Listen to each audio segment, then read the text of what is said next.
Novel Stream presents The Case-Book of Sherlock Holmes by Arthur Conan Doyle. Preface. I fear that Mr. Sherlock Holmes may become like one of those popular tenors who, having outlived their time, are still tempted to make repeated farewell bows to their indulgent audiences. This must cease, and he must go the way of all flesh, material or imaginary. One likes to think that there is some fantastic limbo for the children of imagination, some strange, impossible place where the bow of Fielding may still make love to the bells of Richardson, where Scott's heroes still may strut, Dickens's delightful cockneys still raise a laugh, and Thackeray's worldlings continue to carry on their reprehensible careers. Perhaps in some humble corner of such a Valhalla, Sherlock and his Watson may for a time find a place, while some more astute sleuth with some even less astute comrade may fill the stage which they have vacated. His career has been a long one, though it is possible to exaggerate it. Decrepit gentlemen who approach me and declare that his adventures formed the reading of their boyhood do not meet the response from me which they seem to expect. One is not anxious to have one's personal dates handled so unkindly.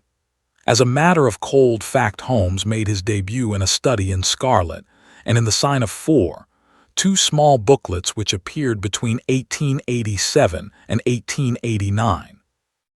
It was in 1891 that A Scandal in Bohemia, the first of the long series of short stories, appeared in the Strand magazine.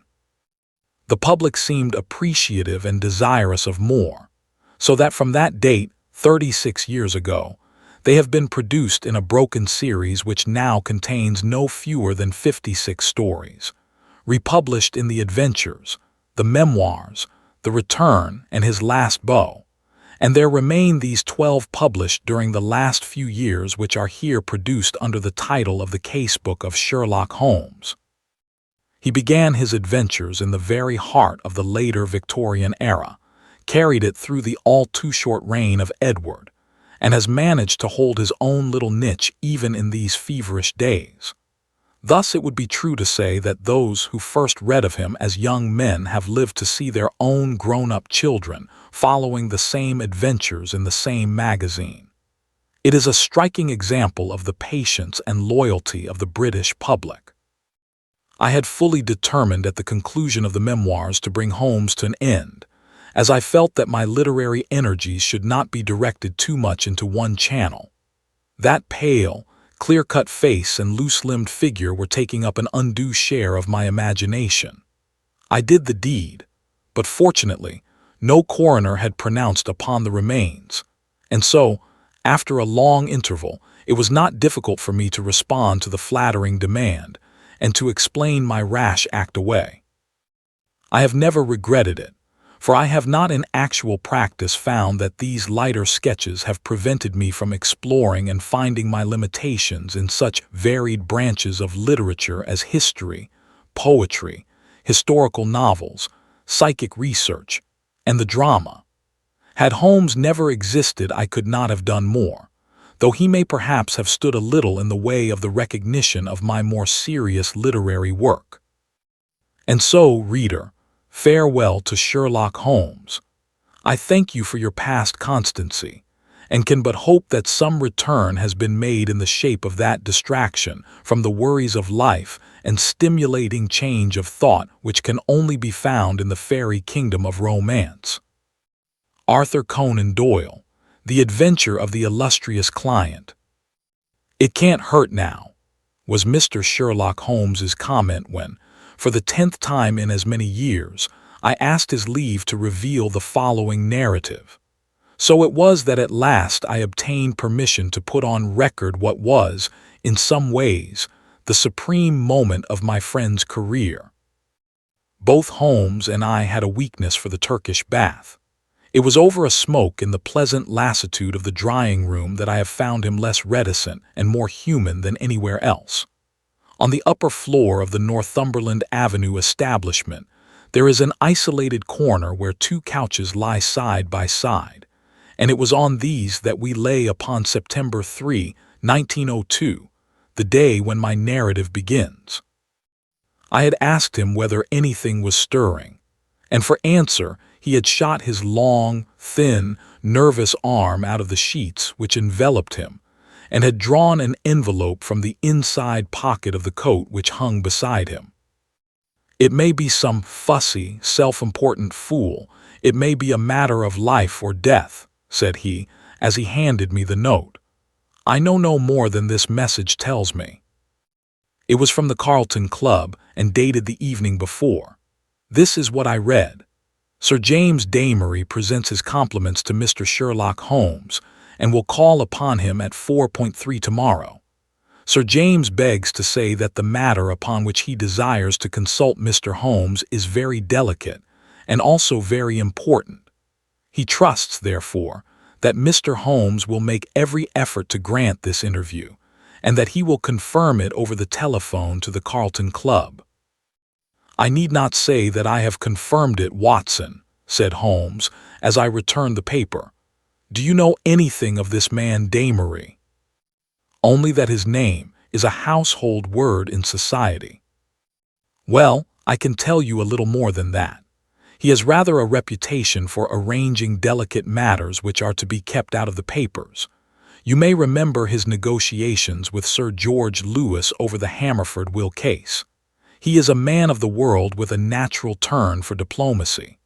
I am bound, therefore, to hope that it is not a false scent, and that he has some real need for our assistance." "Thou'rt well, if you will be so good, Watson." "I shall be honored." "Then you have the hour 4:30.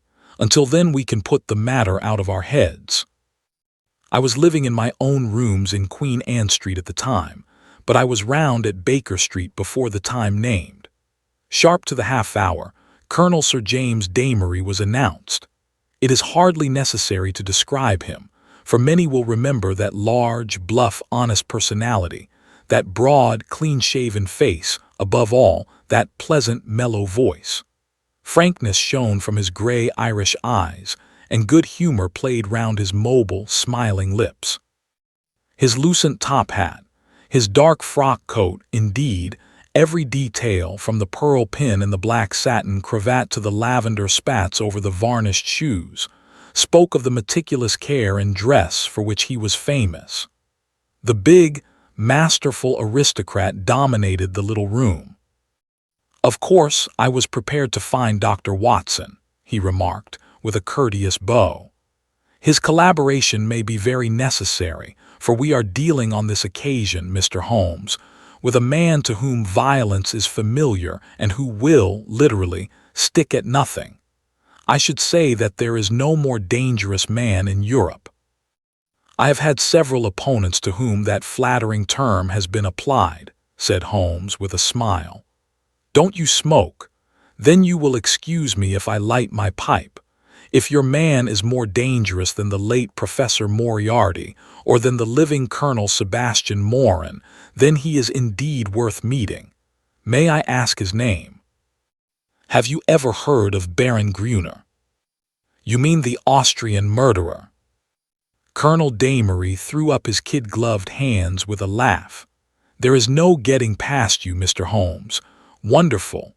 So you have already sized him up as a murderer." "It is my business to follow the details of continental crime. Who could possibly have read what happened at Prague and have any doubts as to the man's guilt?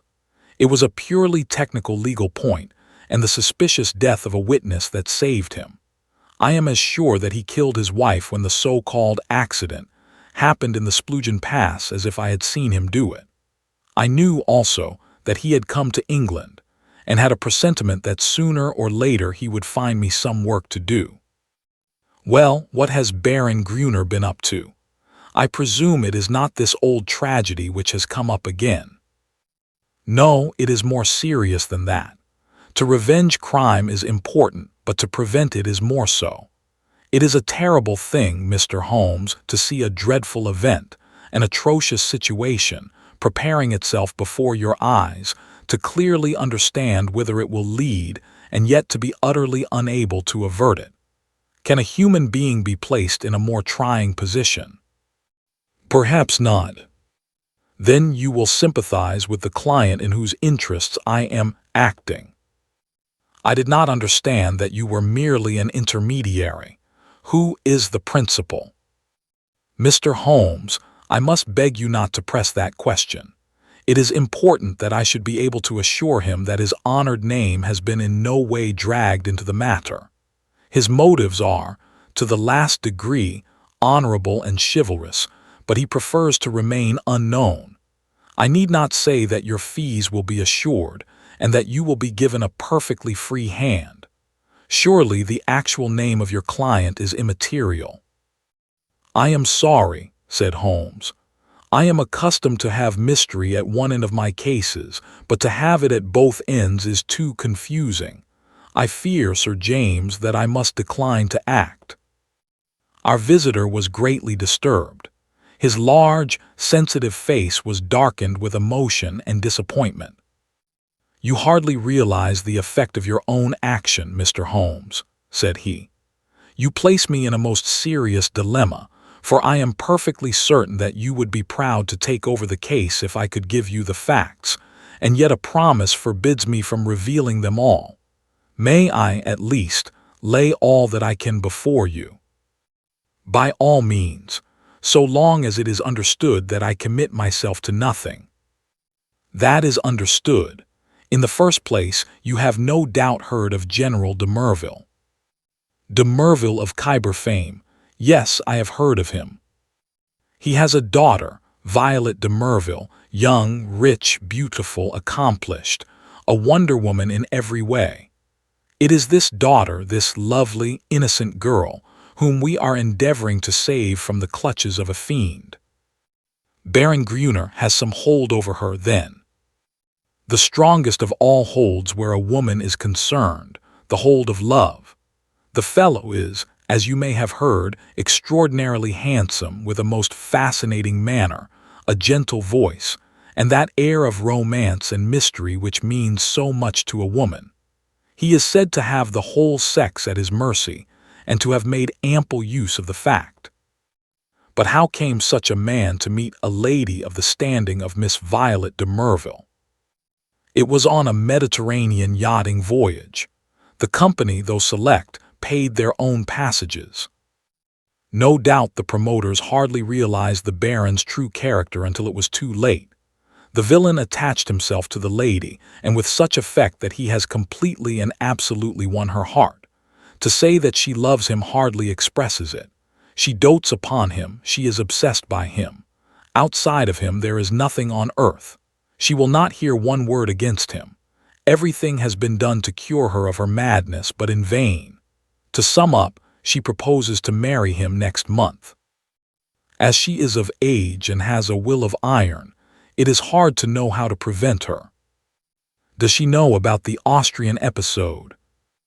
The cunning devil has told her every unsavory public scandal of his past life, but always in such a way as to make himself out to be an innocent martyr. She absolutely accepts his version and will listen to no other. Dear me, but surely you have inadvertently let out the name of your client. It is no doubt General de Merville. Our visitor fidgeted in his chair. I could deceive you by saying so, Mr. Holmes, but it would not be true. De Merville is a broken man. The strong soldier has been utterly demoralized by this incident. He has lost the nerve which never failed him on the battlefield and has become a weak, doddering old man, utterly incapable of contending with a brilliant, forceful rascal like this Austrian. My client, however, is an old friend, one who has known the general intimately for many years and taken a paternal interest in this young girl since she wore short frocks. He cannot see this tragedy consummated without some attempt to stop it. There is nothing in which Scotland Yard can act. It was his own suggestion that you should be called in, but it was, as I have said, on the express stipulation that he should not be personally involved in the matter. I have no doubt, Mr. Holmes, with your great powers you could easily trace my client back through me. But I must ask you, as a point of honor to refrain from doing so, and not to break in upon his incognito.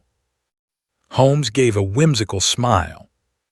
"I think I may safely promise that," said he. "I may add that your problem interests me, and that I shall be prepared to look into it. How shall I keep in touch with you?" "The Carlton Club will find me, but in case of emergency there is a private telephone call, XX31. Holmes noted it down and sat, still smiling, with the open memorandum book upon his knee. "The Baron's present address, please." "Vernon Lodge, near Kingston. It is a large house. He has been fortunate in some rather shady speculations and is a rich man, which naturally makes him a more dangerous antagonist." "Is he at home at present?" "Yes."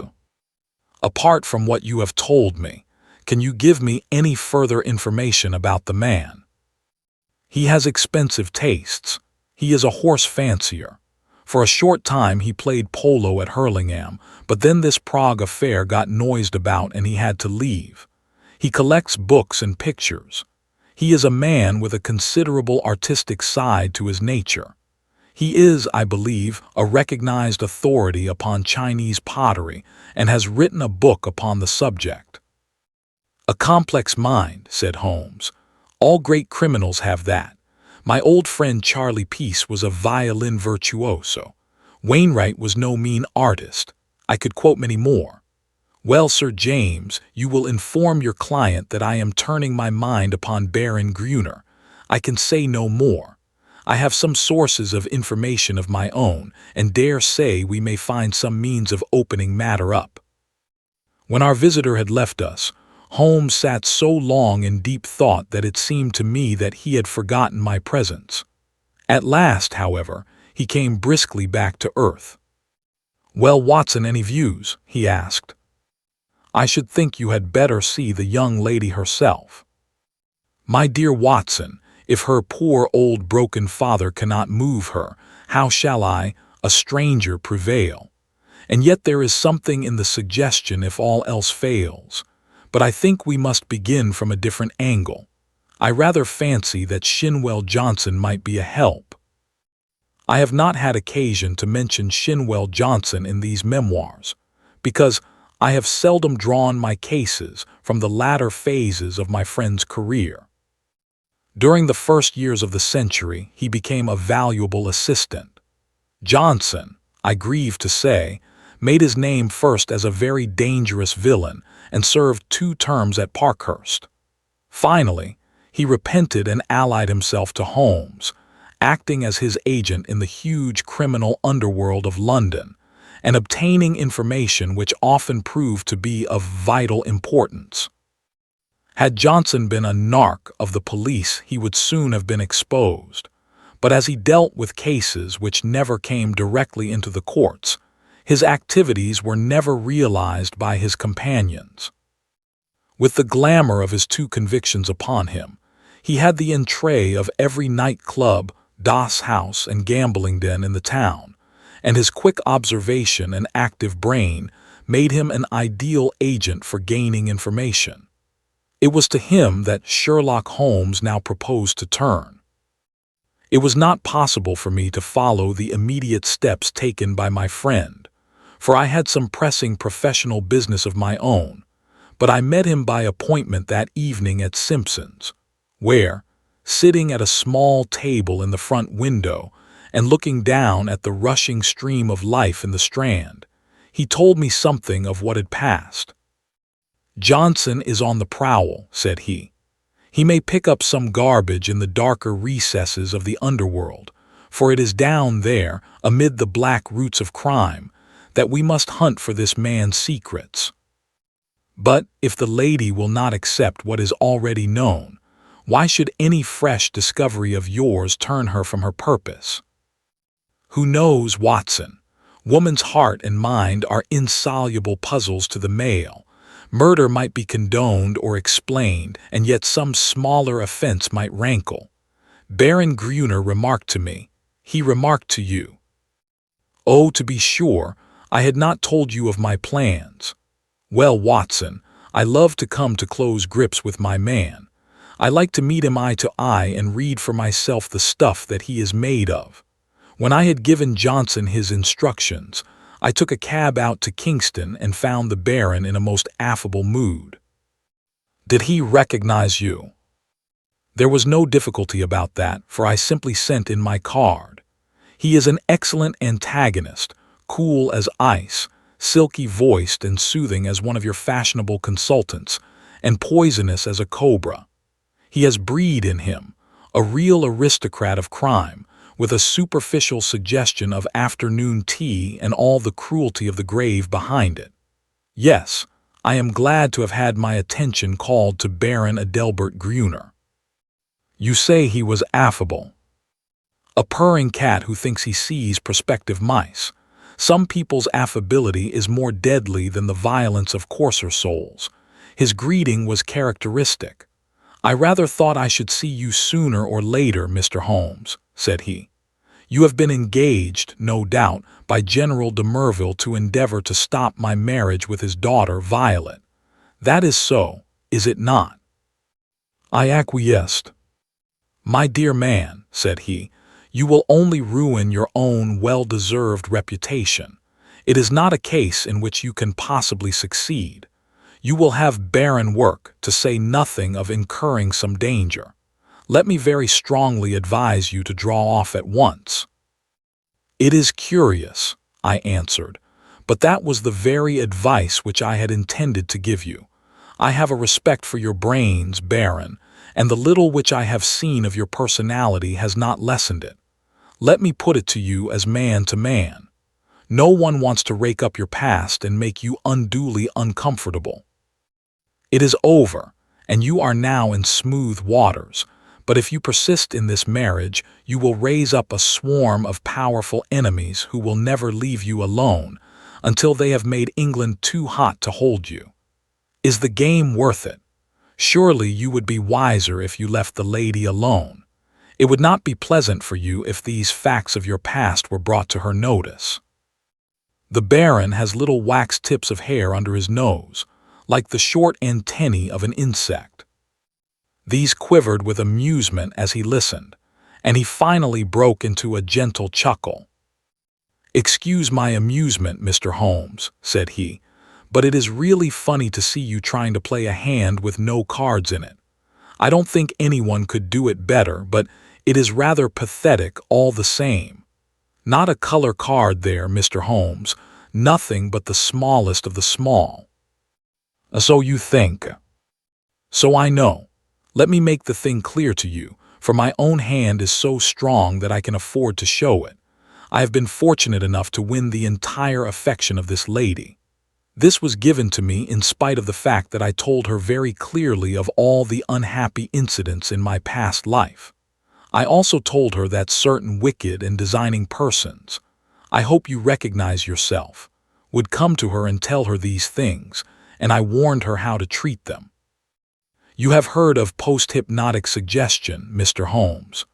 Well, you will see how it works, for a man of personality can use hypnotism without any vulgar passes or tomfoolery. So she is ready for you, and I have no doubt, would give you an appointment, for she is quite amenable to her father's will save only in the one little matter. Well, Watson, there seemed to be no more to say, so I took my leave with as much cold dignity as I could summon. But, as I had my hand on the door handle, he stopped me. By the way, Mr. Holmes, said he, did you know Lebrun, the French agent? Yes, said I. Do you know what befell him? I heard that he was beaten by some Apache in the Montmartre district and crippled for life. Quite true, Mr. Holmes. By a curious coincidence, he had been inquiring into my affairs only a week before. Don't do it, Mr. Holmes. It's not a lucky thing to do. Several have found that out. My last word to you is, go your own way and let me go mine. Goodbye. So there you are, Watson. You are up to date now. The fellow seems dangerous. Mighty dangerous. I disregard the blusterer, but this is the sort of man who says rather less than he means. Must you interfere? Does it really matter if he marries the girl? Considering that he undoubtedly murdered his last wife, I should say it mattered very much. Besides, the client. Well, we need not discuss that. When you have finished your coffee, you had best come home with me, for the blithe Shinwell will be there with his report. We found him sure enough. A huge, coarse, red-faced, scorbutic man, with a pair of vivid black eyes which were the only external sign of the very cunning mind within. It seems that he had dived down into what was peculiarly his kingdom, and beside him on the settee was a brand which he had brought up in the shape of a slim, flame-like young woman with a pale, intense face, youthful, and yet so worn with sin and sorrow that one read the terrible years which had left their leprous mark upon her. "This is Miss Kitty Winter," said Shinwell Johnson, waving his fat hand as an introduction. "What she don't know well there, she'll speak for herself. Put my hand right on her, Mr. Holmes, within an hour of your message." "I'm easy to find," said the young woman. "Hell, London gets me every time. Same address for Porky Shinwell. We're old mates, Porky, you and I, but by gripes, there is another who ought to be down in a lower hell than we if there was any justice in the world. That is the man you are after, Mr. Holmes." Holmes smiled. "I gather we have your good wishes, Miss Winter." "If I can help to put him where he belongs, I'm yours to the rattle," said our visitor with fierce energy. There was an intensity of hatred in her white, set face and her blazing eyes such as woman seldom and man never can attain. "You needn't go into my past, Mr. Holmes. That's neither here nor there. But what I am Adelbert Gruner made me. If I could pull him down—" She clutched frantically with her hands into the air. "Oh, if I could only pull him into the pit where he has pushed so many. You know how the matter stands. Porky Shinwell has been telling me he's after some other poor fool and wants to marry her this time. You want to stop it. Well, you surely know enough about this devil to prevent any decent girl in her senses wanting to be in the same parish with him. She is not in her senses. She is madly in love. She has been told all about him. She cares nothing." "Told about the murder?" "Yes." "My lord, she must have a nerve. She puts them all down as slanders. Couldn't you lay proofs before her silly eyes?" "Well, can you help us do so?" "Ain't I a proof myself? If I stood before her and told her how he used me, would you do this?" Would I not?" "Well, it might be worth trying. But he has told her most of his sins and had pardon from her, and I understand she will not reopen the question." "I'll lay he didn't tell her all," said Miss Winter. "I caught a glimpse of one or two murders besides the one that made such a fuss. He would speak of someone in his velvet way and then look at me with a steady eye and say, 'He died within a month.' It wasn't hot air either, but I took little notice. You see, I loved him myself at that time. Whatever he did went with me, same as with this poor fool. There was just one thing that shook me. Yes, by gripes. If it had not been for his poisonous, lying tongue that explains and soothes, I'd have left him that very night. It's a book. He has a brown leather book with a lock, and his arms in gold on the outside. I think he was a bit drunk that night, or he would not have shown it to me." "What was it then?"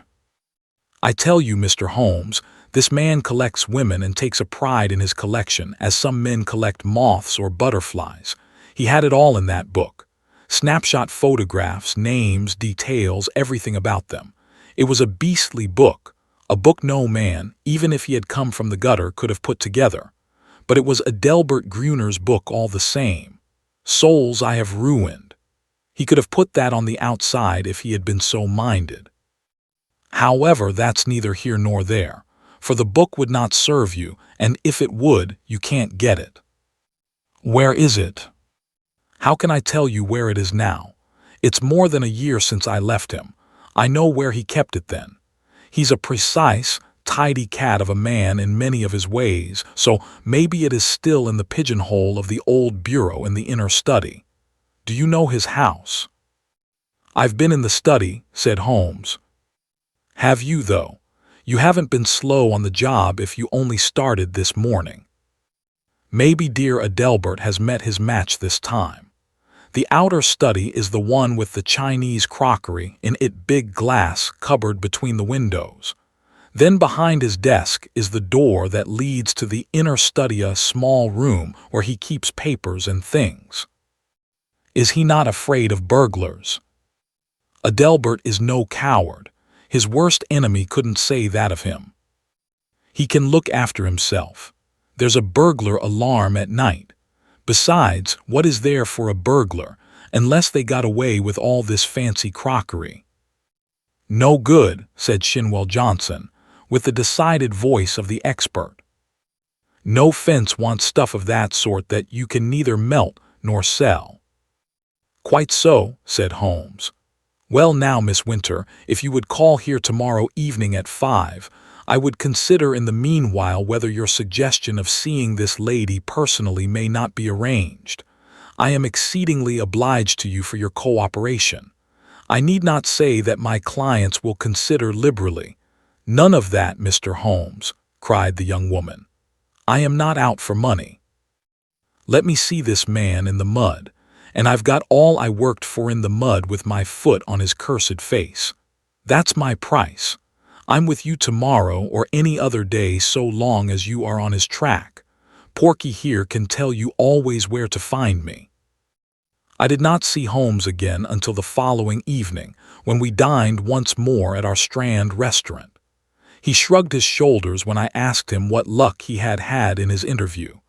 Then he told the story, which I would repeat in this way. His hard, dry statement needs some little editing to soften it into the terms of real life. "There was no difficulty at all about the appointment," said Holmes, "for the girl glories in showing abject filial obedience in all secondary things, in an attempt to atone for her flagrant breach of it in her engagement. The general phoned that all was ready, and the fiery Miss W turned up according to schedule, so that at 5:30 a cab deposited us outside 104 Berkeley Square, where the old soldier resides, one of those awful grey London castles which would make a church seem frivolous. A footman showed us into a great yellow-curtained drawing-room, and there was the lady awaiting us, demure, pale, self-contained, as inflexible and remote as a snow image on a mountain. I don't quite know how to make her clear to you, Watson. Perhaps you may meet her before we are through, and you can use your own gift of words. She is beautiful, but with the ethereal other-world beauty of some fanatic whose thoughts are set on high. I have seen such faces in the pictures of the old masters of the Middle Ages.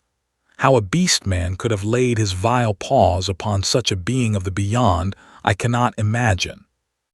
You may have noticed how extremes call to each other, the spiritual to the animal, the caveman to the angel. You never saw a worse case than this. She knew what we had come for. Of course that villain had lost no time in poisoning her mind against us. Miss Winter's advent rather amazed her, I think, but she waved us into our respective chairs like a reverend abbess receiving two rather leprous mendicants. If your head is inclined to swell, my dear Watson, take a course of Miss Violet de Merville. "Well, sir," said she, in a voice like the wind from an iceberg, "your name is familiar to me. You have called, as I understand, to malign my fiancé, Baron Gruner.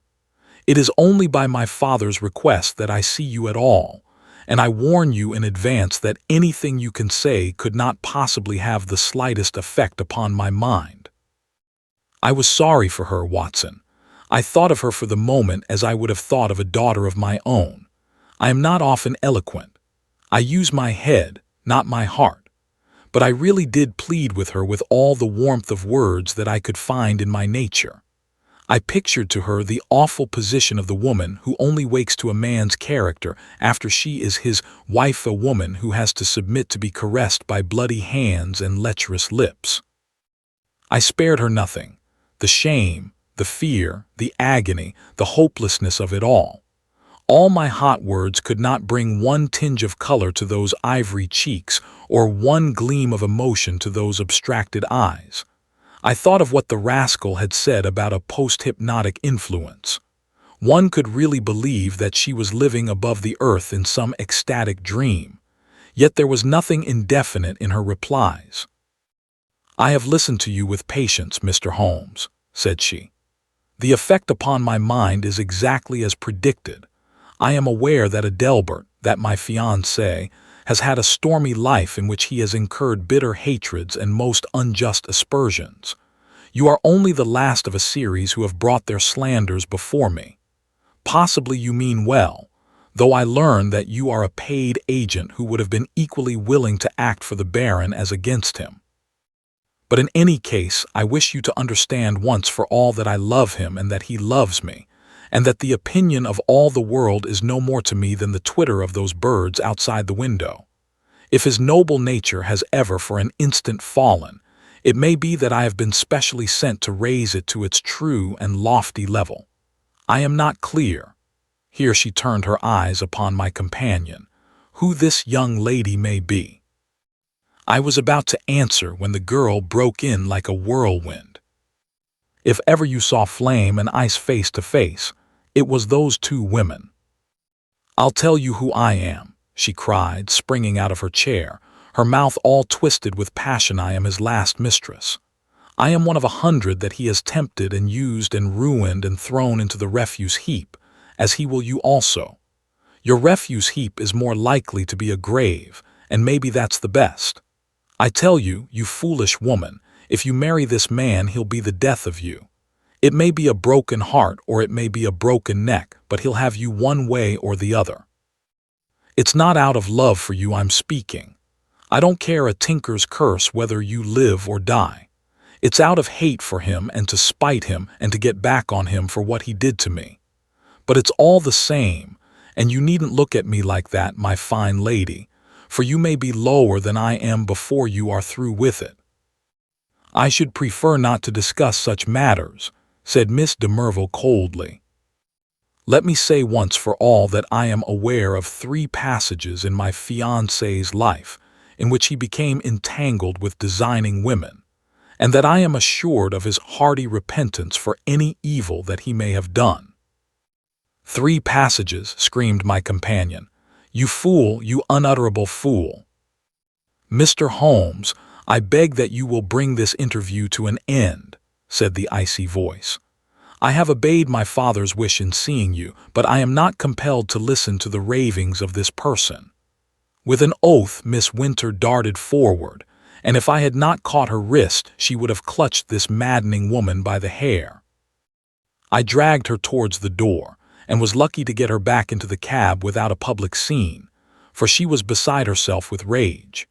In a cold way, I felt pretty furious myself, Watson, for there was something indescribably annoying in the calm aloofness and supreme self-complacence of the woman whom we were trying to save.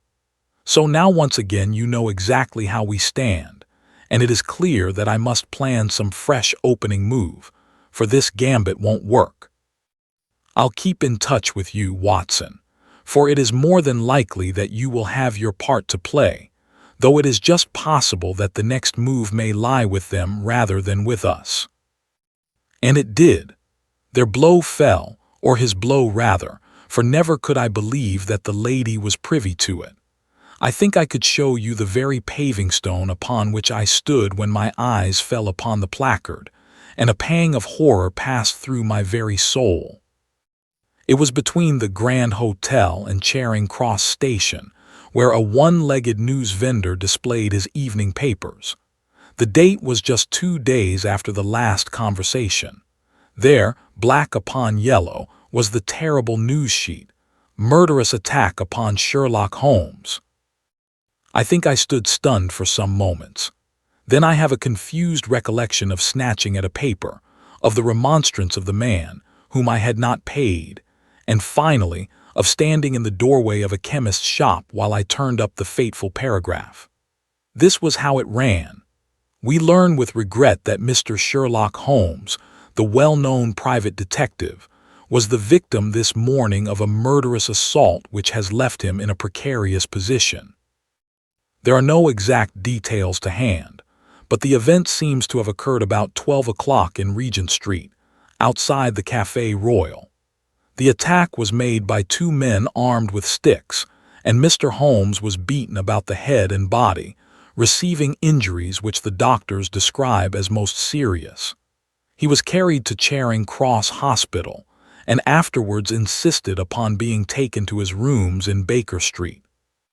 The miscreants who attacked him appear to have been respectably dressed men, who escaped from the bystanders by passing through the Café Royal and out into Glasshouse Street behind it.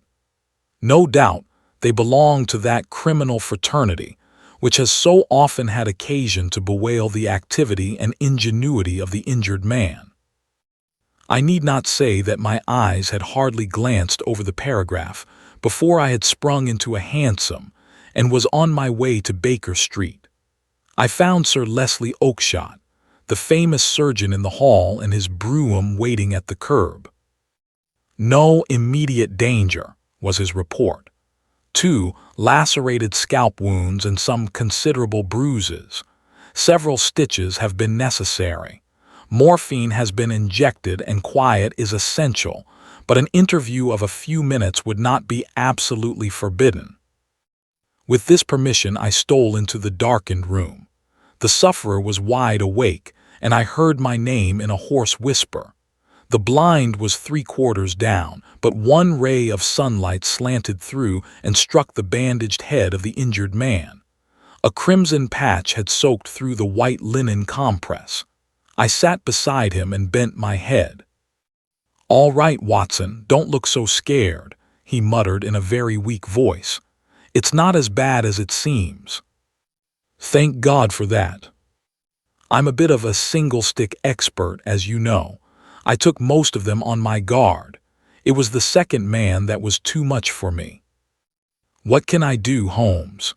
"Of course, it was that damned fellow who set them on. I'll go and thrash the hide off him if you give the word." "Good old Watson. No, we can do nothing there unless the police lay their hands on the men, but their getaway had been well prepared. We may be sure of that. Wait a little. I have my plans. The first thing is to exaggerate my injuries. They'll come to you for news. Put it on thick, Watson. Lucky if I live the week out concussion delirium, what you like. You can't overdo it." "But Sir Leslie Oakshott?" "Oh, he's all right. He shall see the worst side of me. I'll look after that." "Anything else?" "Yes. Tell Shinwell Johnson to get that girl out of the way. Those beauties will be after her now. They know, of course, that she was with me in the case. If they dared to do me in it is not likely they will neglect her. That is urgent. Do it tonight." "I'll go now. Anything more?" "Put my pipe on the table and the tobacco slipper. Right. Come in each morning and we will plan our campaign." I arranged with Johnson that evening to take Miss Winter to a quiet suburb and see that she lay low until the danger was past. For 6 days the public were under the impression that Holmes was at the door of death. The bulletins were very grave, and there were sinister paragraphs in the papers. My continual visits assured me that it was not so bad as that. His wiry constitution and his determined will were working wonders. He was recovering fast, and I had suspicions at times that he was really finding himself faster than he pretended, even to me. There was a curious secretive streak in the man which led to many dramatic effects, but left even his closest friend guessing as to what his exact plans might be. He pushed to an extreme the axiom that the only safe plotter was he who plotted alone. I was nearer him than anyone else, and yet I was always conscious of the gap between. On the 7th day the stitches were taken out, in spite of which there was a report of erysipelas in the evening papers. The same evening papers had an announcement which I was bound, sick or well, to carry to my friend. It was simply that among the passengers on the Cunard boat Ruritania, starting from Liverpool on Friday, was the Baron Adelbert Gruner, who had some important financial business to settle in the States before his impending wedding to Miss Violet de Merville, only daughter of, etc. etc. Holmes listened to the news with a cold, concentrated look upon his pale face, which told me that it hit him hard. "Friday," he cried. "Only 3 clear days. I believe the rascal wants to put himself out of danger's way. But he won't, Watson. By the Lord Harry, he won't. Now, Watson, I want you to do something for me." "I am here to be used, Holmes." "Well then, spend the next 24 hours in an intensive study of Chinese pottery." He gave no explanations, and I asked for none. By long experience I had learned the wisdom of obedience. But when I had left his room I walked down Baker Street, revolving in my head how on earth I was to carry out so strange an order. Finally, I drove to the London Library in St. James's Square, put the matter to my friend Lomax, the sub-librarian, and departed to my rooms with a goodly volume under my arm. It is said that the barrister who crams up a case with such care that he can examine an expert witness upon the Monday has forgotten all his forced knowledge before the Saturday. Certainly I should not like now to pose as an authority upon ceramics, and yet all that evening, and all that night with a short interval for rest, and all next morning I was sucking in knowledge and committing names to memory. There I learned of the hallmarks of the great artist-decorators, of the mystery of cyclical dates, the marks of the Hungwu and the beauties of the Yung Lo, the writings of Tang Ying, and the glories of the primitive period of the Sung and the Yuan. I was charged with all this information when I called upon Holmes next evening. He was out of bed now, though you would not have guessed it from the published reports, and he sat with his much-bandaged head resting upon his hand in the depth of his favorite armchair. "Why, Holmes," I said, "if one believed the papers you are dying." "That," said he, "is the very impression which I intended to convey. And now, Watson, have you learned your lessons?" "At least I have tried to." "Good. You could keep up an intelligent conversation on the subject." "I believe I could." "Then hand me that little box from the mantelpiece." He opened the lid and took out a small object most carefully wrapped in some fine Eastern silk. This he unfolded, and disclosed a delicate little saucer of the most beautiful deep blue color. "It needs careful handling, Watson. This is the real eggshell pottery of the Ming dynasty. No finer piece ever passed through Christie's. A complete set of this would be worth a king's ransom. In fact, it is doubtful if there is a complete set outside the imperial palace of Peking. The sight of this would drive a real connoisseur wild." "What am I to do with it?" Holmes handed me a card upon which was printed, "Dr. Hill Barton, 369 Half Moon Street." "That is your name for the evening, Watson. You will call upon Baron Gruner. I know something of his habits, and at 8:30 he would probably be disengaged. A note will tell him in advance that you are about to call, and you will say that you are bringing him a specimen of an absolutely unique set of Ming china. You may as well be a medical man, since that is a part which you can play without duplicity. You are a collector. This set has come your way. You have heard of the Baron's interest in the subject, and you are not averse to selling at a price." "What price?" "Well asked, Watson. You would certainly fall down badly if you did not know the value of your own wares. This saucer was got for me by Sir James, and comes, I understand, from the collection of his client. You will not exaggerate if you say that it could hardly be matched in the world. I could perhaps suggest that the set should be valued by an expert." "Excellent, Watson. You scintillate today. Suggest Christie or Sotheby." "Your delicacy prevents your putting a price for yourself." But if he won't see me? Oh yes, he will see you. He has the collection mania in its most acute form and especially on this subject, on which he is an acknowledged authority. Sit down, Watson, and I will dictate the letter. No answer needed. You will merely say that you are coming and why. It was an admirable document, short, courteous, and stimulating to the curiosity of the connoisseur. A district messenger was duly dispatched with it. On the same evening, with the precious saucer in my hand and the card of Dr. Hill Barton in my pocket, I set off on my own adventure. The beautiful house and grounds indicated that Baron Gruner was, as Sir James had said, a man of considerable wealth. A long winding drive, with banks of rare shrubs on either side, opened out into a great gravelled square adorned with statues. The place had been built by a South African gold king in the days of the great boom, and the long, low house with the turrets at the corners, though an architectural nightmare, was imposing in its size and solidity. A butler who would have adorned a bench of bishops showed me in, and handed me over to a plush-clad footman, who ushered me into the Baron's presence. He was standing at the open front of a great case which stood between the windows, and which contained part of his Chinese collection. He turned as I entered with a small brown vase in his hand. "Pray sit down, doctor," said he.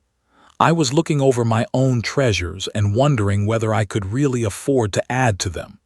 This little Tang specimen, which dates from the 7th century, would probably interest you. I am sure you never saw finer workmanship or a richer glaze. Have you the Ming saucer with you of which you spoke? I carefully unpacked it and handed it to him. He seated himself at his desk, pulled over the lamp, for it was growing dark, and set himself to examine it.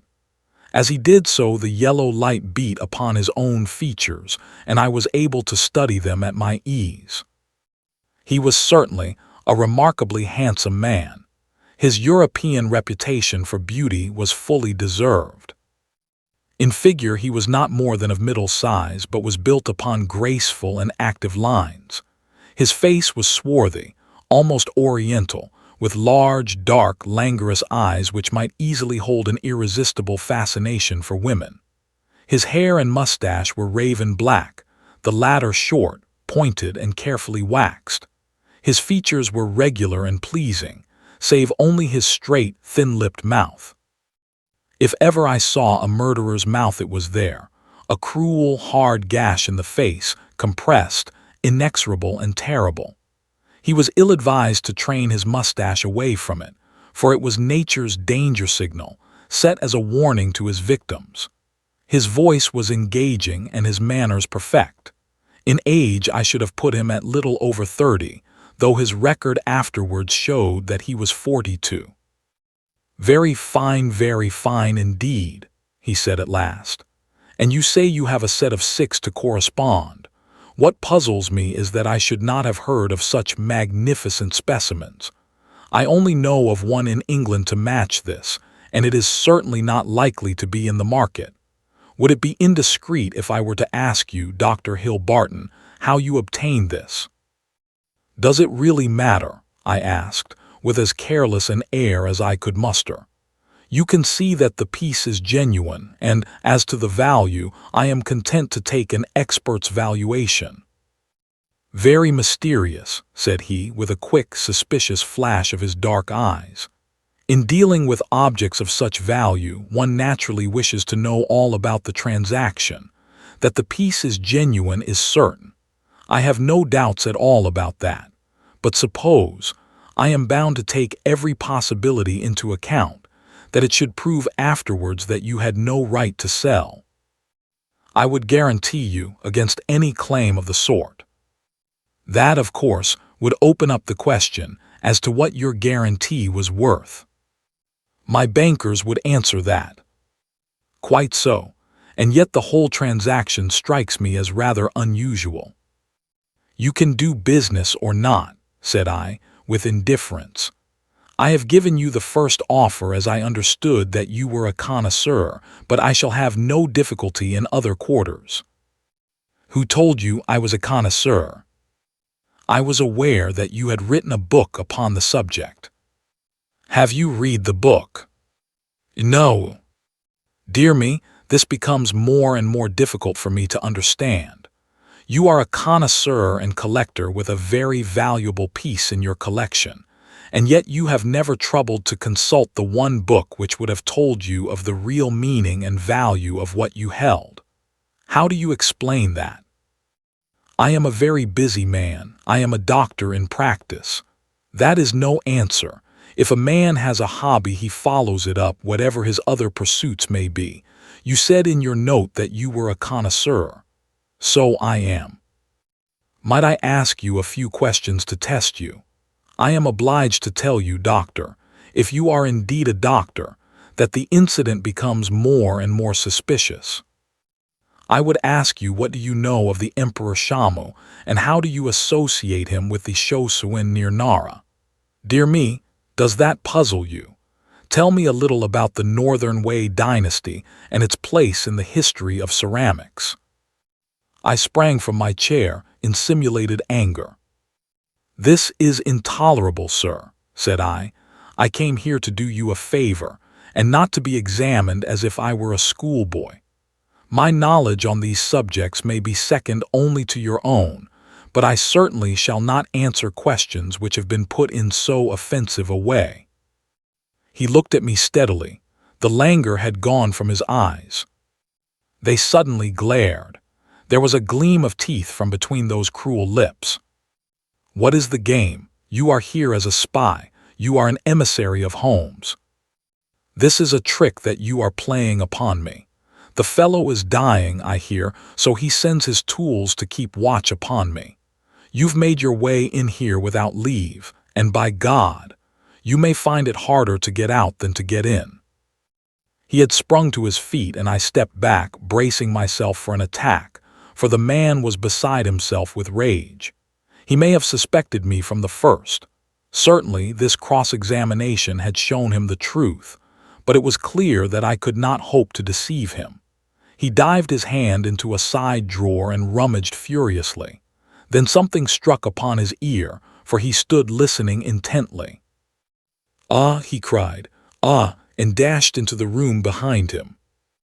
2 steps took me to the open door, and my mind will ever carry a clear picture of the scene within.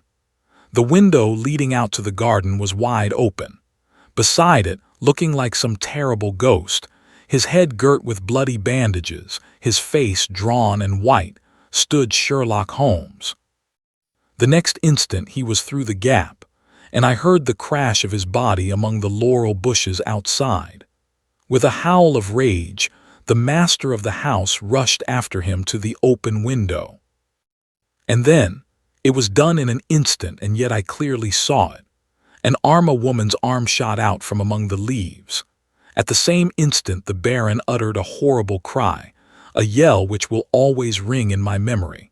He clapped his 2 hands to his face and rushed round the room, beating his head horribly against the walls.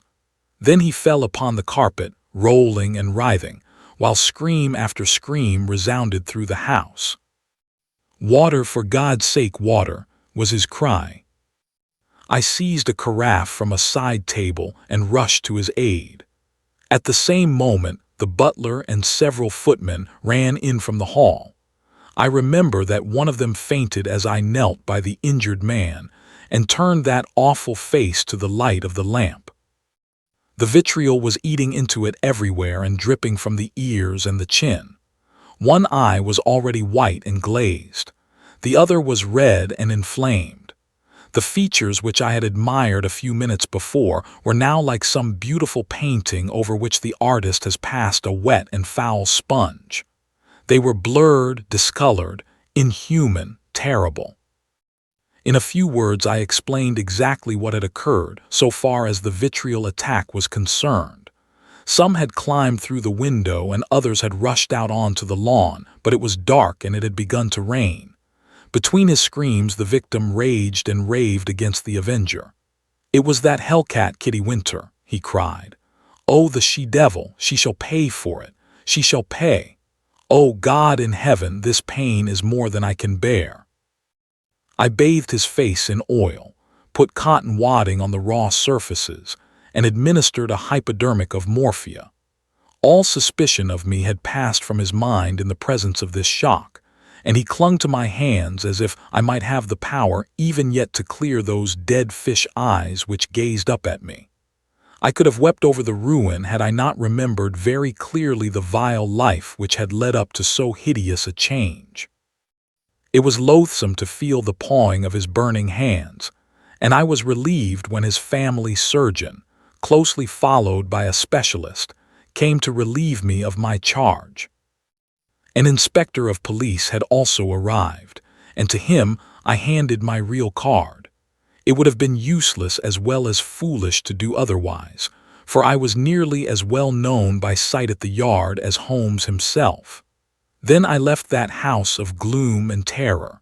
Within an hour I was at Baker Street. Holmes was seated in his familiar chair, looking very pale and exhausted. Apart from his injuries, even his iron nerves had been shocked by the events of the evening, and he listened with horror to my account of the Baron's transformation. "The wages of sin, Watson, the wages of sin," said he. "Sooner or later it will always come. God knows there was sin enough," he added, taking up a brown volume from the table. "Here is the book the woman talked of. If this will not break off the marriage, nothing ever could. But it will, Watson, it must. No self-respecting woman could stand it. It is his love diary. Or his lust diary. Call it what you will. The moment the woman told us of it, I realized what a tremendous weapon was there, if we could but lay our hands on it. I said nothing at the time to indicate my thoughts, for this woman might have given it away. But I brooded over it. Then this assault upon me gave me the chance of letting the Baron think that no precautions need be taken against me. That was all to the good.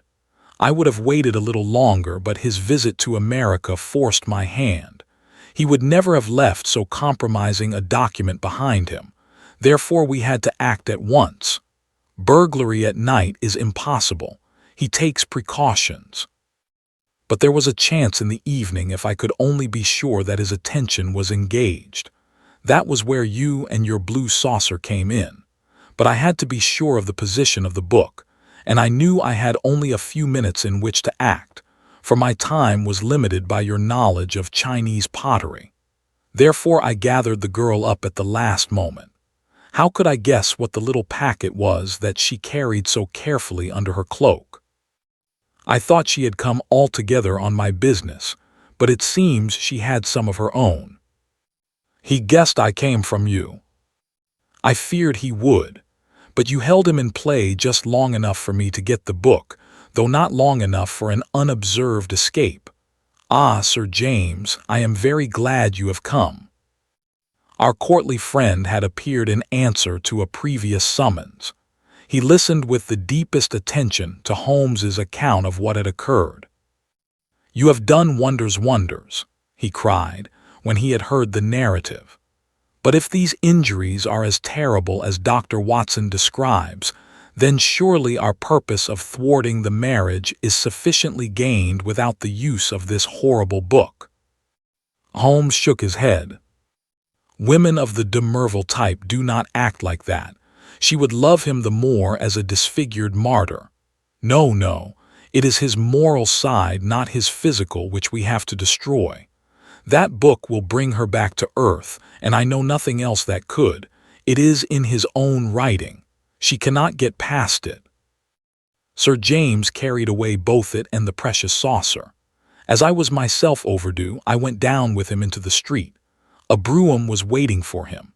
He sprang in, gave a hurried order to the cockaded coachman, and drove swiftly away. He flung his overcoat half out of the window to cover the armorial bearings upon the panel, but I had seen them in the glare of our fanlight none the less. I gasped with surprise. Then I turned back and ascended the stair to Holmes's room. "I have found out who our client is," I cried, bursting with my great news. "Why, Holmes, it is. It is a loyal friend and a chivalrous gentleman," said Holmes, holding up a restraining hand. "Let that now and forever be enough for us." I do not know how the incriminating book was used. Sir James may have managed it, or it is more probable that so delicate a task was entrusted to the young lady's father. The effect, at any rate, was all that could be desired. 3 days later appeared a paragraph in the Morning Post to say that the marriage between Baron Adelbert Gruner and Miss Violet de Merville would not take place. The same paper had the first police court hearing of the proceedings against Miss Kitty Winter on the grave charge of vitriol throwing.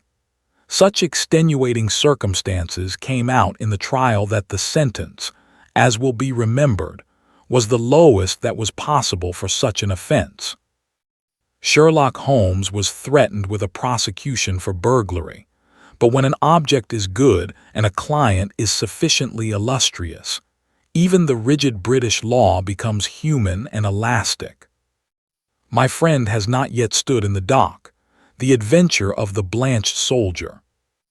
The ideas of my friend Watson, though limited, are exceedingly pertinacious. For a long time he has worried me to write an experience of my own.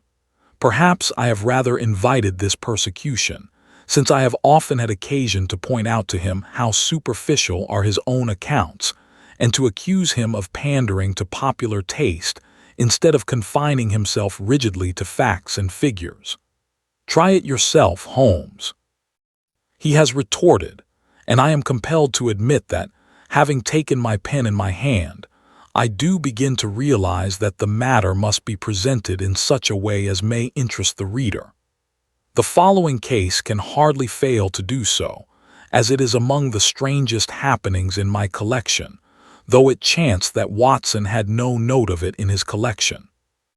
Speaking of my old friend and biographer, I would take this opportunity to remark that if I burden myself with a companion in my various little inquiries, it is not done out of sentiment or caprice, but it is that Watson has some remarkable characteristics of his own, to which in his modesty he has given small attention amid his exaggerated estimates of my own performances.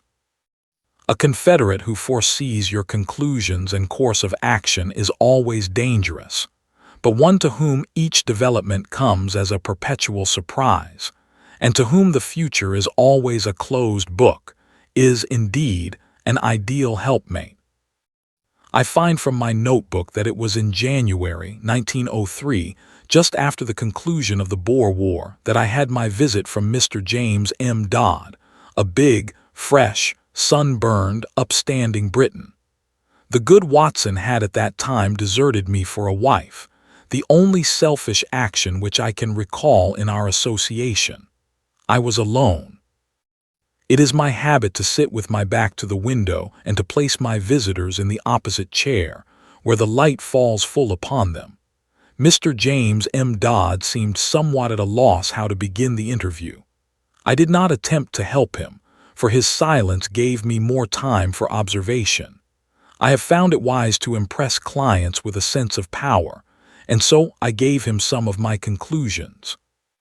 "From South Africa, sir, I perceive." "Yes, sir," he answered with some surprise. "Imperial Yeomanry, I fancy." "Exactly." "Middlesex Corps, no doubt." "That is so. Mr. Holmes, you are a wizard." I smiled at his bewildered expression. When a gentleman of virile appearance enters my room with such tan upon his face as an English sun could never give, and with his handkerchief in his sleeve instead of in his pocket, it is not difficult to place him. You wear a short beard, which shows that you were not a regular. You have the cut of a riding man. As to Middlesex, your card has already shown me that you are a stockbroker from Throgmorton Street. What other regiment would you join? You see everything. I see no more than you, but I have trained myself to notice what I see. However, Mr. Dodd, it was not to discuss the science of observation that you called upon me this morning. What has been happening at Tewkesbury Old Park? Mr. Holmes. My dear sir, there is no mystery. Your letter came with that heading, and as you fixed this appointment in very pressing terms, it was clear that something sudden and important had occurred. Yes, indeed. But the letter was written in the afternoon, and a good deal has happened since then. If Colonel Emsworth had not kicked me out, kicked you out. Well, that was what it amounted to. He is a hard nail, is Colonel Emsworth. The greatest martinet in the army in his day, and it was a day of rough language, too.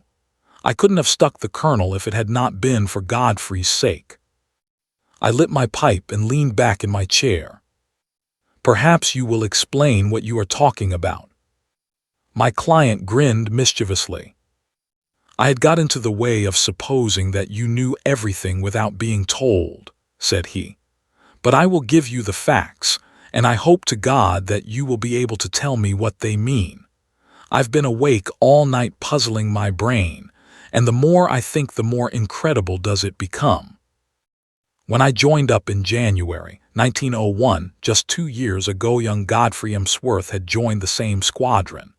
He was Colonel Emsworth's only son. Emsworth, the Crimean VC, and he had the fighting blood in him, so it is no wonder he volunteered.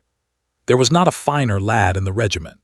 We formed a friendship, the sort of friendship which can only be made when one lives the same life and shares the same joys and sorrows. He was my mate, and that means a good deal in the army. We took the rough and the smooth together for a year of hard fighting. Then he was hit with a bullet from an elephant gun in the action near Diamond Hill outside Pretoria. I got one letter from the hospital at Cape Town and one from Southampton. Since then, not a word, not one word, Mr. Holmes, for 6 months and more, and he my closest pal. Well, when the war was over and we all got back, I wrote to his father and asked where Godfrey was. No answer. I waited a bit and then I wrote again. This time I had a reply, short and gruff. Godfrey had gone on a voyage round the world, and it was not likely that he would be back for a year. That was all. I wasn't satisfied, Mr. Holmes. The whole thing seemed to me so damned unnatural. He was a good lad, and he would not drop a pal like that. It was not like him. Then again, I happened to know that he was heir to a lot of money, and also that his father and he did not always hit it off too well. The old man was sometimes a bully, and young Godfrey had too much spirit to stand it. No, I wasn't satisfied, and I determined that I would get to the root of the matter. It happened, however, that my own affairs needed a lot of straightening out after 2 years' absence, and so it is only this week that I have been able to take up Godfrey's case again. But since I have taken it up, I mean to drop everything in order to see it through. Mr. James M. Dodd appeared to be the sort of person whom it would be better to have as a friend than as an enemy. His blue eyes were stern, and his square jaw had set hard as he spoke. "Well, what have you done?" I asked. My first move was to get down to his home, Tuxbury Old Park near Bedford, and to see for myself how the ground lay. I wrote to the mother, therefore. I had quite enough of the curmudgeon of a father, and I made a clean frontal attack. Godfrey was my chum. I had a great deal of interest which I might tell her of our common experiences. I should be in the neighborhood. Would there be any objection, etc. In reply, I had quite an amiable answer from her, and an offer to put me up for the night. That was what took me down on Monday. Tuxbury Old Hall is inaccessible 5 miles from anywhere. There was no trap at the station, so I had to walk, carrying my suitcase, and it was nearly dark before I arrived. It is a great wandering house, standing in a considerable park. I should judge it was of all sorts of ages and styles, starting on a half-timbered Elizabethan foundation and ending in a Victorian portico. Inside it was all paneling and tapestry and half-effaced old pictures, a house of shadows and mystery. There was a butler, old Ralph, who seemed about the same age as the house, and there was his wife, who might have been older. She had been Godfrey's nurse, and I had heard him speak of her as second only to his mother in his affections, so I was drawn to her in spite of her queer appearance. The mother I liked also, a gentle little white mouse of a woman. It was only the colonel himself whom I barred. We had a bit of a barney right away, and I should have walked back to the station if I had not felt that it might be playing his game for me to do so. I was shown straight into his study, and there I found him, a huge, bow-backed man with a smoky skin and a straggling gray beard, seated behind his littered desk. A red-veined nose jutted out like a vulture's beak, and two fierce gray eyes glared at me from under tufted brows. I could understand now why Godfrey seldom spoke of his father.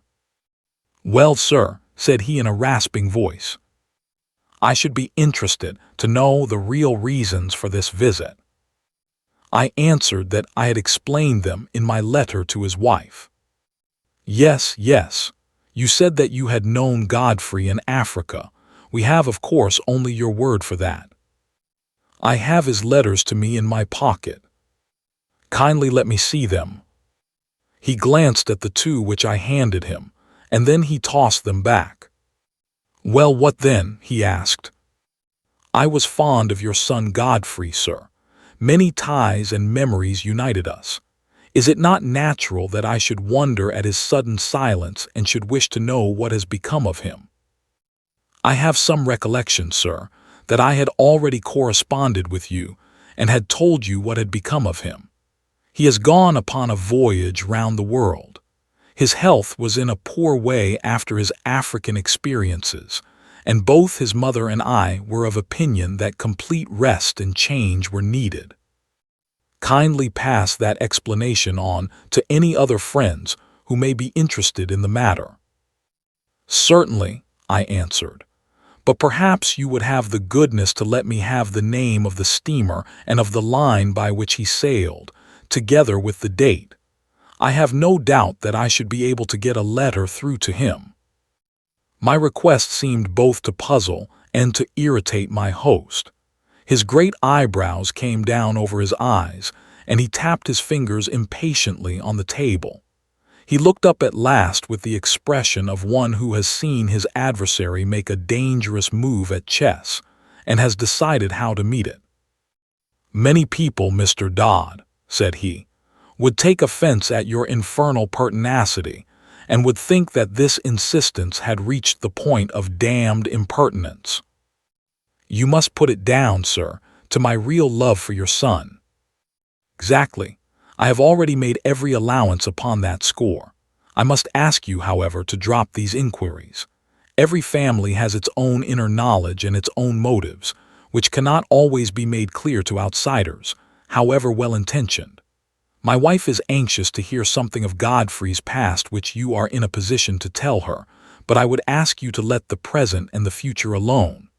Such inquiries serve no useful purpose, sir, and place us in a delicate and difficult position."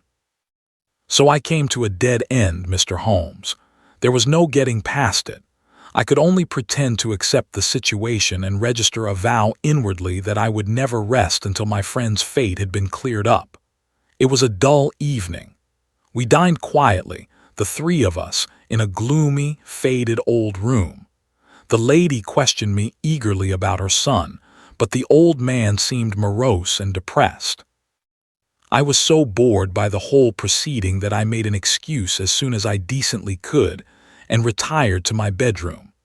It was a large, bare room on the ground floor, as gloomy as the rest of the house, but after a year of sleeping upon the veldt, Mr. Holmes, one is not too particular about one's quarters. I opened the curtains and looked out into the garden, remarking that it was a fine night with a bright half-moon.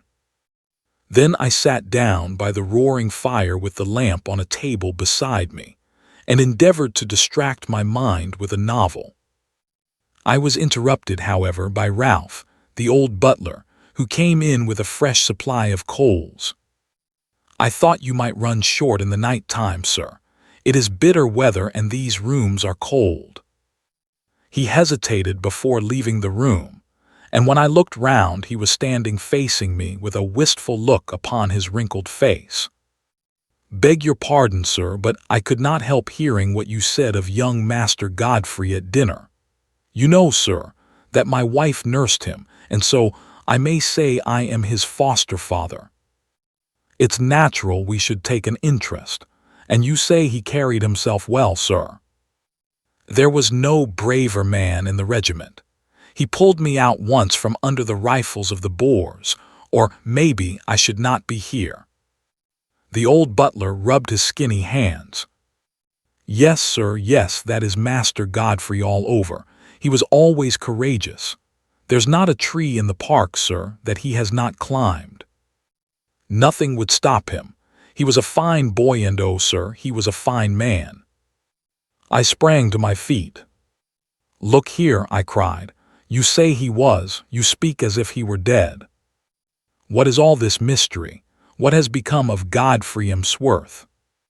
I gripped the old man by the shoulder, but he shrank away. "I don't know what you mean, sir. Ask the master about Master Godfrey, he knows. It is not for me to interfere." He was leaving the room, but I held his arm. "Listen," I said. "You are going to answer one question before you leave if I have to hold you all night. Is Godfrey dead?" He could not face my eyes. He was like a man hypnotized. The answer was dragged from his lips. It was a terrible and unexpected one. "I wish to God he was," he cried, and tearing himself free, he dashed from the room. You will think, Mr. Holmes, that I returned to my chair in no very happy state of mind. The old man's words seemed to me to bear only one interpretation. Clearly my poor friend had become involved in some criminal, or, at the least, disreputable, transaction which touched the family honor. That stern old man had sent his son away and hidden him from the world lest some scandal should come to light. Godfrey was a reckless fellow. He was easily influenced by those around him. No doubt he had fallen into bad hands and been misled to his ruin. It was a piteous business, if it was indeed so, but even now it was my duty to hunt him out and see if I could aid him. I was anxiously pondering the matter when I looked up, and there was Godfrey Emsworth standing before me. My client had paused as one in deep emotion. "Pray continue," I said. "Your problem presents some very unusual features." He was outside the window, Mr. Holmes, with his face pressed against the glass. I have told you that I looked out at the night. When I did so, I left the curtains partly open. His figure was framed in this gap. The window came down to the ground, and I could see the whole length of it, but it was his face which held my gaze. He was deadly pale. Never have I seen a man so white. I reckon ghosts may look like that, but his eyes met mine, and they were the eyes of a living man. He sprang back when he saw that I was looking at him, and he vanished into the darkness. There was something shocking about the man, Mr. Holmes. It wasn't merely that ghastly face glimmering as white as cheese in the darkness. It was more subtle than that, something slinking, something furtive, something guilty, something very unlike the frank, manly lad that I had known. It left a feeling of horror in my mind. But when a man has been soldiering for a year or two with Brother Boer as a playmate, he keeps his nerve and acts quickly.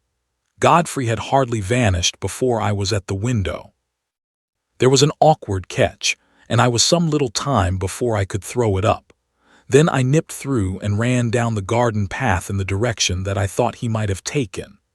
It was a long path, and the light was not very good, but it seemed to me something was moving ahead of me. I ran on and called his name, but it was no use.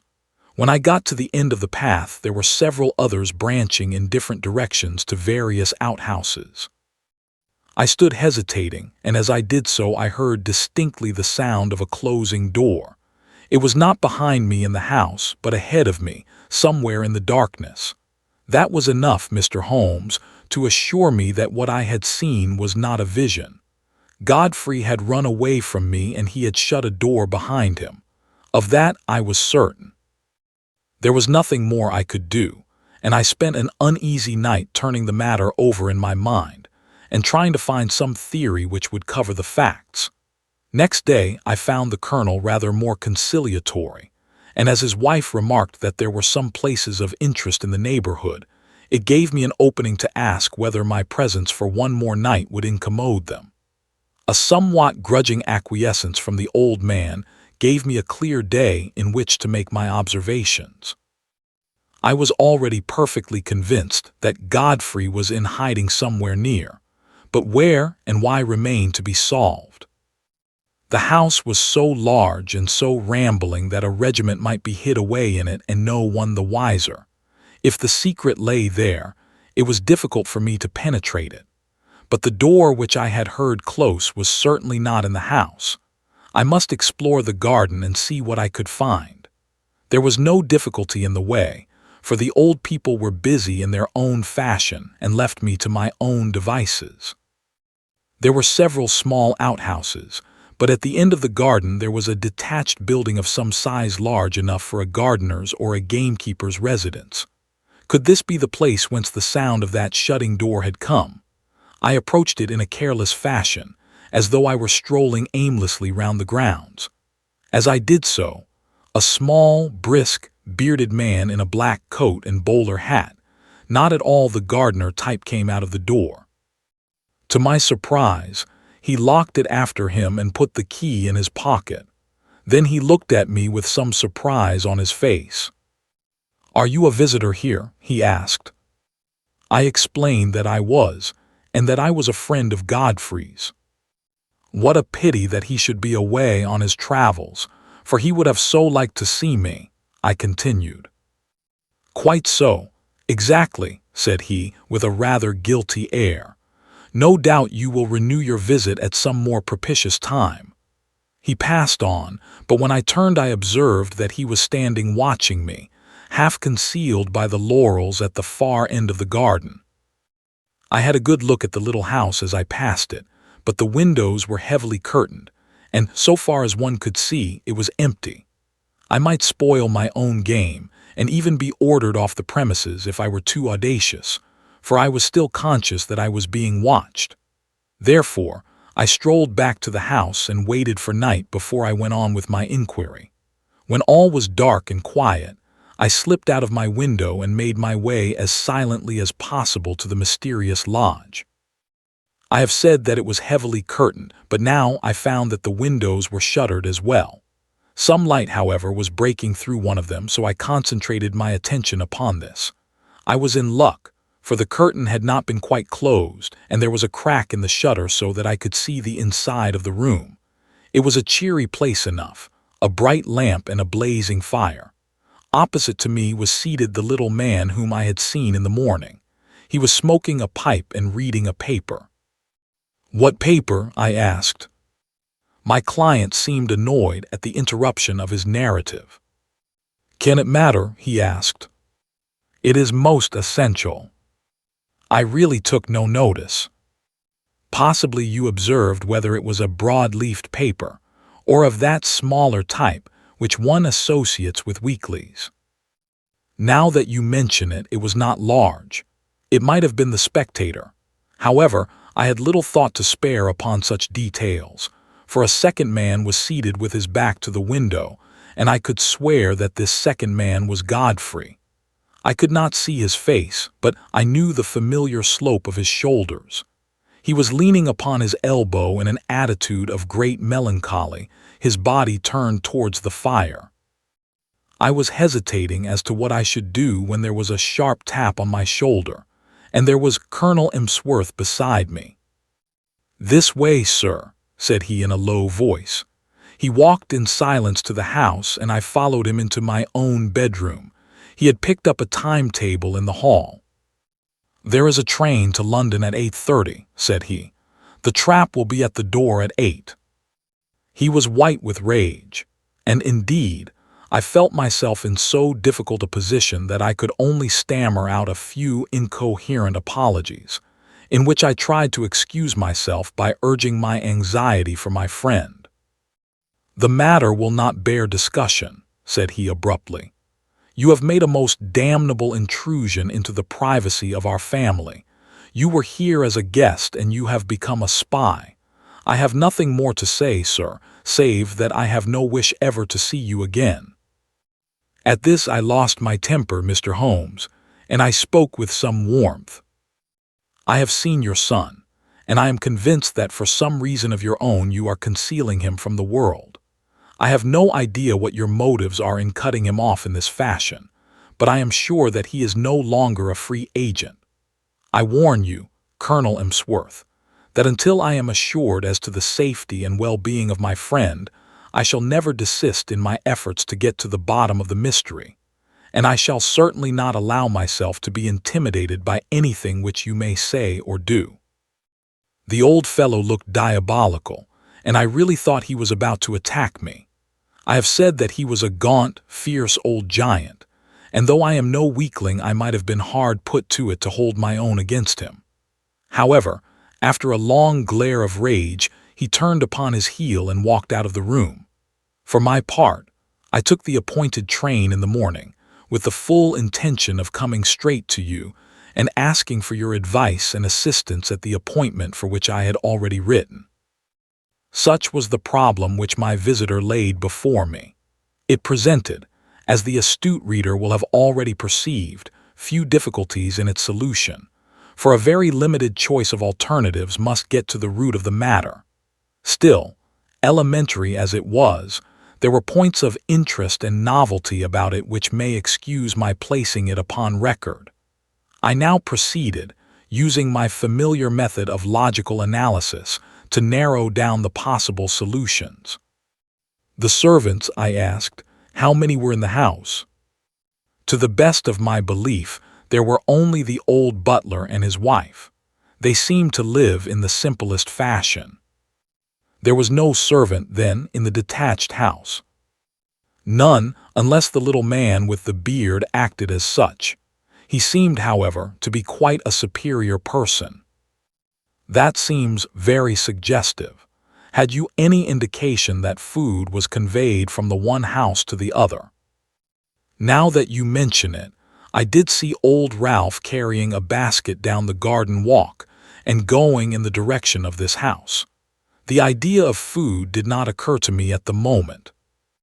Did you make any local inquiries? Yes, I did.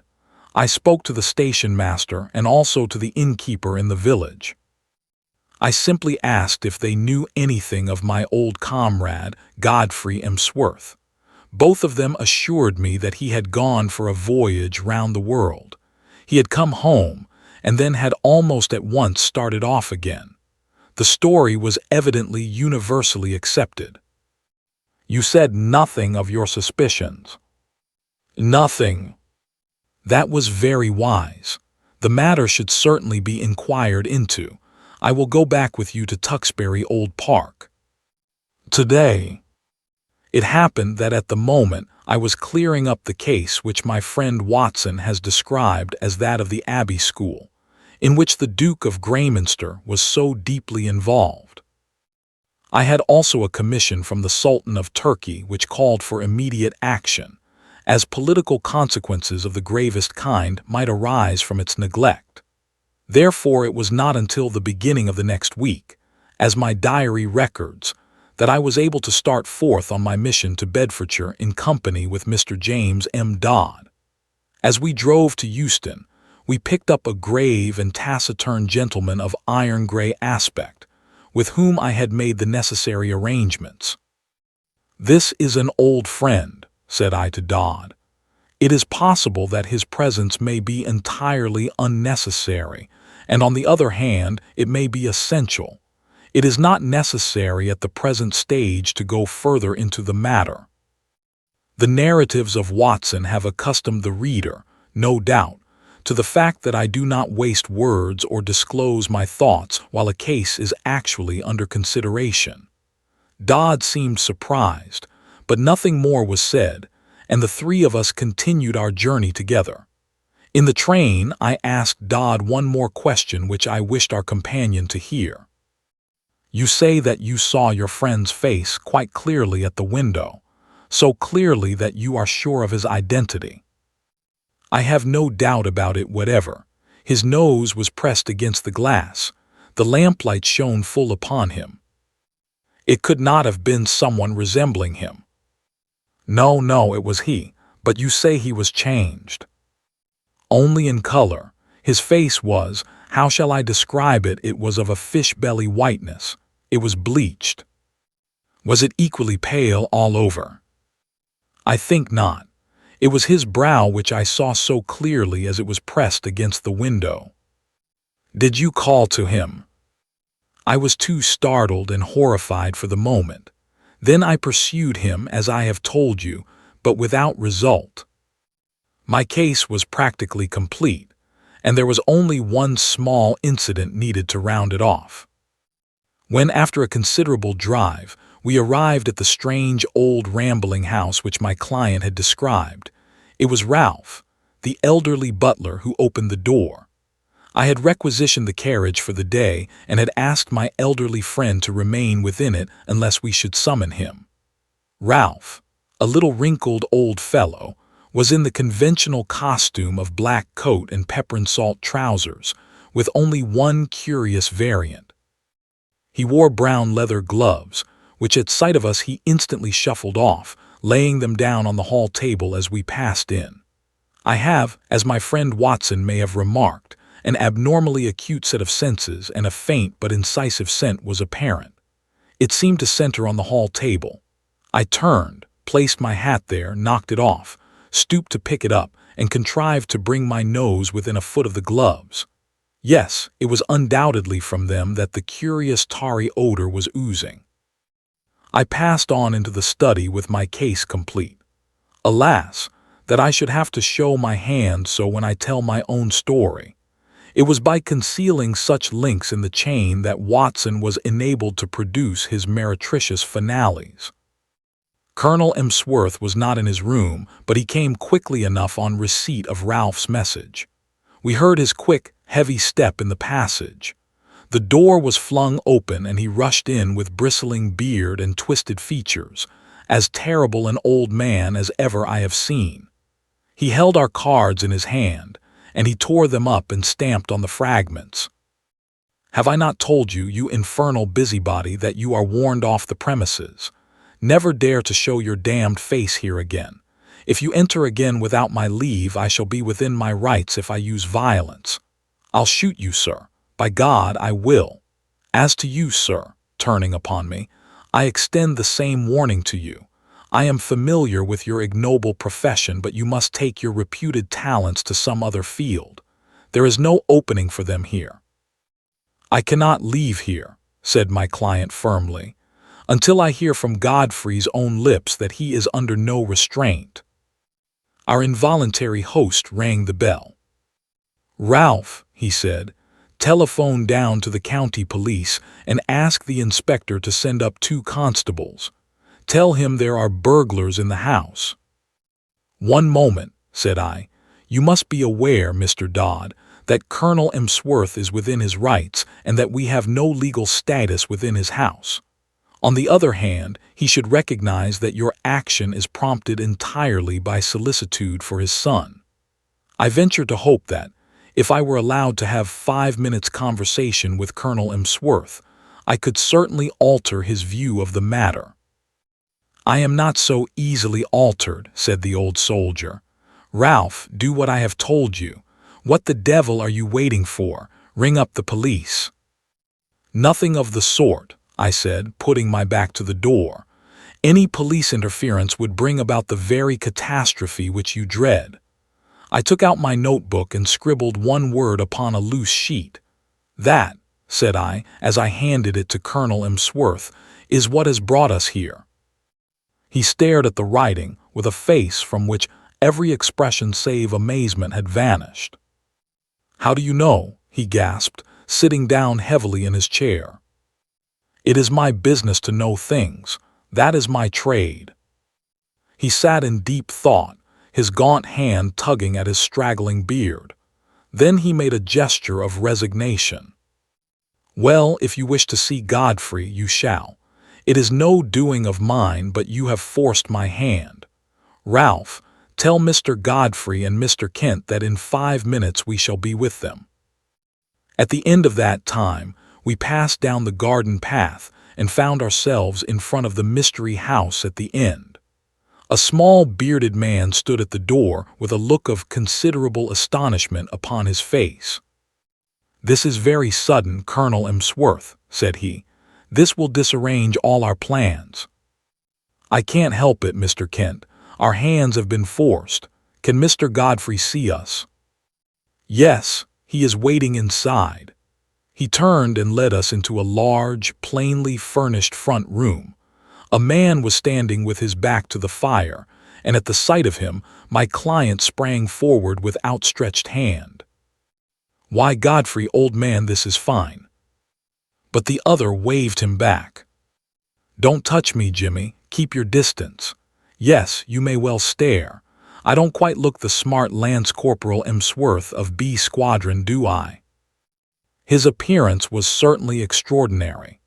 One could see that he had indeed been a handsome man with clear-cut features, sunburned by an African sun, but mottled in patches over this darker surface were curious whitish patches which had bleached his skin.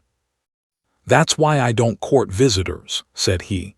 "I don't mind you, Jimmy, but I could have done without your friend. I suppose there is some good reason for it, but you have me at a disadvantage. I wanted to be sure that all was well with you, Godfrey. I saw you that night when you looked into my window, and I could not let the matter rest till I had cleared things up. Old Ralph told me you were there, and I couldn't help taking a peep at you. I hoped you would not have seen me, and I had to run to my burrow when I heard the window go up.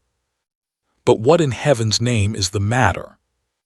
"Well, it's not a long story to tell," said he, lighting a cigarette. "You remember that morning fight at Buffelsprout outside Pretoria on the Eastern Railway line? You heard I was hit."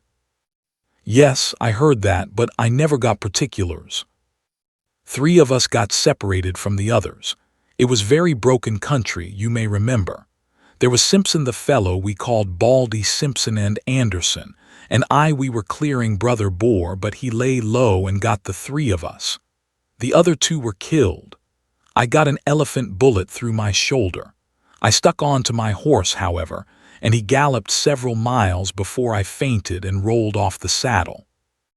When I came to myself, it was nightfall, and I raised myself up, feeling very weak and ill. To my surprise, there was a house close beside me, a fairly large house with a broad stoop and many windows. It was deadly cold. You remember the kind of numb cold which used to come at evening, a deadly, sickening sort of cold, very different from a crisp, healthy frost. Well, I was chilled to the bone, and my only hope seemed to lie in reaching that house. I staggered to my feet and dragged myself along, hardly conscious of what I did.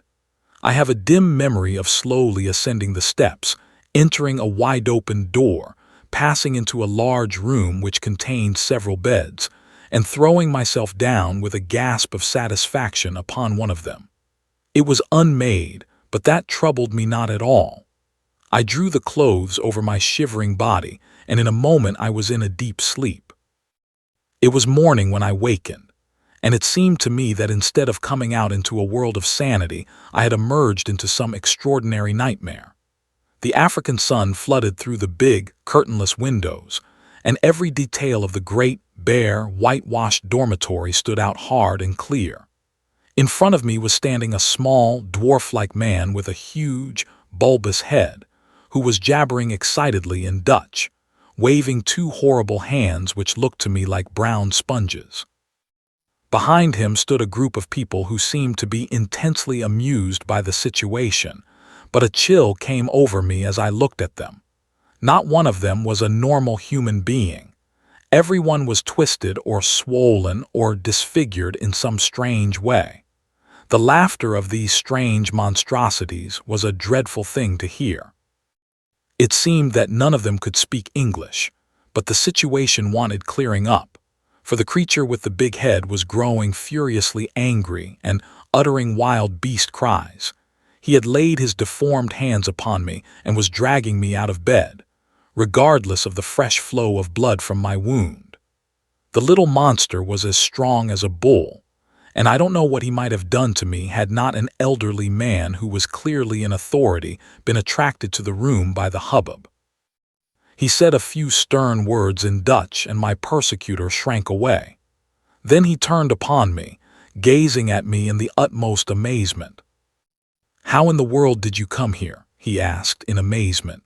"Wait a bit. I see that you are tired out and that wounded shoulder of yours wants looking after. I am a doctor and I'll soon have you tied up. But man alive, you are in far greater danger here than ever you were on the battlefield. You are in the leper hospital and you have slept in a leper's bed." Need I tell you more, Jimmy? It seems that in view of the approaching battle, all these poor creatures had been evacuated the day before. Then, as the British advanced, they had been brought back by their medical superintendent, who assured me that, though he believed he was immune to the disease, he would nonetheless never have dared to do what I had done. He put me in a private room, treated me kindly, and within a week or so I was removed to the General Hospital at Pretoria. So there you have my tragedy. I hoped against hope, but it was not until I had reached home that the terrible signs which you see upon my face told me that I had not escaped. What was I to do? I was in this lonely house. We had 2 servants whom we could utterly trust. There was a house where I could live. Under pledge of secrecy, Mr. Kent, who is a surgeon, was prepared to stay with me. It seemed simple enough on those lines. The alternative was a dreadful one, segregation for life among strangers with never a hope of release. But absolute secrecy was necessary, or even in this quiet countryside there would have been an outcry, and I should have been dragged to my horrible doom. Even you, Jimmy, even you had to be kept in the dark. Why my father has relented I cannot imagine. Colonel Emsworth pointed to me. "This is the gentleman who forced my hand." He unfolded the scrap of paper on which I had written the word leprosy. It seemed to me that if he knew so much as that, it was safer that he should know all. "And so it was," said I, "who knows but good may come of it. I understand that only Mr. Kent has seen the patient. May I ask, sir, if you are an authority on such complaints, which are, I understand, tropical or semi-tropical in their nature?" "I have the ordinary knowledge of the educated medical man," he observed, with some stiffness. "I have no doubt, sir, that you are fully competent, but I am sure that you will agree that in such a case a second opinion is valuable. You have avoided this, I understand, for fear that pressure should be put upon you to segregate the patient." "That is so," said Colonel Emsworth. "I foresaw this situation," I explained, "and I have brought with me a friend whose discretion may absolutely be trusted. I was able once to do him a professional service, and he is ready to advise as a friend rather than as a specialist. His name is Sir James Saunders." The prospect of an interview with Lord Roberts would not have excited greater wonder and pleasure in a raw subaltern than was now reflected upon the face of Mr. Kent. "I shall indeed be proud," he murmured. "Then I will ask Sir James to step this way. He is at present in the carriage outside the door. Meanwhile, Colonel Emsworth, we may perhaps assemble in your study, where I could give the necessary explanations. And here it is that I miss my Watson. By cunning questions and ejaculations of wonder he could elevate my simple art, which is but systematized common sense, into a prodigy. When I tell my own story I have no such aid, and yet I will give my process of thought even as I gave it to my small audience, which included Godfrey's mother, in the study of Colonel Emsworth. That process, said I, starts upon the supposition that when you have eliminated all which is impossible, then whatever remains, however improbable, must be the truth.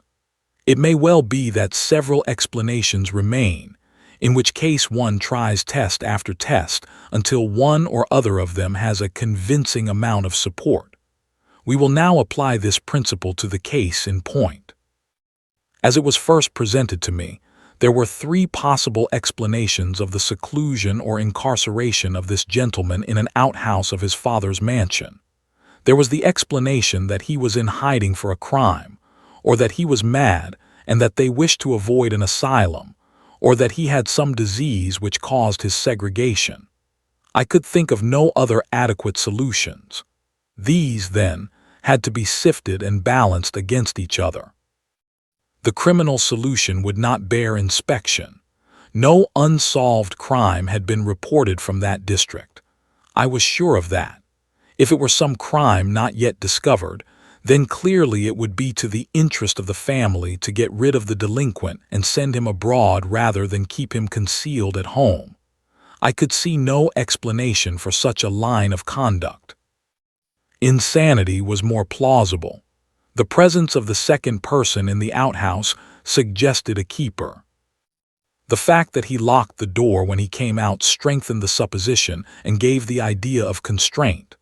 On the other hand, this constraint could not be severe, or the young man could not have got loose and come down to have a look at his friend. You will remember, Mr. Dodd, that I felt round for points, asking you, for example, about the paper which Mr. Kent was reading. Had it been the Lancet or the British Medical Journal, it would have helped me. It is not illegal, however, to keep a lunatic upon private premises so long as there is a qualified person in attendance and that the authorities have been duly notified. Why, then, all this desperate desire for secrecy? Once again, I could not get the theory to fit the facts. There remained the third possibility, into which, rare and unlikely as it was, everything seemed to fit. Leprosy is not uncommon in South Africa. By some extraordinary chance, this youth might have contracted it. His people would be placed in a very dreadful position, since they would desire to save him from segregation. Great secrecy would be needed to prevent rumors from getting about and subsequent interference by the authorities. A devoted medical man, if sufficiently paid, would easily be found to take charge of the sufferer. There would be no reason why the latter should not be allowed freedom after dark. Bleaching of the skin is a common result of the disease. The case was a strong one, so strong that I determined to act as if it were actually proved. When on arriving here I noticed that Ralph, who carries out the meals, had gloves which are impregnated with disinfectants. My last doubts were removed. A single word showed you, sir, that your secret was discovered, and if I wrote rather than said it, it was to prove to you that my discretion was to be trusted. I was finishing this little analysis of the case when the door was opened, and the austere figure of the great dermatologist was ushered in. But for once his sphinx-like features had relaxed, and there was a warm humanity in his eyes. He strode up to Colonel Emsworth and shook him by the hand. "It is often my lot to bring ill tidings and seldom good," said he. "This occasion is the more welcome. It is not leprosy."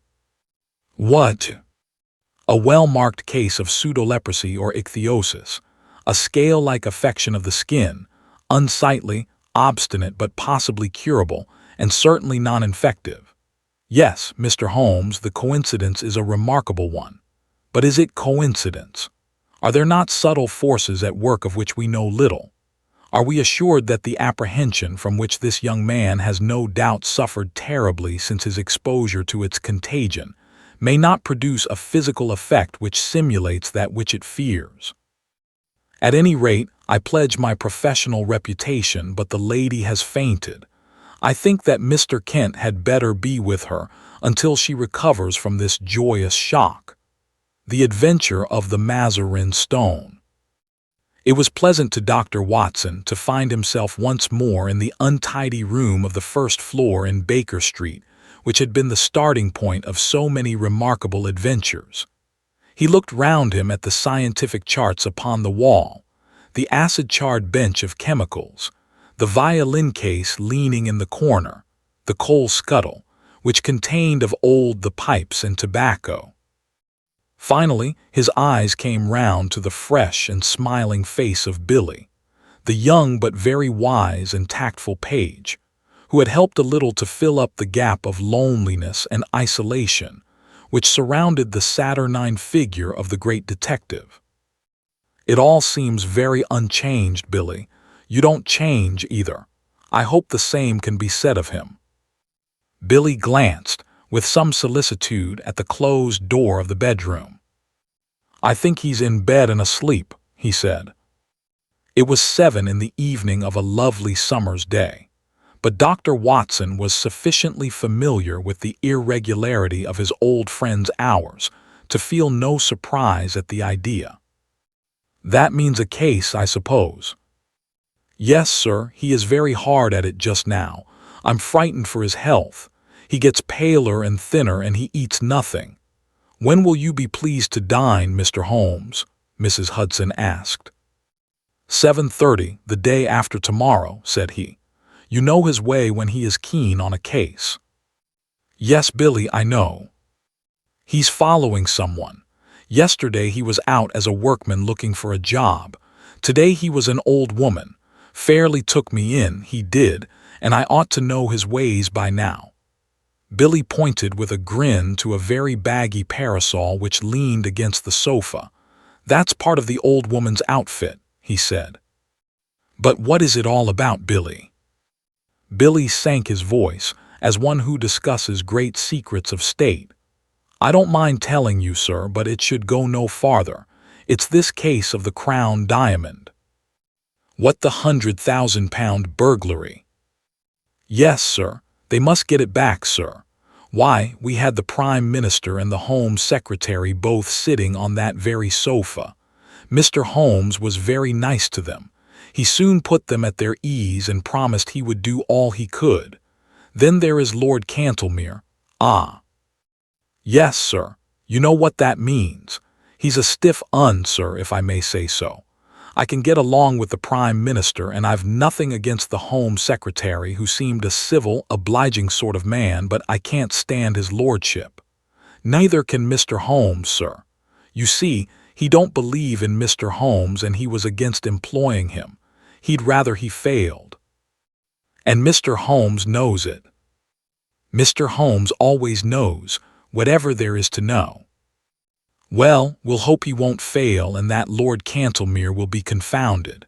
But I say, Billy, what is that curtain for across the window?" "Mr. Holmes had it put up there 3 days ago. We've got something funny behind it."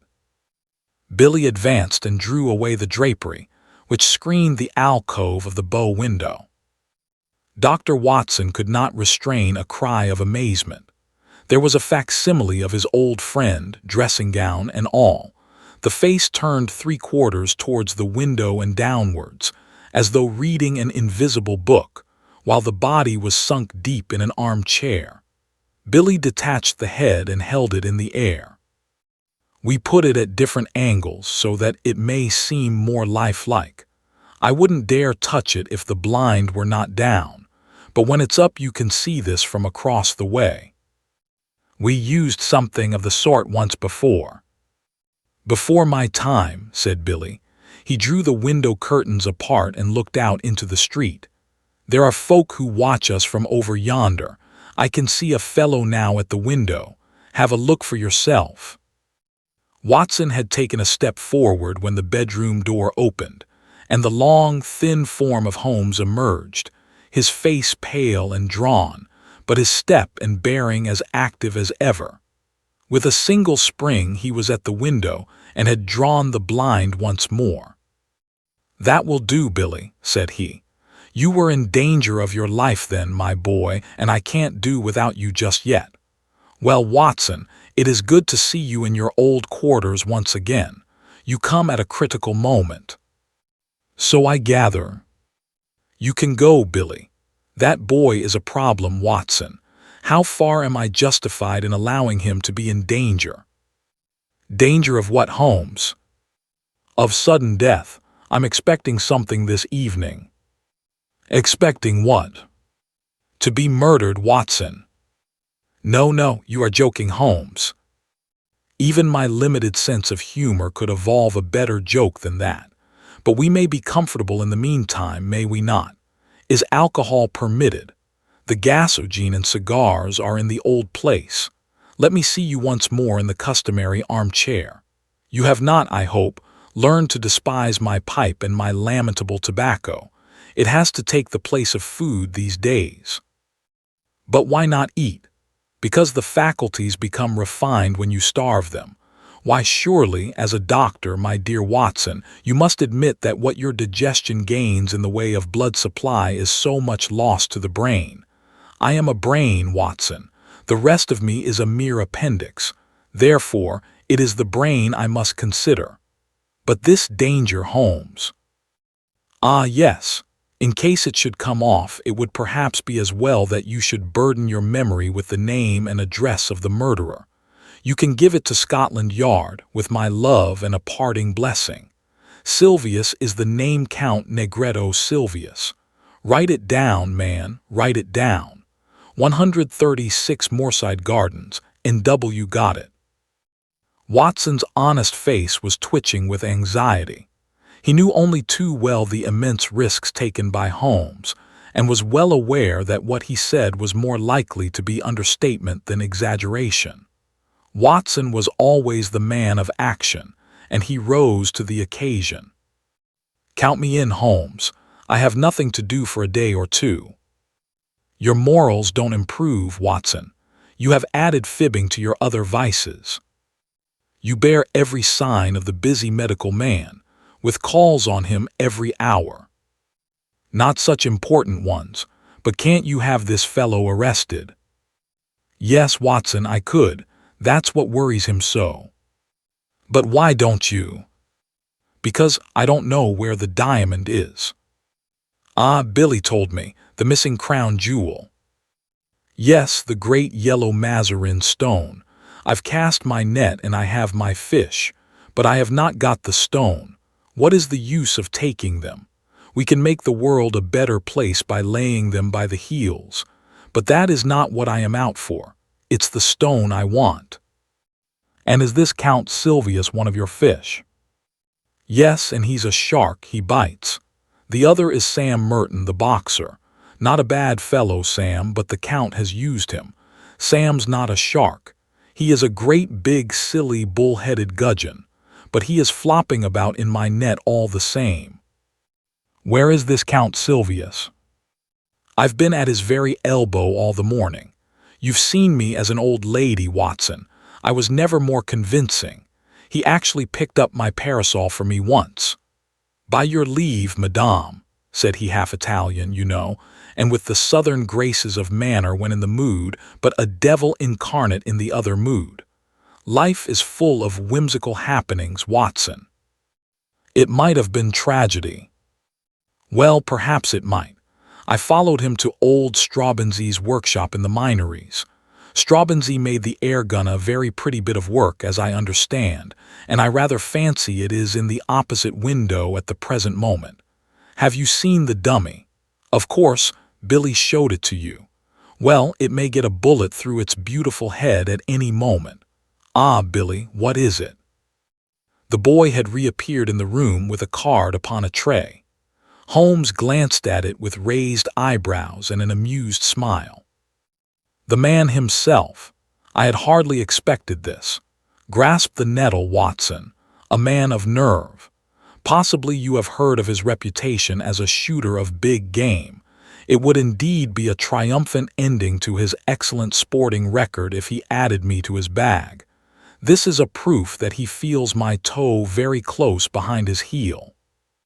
Send for the police.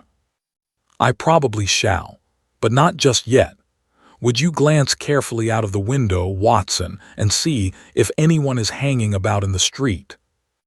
Watson looked warily round the edge of the curtain. Yes, there is one rough fellow near the door.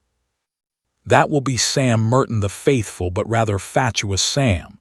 Where is this gentleman, Billy? In the waiting room, sir. Show him up when I ring. Yes, sir. If I am not in the room, show him in all the same. Yes, sir. Watson waited until the door was closed, and then he turned earnestly to his companion. Look here, Holmes, this is simply impossible. This is a desperate man who sticks at nothing. He may have come to murder you. I should not be surprised. I insist upon staying with you. You would be horribly in the way. In his way. No, my dear fellow, in my way. Well, I can't possibly leave you. Yes, you can, Watson, and you will, for you have never failed to play the game. I am sure you will play it to the end. This man has come for his own purpose, but he may stay for mine. Holmes took out his notebook and scribbled a few lines. Take a cab to Scotland Yard and give this to Yole of the CID. Come back with the police. The fellow's arrest will follow. I'll do that with joy. Before you return, I may have just time enough to find out where the stone is. He touched the bell. I think we will go out through the bedroom. This second exit is exceedingly useful. I rather want to see my shark without his seeing me, and I have, as you will remember, my own way of doing it. It was therefore an empty room into which Billy, a minute later, ushered Count Silvius. The famous game-shot, sportsman and man about town was a big, swarthy fellow with a formidable dark mustache, shading a cruel, thin-lipped mouth, and surmounted by a long, curved nose like the beak of an eagle. He was well dressed, but his brilliant necktie, shining pin, and glittering rings were flamboyant in their effect. As the door closed behind him, he looked round him with fierce, startled eyes, like one who suspects a trap at every turn. Then he gave a violent start as he saw the impassive head and the collar of the dressing-gown which projected above the armchair in the window. At first his expression was one of pure amazement. Then the light of a horrible hope gleamed in his dark, murderous eyes. He took one more glance round to see that there were no witnesses, and then, on tiptoe, his thick stick half raised, he approached the silent figure. He was crouching for his final spring and blow when a cool, sardonic voice greeted him from the open bedroom door. "Don't break it, Count. Don't break it."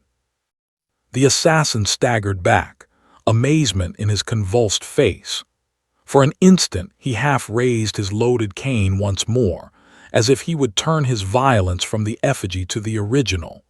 But there was something in that steady gray eye and mocking smile which caused his hand to sink to his side. "It's a pretty little thing," said Holmes, advancing towards the image. "Tavernier, the French modeler, made it. He is as good at waxworks as your friend Straubenzee is at air guns." "Air guns, sir? What do you mean?" "Put your hat and stick on the side table. Thank you. Pray take a seat. Would you care to put your revolver out also? Oh, very good if you prefer to sit upon it. Your visit is really most opportune, for I wanted badly to have a few minutes' chat with you." The Count scowled, with heavy, threatening eyebrows. "I, too, wish to have some words with you, Holmes. That is why I am here. I won't deny that I intended to assault you just now." Holmes swung his leg on the edge of the table. "I rather gathered that you had some idea of the sort in your head," said he. "But why these personal attentions?" "Because you have gone out of your way to annoy me. Because you have put your creatures upon my track." "My creatures, I assure you, no." "Nonsense, I have had them followed. Two can play at that game, Holmes." "It is a small point, Count Silvius, but perhaps you would kindly give me my prefix when you address me. You can understand that, with my routine of work, I should find myself on familiar terms with half the rogues' gallery, and you will agree that exceptions are invidious." "Well, Mr. Holmes, then." "Excellent, but I assure you you are mistaken about my alleged agents." Count Silvius laughed contemptuously. "Other people can observe as well as you. Yesterday there was an old sporting man. Today it was an elderly woman. They held me in view all day." "Really, sir, you compliment me. Old Baron Dowson said the night before he was hanged that, in my case, what the law had gained the stage had lost. And now you give my little impersonations your kindly praise." It was you yourself. Holmes shrugged his shoulders. You can see in the corner the parasol which you so politely handed to me in the Minories before you began to suspect. If I had known you might never have seen this humble home again, I was well aware of it. We all have neglected opportunities to deplore. As it happens, you did not know, so here we are. The Count's knotted brows gathered more heavily over his menacing eyes. What you say only makes the matter worse. It was not your agent's but your play-acting, busybody self. You admit that you have dogged me. Why? Come now, Count. You used to shoot lions in Algeria. Well, but why? Why? The sport, the excitement, the danger. And no doubt, to free the country from a pest. Exactly. My reasons in a nutshell. The Count sprang to his feet, and his hand involuntarily moved back to his hip pocket. Sit down, sir, sit down. There was another, more practical reason. I want that yellow diamond. Count Silvius lay back in his chair with an evil smile. Upon my word, said he. You knew that I was after you for that. The real reason why you are here tonight is to find out how much I know about the matter and how far my removal is absolutely essential. Well, I should say that, from your point of view, it is absolutely essential, for I know all about it, save only one thing, which you are about to tell me. Oh, indeed. And pray, what is this missing fact? Where the crown diamond now is. The Count looked sharply at his companion. Oh, you want to know that, do you? How the devil should I be able to tell you where it is? You can and you will. Indeed. You can't bluff me, Count Silvius. Holmes's eyes, as he gazed at him, contracted and lightened until they were like two menacing points of steel. You are absolute plate glass. I see to the very back of your mind. Then, of course, you see where the diamond is. Holmes clapped his hands with amusement and then pointed a derisive finger. Then you do know. You have admitted it. I admit nothing. Now, Count, if you will be reasonable, we can do business. If not, you will get hurt. Count Silvius threw up his eyes to the ceiling. And you talk about bluff, said he.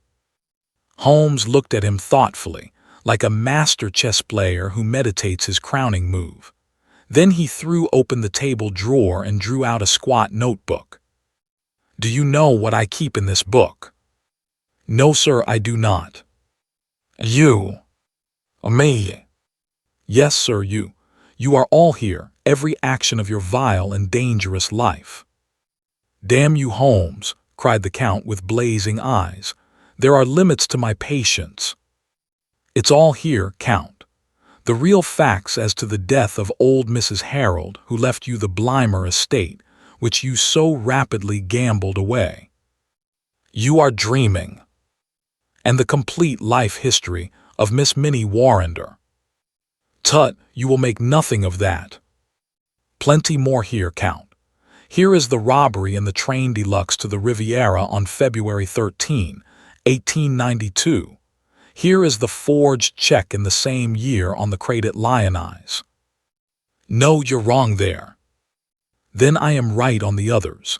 Now, Count, you are a card player. When the other fellow has all the trumps, it saves time to throw down your hand. What has all this talk to do with the jewel of which you spoke? Gently, Count. Restrain that eager mind. Let me get to the points in my own humdrum fashion. I have all this against you, but above all, I have a clear case against both you and your fighting bully in the case of the crown diamond. Indeed. I have the cabman who took you to Whitehall and the cabman who brought you away. I have the commissionaire who saw you near the case. I have Ikey Sanders who refused to cut it up for you. Ikey has peached and the game is up. The veins stood out on the Count's forehead. His dark, hairy hands were clenched in a convulsion of restrained emotion. He tried to speak, but the words would not shape themselves. That's the hand I play from, said Holmes. I put it all upon the table. But one card is missing. It's the King of Diamonds. I don't know where the stone is. You never shall know. No, now be reasonable, Count. Consider the situation. You are going to be locked up for 20 years. So is Sam Merton. What good are you going to get out of your diamond? None in the world. But if you hand it over, well, I'll compound a felony. We don't want you or Sam. We want the stone. Give that up, and so far as I am concerned, you can go free so long as you behave yourself in the future. If you make another slip, well, it will be the last. But this time my commission is to get the stone, not you. But if I refuse, why then, alas, it must be you and not the stone. Billy had appeared in answer to a ring. I think, Count, that it would be as well to have your friend Sam at this conference. After all, his interests should be represented. Billy, you will see a large and ugly gentleman outside the front door. Ask him to come up. If he won't come, sir. No violence, Billy. Don't be rough with him. If you tell him that Count Silvius wants him, he will certainly come. What are you going to do now? Asked the Count as Billy disappeared. My friend Watson was with me just now. I told him that I had a shark and a gudgeon in my net. Now I am drawing the net, and up they come together. The Count had risen from his chair, and his hand was behind his back. Holmes held something half protruding from the pocket of his dressing gown. You won't die in your bed, Holmes. I have often had the same idea. Does it matter very much? After all, Count, your own exit is more likely to be perpendicular than horizontal. But these anticipations of the future are morbid. Why not give ourselves up to the unrestrained enjoyment of the present? A sudden wild beast light sprang up in the dark, menacing eyes of the master criminal. Holmes's figure seemed to grow taller as he grew tense and ready. It is no use your fingering your revolver, my friend, he said in a quiet voice.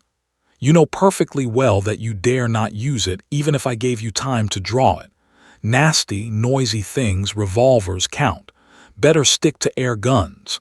Ah, I think I hear the fairy footstep of your estimable partner. Good day, Mr. Merton. Rather dull in the street, is it not? The prize fighter, a heavily built young man with a stupid, obstinate, slab-sided face, stood awkwardly at the door, looking about him with a puzzled expression. Holmes's debonair manner was a new experience, and though he vaguely felt that it was hostile, he did not know how to counter it. He turned to his more astute comrade for help. What's the game now, Count? What's this fellow want? What's up? His voice was deep and raucous. The Count shrugged his shoulders, and it was Holmes who answered. If I may put it in a nutshell, Mr. Merton, I should say it was all up. The boxer still addressed his remarks to his associate. Is this cove trying to be funny or what? I'm not in the funny mood myself.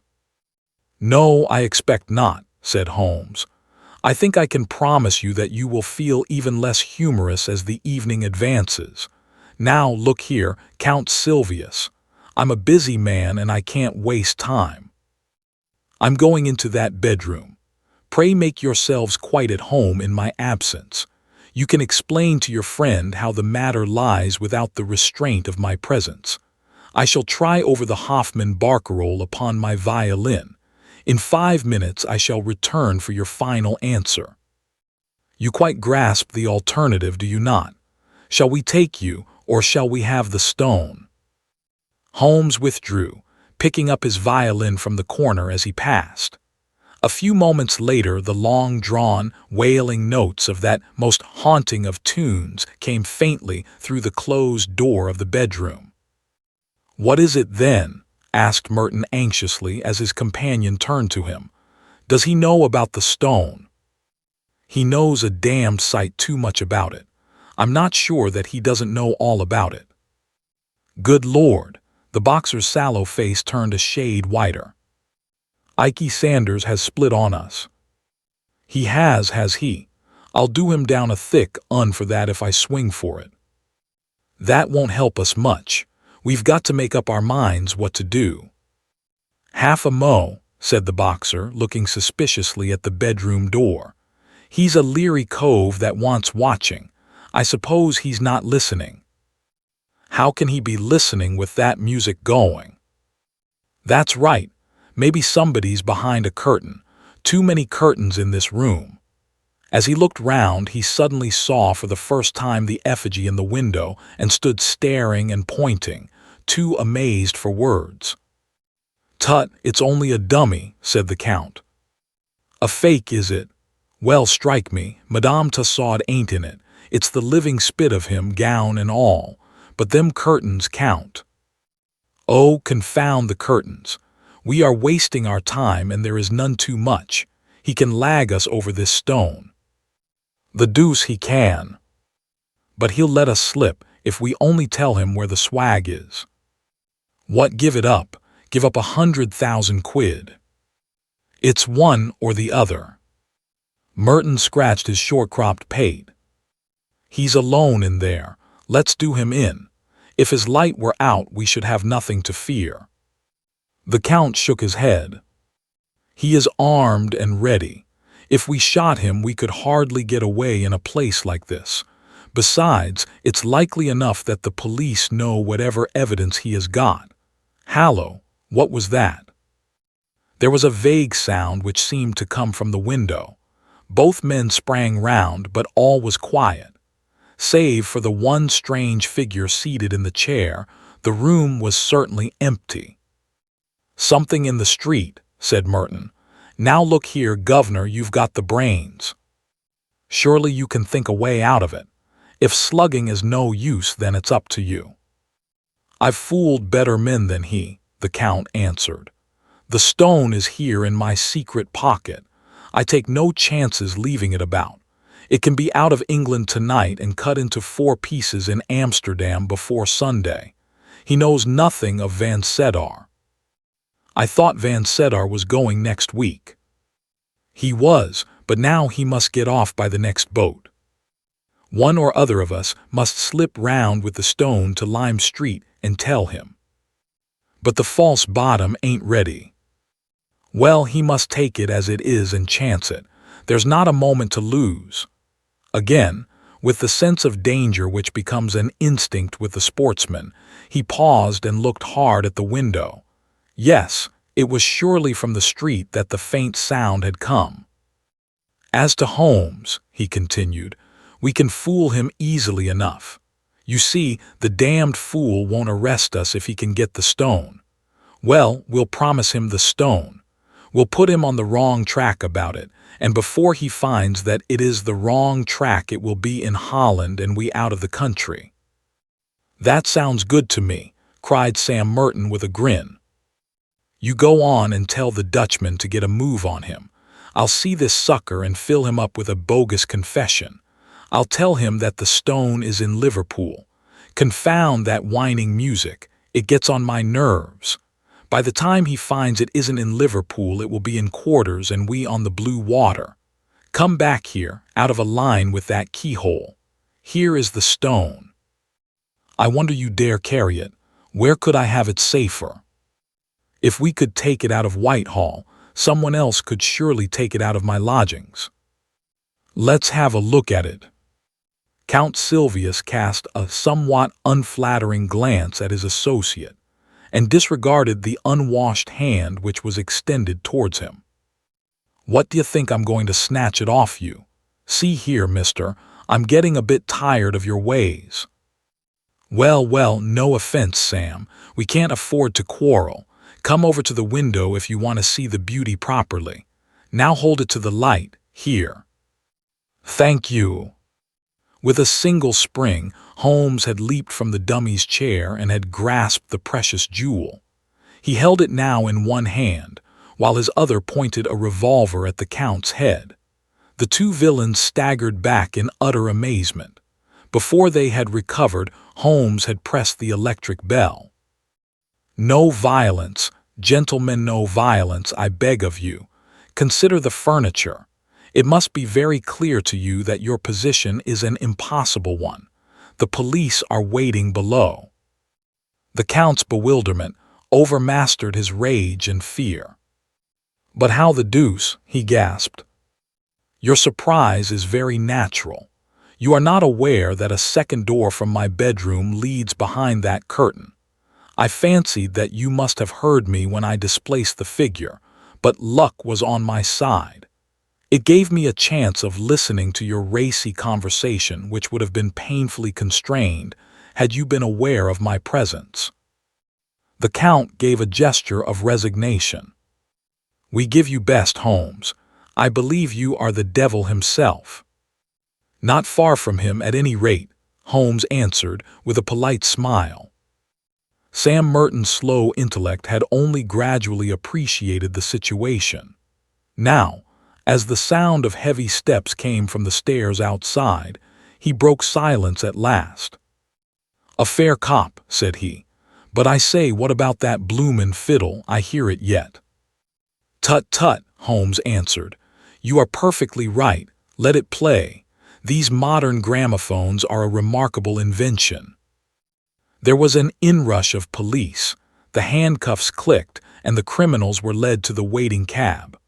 Watson lingered with Holmes, congratulating him upon this fresh leaf added to his laurels. Once more, their conversation was interrupted by the imperturbable Billy with his card tray. "Lord Cantlemere, sir." "Show him up, Billy. This is the eminent peer who represents the very highest interests," said Holmes. "He is an excellent and loyal person, but rather of the old regime. Shall we make him unbend?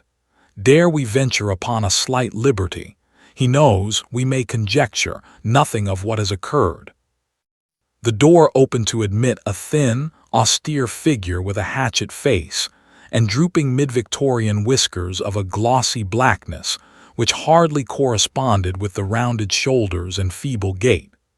Holmes advanced affably and shook an unresponsive hand. "How do you do, Lord Cantlemere? It is chilly for the time of year, but rather warm indoors. May I take your overcoat?" "No, I thank you. I will not take it off." Holmes laid his hand insistently upon the sleeve. "Pray allow me. My friend Dr. Watson would assure you that these changes of temperature are most insidious." His lordship shook himself free with some impatience. "I am quite comfortable, sir. I have no need to stay. I have simply looked in to know how your self-appointed task was progressing." "It is difficult, very difficult." "I feared that you would find it so." There was a distinct sneer in the old courtier's words and manner. "Every man finds his limitations, Mr. Holmes, but at least it cures us of the weakness of self-satisfaction." "Yes, sir, I have been much perplexed." "No doubt. Especially upon one point. Possibly you could help me upon it." "You apply for my advice rather late in the day. I thought that you had your own all-sufficient methods. Still, I am ready to help you. You see, Lord Cantlemere, we can no doubt frame a case against the actual thieves." "When you have caught them." "Exactly. But the question is, how shall we proceed against the receiver?" "Is this not rather premature?" "It is as well to have our plans ready. Now, what would you regard as final evidence against the receiver?" "The actual possession of the stone." "You would arrest him upon that?" "Most undoubtedly." Holmes seldom laughed, but he got as near it as his old friend Watson could remember. "In that case, my dear sir, I shall be under the painful necessity of advising your arrest." Lord Cantlemere was very angry. Some of the ancient fires flickered up into his sallow cheeks. "You take a great liberty, Mr. Holmes. In 50 years of official life I cannot recall such a case. I'm a busy man, sir, engaged upon important affairs, and I have no time or taste for foolish jokes. I may tell you frankly, sir, that I have never been a believer in your powers, and that I have always been of the opinion that the matter was far safer in the hands of the regular police force. Your conduct confirms all my conclusions. I have the honor, sir, to wish you good evening." Holmes had swiftly changed his position, and was between the pier and the door. "One moment, sir," said he. "To actually go off with the Mazarin stone would be a more serious offense than to be found in temporary possession of it. Sir, this is intolerable. Let me pass." "Put your hand in the right-hand pocket of your overcoat." "What do you mean, sir?" "Come, come, do what I ask." An instant later the amazed peer was standing, blinking and stammering, with the great yellow stone on his shaking palm. How is this, Mr. Holmes?" "Too bad, Lord Cantlemere, too bad," cried Holmes. "My old friend here will tell you that I have an impish habit of practical joking, also that I can never resist a dramatic situation. I took the liberty, the very great liberty, I admit, of putting the stone into your pocket at the beginning of our interview." The old peer stared from the stone to the smiling face before him. "Sir, I am bewildered. But yes, it is indeed the Mazarin stone. We are greatly your debtors, Mr. Holmes. Your sense of humor may, as you admit, be somewhat perverted and its exhibition remarkably untimely, but at least I withdraw any reflection I have made upon your amazing professional powers. But how? The case is but half finished. The details can wait." "No doubt, Lord Cantlemere, your pleasure in telling of this successful result in the exalted circle to which you return will be some small atonement for my practical joke. Billy, you will show his lordship out, and tell Mrs. Hudson that I should be glad if she would send up dinner for two as soon as possible. The Adventure of the Three Gables." I don't think that any of my adventures with Mr. Sherlock Holmes opened quite so abruptly, or so dramatically, as that which I associate with the Three Gables.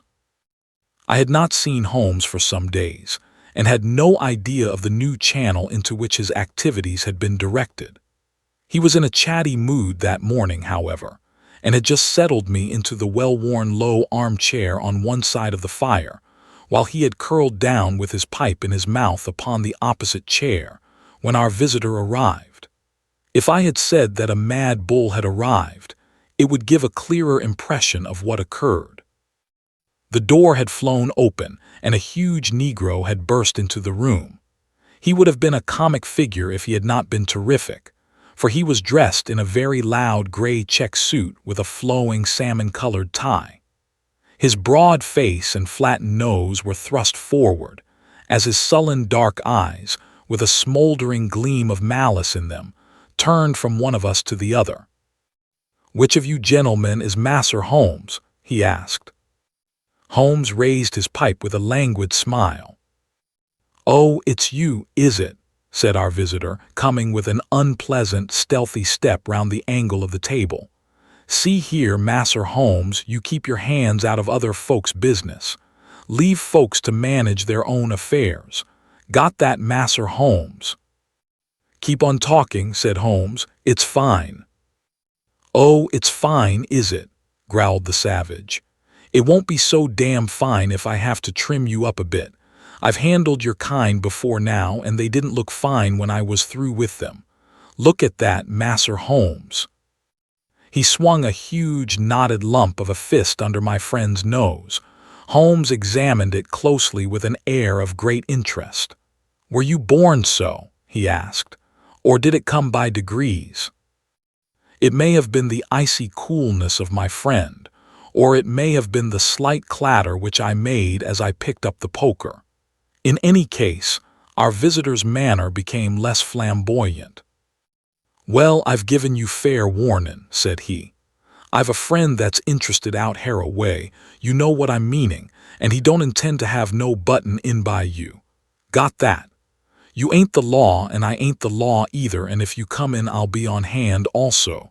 Don't you forget it." "I've wanted to meet you for some time," said Holmes.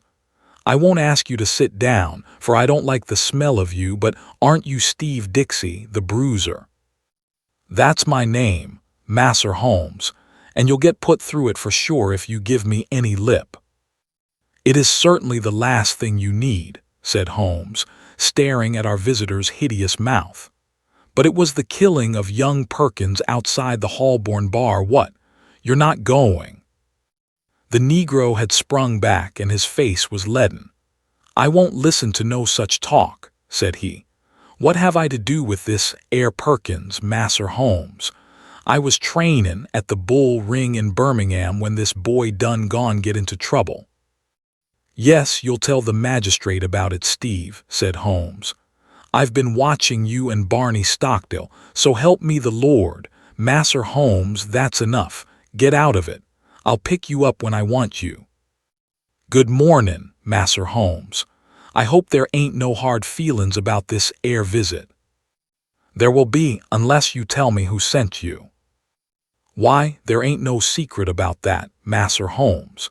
It was that same gentleman that you have just done gone mention. And who set him on to it? Help me, I don't know Masser Holmes. He just say, Steve, you go see Mr. Holmes and tell him his life ain't safe if he go down Harrow way. That's the whole truth. Without waiting for any further questioning, our visitor bolted out of the room almost as precipitately as he had entered.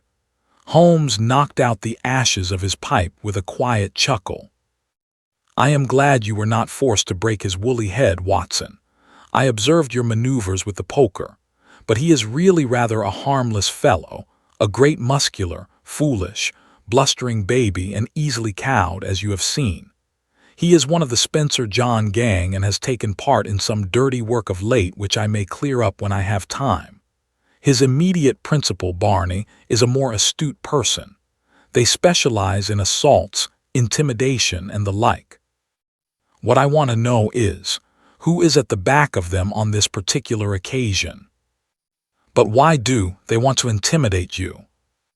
It is this Harrow Weald case.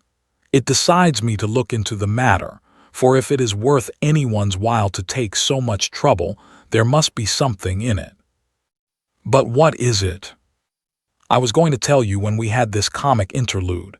Here is Mrs. Mabberley's note.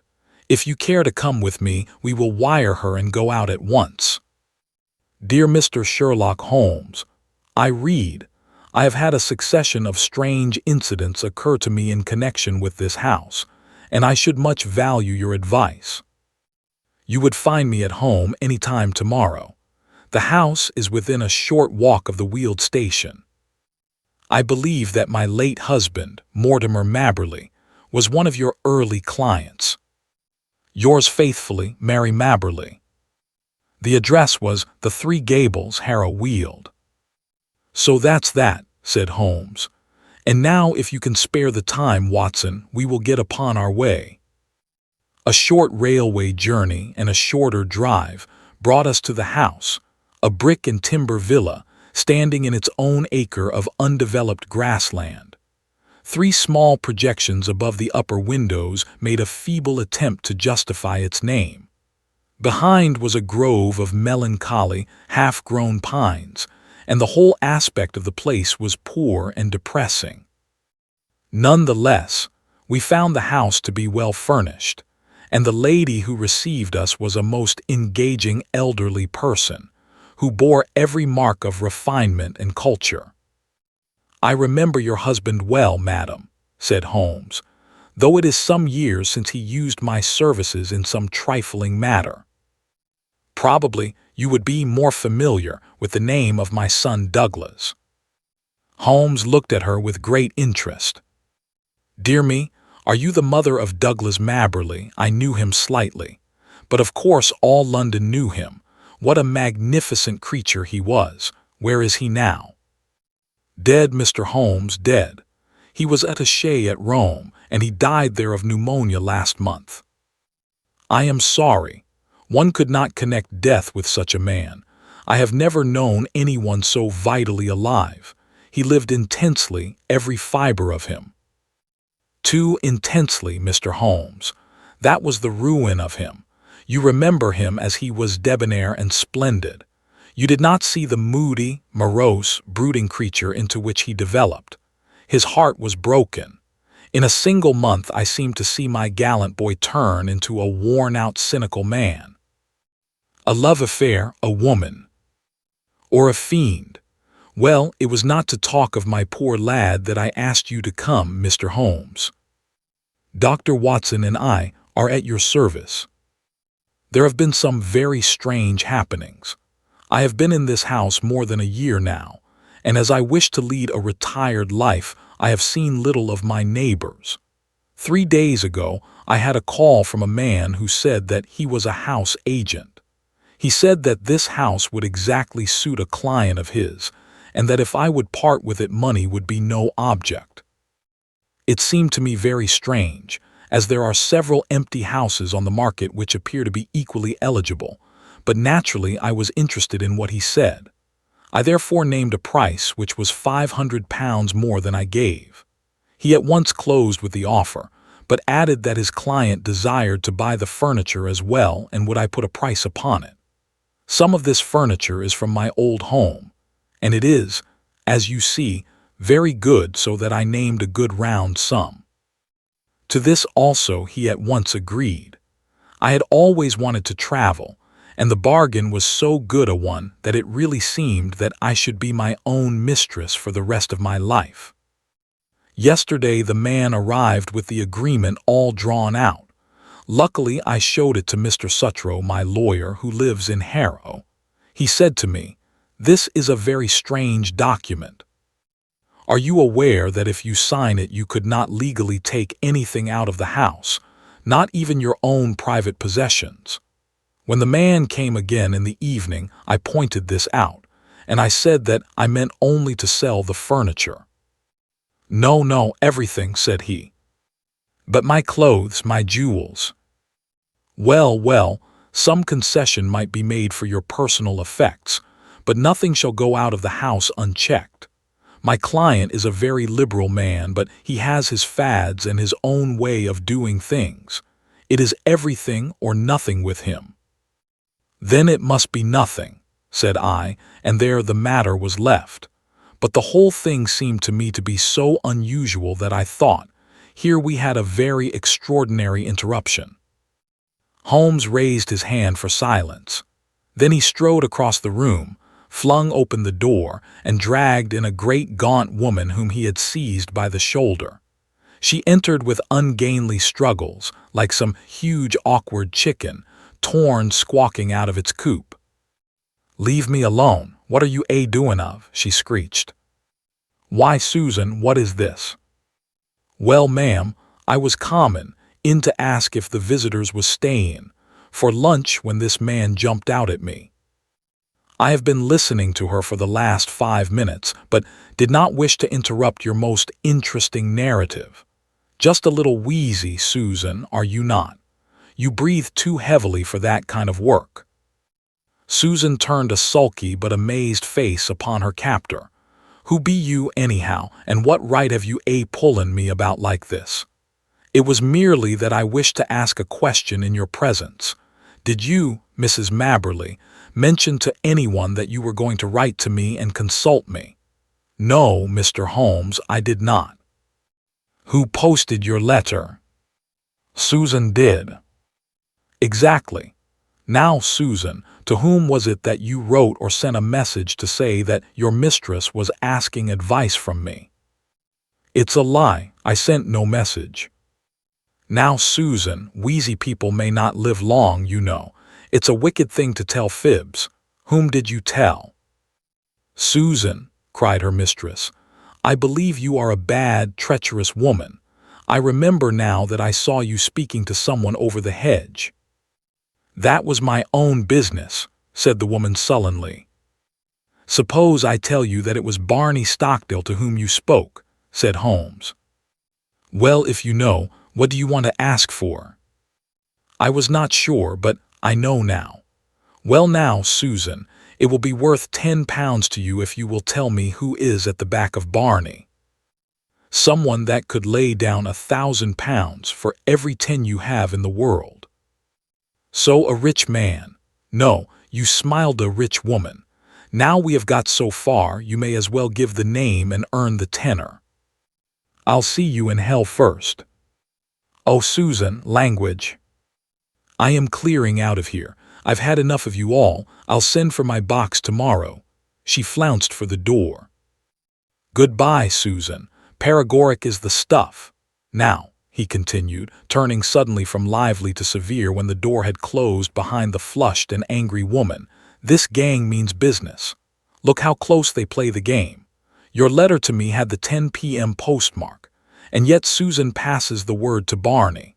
Barney has time to go to his employer and get instructions. He or she.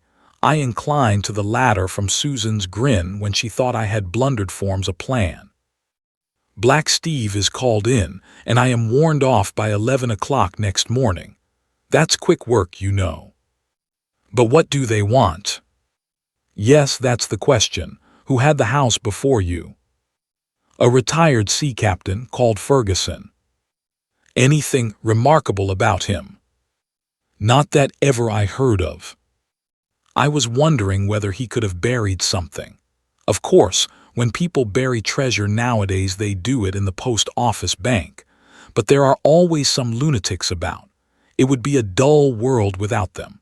At first I thought of some buried valuable, but why, in that case, should they want your furniture? You don't happen to have a Raphael or a First Folio Shakespeare without knowing it.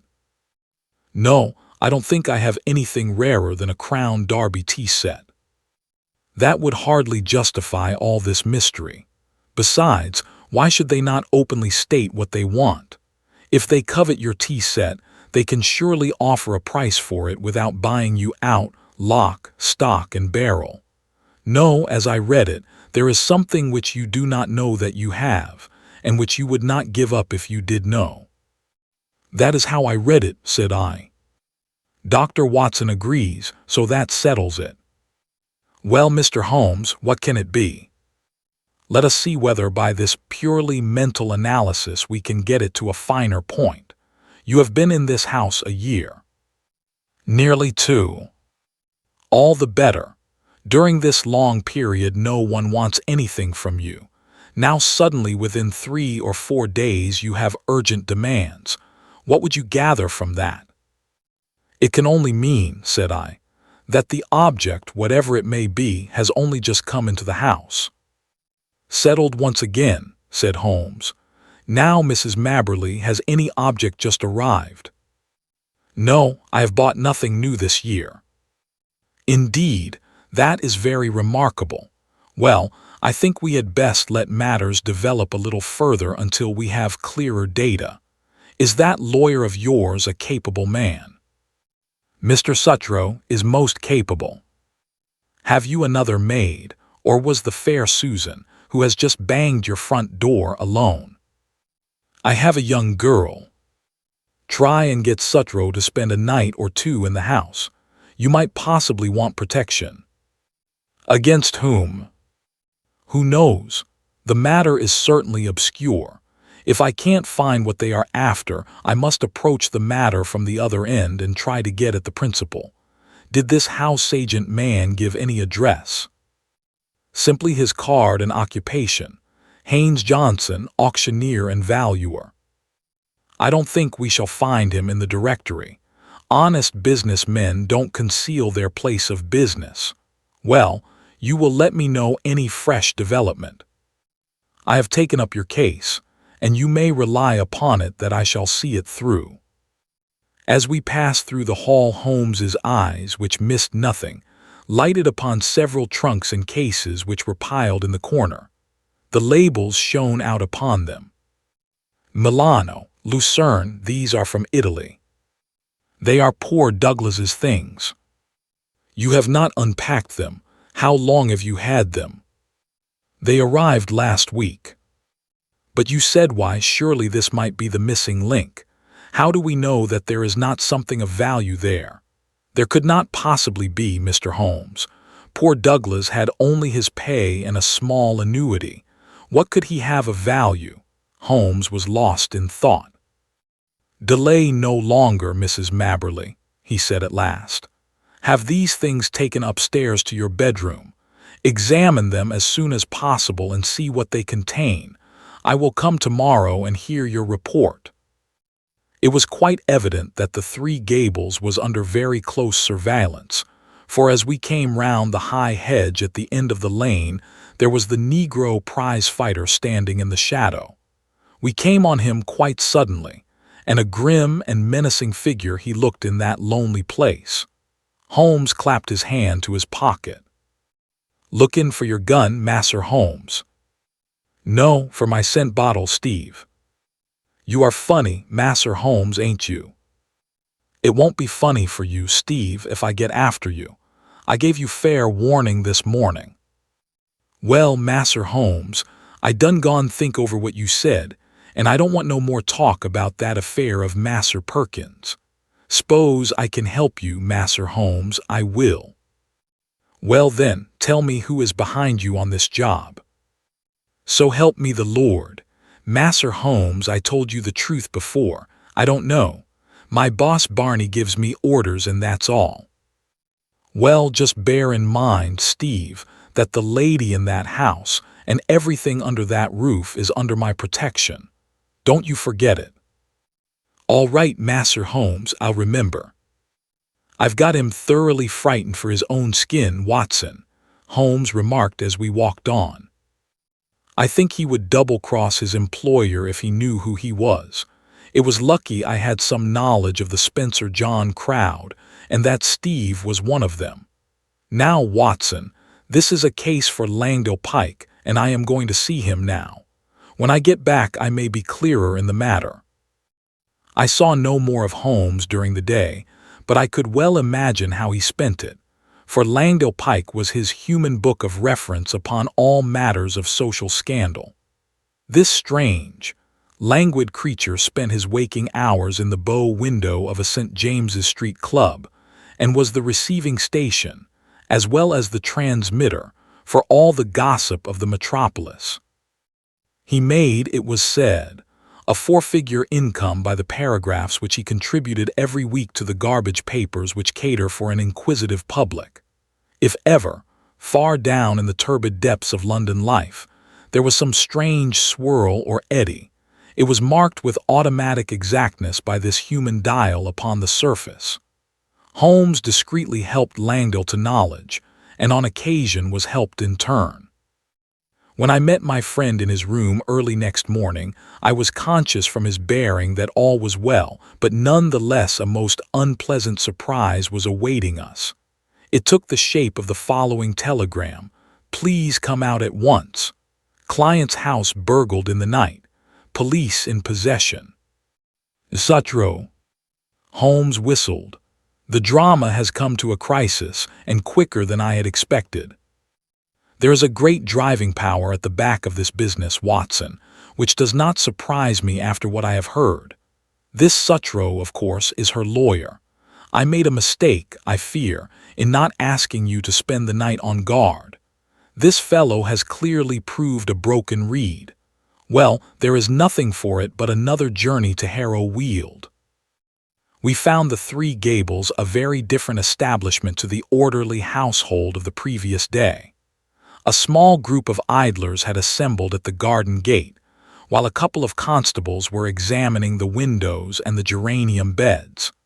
Within, we met a gray old gentleman, who introduced himself as the lawyer, together with a bustling, rubicund inspector, who greeted Holmes as an old friend. "Well, Mr. Holmes, no chance for you in this case, I'm afraid. Just a common, ordinary burglary, and well within the capacity of the poor old police. No experts need apply." "I am sure the case is in very good hands," said Holmes. "Merely a common burglary, you say?" "Quite so. We know pretty well who the men are and where to find them. It is that gang of Barney Stockdale, with the big nigger in it they've been seen about here." "Excellent. What did they get?" "Well, they don't seem to have got much. Mrs. Mabberley was chloroformed and the house was here is the lady herself." Our friend of yesterday, looking very pale and ill, had entered the room, leaning upon a little maid-servant. "You gave me good advice, Mr. Holmes," said she, smiling ruefully. "Alas, I did not take it. I did not wish to trouble Mr. Sutro, and so I was unprotected." "I only heard of it this morning," the lawyer explained. "Mr. Holmes advised me to have some friend in the house. I neglected his advice, and I have paid for it." "You look wretchedly ill," said Holmes. "Perhaps you are hardly equal to telling me what occurred." "It is all here," said the inspector, tapping a bulky notebook. "Still, if the lady is not too exhausted, there is really so little to tell. I have no doubt that wicked Susan had planned an entrance for them.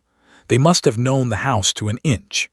I was conscious for a moment of the chloroform rag which was thrust over my mouth, but I have no notion how long I may have been senseless.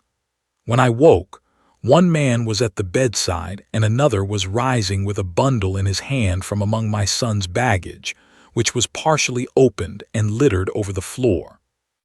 Before he could get away, I sprang up and seized him. "You took a big risk," said the inspector. I clung to him, but he shook me off, and the other may have struck me, for I can remember no more. Mary the maid heard the noise and began screaming out of the window. That brought the police, but the rascals had got away. "What did they take?" "Well, I don't think there is anything of value missing. I am sure there was nothing in my son's trunks." "Did the men leave no clue?" "There was one sheet of paper which I may have torn from the man that I grasped. It was lying all crumpled on the floor. It is in my son's handwriting." "Which means that it is not of much use," said the inspector. "Now if it had been in the burglar's—" "Exactly," said Holmes. "What rugged common sense!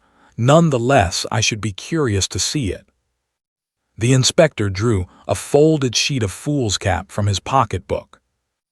"I never pass anything, however trifling," said he, with some pomposity. "That is my advice to you, Mr. Holmes. In 25 years' experience I have learned my lesson. There is always the chance of finger marks or something." Holmes inspected the sheet of paper. "What do you make of it, Inspector?"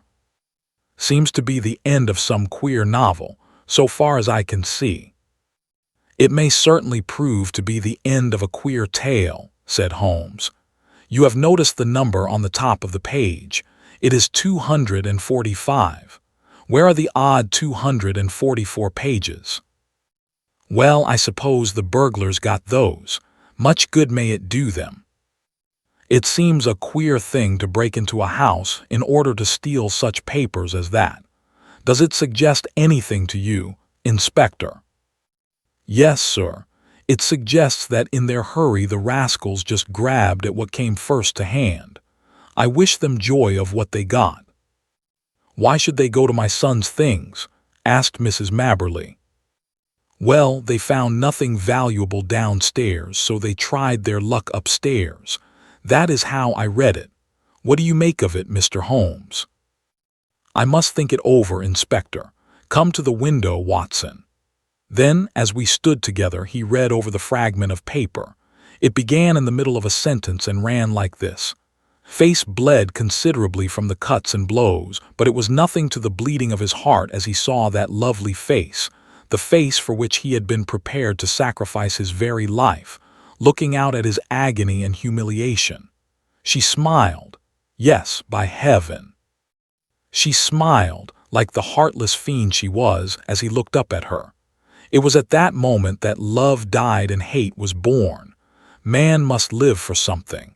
If it is not for your embrace, my lady, then it shall surely be for your undoing and my complete revenge."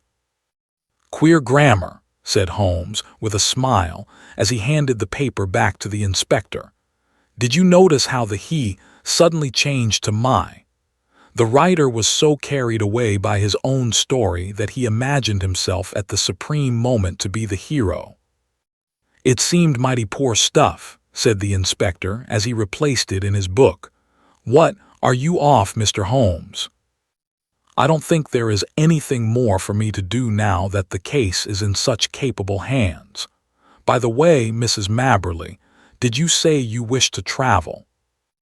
It has always been my dream, Mr. Holmes.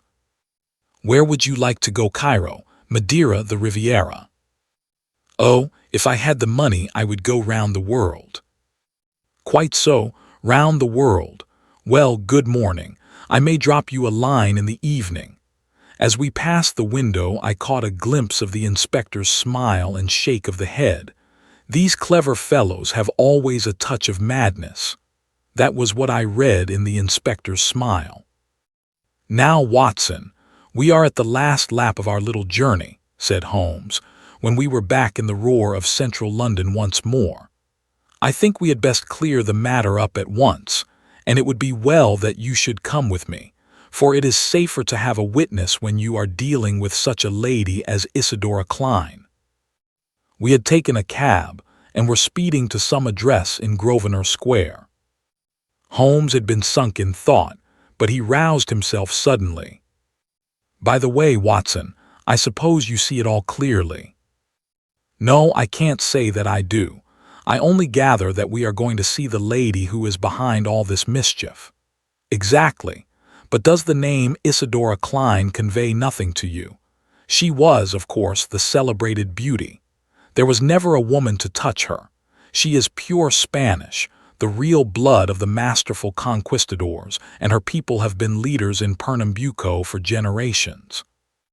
She married the aged German sugar king, Klein, and presently found herself the richest as well as the most lovely widow upon earth. Then there was an interval of adventure when she pleased her own tastes. She had several lovers, and Douglas Mabberley, one of the most striking men in London, was one of them. It was by all accounts more than an adventure with him. He was not a society butterfly, but a strong, proud man who gave and expected all. But she is the belle dame sans merci of fiction. When her caprice is satisfied, the matter is ended, and if the other party in the matter can't take her word for it, she knows how to bring it home to him. Then that was his own story. Ah, you are piecing it together now. I hear that she is about to marry the young Duke of Lomond, who might almost be her son. His Grace's ma might overlook the age, but a big scandal would be a different matter, so it is imperative. Ah, here we are. It was one of the finest corner houses of the West End. A machine-like footman took up our cards and returned with word that the lady was not at home. Then we shall wait until she is, said Holmes cheerfully. The machine broke down. Not at home means not at home to you, said the footman. Good, Holmes answered. That means that we shall not have to wait. Kindly give this note to your mistress. He scribbled 3 or 4 words upon a sheet of his notebook, folded it, and handed it to the man. What did you say, Holmes? I asked. I simply wrote, shall it be the police then? I think that should pass us in. It did with amazing celerity. A minute later we were in an Arabian Nights drawing room, vast and wonderful in a half-gloom, picked out with an occasional pink electric light. The lady had come, I felt, to that time of life when even the proudest beauty finds the half-light more welcome. She rose from a settee as we entered, tall, queenly, a perfect figure, a lovely mask-like face, with 2 wonderful Spanish eyes which looked murder at us both. What is this intrusion and this insulting message? She asked, holding up the slip of paper. I need not explain, madame. I have too much respect for your intelligence to do so, though I confess that intelligence has been surprisingly at fault of late. How so, sir? By supposing that your hired bullies could frighten me from my work. Surely no man would take up my profession if it were not that danger attracts him. It was you, then, who forced me to examine the case of young Mabberley. I have no idea what you are talking about. What have I to do with hired bullies? Holmes turned away wearily. Yes, I have underrated your intelligence. Well, good afternoon. Stop, where are you going? To Scotland Yard. We had not got halfway to the door before she had overtaken us and was holding his arm. She had turned in a moment from steel to velvet. Come and sit down, gentlemen. Let us talk this matter over. I feel that I may be frank with you, Mr. Holmes. You have the feelings of a gentleman. How quick a woman's instinct is to find it out. I will treat you as a friend. I cannot promise to reciprocate, madame. I am not the law, but I represent justice so far as my feeble powers go. I am ready to listen, and then I will tell you how I will act. No doubt it was foolish of me to threaten a brave man like yourself. What was really foolish, madame, is that you have placed yourself in the power of a band of rascals who may blackmail or give you away. No, no, I am not so simple. Since I have promised to be frank, I may say that no one save Barney Stockdale and Susan, his wife, have the least idea who their employer is. As to them, well, it is not the first. She smiled and nodded with a charming, coquettish intimacy. I see, you've tested them before. They are good hounds who run silent. Such hounds have a way sooner or later of biting the hand that feeds them. They will be arrested for this burglary. The police are already after them. They will take what comes to them. That is what they are paid for. I shall not appear in the matter. Unless I bring you into it. No, no, you would not. You are a gentleman. It is a woman's secret. In the first place, you must give back this manuscript. She broke into a ripple of laughter and walked to the fireplace. There was a calcined mass which she broke up with the poker. Shall I give this back? She asked. So roguish and exquisite did she look as she stood before us with a challenging smile that I felt of all Holmes's criminals this was the one whom he would find it hardest to face. However, he was immune from sentiment. That seals your fate, he said coldly. You are very prompt in your actions, madame, but you have overdone it on this occasion. She threw the poker down with a clatter. How hard you are, she cried. May I tell you the whole story? I fancy I could tell it to you. But you must look at it with my eyes, Mr. Holmes. You must realize it from the point of view of a woman who sees all her life's ambition about to be ruined at the last moment. Is such a woman to be blamed if she protects herself? The original sin was yours. Yes, yes, I admit it. He was a dear boy, Douglas, but it so chanced that he could not fit into my plans. He wanted marriage, Mr. Holmes, with a penniless commoner. Nothing less would serve him. Then he became pertinacious. Because I had given, he seemed to think that I still must give, and to him only. It was intolerable. At last I had to make him realize it. By hiring ruffians to beat him under your own window. You do indeed seem to know everything. Well, it is true. Barney and the boys drove him away and were, I admit, a little rough in doing so. But what did he do then? Could I have believed that a gentleman would do such an act? He wrote a book in which he described his own story. I, of course, was the wolf, he the lamb. It was all there under different names, of course, but who in all London would have failed to recognize it? What do you say to that, Mr. Holmes? Well, he was within his rights. It was as if the air of Italy had got into his blood and brought with it the old cruel Italian spirit. He wrote to me and sent me a copy of his book that I might have the torture of anticipation. There were 2 copies. He said one for me, one for his publisher. How did you know the publishers had not reached him? I knew who his publisher was. It is not his only novel, you know. I found out that he had not heard from Italy. Then came Douglas's sudden death. So long as that other manuscript was in the world, there was no safety for me. Of course, it must be among his effects, and these would be returned to his mother. I set the gang at work. One of them got into the house as servant. I wanted to do the thing honestly. I really and truly did. I was ready to buy the house and everything in it. I offered any price she cared to ask. I only tried the other way when everything else had failed. Now, Mr. Holmes, granting that I was too hard on Douglas and, God knows, I am sorry for it. What else could I do with my whole future at stake? Sherlock Holmes shrugged his shoulders. Well, well, said he, I suppose I shall have to compound a felony as usual. How much does it cost to go round the world in first-class style? The lady stared in amazement. Could it be done on £5,000?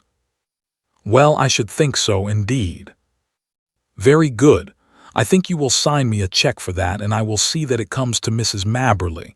You owe her a little change of air. Meantime, lady, he wagged a cautionary forefinger, have a care. Have a care. You can't play with edged tools forever without cutting those dainty hands. The Adventure of the Sussex Vampire. Holmes had read carefully a note which the last post had brought him. Then, with the dry chuckle which was his nearest approach to a laugh, he tossed it over to me. For a mixture of the modern and the medieval, of the practical and of the wildly fanciful, I think this is surely the limit, said he. What do you make of it, Watson? I read as follows, 46 Old Jewry, November 19th. Ray Vampires.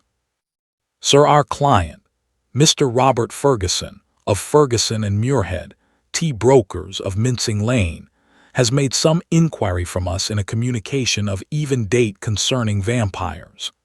As our firm specializes entirely upon the assessment of machinery, the matter hardly comes within our purview, and we have therefore recommended Mr. Ferguson to call upon you and lay the matter before you. We have not forgotten your successful action in the case of Matilda Briggs. We are, sir, faithfully yours, Morrison, and Dodd. Per EJC. Matilda Briggs was not the name of a young woman, Watson, said Holmes in a reminiscent voice. It was a ship which is associated with the giant rat of Sumatra, a story for which the world is not yet prepared. But what do we know about vampires? Does it come within our purview either? Anything is better than stagnation, but really we seem to have been switched on to a Grimm's fairy tale. Make a long arm, Watson, and see what V has to say. I leaned back and took down the great index volume to which he referred. Holmes balanced it on his knee, and his eyes moved slowly and lovingly over the record of old cases, mixed with the accumulated information of a lifetime. Voyage of the Gloria Scott, he read. That was a bad business. I have some recollection that you made a record of it, Watson, though I was unable to congratulate you upon the result. Victor Lynch the Forger, Venomous Lizard or Gila. Remarkable case that, Vittoria the Circus Belle, Vanderbilt and the Yeggman, Vipers, Vigor the Hammersmith Wonder, Hullo. Hullo, good old index. You can't beat it. Listen to this, Watson. Vampirism in Hungary, and again, vampires in Transylvania. He turned over the pages with eagerness, but after a short, intent perusal, he threw down the great book with a snarl of disappointment. Rubbish, Watson, rubbish. What have we to do with walking corpses who can only be held in their grave by stakes driven through their hearts? It's pure lunacy. But surely, said I, the vampire was not necessarily a dead man. A living person might have the habit. I have read, for example, of the old sucking the blood of the young in order to retain their youth. You are right, Watson. It mentions the legend in one of these references. But are we to give serious attention to such things? This agency stands flat-footed upon the ground, and there it must remain. The world is big enough for us. No ghosts need apply. I fear that we cannot take Mr. Robert Ferguson very seriously. Possibly this note may be from him, and may throw some light upon what is worrying him. He took up a second letter which had lain unnoticed upon the table whilst he had been absorbed with the first. This he began to read with a smile of amusement upon his face, which gradually faded away into an expression of intense interest and concentration. When he had finished, he sat for some little time lost in thought with the letter dangling from his fingers. Finally, with a start, he aroused himself from his reverie. Cheeseman's Lamberley. Where is Lamberley, Watson? It is in Sussex, south of Horsham. Not very far, eh? And Cheeseman's. I know that country, Holmes. It is full of old houses which are named after the men who built them centuries ago. You get Audleys and Harveys and Carringtons. The folk are forgotten, but their names live in their houses. Precisely, said Holmes coldly. It was one of the peculiarities of his proud, self-contained nature that, though he docketed any fresh information very quickly and accurately in his brain, he seldom made any acknowledgment to the giver. I rather fancy we shall know a good deal more about Cheeseman's Lamberley before we are through. The letter is, as I had hoped, from Robert Ferguson. By the way, he claims acquaintance with you. With me? You had better read it. He handed the letter across. It was headed with the address quoted. Dear Mr. Holmes, it said, I have been recommended to you by my lawyers, but indeed the matter is so extraordinarily delicate that it is most difficult to discuss. It concerns a friend for whom I am acting. This gentleman married some 5 years ago a Peruvian lady, the daughter of a Peruvian merchant, whom he had met in connection with the importation of nitrates. The lady was very beautiful, but the fact of her foreign birth and of her alien religion always caused a separation of interests and of feelings between husband and wife, so that after a time his love may have cooled towards her, and he may have come to regard their union as a mistake. He felt there were sides of her character which he could never explore or understand. This was the more painful as she was as loving a wife as a man could have to all appearance absolutely devoted. Now for the point which I will make more plain when we meet. Indeed, this note is merely to give you a general idea of the situation and to ascertain whether you would care to interest yourself in the matter. The lady began to show some curious traits quite alien to her ordinarily sweet and gentle disposition. The gentleman had been married twice, and he had one son by the first wife. This boy was now 15, a very charming and affectionate youth, though unhappily injured through an accident in childhood. Twice the wife was caught in the act of assaulting this poor lad in the most unprovoked way. Once she struck him with a stick and left a great weal on his arm. This was a small matter, however, compared with her conduct to her own child, a dear boy just under 1 year of age. On one occasion about a month ago this child had been left by its nurse for a few minutes. A loud cry from the baby, as of pain, called the nurse back. As she ran into the room she saw her employer, the lady, leaning over the baby and apparently biting his neck. There was a small wound in the neck, from which a stream of blood had escaped. The nurse was so horrified that she wished to call the husband, but the lady implored her not to do so, and actually gave her £5 as a price for her silence. No explanation was ever given, and for the moment the matter was passed over. It left, however, a terrible impression upon the nurse's mind, and from that time she began to watch her mistress closely, and to keep a closer guard upon the baby, whom she tenderly loved. It seemed to her that even as she watched the mother, so the mother watched her, and that every time she was compelled to leave the baby alone the mother was waiting to get at it. Day and night the nurse covered the child, and day and night the silent, watchful mother seemed to be lying in wait as a wolf waits for a lamb. It must read most incredible to you, and yet I beg you to take it seriously, for a child's life and a man's sanity may depend upon it.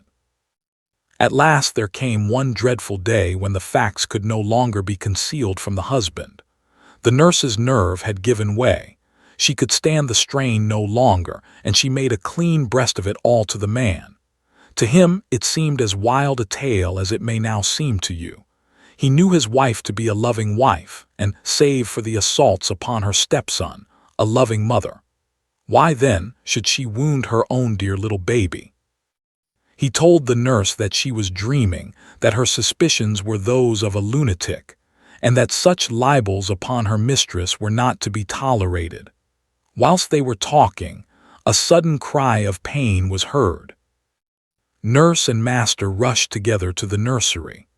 Imagine his feelings, Mr. Holmes, as he saw his wife rise from a kneeling position beside the cot, and saw blood upon the child's exposed neck and upon the sheet. With a cry of horror, he turned his wife's face to the light and saw blood all round her lips. It was she beyond all question, who had drunk the poor baby's blood. So the matter stands. She is now confined to her room. There has been no explanation. The husband is half demented. He knows, and I know, little of vampirism beyond the name. We had thought it was some wild tale of foreign parts. And yet here in the very heart of the English Sussex all this can be discussed with you in the morning. Will you see me? Will you use your great powers in aiding a distracted man? If so, kindly wire to Ferguson, Cheeseman's, Lamberley, and I will be at your rooms by 10 o'clock. Yours faithfully, Robert Ferguson. P.S. I believe your friend Watson played rugby for Blackheath when I was 3/4 for Richmond. It is the only personal introduction which I can give. Of course I remember him, said I as I laid down the letter. Big Bob Ferguson, the finest 3/4 Richmond ever had. He was always a good-natured chap. It's like him to be so concerned over a friend's case. Holmes looked at me thoughtfully and shook his head. I never get your limits, Watson, said he. There are unexplored possibilities about you. Take a wire down like a good fellow. We'll examine your case with pleasure. Your case. We must not let him think that this agency is a home for the weak-minded. Of course it is his case. Send him that wire and let the matter rest till morning. Promptly at 10 o'clock next morning Ferguson strode into our room. I had remembered him as a long, slab-sided man with loose limbs and a fine turn of speed, which had carried him round many an opposing back. There is surely nothing in life more painful than to meet the wreck of a fine athlete whom one has known in his prime. His great frame had fallen in, his flaxen hair was scanty, and his shoulders were bowed. I fear that I roused corresponding emotions in him. "Hullo, Watson," said he, and his voice was still deep and hearty. "You don't look quite the man you did when I threw you over the ropes into the crowd at the old deer park. I expect I have changed a bit also, but it's this last day or two that has aged me. I see by your telegram, Mr. Holmes, that it is no use my pretending to be anyone's deputy." "It is simpler to deal direct," said Holmes. "Of course it is, but you can imagine how difficult it is when you are speaking of the one woman whom you are bound to protect and help. What can I do? How am I to go to the police with such a story? And yet the kiddies have got to be protected. Is it madness, Mr. Holmes? Is it something in the blood? Have you any similar case in your experience? For God's sake, give me some advice, for I am at my wit's end." "Very naturally, Mr. Ferguson. Now sit here and pull yourself together and give me a few clear answers. I can assure you that I am very far from being at my wit's end, and that I am confident we shall find some solution. First of all, tell me what steps you have taken. Is your wife still near the children?" "We had a dreadful scene. She is a most loving woman, Mr. Holmes. If ever a woman loved a man with all her heart and soul, she loves me. She was cut to the heart that I should have discovered this horrible, this incredible secret. She would not even speak. She gave no answer to my reproaches, save to gaze at me with a sort of wild, despairing look in her eyes. Then she rushed to her room and locked herself in. Since then she has refused to see me. She has a maid who was with her before her marriage, dolers by name a friend rather than a servant. She takes her food to her. Then the child is in no immediate danger. Mrs. Mason, the nurse, has sworn that she will not leave it night or day. I can absolutely trust her. I am more uneasy about poor little Jack, for, as I told you in my note, he has twice been assaulted by her, but never wounded. No, she struck him savagely. It is the more terrible as he is a poor little inoffensive cripple. Ferguson's gaunt features softened as he spoke of his boy. You would think that the dear lad's condition would soften anyone's heart. A fall in childhood and a twisted spine, Mr. Holmes, but the dearest, most loving heart within. Holmes had picked up the letter of yesterday and was reading it over. What other inmates are there in your house, Mr. Ferguson? 2 servants who have not been long with us. 1 stable hand, Michael, who sleeps in the house. My wife, myself, my boy Jack, baby, Dolers, and Mrs. Mason. That is all. I gather that you did not know your wife well at the time of your marriage. I had only known her a few weeks. How long had this maid Dolers been with her? Some years. Then your wife's character would really be better known by Dolers than by you. Yes, you may say so. Holmes made a note. I fancy, said he, that I may be of more use at Lamberley than here. It is eminently a case for personal investigation. If the lady remains in her room, our presence could not annoy or inconvenience her. Of course, we would stay at the inn. Ferguson gave a gesture of relief. It is what I hoped, Mr. Holmes. There is an excellent train at 2 from Victoria if you could come. Of course we could come. There is a lull at present. I can give you my undivided energies. Watson, of course, comes with us. But there are 1 or 2 points upon which I wish to be very sure before I start. This unhappy lady, as I understand it, has appeared to assault both the children, her own baby and your little son. That is so. But the assaults take different forms, do they not? She has beaten your son. Once with a stick, and once very savagely with her hands. Did she give no explanation why she struck him? None, save that she hated him. Again and again she said so.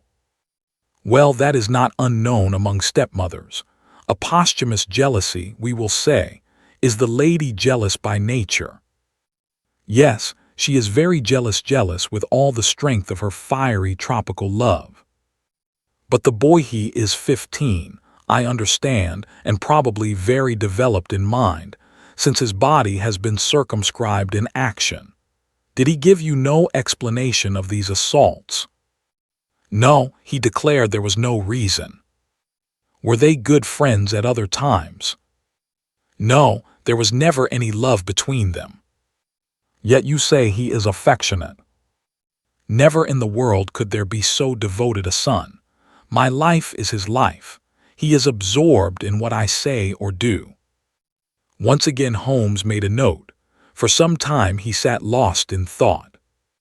No doubt you and the boy were great comrades before this second marriage. You were thrown very close together, were you not? Very much so. And the boy, having so affectionate a nature, was devoted, no doubt, to the memory of his mother. Most devoted. He would certainly seem to be a most interesting lad. There is one other point about these assaults. Were the strange attacks upon the baby and the assaults upon your son at the same period? In the first case it was so. It was as if some frenzy had seized her, and she had vented her rage upon both.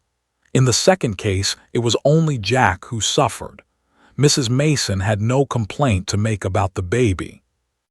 That certainly complicates matters. I don't quite follow you, Mr. Holmes. Possibly not. One forms provisional theories and waits for time or fuller knowledge to explode them. A bad habit, Mr. Ferguson, but human nature is weak. I fear that your old friend here has given an exaggerated view of my scientific methods. However, I will only say at the present stage that your problem does not appear to me to be insoluble, and that you may expect to find us at Victoria at 2 o'clock. It was evening of a dull, foggy November day when, having left our bags at the Chequers, Lamberley, We drove through the Sussex clay of a long, winding lane, and finally reached the isolated and ancient farmhouse in which Ferguson dwelt.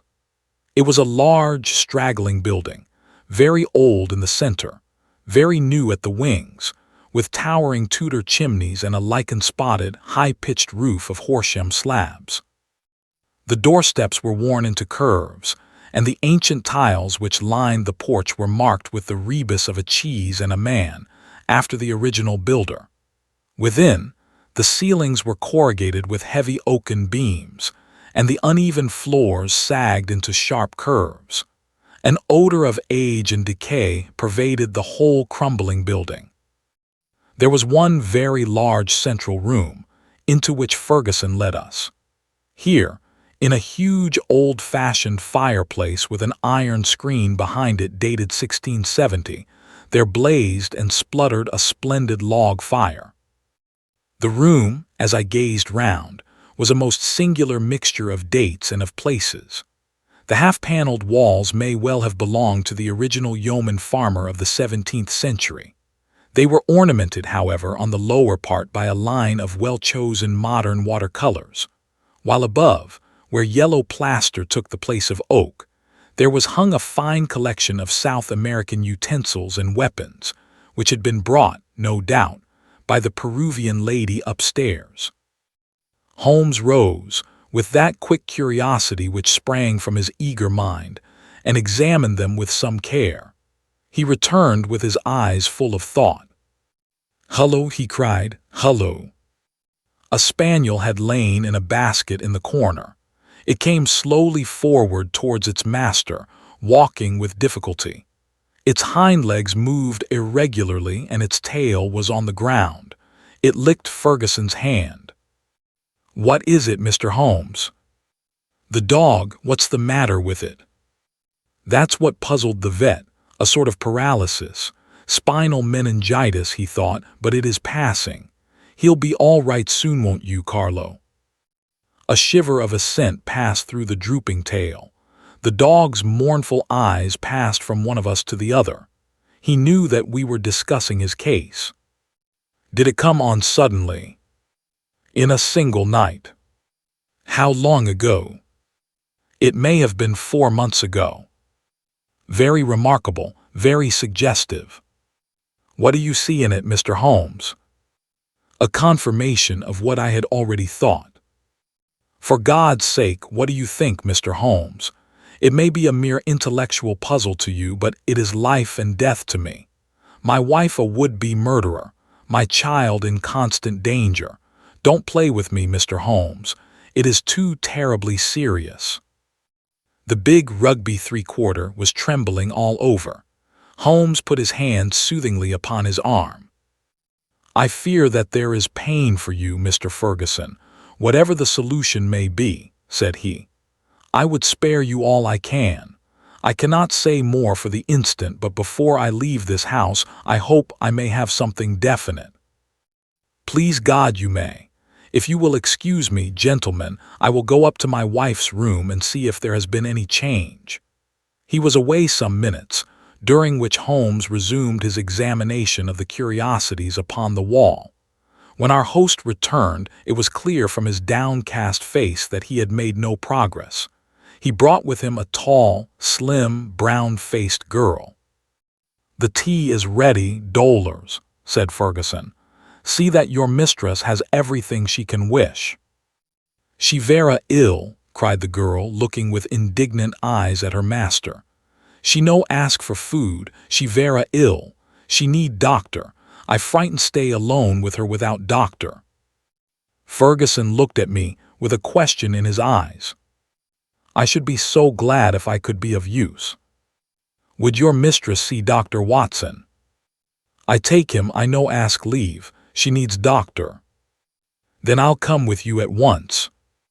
I followed the girl, who was quivering with strong emotion, up the staircase and down an ancient corridor. At the end was an iron-clamped and massive door. It struck me as I looked at it that if Ferguson tried to force his way to his wife, he would find it no easy matter. The girl drew a key from her pocket, and the heavy oaken planks creaked upon their old hinges. I passed in, and she swiftly followed, fastening the door behind her. On the bed a woman was lying who was clearly in a high fever. She was only half conscious, but as I entered, she raised a pair of frightened but beautiful eyes and glared at me in apprehension. Seeing a stranger, she appeared to be relieved and sank back with a sigh upon the pillow. I stepped up to her with a few reassuring words, and she lay still while I took her pulse and temperature. Both were high, and yet my impression was that the condition was rather that of mental and nervous excitement than of any actual seizure. "She lie like that one day, 2 day. I 'fraid she die," said the girl. The woman turned her flushed and handsome face towards me. "Where is my husband?" "He is below, and would wish to see you." "I will not see him, I will not see him." Then she seemed to wander off into delirium. "A fiend, a fiend! Oh, what shall I do with this devil? Can I help you in any way?" "No, no one can help, it is finished. All is destroyed. Do what I will, all is destroyed." The woman must have some strange delusion. I could not see honest Bob Ferguson in the character of fiend or devil. "Madame," I said, "your husband loves you dearly. He is deeply grieved at this happening." Again she turned on me those glorious eyes. "He loves me, yes, but do I not love him? Do I not love him even to sacrifice myself rather than break his dear heart? That is how I love him, and yet he could think of me, he could speak of me so. He is full of grief, but he cannot understand." "No, he cannot understand, but he should trust." "Will you not see him?" I suggested. "No, no, I cannot forget those terrible words nor the look upon his face. I will not see him. Go now, you can do nothing for me. Tell him only one thing. I want my child. I have a right to my child. That is the only message I can send him." She turned her face to the wall and would say no more. I returned to the room downstairs, where Ferguson and Holmes still sat by the fire. Ferguson listened moodily to my account of the interview. "How can I send her the child?" he said. "How do I know what strange impulse might come upon her? How can I ever forget how she rose from beside it with its blood upon her lips?" He shuddered at the recollection. "The child is safe with Mrs. Mason, and there he must remain." A smart maid, the only modern thing which we had seen in the house, had brought in some tea. As she was serving it, the door opened, and a youth entered the room. He was a remarkable lad, pale-faced and fair-haired, with excitable light blue eyes which blazed into a sudden flame of emotion and joy as they rested upon his father. He rushed forward and threw his arms round his neck, with the abandon of a loving girl. "Oh, Daddy," he cried, "I did not know that you were due yet. I should have been here to meet you. Oh, I am so glad to see you."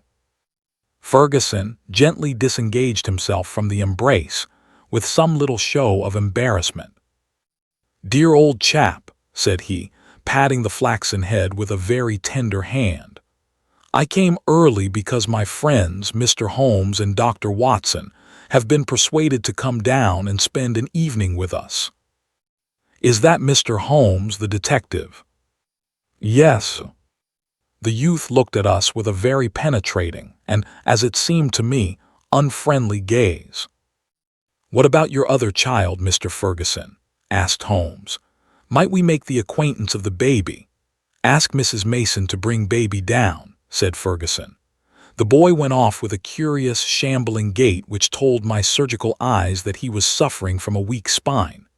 Presently he returned, and behind him came a tall, gaunt woman bearing in her arms a very beautiful child, dark-eyed, golden-haired, a wonderful mixture of the Saxon and the Latin. Ferguson was evidently devoted to it, for he took it into his arms and fondled it most tenderly. "Fancy anyone having the heart to hurt him," he muttered, as he glanced down at the small, angry red pucker upon the cherub throat. It was at this moment that I chanced to glance at Holmes, and saw a most singular intentness in his expression.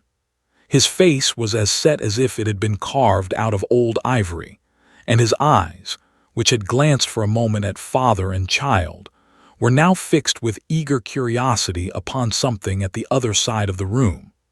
Following his gaze, I could only guess that he was looking out through the window at the melancholy, dripping garden.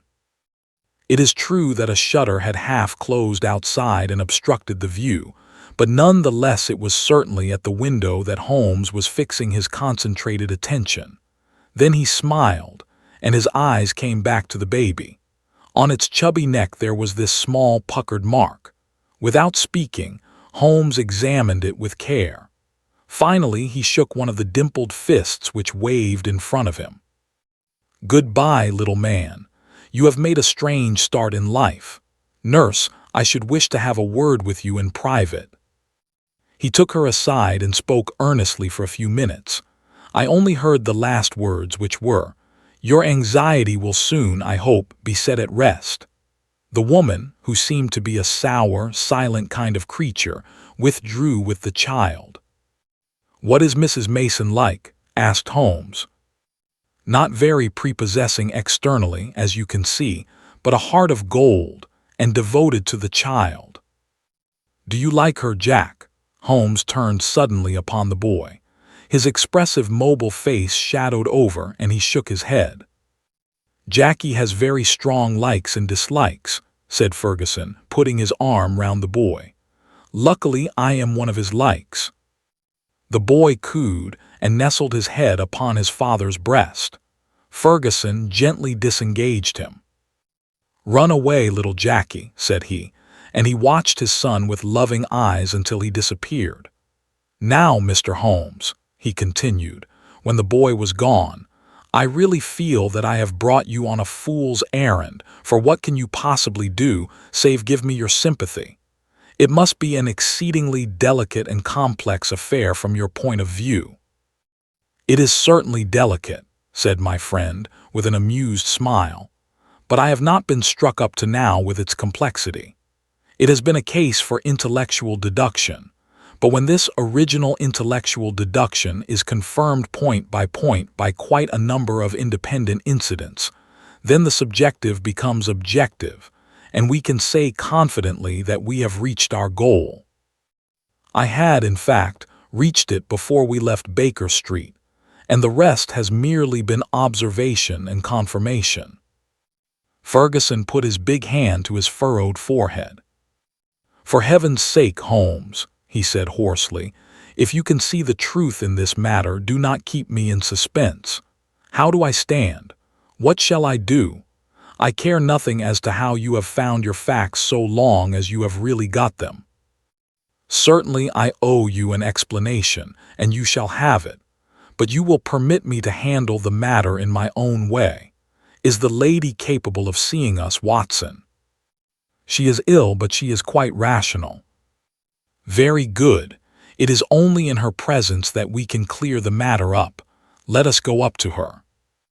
"She will not see me," cried Ferguson. "Oh, yes, she will," said Holmes. He scribbled a few lines upon a sheet of paper. "You at least have the entree, Watson. Will you have the goodness to give the lady this note?" I ascended again and handed the note to Dolors, who cautiously opened the door. A minute later I heard a cry from within, a cry in which joy and surprise seemed to be blended. Dolors looked out. "She will see them. She will listen," said she. At my summons, Ferguson and Holmes came up. As we entered the room, Ferguson took a step or two towards his wife, who had raised herself in the bed, but she held out her hand to repulse him. He sank into an armchair, while Holmes seated himself beside him after bowing to the lady, who looked at him with wide-eyed amazement. "I think we can dispense with Dolors," said Holmes. "Oh, very well, madame. If you would rather she stayed, I can see no objection. Now, Mr. Ferguson, I am a busy man with many calls, and my methods have to be short and direct. The swiftest surgery is the least painful. Let me first say what will ease your mind. Your wife is a very good, a very loving, and a very ill-used woman." Ferguson sat up with a cry of joy. "Prove that, Mr. Holmes, and I am your debtor forever." "I will do so, but in doing so I must wound you deeply in another direction. I care nothing so long as you clear my wife. Everything on earth is insignificant compared to that. Let me tell you, then, the train of reasoning which passed through my mind in Baker Street. The idea of a vampire was to me absurd.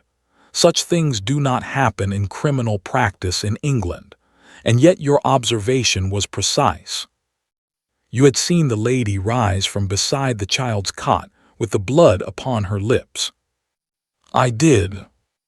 "Did it not occur to you that a bleeding wound may be sucked for some other purpose than to draw the blood from it? Was there not a queen in English history who sucked such a wound to draw poison from it?" "Poison?" "A South American household. My instinct felt the presence of those weapons upon the wall before my eyes ever saw them. It might have been other poison, but that was what occurred to me. When I saw that little empty quiver beside the small bird bow, it was just what I expected to see. If the child were pricked with one of those arrows dipped in curare or some other devilish drug, it would mean death if the venom were not sucked out. And the dog, if one were to use such a poison, would one not try it first in order to see that it had not lost its power? I did not foresee the dog, but at least I understood him, and he fitted into my reconstruction. Now do you understand? Your wife feared such an attack. She saw it made and saved the child's life, and yet she shrank from telling you all the truth, for she knew how you loved the boy and feared lest it break your heart." "Jackie." "I watched him as you fondled the child just now. His face was clearly reflected in the glass of the window where the shutter formed a background. I saw such jealousy, such cruel hatred, as I have seldom seen in a human face." "My Jackie." "You have to face it, Mr. Ferguson. It is the more painful because it is a distorted love, a maniacal, exaggerated love for you, and possibly for his dead mother, which has prompted his action. His very soul is consumed with hatred for this splendid child, whose health and beauty are a contrast to his own weakness. Good God, it is incredible. Have I spoken the truth, madame?" The lady was sobbing, with her face buried in the pillows. Now she turned to her husband. "How could I tell you, Bob? I felt the blow it would be to you. It was better that I should wait and that it should come from some other lips than mine. When this gentleman, who seems to have powers of magic, wrote that he knew all, I was glad. I think a year at sea would be my prescription for Master Jackie," said Holmes, rising from his chair. "Only one thing is still clouded, madame. We can quite understand your attacks upon Master Jackie. There is a limit to a mother's patience. But how did you dare to leave the child these last 2 days?" "I had told Mrs. Mason. She knew." "Exactly, so I imagined." Ferguson was standing by the bed, choking, his hands outstretched and quivering. "This, I fancy, is the time for our exit, Watson," said Holmes in a whisper.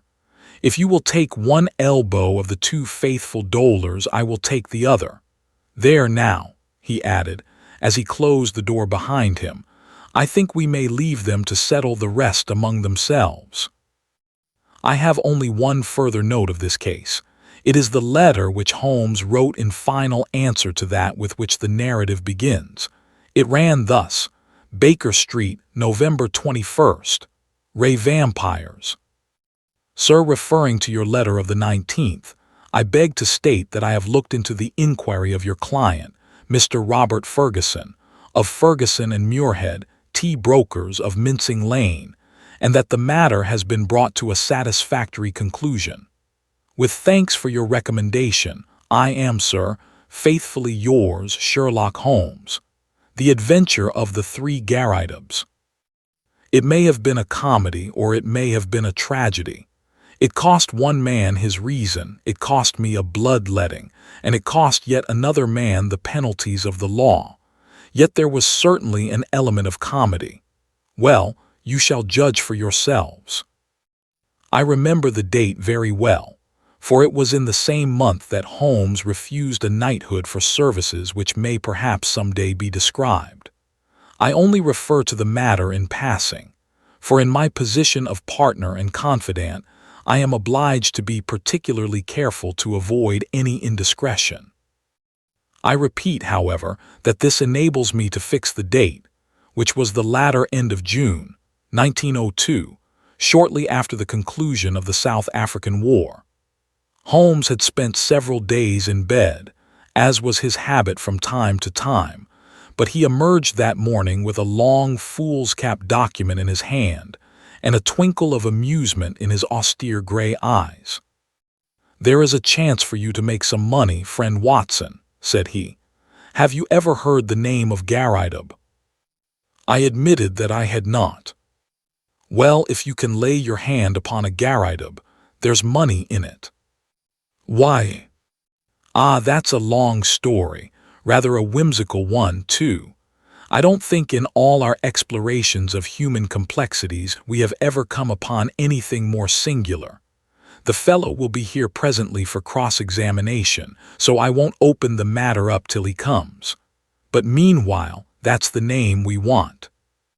The telephone directory lay on the table beside me, and I turned over the pages in a rather hopeless quest. But to my amazement, there was this strange name in its due place. I gave a cry of triumph. "Here you are, Holmes, here it is." Holmes took the book from my hand. "Garrideb N," he read, "136 Little Rider Street, W. Sorry to disappoint you, my dear Watson, but this is the man himself. That is the address upon his letter. We want another to match him." Mrs. Hudson had come in with a card upon a tray. I took it up and glanced at it. "Why, here it is," I cried in amazement. "This is a different initial. John Garrideb, Counselor at Law, Moorville, Kansas, USA. Holmes smiled as he looked at the card. "I am afraid you must make yet another effort, Watson," said he. "This gentleman is also in the plot already, though I certainly did not expect to see him this morning. However, he is in a position to tell us a good deal which I want to know." A moment later he was in the room. Mr. John Garrideb, Counselor at Law, was a short, powerful man with the round, fresh, clean-shaven face characteristic of so many American men of affairs. The general effect was chubby and rather childlike, so that one received the impression of quite a young man with a broad-set smile upon his face. His eyes, however, were arresting. Seldom in any human head have I seen a pair which bespoke a more intense inward life. So bright were they, so alert, so responsive to every change of thought. His accent was American, but was not accompanied by any eccentricity of speech. "Mr. Holmes?" he asked, glancing from one to the other. "Ah, yes. Your pictures are not unlike you, sir, if I may say so. I believe you have had a letter from my namesake, Mr. Nathan Garrideb, have you not?" "Pray sit down," said Sherlock Holmes. "We shall, I fancy, have a good deal to discuss." He took up his sheets of foolscap. "You are, of course, the Mr. John Garrideb mentioned in this document, but surely you have been in England some time." "Why do you say that, Mr. Holmes?" I seemed to read sudden suspicion in those expressive eyes. "Your whole outfit is English." Mr. Garrideb forced a laugh. "I've read of your tricks, Mr. Holmes, but I never thought I would be the subject of them. Where do you read that?" "The shoulder cut of your coat, the toes of your boots. Could anyone doubt it?" "Well, well, I had no idea I was so obvious a Britisher. But business brought me over here some time ago, and so, as you say, my outfit is nearly all London. However, I guess your time is of value, and we did not meet to talk about the cut of my socks. What about getting down to that paper you hold in your hand?" Holmes had in some way ruffled our visitor, whose chubby face had assumed a far less amiable expression. "Patience, patience, Mr. Garrightub," said my friend in a soothing voice. "Dr. Watson would tell you that these little digressions of mine sometimes prove in the end to have some bearing on the matter. But why did Mr. Nathan Garrightub not come with you? Why did he ever drag you into it at all?" asked our visitor with a sudden outflame of anger. "What in thunder had you to do with it? Here was a bit of professional business between two gentlemen, and one of them must needs call in a detective. I saw him this morning, and he told me this fool trick he had played me, and that's why I am here. But I feel bad about it all the same. There was no reflection upon you, Mr. Garrightub. It was simply zeal upon his part to gain your end, an end which is, I understand, equally vital for both of you. He knew that I had means of getting information, and therefore it was very natural that he should apply to me." Our visitor's angry face gradually cleared. "Well, that puts it different," said he. "When I went to see him this morning and he told me he had sent to a detective, I just asked for your address and came right away. I don't want police butting into a private matter, but if you are content just to help us find the man, there can be no harm in that." "Well, that is just how it stands," said Holmes. "And now, sir, since you are here, we had best have a clear account from your own lips. My friend here knows nothing of the details." Mr. Garrightub surveyed me with not too friendly a gaze. "Need he know?" he asked. "We usually work together." "Well, there's no reason it should be kept a secret. I'll give you the facts as short as I can make them. If you came from Kansas, I would not need to explain to you who Alexander Hamilton Garrightub was. He made his money in real estate, and afterwards in the wheat pit at Chicago, but he spent it in buying up as much land as would make one of your counties, lying along the Arkansas River, west of Fort Dodge. It's grazing land and lumber land and arable land and mineralized land, and just every sort of land that brings dollars to the man that owns it. He had no kith nor kin, or if he had, I never heard of it, but he took a kind of pride in the queerness of his name. That was what brought us together. I was in the law at Topeka, and one day I had a visit from the old man, and he was tickled to death to meet another man with his own name. It was his pet fad, and he was dead set to find out if there were any more Garrightubs in the world. "Find me another," said he. I told him I was a busy man and could not spend my life hiking round the world in search of Garrightubs. "None the less," said he, "that is just what you will do if things pan out as I planned them." I thought he was joking, but there was a powerful lot of meaning in the words, as I was soon to discover. For he died within a year of saying them, and he left a will behind him. It was the queerest will that has ever been filed in the state of Kansas. His property was divided into 3 parts, and I was to have one on condition that I found 2 Garrightubs who would share the remainder. It's $5 million for each if it is a cent, but we can't lay a finger on it until we all 3 stand in a row. It was so big a chance that I just let my legal practice slide, and I set forth looking for Garrightubs. There is not one in the United States. I went through it, sir, with a fine-toothed comb, and never a Garrightub could I catch. Then I tried the old country.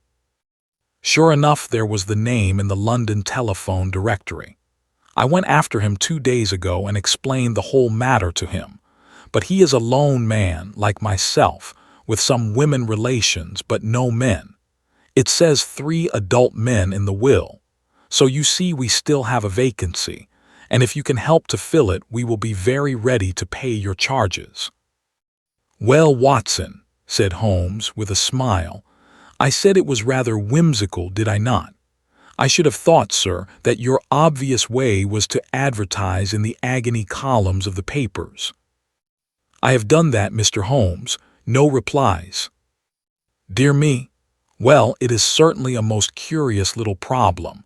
I may take a glance at it in my leisure. By the way, it is curious that you should have come from Topeka. I used to have a correspondent. He is dead now, old Dr. Lysander Starr, who was mayor in 1890. Good old Dr. Starr, said our visitor. His name is still honored. Well, Mr. Holmes, I suppose all we can do is to report to you and let you know how we progress. I reckon you will hear within a day or two. With this assurance our American bowed and departed. Holmes had lit his pipe, and he sat for some time with a curious smile upon his face. Well, I asked at last. I am wondering, Watson, just wondering. At what? Holmes took his pipe from his lips. I was wondering, Watson, what on earth could be the object of this man in telling us such a rigmarole of lies? I nearly asked him so, for there are times when a brutal frontal attack is the best policy. But I judged it better to let him think he had fooled us. Here is a man with an English coat frayed at the elbow and trousers bagged at the knee with a year's wear, and yet by this document, and by his own account, he is a provincial American lately landed in London. There have been no advertisements in the agony columns. You know that I miss nothing there. They are my favorite covert for putting up a bird, and I would never have overlooked such a cock pheasant as that. I never knew a Dr. Lysander Starr of Topeka. Touch him where you would, he was false. I think the fellow is really an American, but he has worn his accent smooth with years of London. What is his game, then, and what motive lies behind this preposterous search for Garridobs? It's worth our attention, for, granting that the man is a rascal, he is certainly a complex and ingenious one. We must now find out if our other correspondent is a fraud also. Just ring him up, Watson. I did so, and heard a thin, quavering voice at the other end of the line. Yes, yes, I am Mr. Nathan Garridob. Is Mr. Holmes there? I should very much like to have a word with Mr. Holmes. My friend took the instrument, and I heard the usual syncopated dialogue. Yes, he has been here. I understand that you don't know him. How long? Only 2 days. Yes, yes, of course, it is a most captivating prospect. Will you be at home this evening? I suppose your namesake will not be there. Very good, we will come then, for I would rather have a chat without him. Dr. Watson will come with me. I understood from your note that you did not go out often. Well, we shall be round about 6. You need not mention it to the American lawyer. Very good, goodbye.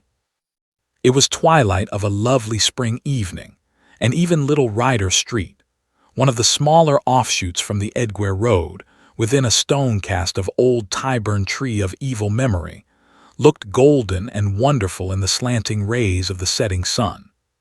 The particular house to which we were directed was a large, old-fashioned, early Georgian edifice with a flat brick face broken only by 2 deep bay windows on the ground floor. It was on this ground floor that our client lived, and indeed, the low windows proved to be the front of the huge room in which he spent his waking hours. Holmes pointed as we passed to the small brass plate which bore the curious name. Up some years, Watson, he remarked, indicating its discolored surface. It's his real name anyhow, and that is something to note. The house had a common stair, and there were a number of names painted in the hall, some indicating offices and some private chambers. It was not a collection of residential flats, but rather the abode of bohemian bachelors.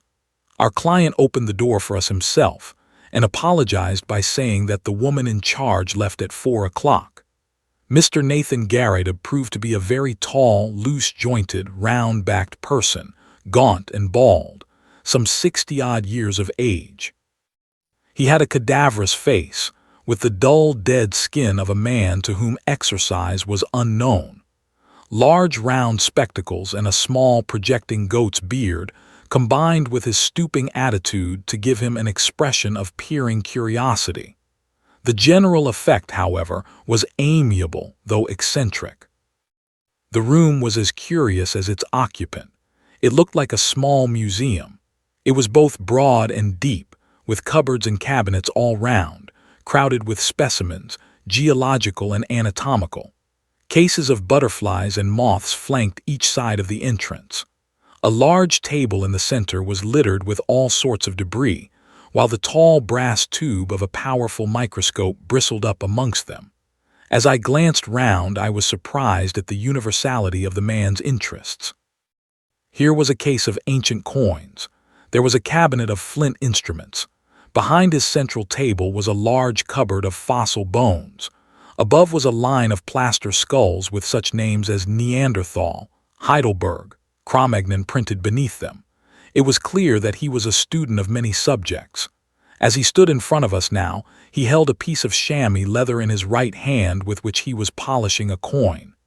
Syracusan of the best period, he explained, holding it up. They degenerated greatly towards the end. At their best I hold them supreme, though some prefer the Alexandrian school. You will find a chair here, Mr. Holmes. Pray allow me to clear these bones. And you, sirrah, yes, Dr. Watson, if you would have the goodness to put the Japanese vase to one side. You see round me my little interests in life. My doctor lectures me about never going out, but why should I go out when I have so much to hold me here? I can assure you that the adequate cataloging of one of those cabinets would take me 3 good months. Holmes looked round him with curiosity. But do you tell me that you never go out? He said. Now and again I drive down to Sotheby's or Christie's. Otherwise I very seldom leave my room. I am not too strong, and my researches are very absorbing. But you can imagine, Mr. Holmes, what a terrific shock, pleasant but terrific, it was for me when I heard of this unparalleled good fortune. It only needs one more Garrideb to complete the matter, and surely we can find one. I had a brother, but he is dead, and female relatives are disqualified. But there must surely be others in the world. I had heard that you handled strange cases, and that was why I sent to you. Of course, this American gentleman is quite right, and I should have taken his advice first, but I acted for the best. I think you acted very wisely indeed, said Holmes. But are you really anxious to acquire an estate in America? Certainly not, sir. Nothing would induce me to leave my collection. But this gentleman has assured me that he will buy me out as soon as we have established our claim. $5 million was the sum named. There are a dozen specimens in the market at the present moment which fill gaps in my collection, and which I am unable to purchase for want of a few £100. Just think what I could do with $5 million. Why, I have the nucleus of a national collection. I shall be the Hans Sloane of my age.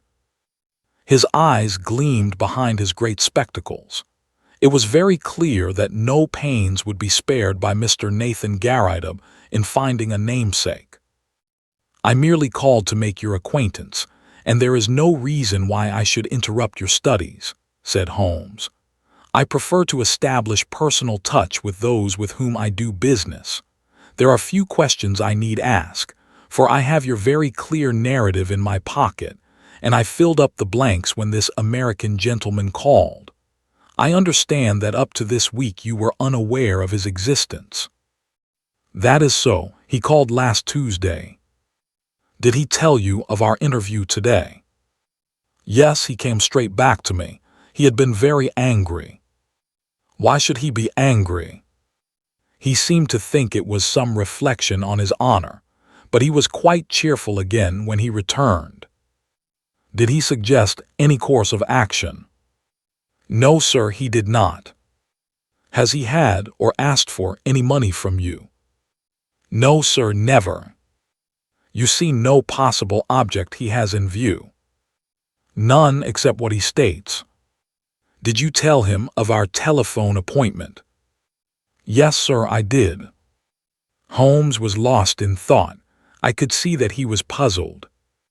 Have you any articles of great value in your collection? No, sir.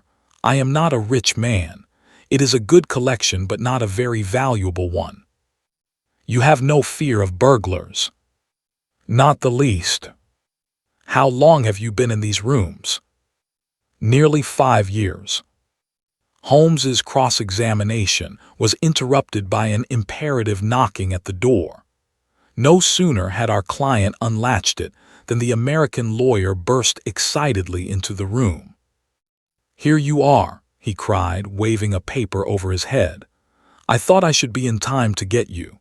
Mr. Nathan Garrida, my congratulations. You are a rich man, sir. Our business is happily finished and all is well. As to you, Mr. Holmes, we can only say we are sorry if we have given you any useless trouble." He handed over the paper to our client, who stood staring at a marked advertisement. Holmes and I leaned forward and read it over his shoulder. This is how it ran: Howard Garrida, constructor of agricultural machinery, binders, reapers' steam and hand plows, drills, harrows, farmers' carts, buckboards, and all other appliances. Estimates for artesian wells. Apply Grosvenor Buildings, Eston. "Glorious," gasped our host. "That makes our third man." "I had opened up inquiries in Birmingham," said the American, "and my agent there has sent me this advertisement from a local paper. We must hustle and put the thing through. I have written to this man and told him that you will see him in his office tomorrow afternoon at 4 o'clock. You want me to see him? What do you say, Mr. Holmes? Don't you think it would be wiser? Here am I, a wandering American with a wonderful tale. Why should he believe what I tell him? But you are a Britisher with solid references, and he is bound to take notice of what you say. I would go with you if you wished, but I have a very busy day tomorrow, and I could always follow you if you are in any trouble." "Well, I have not made such a journey for years." "It is nothing, Mr. Garrida. I have figured out your connections.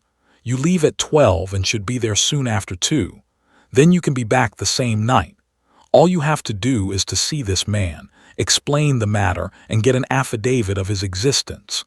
By the Lord," he added hotly, "considering I've come all the way from the center of America, it is surely little enough if you go 100 miles in order to put this matter through." "Quite so," said Holmes. "I think what this gentleman says is very true." Mr. Nathan Garrida shrugged his shoulders with a disconsolate air. "Well, if you insist, I shall go," said he. "It is certainly hard for me to refuse you anything, considering the glory of hope that you have brought into my life." "Then that is agreed," said Holmes, "and no doubt you will let me have a report as soon as you can." "I'll see to that," said the American. "Well," he added, looking at his watch, "I'll have to get on. I'll call tomorrow, Mr. Nathan, and see you off to Birmingham. Coming my way, Mr. Holmes. Well then, goodbye, and we may have good news for you tomorrow night." I noticed that my friend's face cleared when the American left the room, and the look of thoughtful perplexity had vanished. "I wish I could look over your collection, Mr. Garrida," said he. "In my profession, all sorts of odd knowledge comes useful, and this room of yours is a storehouse of it." Our client shone with pleasure, and his eyes gleamed from behind his big glasses. "I had always heard, sir, that you were a very intelligent man," said he. "I could take you round now if you have the time." "Unfortunately, I have not. But these specimens are so well labeled and classified that they hardly need your personal explanation. If I should be able to look in tomorrow, I presume that there would be no objection to my glancing over them." "None at all. You are most welcome. The place will, of course, be shut up, but Mrs. Saunders is in the basement up to 4 o'clock and would let you in with her key." "Well, I happen to be clear tomorrow afternoon. If you would say a word to Mrs. Saunders, it would be quite in order. By the way, who is your house agent?" Our client was amazed at the sudden question. "Holloway and Steele in the Edgware Road. But why?" "I am a bit of an archaeologist myself when it comes to houses," said Holmes, laughing. "I was wondering if this was Queen Anne or Georgian." "Georgian beyond doubt." "Really? I should have thought a little earlier. However, it is easily ascertained. Well, goodbye, Mr. Garrideb, and may you have every success in your Birmingham journey. The house agent's was close by, but we found that it was closed for the day, so we made our way back to Baker Street. It was not till after dinner that Holmes reverted to the subject. "Our little problem draws to a close," said he. "No doubt you have outlined the solution in your own mind. I can make neither head nor tail of it. The head is surely clear enough, and the tail we should see tomorrow. Did you notice nothing curious about that advertisement?" "I saw that the word plow was misspelled." "Oh, you did notice that, did you? Come, Watson, you improve all the time. Yes, it was bad English but good American. The printer had set it up as received. Then the buckboards. That is American also, and artesian wells are commoner with them than with us. It was a typical American advertisement, but purporting to be from an English firm. What do you make of that?" "I can only suppose that this American lawyer put it in himself. What his object was I fail to understand." "Well, there are alternative explanations. Anyhow, he wanted to get this good old fossil up to Birmingham. That is very clear. I might have told him that he was clearly going on a wild goose chase, but on second thoughts it seemed better to clear the stage by letting him go. Tomorrow, Watson, well, tomorrow will speak for itself." Holmes was up and out early. When he returned at lunchtime, I noticed that his face was very grave. "This is a more serious matter than I had expected, Watson," said he. "It is fair to tell you so, though I know it will only be an additional reason to you for running your head into danger. I should know my Watson by now. But there is danger, and you should know it." "Well, it is not the first we have shared, Holmes. I hope it may not be the last. What is the particular danger this time?" "We are up against a very hard case. I have identified Mr. John Garrideb, counselor at law. He is none other than Killer Evans, of sinister and murderous reputation. I fear I am none the wiser." "Ah, it is not part of your profession to carry about a portable Newgate calendar in your memory." "I have been down to see friend Lestrade at the Yard. There may be an occasional want of imaginative intuition down there, but they lead the world for thoroughness and method. I had an idea that we might get on the track of our American friend in their records. Sure enough, I found his chubby face smiling up at me from the Rogues' Portrait Gallery. James Winter, alias Moorcroft, alias Killer Evans, was the inscription below. Holmes drew an envelope from his pocket. I scribbled down a few points from his dossier. Aged 44. Native of Chicago. Known to have shot 3 men in the States. Escaped from penitentiary through political influence. Came to London in 1893. Shot a man over cards in a nightclub in the Waterloo Road in January 1895. Man died, but he was shown to have been the aggressor in the Row. Dead man was identified as Roger Prescott, famous as forger and coiner in Chicago. Killer Evans released in 1901. Has been under police supervision since, but so far as known has led an honest life. Very dangerous man, usually carries arms and is prepared to use them. That is our bird, Watson, a sporting bird, as you must admit. But what is his game? Well, it begins to define itself. I have been to the house agents. Our client, as he told us, has been there 5 years. It was unlet for a year before then. The previous tenant was a gentleman at large named Waldron. Waldron's appearance was well remembered at the office. He had suddenly vanished and nothing more been heard of him. He was a tall, bearded man with very dark features. Now Prescott, the man whom Killer Evans had shot, was, according to Scotland Yard, a tall, dark man with a beard.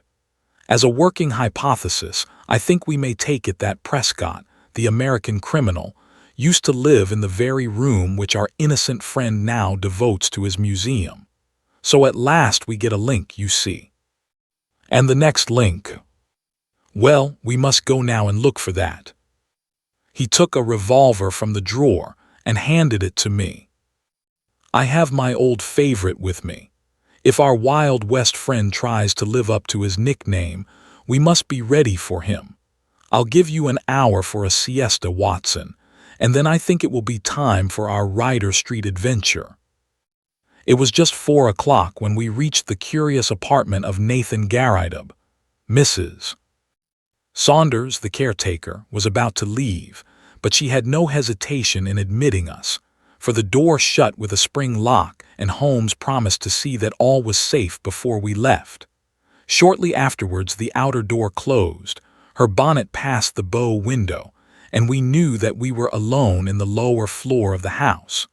Holmes made a rapid examination of the premises. There was one cupboard in a dark corner which stood out a little from the wall. It was behind this that we eventually crouched, while Holmes in a whisper outlined his intentions. He wanted to get our amiable friend out of his room, that is very clear, and as the collector never went out, it took some planning to do it. The whole of this Garrideb invention was apparently for no other end.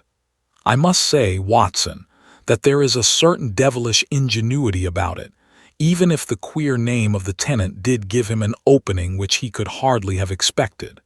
He wove his plot with remarkable cunning. But what did he want? Well, that is what we are here to find out. It has nothing whatever to do with our client, so far as I can read the situation.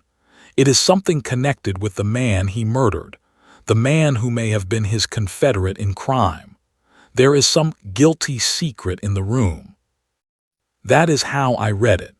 At first I thought our friend might have something in his collection more valuable than he knew, something worth the attention of a big criminal. But the fact that Roger Prescott of evil memory inhabited these rooms points to some deeper reason. Well, Watson, we can but possess our souls in patience and see what the hour may bring. That hour was not long in striking.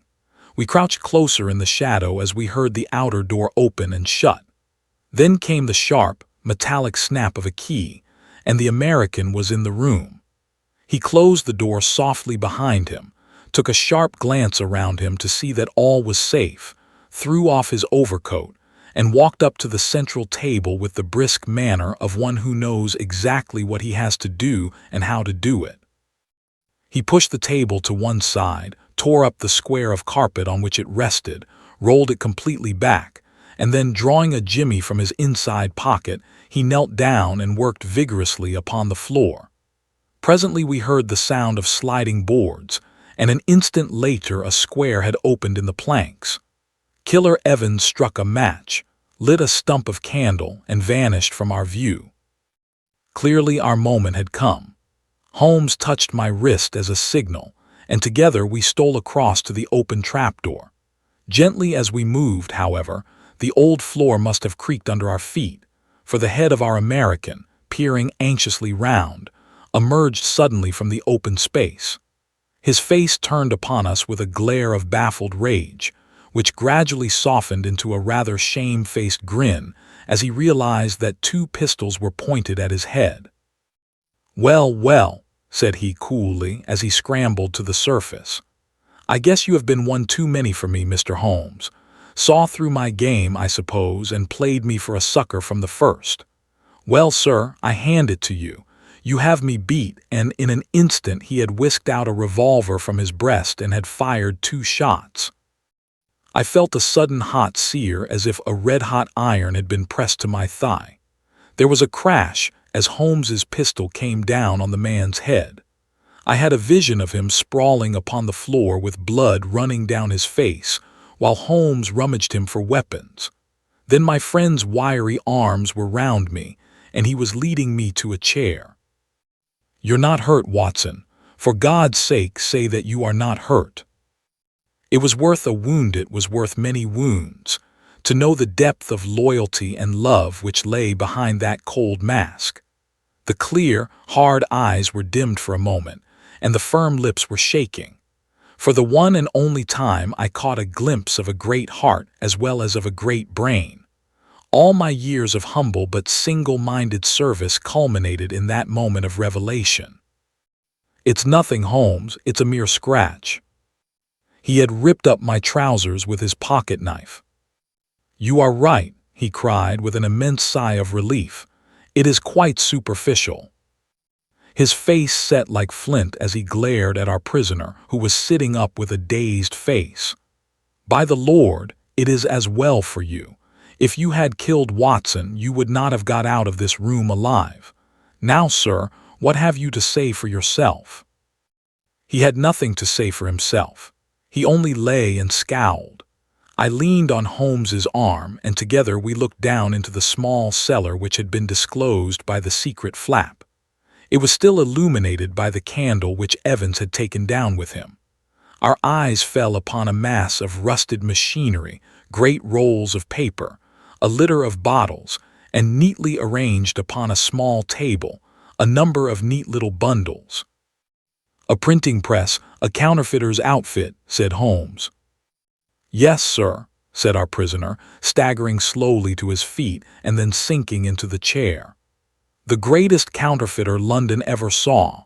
That's Prescott's machine, and those bundles on the table are 2,000 of Prescott's notes worth 100 each and fit to pass anywhere. Help yourselves, gentlemen. Call it a deal and let me beat it. Holmes laughed. We don't do things like that, Mr. Evans. There is no bolt hole for you in this country. You shot this man Prescott, did you not? Yes, sir, and got 5 years for it, though it was he who pulled on me. 5 years, when I should have had a medal the size of a soup plate. No living man could tell a Prescott from a Bank of England, and if I hadn't put him out, he would have flooded London with them. I was the only one in the world who knew where he made them. Can you wonder that I wanted to get to the place? And can you wonder that when I found this crazy boob of a bug hunter with the queer name squatting right on the top of it, and never quitting his room, I had to do the best I could to shift him. Maybe I would have been wiser if I had put him away. It would have been easy enough, but I'm a soft-hearted guy that can't begin shooting unless the other man has a gun also.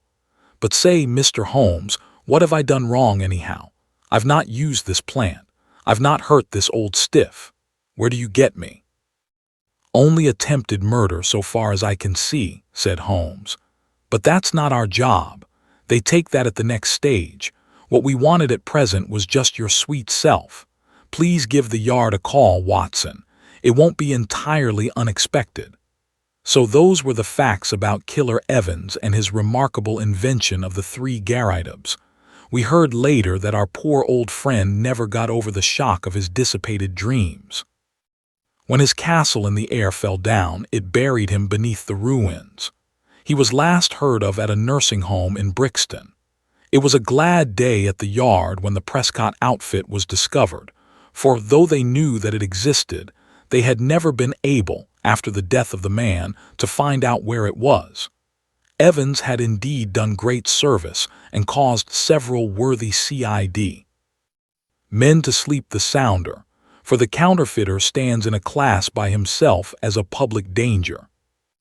They would willingly have subscribed to that soup plate medal of which the criminal had spoken, but an unappreciative bench took a less favorable view, and the killer returned to those shades from which he had just emerged. The problem of Thor Bridge. Somewhere in the vaults of the Bank of Cox and Corporation, at Charing Cross, there is a travel-worn and battered tin dispatch box with my name, John H. Watson, M.D., late Indian Army, painted upon the lid. It is crammed with papers, nearly all of which are records of cases to illustrate the curious problems which Mr. Sherlock Holmes had at various times to examine. Some, and not the least interesting, were complete failures, and as such will hardly bear narrating, since no final explanation is forthcoming. A problem without a solution may interest the student, but can hardly fail to annoy the casual reader. Among these unfinished tales is that of Mr. James Phillimore, who, stepping back into his own house to get his umbrella, was never more seen in this world. No less remarkable is that of the cutter Alicia, which sailed one spring morning into a small patch of mist from where she never again emerged, nor was anything further ever heard of herself and her crew. A third case worthy of note is that of Isidora Persano, the well-known journalist and duelist, who was found stark staring mad with a matchbox in front of him which contained a remarkable worm, said to be unknown to science. Apart from these unfathomed cases, there are some which involve the secrets of private families to an extent which would mean consternation in many exalted quarters if it were thought possible that they might find their way into print. I need not say that such a breach of confidence is unthinkable, and that these records will be separated and destroyed now that my friend has time to turn his energies to the matter. There remain a considerable residue of cases of greater or less interest which I might have edited before, had I not feared to give the public a surfeit which might react upon the reputation of the man whom above all others I revere. In some, I was myself concerned and can speak as an eyewitness, while in others, I was either not present or played so small a part that they could only be told as by a third person. The following narrative is drawn from my own experience. It was a wild morning in October, and I observed as I was dressing how the last remaining leaves were being whirled from the solitary plane tree which graces the yard behind our house. I descended to breakfast prepared to find my companion in depressed spirits, for, like all great artists, he was easily impressed by his surroundings. On the contrary, I found that he had nearly finished his meal, and that his mood was particularly bright and joyous, with that somewhat sinister cheerfulness which was characteristic of his lighter moments. "You have a case, Holmes," I remarked. "The faculty of deduction is certainly contagious, Watson," he answered. "It has enabled you to probe my secret. Yes, I have a case. After a month of trivialities and stagnation, the wheels move once more. Might I share it?"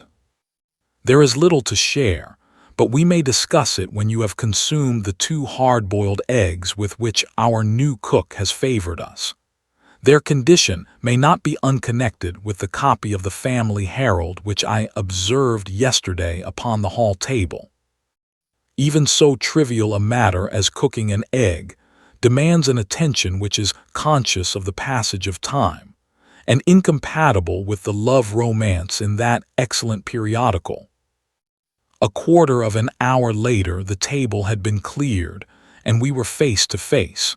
He had drawn a letter from his pocket. "You have heard of Neil Gibson, the Gold King," he said. "You mean the American senator. Well, he was once senator for some western state, but is better known as the greatest gold mining magnate in the world." "Yes, I know of him. He has surely lived in England for some time. His name is very familiar." "Yes, he bought a considerable estate in Hampshire some 5 years ago. Possibly you have already heard of the tragic end of his wife." "Of course, I remember it now. That is why the name is familiar, but I really know nothing of the details." Holmes waved his hand towards some papers on a chair. "I had no idea that the case was coming my way, or I should have had my extracts ready," said he. "The fact is that the problem, though exceedingly sensational, appeared to present no difficulty. The interesting personality of the accused does not obscure the clearness of the evidence.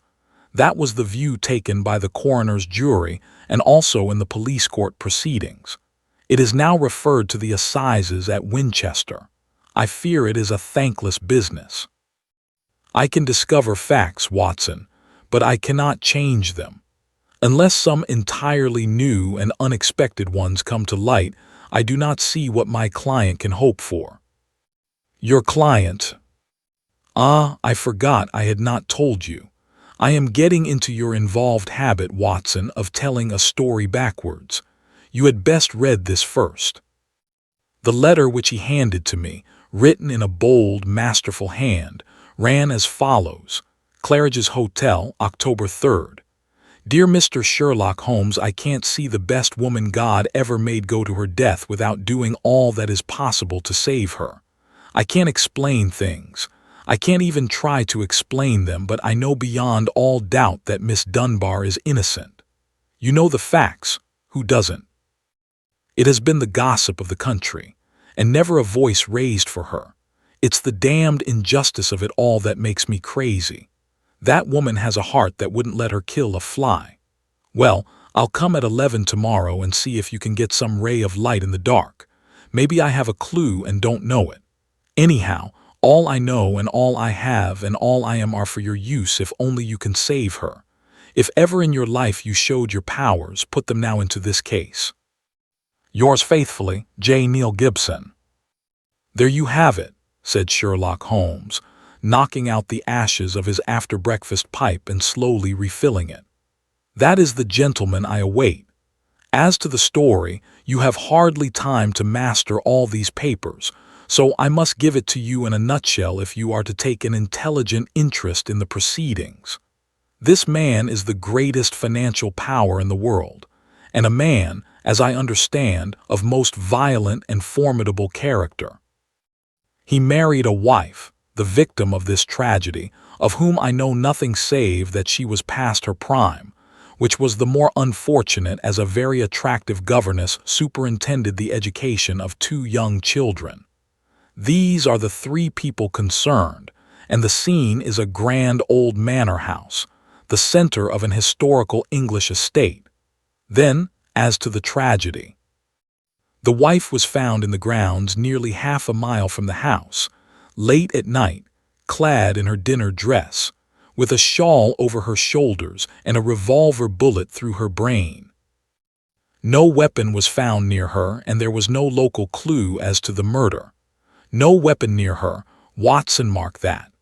The crime seems to have been committed late in the evening, and the body was found by a gamekeeper about 11 o'clock, when it was examined by the police and by a doctor before being carried up to the house. Is this too condensed, or can you follow it clearly? It is all very clear, but why suspect the governess?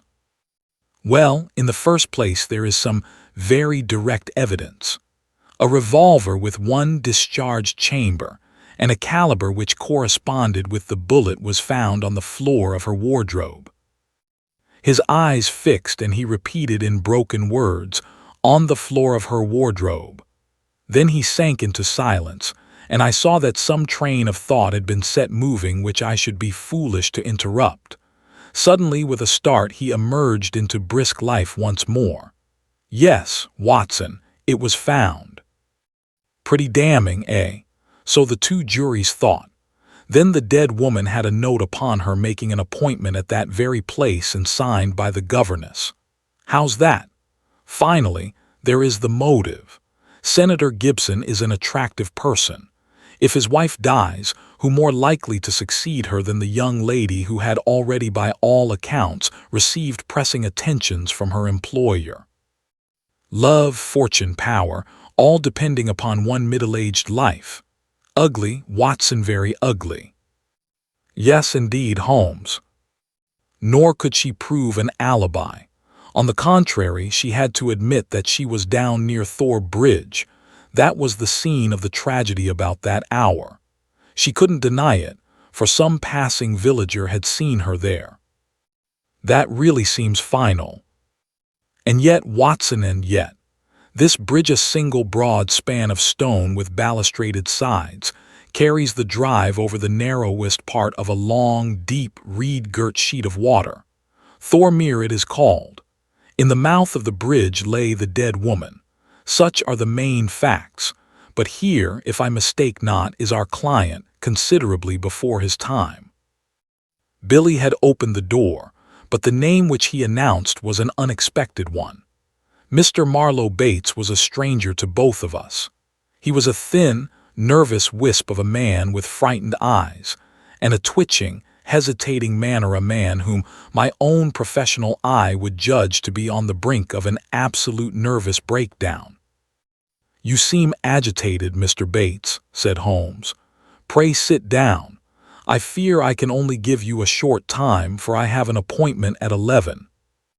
I know you have, our visitor gasped, shooting out short sentences like a man who is out of breath. Mr. Gibson is coming. Mr. Gibson is my employer. I am manager of his estate. Mr. Holmes, he is a villain, an infernal villain. Strong language, Mr. Bates. I have to be emphatic, Mr. Holmes, for the time is so limited. I would not have him find me here for the world. He is almost due now. But I was so situated that I could not come earlier. His secretary, Mr. Ferguson, only told me this morning of his appointment with you. And you are his manager. I have given him notice. In a couple of weeks I shall have shaken off his accursed slavery. A hard man, Mr. Holmes, hard to all about him. Those public charities are a screen to cover his private iniquities. But his wife was his chief victim. He was brutal to her, yes, sir, brutal. How she came by her death I do not know, but I am sure that he had made her life a misery to her. She was a creature of the tropics, a Brazilian by birth, as no doubt you know. No, it had escaped me. Tropical by birth and tropical by nature. A child of the sun and of passion. She had loved him as such women can love, but when her own physical charms had faded, I am told that they once were great, there was nothing to hold him. We all liked her and felt for her and hated him for the way that he treated her. But he is plausible and cunning. That is all I have to say to you. Don't take him at his face value. There is more behind. Now I'll go. No, no, don't detain me. He is almost due. With a frightened look at the clock, our strange visitor literally ran to the door and disappeared. Well, well, said Holmes, after an interval of silence. Mr. Gibson seems to have a nice, loyal household, but the warning is a useful one, and now we can only wait till the man himself appears. Sharp at the hour, we heard a heavy step upon the stairs, and the famous millionaire was shown into the room. As I looked upon him, I understood not only the fears and dislike of his manager, but also the execrations which so many business rivals have heaped upon his head. If I were a sculptor, and desired to idealize the successful man of affairs, iron of nerve and leathery of conscience, I should choose Mr. Neil Gibson as my model. His tall, gaunt, craggy figure had a suggestion of hunger and rapacity. An Abraham Lincoln keyed to base uses instead of high ones would give some idea of the man. His face might have been chiseled in granite, hard-set, craggy, remorseless, with deep lines upon it, the scars of many a crisis. Cold gray eyes, looking shrewdly out from under bristling brows, surveyed us each in turn. He bowed in perfunctory fashion as Holmes mentioned my name, and then with a masterful air of possession, he drew a chair up to my companion and seated himself with his bony knees almost touching him. "Let me say right here, Mr. Holmes," he began, "that money is nothing to me in this case. You can burn it if it's any use in lighting you to the truth. This woman is innocent and this woman has to be cleared, and it's up to you to do it. Name your figure." "My professional charges are upon a fixed scale," said Holmes coldly. "I do not vary them, save when I remit them altogether." "Well, if dollars make no difference to you, think of the reputation. If you pull this off, every paper in England and America will be booming you. You'll be the talk of 2 continents. "Thank you, Mr. Gibson. I do not think that I am in need of booming. It may surprise you to know that I prefer to work anonymously, and that it is the problem itself which attracts me. But we are wasting time. Let us get down to the facts. I think that you will find all the main ones in the press reports. I don't know that I can add anything which will help you, but if there is anything you would wish more light upon, well, I am here to give it." "Well, there is just one point." "What is it?" "What were the exact relations between you and Miss Dunbar?" The Gold King gave a violent start and half rose from his chair. Then his massive calm came back to him. "I suppose you are within your rights, and may be doing your duty in asking such a question, Mr. Holmes." "We will agree to suppose so," said Holmes. "Then I can assure you that our relations were entirely and always those of an employer towards a young lady whom he never conversed with, or ever saw, save when she was in the company of his children." Holmes rose from his chair. "I am a rather busy man, Mr. Gibson," said he, "and I have no time or taste for aimless conversations. I wish you good morning." Our visitor had risen also, and his great loose figure towered above Holmes. There was an angry gleam from under those bristling brows, and a tinge of color in the sallow cheeks. "What the devil do you mean by this, Mr. Holmes? Do you dismiss my case?" "Well, Mr. Gibson, at least I dismiss you. I should have thought my words were plain." "Plain enough, but what's at the back of it? Raising the price on me, or afraid to tackle it, or what? I've a right to a plain answer." "Well, perhaps you have," said Holmes. "I'll give you one. This case is quite sufficiently complicated to start with without the further difficulty of false information." "Meaning that I lie?" "Well, I was trying to express it as delicately as I could, but if you insist upon the word, I will not contradict you." I sprang to my feet, for the expression upon the millionaire's face was fiendish in its intensity, and he had raised his great knotted fist. Holmes smiled languidly and reached his hand out for his pipe. "Don't be noisy, Mr. Gibson. I find that after breakfast even the smallest argument is unsettling. I suggest that a stroll in the morning air and a little quiet thought will be greatly to your advantage." With an effort the Gold King mastered his fury. I could not but admire him, for by a supreme self-command he had turned in a minute from a hot flame of anger to a frigid and contemptuous indifference. "Well, it's your choice. I guess you know how to run your own business. I can't make you touch the case against your will. You've done yourself no good this morning, Mr. Holmes, for I have broken stronger men than you. No man ever crossed me and was the better for it." "So many have said so, and yet here I am," said Holmes, smiling. "Well, good morning, Mr. Gibson. You have a good deal yet to learn." Our visitor made a noisy exit, but Holmes smoked in imperturbable silence with dreamy eyes fixed upon the ceiling. "Any views, Watson?" he asked at last.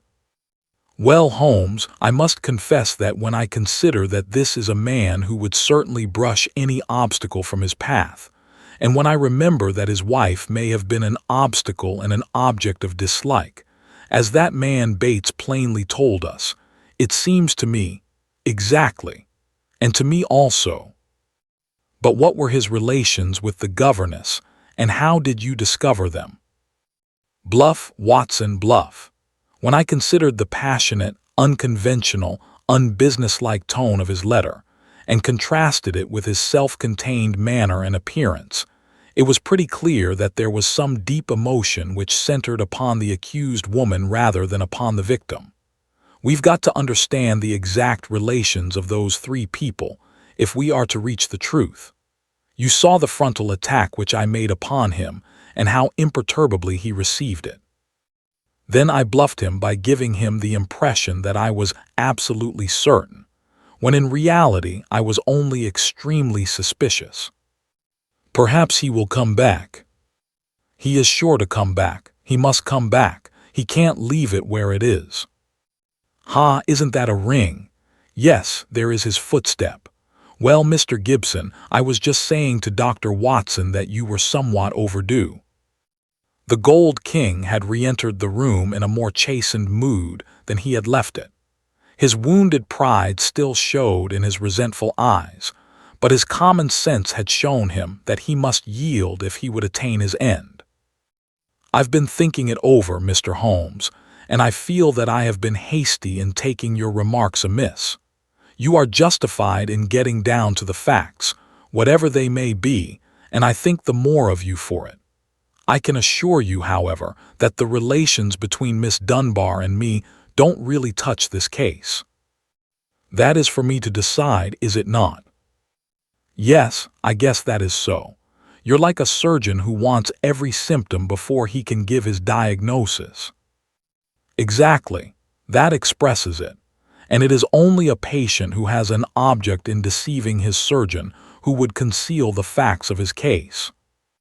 That may be so, but you will admit, Mr. Holmes, that most men would shy off a bit when they are asked point-blank what their relations with a woman may be, if there is really some serious feeling in the case. I guess most men have a little private reserve of their own in some corner of their souls where they don't welcome intruders, and you burst suddenly into it. But the object excuses you, since it was to try and save her. Well, the stakes are down and the reserve open, and you can explore where you will. What is it you want? The truth. The Gold King paused for a moment as one who marshals his thoughts.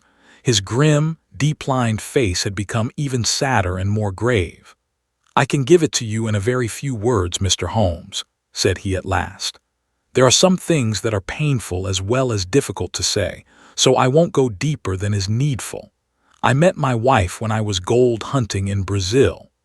Maria Pinto was the daughter of a government official at Manaus, and she was very beautiful. I was young and ardent in those days, but even now, as I look back with colder blood and a more critical eye, I can see that she was rare and wonderful in her beauty. It was a deep, rich nature, too passionate, wholehearted, tropical, ill-balanced, very different from the American women whom I had known. Well, to make a long story short, I loved her and I married her. It was only when the romance had passed, and it lingered for years, that I realized that we had nothing, absolutely nothing in common. My love faded. If hers had faded also, it might have been easier. But you know the wonderful way of women. Do what I might, nothing could turn her from me. If I have been harsh to her, even brutal as some have said, it has been because I knew that if I could kill her love, or if it turned to hate, it would be easier for both of us. But nothing changed her. She adored me in those English woods as she had adored me 20 years ago on the banks of the Amazon. Do what I might, she was as devoted as ever. Then came Miss Grace Dunbar. She answered our advertisement and became governess to our 2 children. Perhaps you have seen her portrait in the papers. The whole world has proclaimed that she also is a very beautiful woman. Now, I make no pretense to be more moral than my neighbors, and I will admit to you that I could not live under the same roof with such a woman and in daily contact with her without feeling a passionate regard for her. Do you blame me, Mr. Holmes? I do not blame you for feeling it. I should blame you if you expressed it, since this young lady was in a sense under your protection. Well, maybe so, said the millionaire, though for a moment the reproof had brought the old angry gleam into his eyes. I'm not pretending to be any better than I am. I guess all my life I've been a man that reached out his hand for what he wanted, and I never wanted anything more than the love and possession of that woman. I told her so. Oh, you did you? Holmes could look very formidable when he was moved. I said to her that if I could marry her I would, but that it was out of my power. I said that money was no object, and that all I could do to make her happy and comfortable would be done. Very generous, I am sure, said Holmes with a sneer. See here, Mr. Holmes, I came to you on a question of evidence, not on a question of morals. I'm not asking for your criticism. It is only for the young lady's sake that I touch your case at all, said Holmes sternly.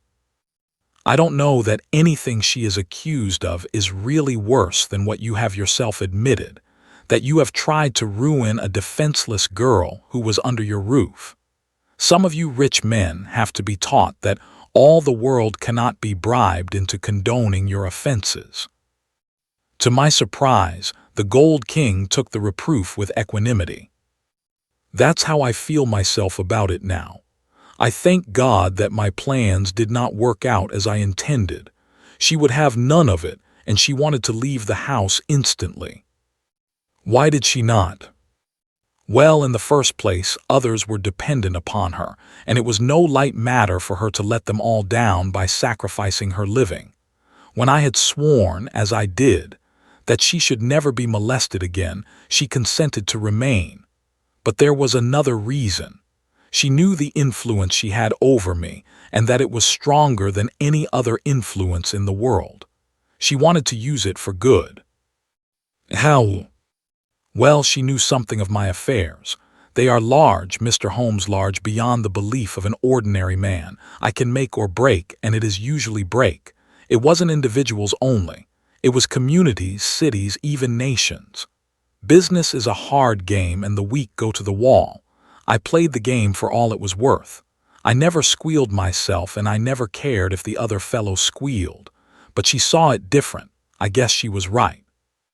She believed and said that a fortune for one man that was more than he needed should not be built on 10,000 ruined men who were left without the means of life. That was how she saw it, and I guess she could see past the dollars to something that was more lasting. She found that I listened to what she said, and she believed she was serving the world by influencing my actions. So she stayed, and then this came along. Can you throw any light upon that? The Gold King paused for a minute or more, his head sunk in his hands, lost in deep thought. It's very black against her. I can't deny that. And women lead an inward life and may do things beyond the judgment of a man. At first I was so rattled and taken aback that I was ready to think she had been led away in some extraordinary fashion that was clean against her usual nature. One explanation came into my head. I give it to you, Mr. Holmes, for what it is worth. There is no doubt that my wife was bitterly jealous. There is a soul jealousy that can be as frantic as any body jealousy, and though my wife had no cause, and I think she understood this, for the latter, she was aware that this English girl exerted an influence upon my mind and my acts that she herself never had. It was an influence for good, but that did not mend the matter. She was crazy with hatred, and the heat of the Amazon was always in her blood. She might have planned to murder Miss Dunbar, or we will say to threaten her with a gun and so frighten her into leaving us. Then there might have been a scuffle and the gun gone off and shot the woman who held it. That possibility had already occurred to me, said Holmes. Indeed, it is the only obvious alternative to deliberate murder. But she utterly denies it. Well, that is not final, is it? One can understand that a woman placed in so awful a position might hurry home still in her bewilderment holding the revolver. She might even throw it down among her clothes, hardly knowing what she was doing, and when it was found she might try to lie her way out by a total denial, since all explanation was impossible. What is against such a supposition? Miss Dunbar herself. Well, perhaps. Holmes looked at his watch. I have no doubt we can get the necessary permits this morning and reach Winchester by the evening train. When I have seen this young lady, it is very possible that I may be of more use to you in the matter, though I cannot promise that my conclusions will necessarily be such as you desire. There was some delay in the official pass, and instead of reaching Winchester that day, we went down to Thorpe Place, the Hampshire estate of Mr. Neil Gibson. He did not accompany us himself, but we had the address of Sergeant Coventry, of the local police, who had first examined into the affair. He was a tall, thin, cadaverous man, with a secretive and mysterious manner, which conveyed the idea that he knew or suspected a very great deal more than he dared say. He had a trick, too, of suddenly sinking his voice to a whisper as if he had come upon something of vital importance, though the information was usually commonplace enough. Behind these tricks of manner, he soon showed himself to be a decent, honest fellow who was not too proud to admit that he was out of his depth and would welcome any help. Anyhow, I'd rather have you than Scotland Yard, Mr. Holmes, said he. If the Yard gets called into a case, then the local loses all credit for success and may be blamed for failure. Now, You play straight, so I've heard." "I need not appear in the matter at all," said Holmes, to the evident relief of our melancholy acquaintance. "If I can clear it up, I don't ask to have my name mentioned." "Well, it's very handsome of you, I am sure, and your friend, Dr. Watson, can be trusted, I know. Now, Mr. Holmes, as we walk down to the place, there is one question I should like to ask you. I'd breathe it to no soul but you." He looked round as though he hardly dare utter the words. "Don't you think there might be a case against Mr. Neil Gibson himself?" "I have been considering that." "You've not seen Miss Dunbar.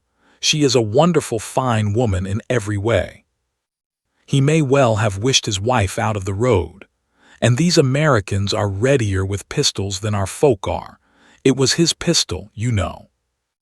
Was that clearly made out? "Yes, sir. It was one of a pair that he had." "One of a pair? Where is the other?" "Well, the gentleman has a lot of firearms of one sort and another. We never quite matched that particular pistol, but the box was made for two. If it was one of a pair, you should surely be able to match it." "Well, we have them all laid out at the house, if you would care to look them over." "Later, perhaps. I think we will walk down together and have a look at the scene of the tragedy." This conversation had taken place in the little front room of Sergeant Coventry's humble cottage, which served as the local police station. A walk of half a mile or so across a wind-swept heath, all gold and bronze with the fading ferns, brought us to a side gate opening into the grounds of the Thorplace estate. A path led us through the pheasant preserves, and then from a clearing we saw the widespread half-timbered house, half Tudor and half Georgian, upon the crest of the hill. Beside us there was a long, reedy pool, constricted in the center where the main carriage drive passed over a stone bridge, but swelling into small lakes on either side. Our guide paused at the mouth of this bridge, and he pointed to the ground. "That was where Mrs. Gibson's body lay. I marked it by that stone." "I understand that you were there before it was moved." "Yes, they sent for me at once." "Who did?" "Mr. Gibson himself. The moment the alarm was given and he had rushed down with others from the house, he insisted that nothing should be moved until the police should arrive." "That was sensible. I gathered from the newspaper report that the shot was fired from close quarters." "Yes, sir, very close." "Near the right temple?" "Just behind it, sir." "How did the body lie?" "On the back, sir. No trace of a struggle, no marks, no weapon." "The short note from Miss Dunbar was clutched in her left hand." "Clutched, you say?" "Yes, sir. We could hardly open the fingers." "That is of great importance. It excludes the idea that anyone could have placed the note there after death in order to furnish a false clue. Dear me, the note, as I remember, was quite short. 'I will be at Thor Bridge at 9 o'clock G. Dunbar.' Was that not so?" "Yes, sir." "Did Miss Dunbar admit writing it?" "Yes, sir." "What was her explanation?" "Her defense was reserved for the assizes. She would say nothing." "The problem is certainly a very interesting one. The point of the letter is very obscure, is it not?" "Well, sir," said the guide, "it seemed, if I may be so bold as to say so, the only really clear point in the whole case." Holmes shook his head. "Granting that the letter is genuine and was really written, it was certainly received some time before, say, 1 hour or two. Why, then, was this lady still clasping it in her left hand? Why should she carry it so carefully? She did not need to refer to it in the interview. Does it not seem remarkable?" "Well, sir, as you put it, perhaps it does. I think I should like to sit quietly for a few minutes and think it out." He seated himself upon the stone ledge of the bridge, and I could see his quick gray eyes darting their questioning glances in every direction. Suddenly he sprang up again and ran across to the opposite parapet, whipped his lens from his pocket, and began to examine the stonework. "This is curious," said he. "Yes, sir, we saw the chip on the ledge. I expect it's been done by some passerby." The stonework was gray, but at this one point it showed white for a space not larger than a sixpence. When examined closely, one could see that the surface was chipped as by a sharp blow. "It took some violence to do that," said Holmes thoughtfully. "With his cane he struck the ledge several times without leaving a mark. Yes, it was a hard knock, in a curious place too. It was not from above but from below, for you see that it is on the lower edge of the parapet. But it is at least 15 feet from the body." "Yes, it is 15 feet from the body. It may have nothing to do with the matter, but it is a point worth noting. I do not think that we have anything more to learn here. There were no footsteps, you say?" "The ground was iron hard, sir. There were no traces at all." "Then we can go. We will go up to the house first and look over these weapons of which you speak. Then we shall get on to Winchester, for I should desire to see Miss Dunbar before we go farther." Mr. Neil Gibson had not returned from town, but we saw in the house the neurotic Mr. Bates who had called upon us in the morning. He showed us with a sinister relish the formidable array of firearms of various shapes and sizes which his employer had accumulated in the course of an adventurous life. "Mr. Gibson has his enemies, as anyone would expect who knew him and his methods," said he. "He sleeps with a loaded revolver in the drawer beside his bed. He is a man of violence, sir, and there are times when all of us are afraid of him. I am sure that the poor lady who has passed was often terrified." "Did you ever witness physical violence towards her?" "No, I cannot say that, but I have heard words which were nearly as bad words of cold, cutting contempt, even before the servants. Our millionaire does not seem to shine in private life," remarked Holmes as we made our way to the station. "Well, Watson, we have come on a good many facts, some of them new ones, and yet I seem some way from my conclusion." In spite of the very evident dislike which Mr. Bates has to his employer, I gather from him that when the alarm came, he was undoubtedly in his library. Dinner was over at 8:30 and all was normal up to then. It is true that the alarm was somewhat late in the evening, but the tragedy certainly occurred about the hour named in the note. There is no evidence at all that Mr. Gibson had been out of doors since his return from town at 5 o'clock. On the other hand, Miss Dunbar, as I understand it, admits that she had made an appointment to meet Mrs. Gibson at the bridge. Beyond this, she would say nothing, as her lawyer had advised her to reserve her defense. We have several very vital questions to ask that young lady, and my mind will not be easy until we have seen her.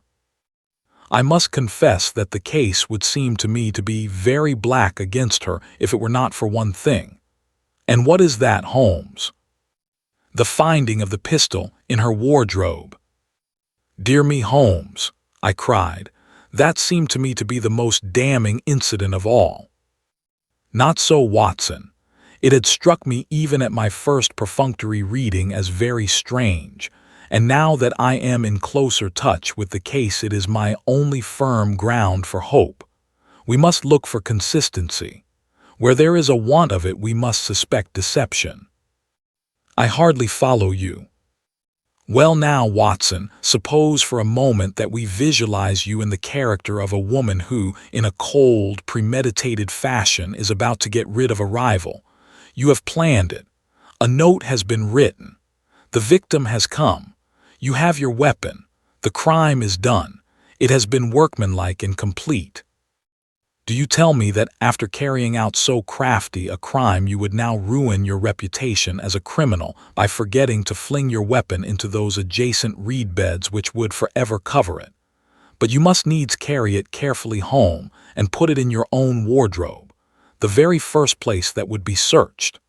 Your best friends would hardly call you a schemer, Watson, and yet I could not picture you doing anything so crude as that. In the excitement of the moment, no, Watson, I will not admit that it is possible. Where a crime is coolly premeditated, then the means of covering it are coolly premeditated also. I hope, therefore, that we are in the presence of a serious misconception. But there is so much to explain. Well, we shall set about explaining it. When once your point of view is changed, the very thing which was so damning becomes a clue to the truth. For example, there is this revolver. Miss Dunbar disclaims all knowledge of it. On our new theory, she is speaking truth when she says so. Therefore, it was placed in her wardrobe. Who placed it there? Someone who wished to incriminate her. Was not that person the actual criminal? You see how we come at once upon a most fruitful line of inquiry. We were compelled to spend the night at Winchester, as the formalities had not yet been completed, but next morning, in the company of Mr. Joyce Cummings, the rising barrister who was entrusted with the defense, we were allowed to see the young lady in her cell. I had expected from all that we had heard to see a beautiful woman, but I can never forget the effect which Miss Dunbar produced upon me. It was no wonder that even the masterful millionaire had found in her something more powerful than himself, something which could control and guide him.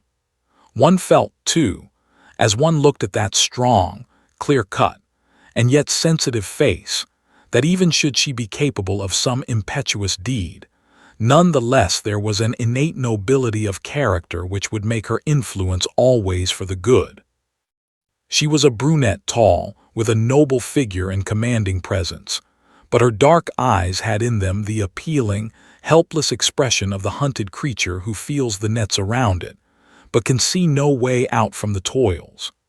Now, as she realized the presence and the help of my famous friend, there came a touch of color in her wan cheeks, and a light of hope began to glimmer in the glance which she turned upon us.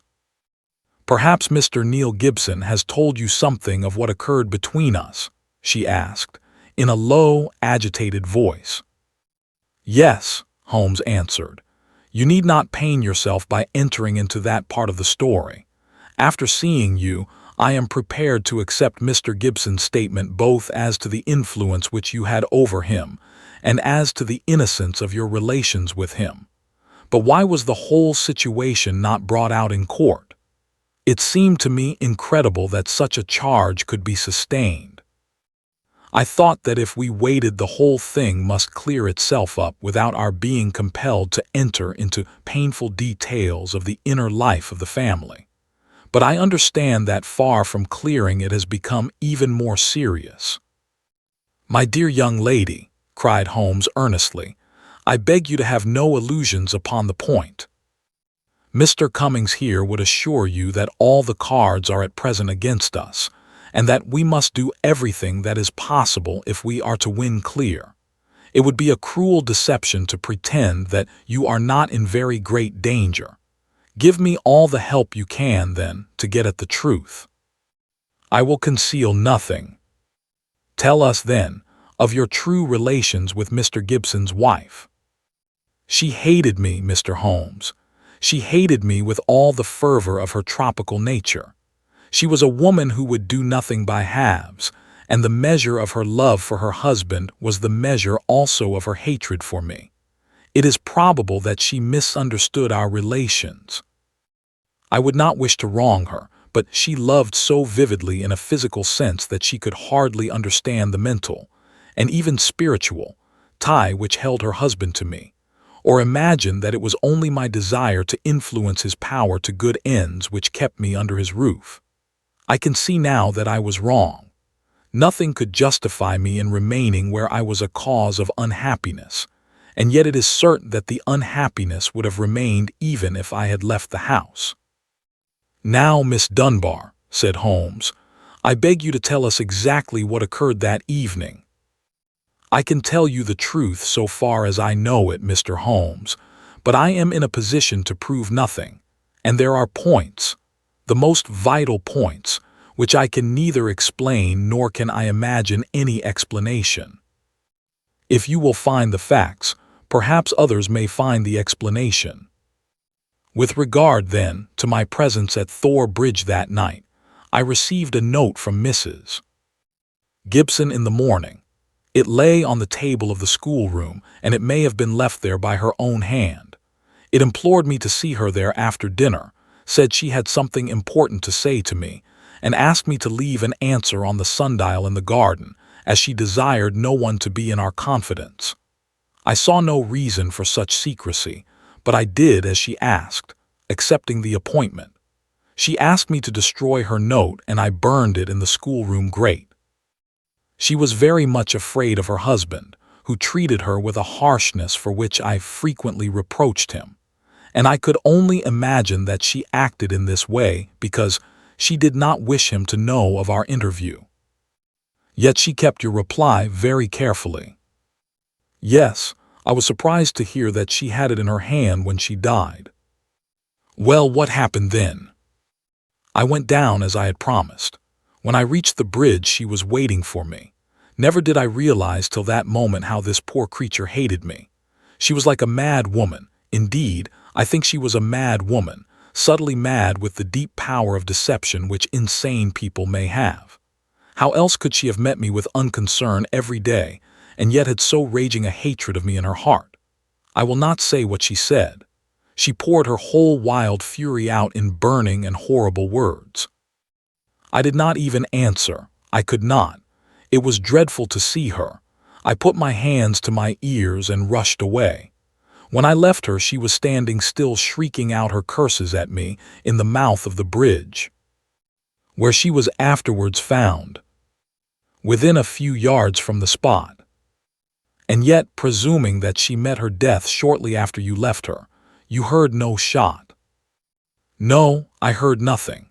But indeed, Mr. Holmes, I was so agitated and horrified by this terrible outbreak that I rushed to get back to the peace of my own room, and I was incapable of noticing anything which happened. You say that you returned to your room. Did you leave it again before next morning? Yes. When the alarm came that the poor creature had met her death, I ran out with the others. Did you see Mr. Gibson? Yes, he had just returned from the bridge when I saw him. He had sent for the doctor and the police. Did he seem to you much perturbed? Mr. Gibson is a very strong, self-contained man. I do not think that he would ever show his emotions on the surface, but I, who knew him so well, could see that he was deeply concerned. Then we come to the all-important point.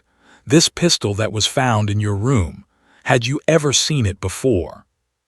Never, I swear it. When was it found? Next morning, when the police made their search. Among your clothes? Yes, on the floor of my wardrobe under my dresses. You could not guess how long it had been there. It had not been there the morning before. How do you know? Because I tidied out the wardrobe. That is final. Then someone came into your room and placed the pistol there in order to inculpate you. It must have been so. And when? It could only have been at meal time, or else at the hours when I would be in the schoolroom with the children. As you were when you got the note. Yes, from that time onwards for the whole morning.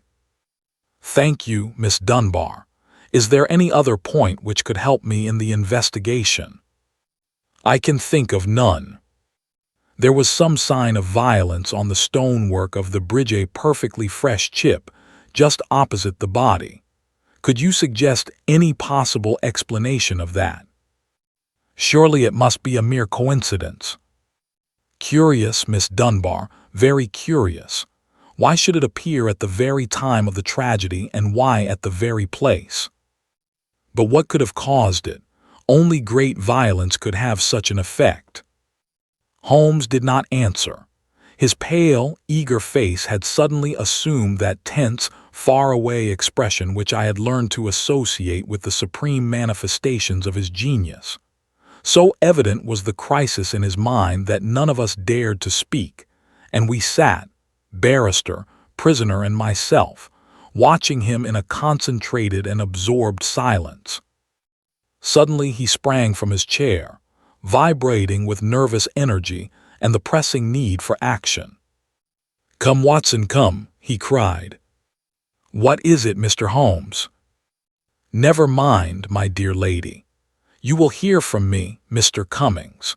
With the help of the God of justice, I will give you a case which will make England ring. You will get news by tomorrow, Miss Dunbar, and meanwhile take my assurance that the clouds are lifting, and that I have every hope that the light of truth is breaking through." It was not a long journey from Winchester to Thor Place, but it was long to me in my impatience, while for Holmes it was evident that it seemed endless. For, in his nervous restlessness, he could not sit still, but paced the carriage or drummed with his long, sensitive fingers upon the cushions beside him. Suddenly, however, as we neared our destination, he seated himself opposite to me. We had a first-class carriage to ourselves, and laying a hand upon each of my knees, he looked into my eyes with the peculiarly mischievous gaze which was characteristic of his more impolite moods. "Watson," said he, "I have some recollection that you go armed upon these excursions of ours." It was as well for him that I did so, for he took little care for his own safety when his mind was once absorbed by a problem, so that more than once my revolver had been a good friend in need. I reminded him of the fact. Yes, I am a little absent-minded in such matters, but have you your revolver on you?" I produced it from my hip pocket, a short, handy, but very serviceable little weapon. He undid the catch, shook out the cartridges, and examined it with care. "It's remarkably heavy," said he. "Yes, it is a solid bit of work." He mused over it for a minute. "Do you know, Watson," said he, "I believe your revolver is going to have a very intimate connection with the mystery which we are investigating." "My dear Holmes, you are joking." "No, Watson, I am very serious. There is a test before us. If the test comes off, all will be clear, and the test will depend upon the conduct of this little weapon. One cartridge out. Now we will replace the other 5 and put on the safety catch. So, that increases the weight and makes it a better reproduction." I had no glimmer of what was in his mind, nor did he enlighten me, but sat lost in thought until we pulled up in the little Hampshire station. We secured a ramshackle trap, and in a quarter of an hour were at the house of our confidential friend, the sergeant. "A clue, Mr. Holmes. What is it?" "It all depends upon the behavior of Dr. Watson's revolver," said my friend. "Here it is. Now, officer, can you give me 10 yards of string?" The village shop provided a ball of stout twine. "I think that this is all we will need," said Holmes. "Now, if you please, we will get off on what I hope is the last stage of our journey." The sun was setting and turning the rolling Hampshire moor into a wonderful autumnal panorama. The sergeant, with many critical and incredulous glances, which showed his deep doubts of the sanity of my companion, lurched along beside us. As we approached the scene of the crime, I could see that my friend, under all his habitual coolness, was in truth deeply agitated. "Yes," he said, in answer to my remark, "you have seen me miss my mark before, Watson. I have an instinct for such things, and yet it has sometimes played me false. It seemed a certainty when first it flashed across my mind in the cell at Winchester, but one drawback of an active mind is that one can always conceive alternative explanations which would make our scent a false one. And yet, well, Watson, we can but try." As he walked, he had firmly tied one end of the string to the handle of the revolver. We had now reached the scene of the tragedy. With great care, he marked out, under the guidance of the policeman, the exact spot where the body had been stretched. He then hunted among the heather and the ferns until he found a considerable stone. This he secured to the other end of his line of string, and he hung it over the parapet of the bridge so that it swung clear above the water. He then stood on the fatal spot, some distance from the edge of the bridge, with my revolver in his hand, the string being taut between the weapon and the heavy stone on the farther side. "Now for it," he cried. At the words he raised the pistol to his head, and then let go his grip. In an instant it had been whisked away by the weight of the stone, had struck with a sharp crack against the parapet, and had vanished over the side into the water. It had hardly gone before Holmes was kneeling beside the stonework, and a joyous cry showed that he had found what he expected. "Was there ever a more exact demonstration?" he cried. "See, Watson, your revolver has solved the problem." As he spoke, he pointed to a second chip of the exact size and shape of the first which had appeared on the under edge of the stone balustrade. "We'll stay at the inn tonight," he continued, as he rose and faced the astonished sergeant. "You will, of course, get a grappling hook, and you will easily restore my friend's revolver. You will also find beside it the revolver, string and weight with which this vindictive woman attempted to disguise her own crime, and to fasten a charge of murder upon an innocent victim. You can let Mr. Gibson know that I will see him in the morning, when steps can be taken for Miss Dunbar's vindication." Late that evening, as we sat together smoking our pipes in the village inn, Holmes gave me a brief review of what had passed. "I fear, Watson," said he, "that you will not improve any reputation which I may have acquired by adding the case of the Thor Bridge mystery to your annals. I have been sluggish in mind and wanting in that mixture of imagination and reality which is the basis of my art. I confess that the chip in the stonework was a sufficient clue to suggest the true solution, and that I blame myself for not having attained it sooner. It must be admitted that the workings of this unhappy woman's mind were deep and subtle, so that it was no very simple matter to unravel her plot. I do not think that in our adventures we have ever come across a stranger example of what perverted love can bring about. Whether Miss Dunbar was her rival in a physical or in a merely mental sense seems to have been equally unforgivable in her eyes. No doubt she blamed this innocent lady for all those harsh dealings and unkind words with which her husband tried to repel her too demonstrative affection. Her first resolution was to end her own life. Her second was to do it in such a way as to involve her victim in a fate which was worse far than any sudden death could be. We can follow the various steps quite clearly, and they show a remarkable subtlety of mind. A note was extracted very cleverly from Miss Dunbar which would make it appear that she had chosen the scene of the crime.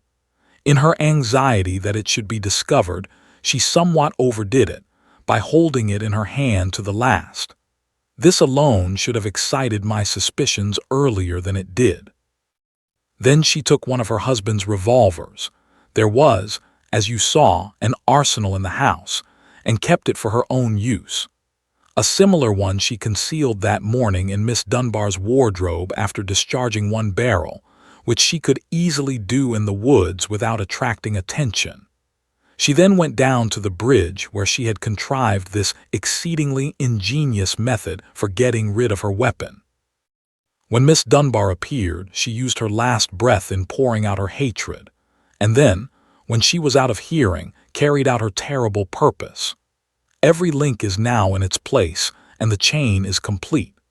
The papers may ask why the mirror was not dragged in the first instance, but it is easy to be wise after the event. And in any case, the expanse of a reed-filled lake is no easy matter to drag unless you have a clear perception of what you are looking for and where. Well, Watson, we have helped a remarkable woman and also a formidable man. Should they in the future join their forces, as seems not unlikely, the financial world may find that Mr. Neil Gibson has learned something in that schoolroom of sorrow where our earthly lessons are taught. The Adventure of the Creeping Man. Mr. Sherlock Holmes was always of opinion that I should publish the singular facts connected with Professor Prisberry. if only to dispel once for all the ugly rumors which some 20 years ago agitated the university and were echoed in the learned societies of London. There were, however, certain obstacles in the way, and the true history of this curious case remained entombed in the tin box which contains so many records of my friend's adventures. Now we have at last obtained permission to ventilate the facts, which formed one of the very last cases handled by Holmes before his retirement from practice. Even now, a certain reticence and discretion have to be observed in laying the matter before the public. It was one Sunday evening early in September of the year 1903 that I received one of Holmes's laconic messages. "Come at once, if convenient, if inconvenient, come all the same sh." The relations between us in those latter days were peculiar. He was a man of habits, narrow and concentrated habits, and I had become one of them. As an institution, I was like the violin, the shag tobacco, the old black pipe, the index books, and others perhaps less excusable. When it was a case of active work and a comrade was needed upon whose nerve he could place some reliance, my role was obvious. But apart from this I had uses. I was a whetstone for his mind. I stimulated him. He liked to think aloud in my presence. His remarks could hardly be said to be made to me. Many of them would have been as appropriately addressed to his bedstead. But none the less, having formed the habit, it had become in some way helpful that I should register and interject. If I irritated him by a certain methodical slowness in my mentality, that irritation served only to make his own flame-like intuitions and impressions flash up the more vividly and swiftly. Such was my humble role in our alliance. When I arrived at Baker Street, I found him huddled up in his armchair with updrawn knees, his pipe in his mouth and his brow furrowed with thought. It was clear that he was in the throes of some vexatious problem. With a wave of his hand he indicated my old armchair, but otherwise for half an hour he gave no sign that he was aware of my presence. Then with a start he seemed to come from his reverie, and with his usual whimsical smile, he greeted me back to what had once been my home. "You will excuse a certain abstraction of mind, my dear Watson," said he. "Some curious facts have been submitted to me within the last 24 hours, and they in turn have given rise to some speculations of a more general character. I have serious thoughts of writing a small monograph upon the uses of dogs in the work of the detective." "But surely, Holmes, this has been explored," said I, "bloodhounds, sleuthhounds." "No, no, Watson. That side of the matter is, of course, obvious. But there is another which is far more subtle. You may recollect that in the case which you, in your sensational way, coupled with the copper beeches, I was able, by watching the mind of the child, to form a deduction as to the criminal habits of the very smug and respectable father. Yes, I remember it well. My line of thoughts about dogs is analogous. A dog reflects the family life. Whoever saw a frisky dog in a gloomy family or a sad dog in a happy one? Snarling people have snarling dogs, dangerous people have dangerous ones, and their passing moods may reflect the passing moods of others. I shook my head. "Surely, Holmes, this is a little far-fetched," said I. He had refilled his pipe and resumed his seat, taking no notice of my comment. "The practical application of what I have said is very close to the problem which I am investigating. It is a tangled skein, you understand, and I am looking for a loose end. One possible loose end lies in the question: why does Professor Presberry's faithful wolfhound, Roy, endeavor to bite him?" I sank back in my chair in some disappointment. Was it for so trivial a question as this that I had been summoned from my work? Holmes glanced across at me. "The same old Watson," said he. "You never learn that the gravest issues may depend upon the smallest things. But is it not on the face of it strange that a staid, elderly philosopher, you've heard of Presberry, of course, the famous Camford physiologist, that such a man, whose friend has been his devoted wolfhound, should now have been twice attacked by his own dog. What do you make of it? The dog is ill. Well, that has to be considered. But he attacks no one else, nor does he apparently molest his master, save on very special occasions. Curious, Watson, very curious. But young Mr. Bennet is before his time, if that is his ring. I had hoped to have a longer chat with you before he came. There was a quick step on the stairs, a sharp tap at the door, and a moment later the new client presented himself. He was a tall, handsome youth about 30, well-dressed and elegant, but with something in his bearing which suggested the shyness of the student rather than the self-possession of the man of the world. He shook hands with Holmes, and then looked with some surprise at me. "This matter is very delicate, Mr. Holmes," he said. "Consider the relation in which I stand to Professor Presberry, both privately and publicly. I really can hardly justify myself if I speak before any third person.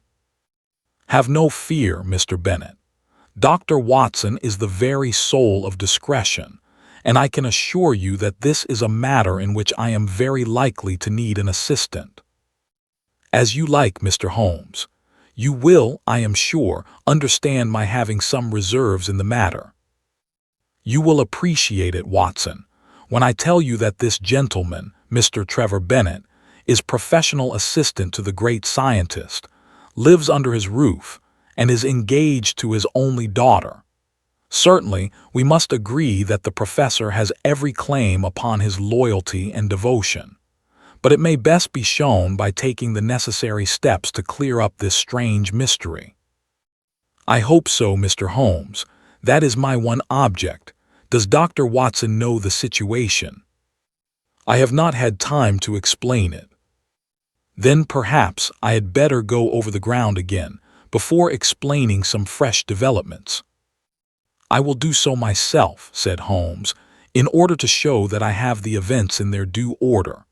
The Professor Watson is a man of European reputation. His life has been academic. There has never been a breath of scandal. He is a widower with one daughter, Edith.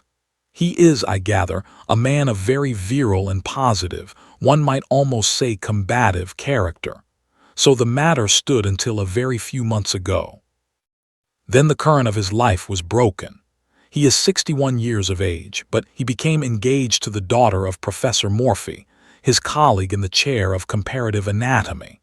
It was not, as I understand, the reasoned courting of an elderly man, but rather the passionate frenzy of youth, for no one could have shown himself a more devoted lover. The lady, Alice Morphy, was a very perfect girl both in mind and body, so that there was every excuse for the professor's infatuation. Nonetheless, it did not meet with full approval in his own family. We thought it rather excessive, said our visitor. Exactly, excessive and a little violent and unnatural. Professor Presberry was rich, however, and there was no objection upon the part of the father. The daughter, however, had other views, and there were already several candidates for her hand, who, if they were less eligible from a worldly point of view, were at least more of an age. The girl seemed to like the professor in spite of his eccentricities. It was only age which stood in the way. About this time, a little mystery suddenly clouded the normal routine of the professor's life. He did what he had never done before. He left home and gave no indication where he was going. He was away a fortnight and returned looking rather travel-worn. He made no allusion to where he had been, although he was usually the frankest of men. It chanced, however, that our client here, Mr. Bennet, received a letter from a fellow student in Prague, who said that he was glad to have seen Professor Presberry there, although he had not been able to talk to him. Only in this way did his own household learn where he had been. Now comes the point. From that time onwards a curious change came over the professor. He became furtive and sly. Those around him had always the feeling that he was not the man that they had known, but that he was under some shadow which had darkened his higher qualities. His intellect was not affected. His lectures were as brilliant as ever. but always there was something new, something sinister and unexpected. His daughter, who was devoted to him, tried again and again to resume the old relations and to penetrate this mask which her father seemed to have put on. You, sir, as I understand, did the same, but all was in vain. And now, Mr. Bennet, tell in your own words the incident of the letters. You must understand, Dr. Watson, that the professor had no secrets from me. If I were his son or his younger brother, I could not have more completely enjoyed his confidence. As his secretary, I handled every paper which came to him, and I opened and subdivided his letters. Shortly after his return, all this was changed.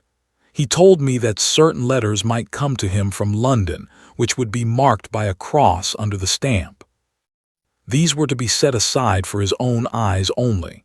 I may say that several of these did pass through my hands, that they had the EC mark, and were in an illiterate handwriting.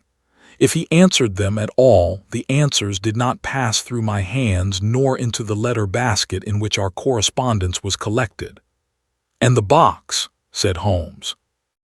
Ah, yes, the box. The professor brought back a little wooden box from his travels. It was the one thing which suggested a continental tour, for it was one of those quaint carved things which one associates with Germany. This he placed in his instrument cupboard.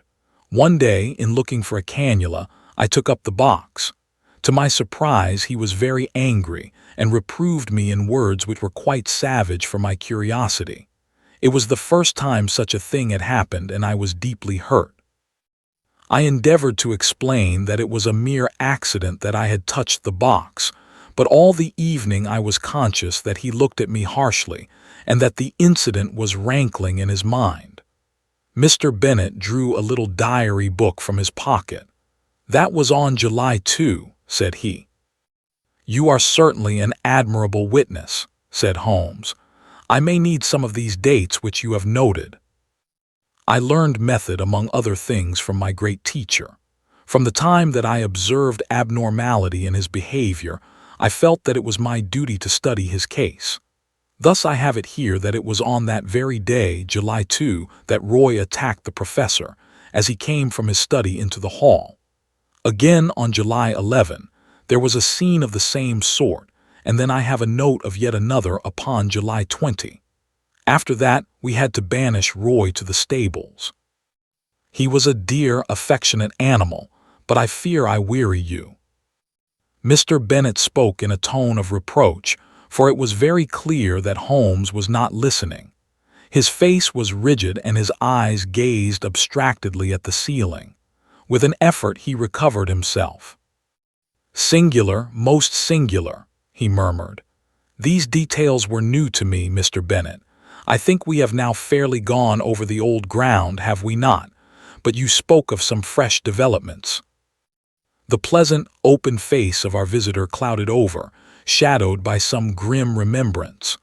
What I speak of occurred the night before last, said he. I was lying awake about 2 in the morning when I was aware of a dull, muffled sound coming from the passage. I opened my door and peeped out. I should explain that the professor sleeps at the end of the passage, the date being, asked Holmes. Our visitor was clearly annoyed at so irrelevant an interruption. I have said, sir, that it was the night before last, that is, September 4. Holmes nodded and smiled. Pray continue, said he. He sleeps at the end of the passage and would have to pass my door in order to reach the staircase. It was a really terrifying experience, Mr. Holmes.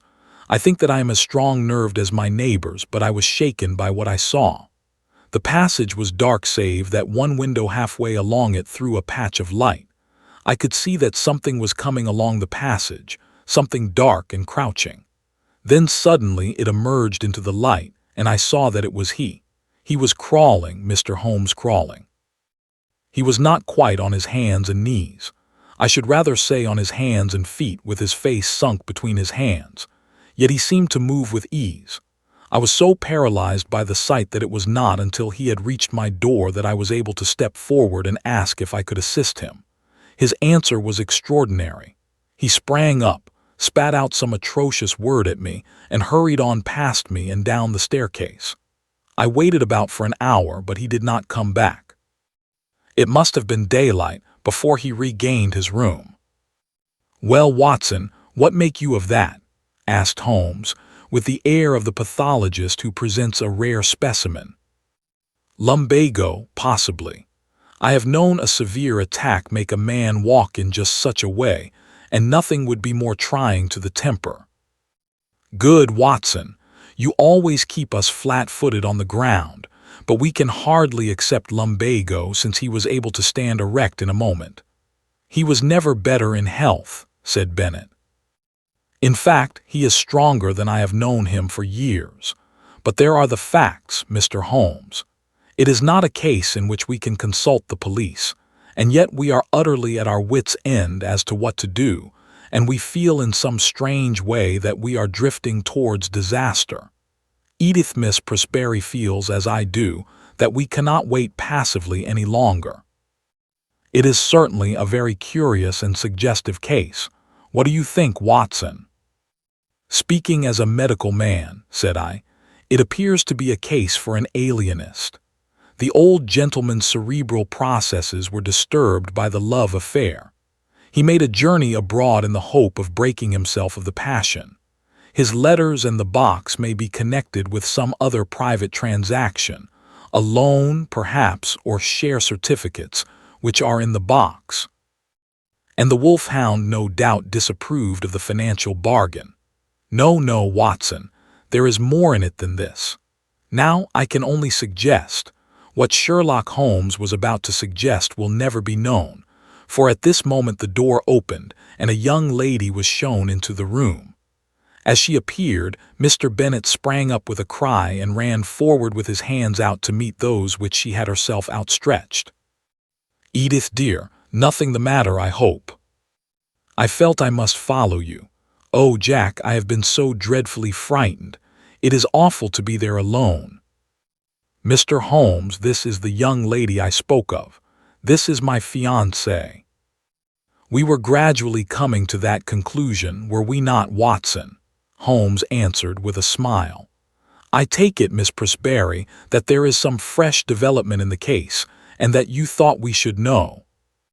Our new visitor, a bright, handsome girl of a conventional English type, smiled back at Holmes as she seated herself beside Mr. Bennet.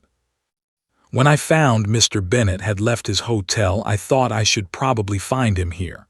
Of course, he had told me that he would consult you. But oh, Mr. Holmes, can you do nothing for my poor father?" "I have hopes, Miss Presberry, but the case is still obscure. Perhaps what you have to say may throw some fresh light upon it." "It was last night, Mr. Holmes. He had been very strange all day. I am sure that there are times when he has no recollection of what he does. He lives as in a strange dream. Yesterday was such a day. It was not my father with whom I lived. His outward shell was there, but it was not really he." "Tell me what happened." "I was awakened in the night by the dog barking most furiously. Poor Roy, he is chained now near the stable. I may say that I always sleep with my door locked, for, as Mr. Bennet will tell you, we all have a feeling of impending danger. My room is on the second floor. It happened that the blind was up in my window and there was bright moonlight outside. As I lay with my eyes fixed upon the square of light, listening to the frenzied barkings of the dog, I was amazed to see my father's face looking in at me. Mr. Holmes, I nearly died of surprise and horror. There it was pressed against the window pane, and one hand seemed to be raised as if to push up the window. If that window had opened, I think I should have gone mad. It was no delusion, Mr. Holmes. Don't deceive yourself by thinking so. I dare say it was 20 seconds or so that I lay paralyzed and watched the face. Then it vanished, but I could not. I could not spring out of bed and look out after it. I lay cold and shivering till morning. At breakfast he was sharp and fierce in manner, and made no allusion to the adventure of the night. Neither did I, but I gave an excuse for coming to town, and here I am." Holmes looked thoroughly surprised at Miss Prosperi's narrative. "My dear young lady, you say that your room is on the second floor.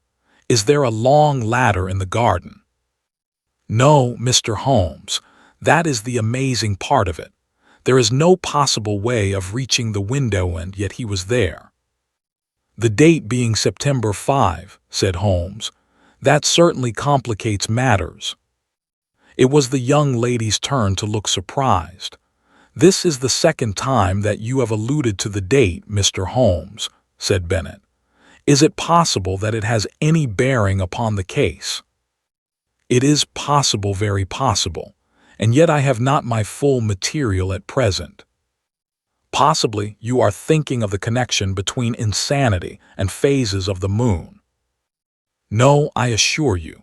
It was quite a different line of thought. Possibly you can leave your notebook with me and I will check the dates. Now I think, Watson, that our line of action is perfectly clear. This young lady has informed us, and I have the greatest confidence in her intuition, that her father remembers little or nothing which occurs upon certain dates. We will therefore call upon him as if he had given us an appointment upon such a date. He will put it down to his own lack of memory. Thus we will open our campaign, by having a good close view of him." "That is excellent," said Mr. Bennet. "I warn you, however, that the professor is irascible and violent at times." Holmes smiled.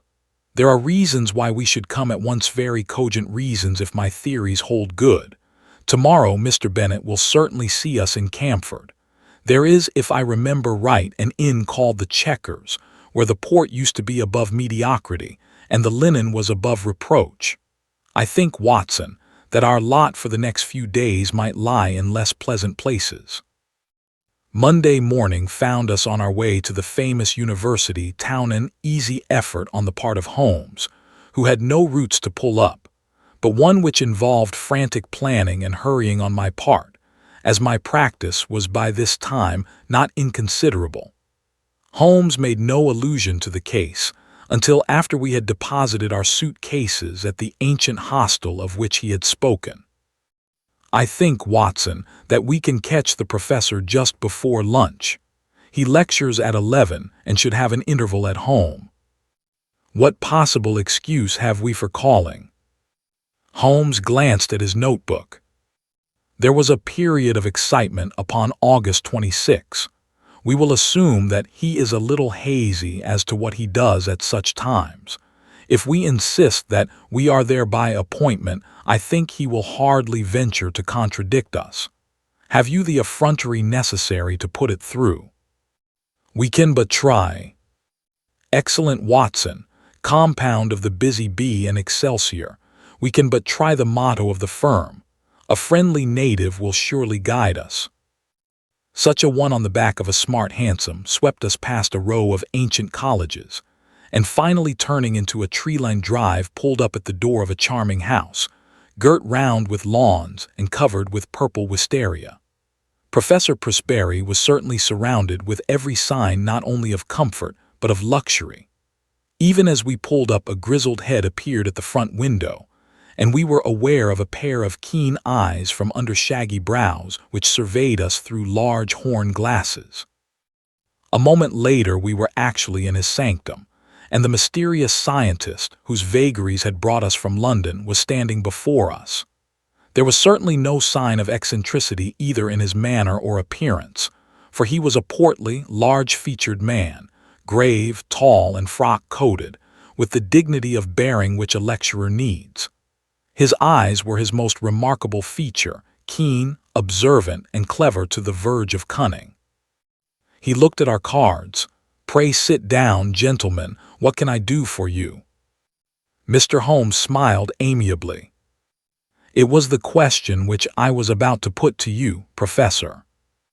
"To me, sir?" "Possibly there is some mistake. I heard through a second person that Professor Prosperi of Camford had need of my services." "Oh, indeed." It seemed to me that there was a malicious sparkle in the intense gray eyes. "You heard that, did you? May I ask the name of your informant?" "I am sorry, Professor, but the matter was rather confidential. If I have made a mistake, there is no harm done. I can only express my regret. Not at all. I should wish to go further into this matter. It interests me. Have you any scrap of writing, any letter or telegram to bear out your assertion? No, I have not. I presume that you do not go so far as to assert that I summoned you. I would rather answer no questions, said Holmes. No, I dare say not, said the professor with asperity. However, that particular one can be answered very easily without your aid. He walked across the room to the bell. Our London friend, Mr. Bennet, answered the call. Come in, Mr. Bennet. These two gentlemen have come from London under the impression that they have been summoned. You handle all my correspondence. Have you a note of anything going to a person named Holmes? No, sir, Bennet answered with a flush. That is conclusive, said the professor, glaring angrily at my companion. Now, sir, he leaned forward with his two hands upon the table. It seems to me that your position is a very questionable one. Holmes shrugged his shoulders. I can only repeat that I am sorry that we have made a needless intrusion. Hardly enough, Mr. Holmes, the old man cried in a high, screaming voice, with extraordinary malignancy upon his face. He got between us and the door as he spoke, and he shook his two hands at us with furious passion. You can hardly get out of it so easily as that. His face was convulsed, and he grinned and gibbered at us in his senseless rage. I am convinced that we should have had to fight our way out of the room if Mr. Bennet had not intervened. My dear professor, he cried, consider your position. Consider the scandal at the university. Mr. Holmes is a well-known man. You cannot possibly treat him with such discourtesy. Sulkily our host, if I may call him so, cleared the path to the door. We were glad to find ourselves outside the house and in the quiet of the tree-lined drive. Holmes seemed greatly amused by the episode. Our learned friend's nerves are somewhat out of order, said he. Perhaps our intrusion was a little crude, and yet we have gained that personal contact which I desired. But dear me, Watson, he is surely at our heels. The villain still pursues us. There were the sounds of running feet behind, but it was, to my relief, not the formidable professor but his assistant who appeared round the curve of the drive. He came panting up to us. I am so sorry, Mr. Holmes. I wish to apologize. My dear sir, there is no need. It is all in the way of professional experience. I have never seen him in a more dangerous mood, but he grows more sinister. You can understand now why his daughter and I are alarmed, and yet his mind is perfectly clear. Too clear, said Holmes. That was my miscalculation. It is evident that his memory is much more reliable than I had thought. By the way, can we, before we go, see the window of Miss Prosperi's room? Mr. Bennet pushed his way through some shrubs, and we had a view of the side of the house. It is there, the second on the left. Dear me, it seems hardly accessible, and yet you will observe that there is a creeper below and a water pipe above which gives some foothold. I could not climb it myself, said Mr. Bennet. Very likely. It would certainly be a dangerous exploit for any normal man. There was one other thing I wish to tell you, Mr. Holmes. I have the address of the man in London to whom the professor writes. He seems to have written this morning, and I got it from his blotting paper. It is an ignoble position for a trusted secretary, but what else can I do? Holmes glanced at the paper and put it into his pocket. Dora K. Curious name. Slavonic, I imagine. Well, it is an important link in the chain. We return to London this afternoon, Mr. Bennet. I see no good purpose to be served by our remaining.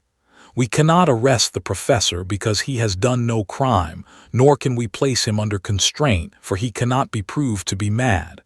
No action is as yet possible. Then what on earth are we to do?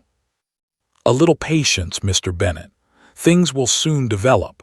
Unless I am mistaken, next Tuesday may mark a crisis.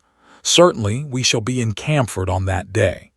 Meanwhile, the general position is undeniably unpleasant, and if Miss Presberry can prolong her visit, that is easy. Then let her stay till we can assure her that all danger is past. Meanwhile, let him have his way and do not cross him. So long as he is in a good humor, all is well. There he is, said Bennet in a startled whisper. Looking between the branches, we saw the tall, erect figure emerge from the hall door and look around him. He stood leaning forward, his hands swinging straight before him, his head turning from side to side. The secretary, with a last wave, slipped off among the trees, and we saw him presently rejoin his employer, the two entering the house together in what seemed to be animated and even excited conversation. "I expect the old gentleman has been putting two and two together," said Holmes as we walked hotelwards. "He struck me as having a particularly clear and logical brain, from the little I saw of him. Explosive, no doubt, but then from his point of view he has something to explode about if detectives are put on his track, and he suspects his own household of doing it. I rather fancy that friend Bennet is in for an uncomfortable time." Holmes stopped at a post office and sent off a telegram on our way. The answer reached us in the evening, and he tossed it across to me. "Have visited the Commercial Road and seen Dvorak. Suave person, bohemian, elderly. Keeps large general store Mercer." "Mercer is since your time," said Holmes. "He is my general utility man who looks up routine business. It was important to know something of the man with whom our professor was so secretly corresponding. His nationality connects up with the Prague visit." "Thank goodness that something connects with something," said I. "At present we seem to be faced by a long series of inexplicable incidents with no bearing upon each other. For example, what possible connection can there be between an angry wolfhound and a visit to Bohemia, or either of them with a man crawling down a passage at night? As to your dates, that is the biggest mystification of all." Holmes smiled and rubbed his hands. We were, I may say, seated in the old sitting-room of the ancient hotel, with a bottle of the famous vintage of which Holmes had spoken on the table between us. "Well, now let us take the dates first," said he, his fingertips together and his manner as if he were addressing a class. "This excellent young man's diary shows that there was trouble upon July 2, and from then onwards it seems to have been at 9-day intervals, with, so far as I remember, only one exception. Thus the last outbreak upon Friday was on September 3, which also falls into the series, as did August 26, which preceded it. The thing is beyond coincidence." I was forced to agree. "Let us, then, form the provisional theory that every 9 days the professor takes some strong drug which has a passing but highly poisonous effect. His naturally violent nature is intensified by it. He learned to take this drug while he was in Prague, and is now supplied with it by a Bohemian intermediary in London. This all hangs together, Watson. But the dog, the face at the window, the creeping man in the passage. Well, well, we have made a beginning. I should not expect any fresh developments until next Tuesday. In the meantime, we can only keep in touch with friend Bennet and enjoy the amenities of this charming town." In the morning Mr. Bennet slipped round to bring us the latest report. As Holmes had imagined, times had not been easy with him. Without exactly accusing him of being responsible for our presence, the professor had been very rough and rude in his speech, and evidently felt some strong grievance.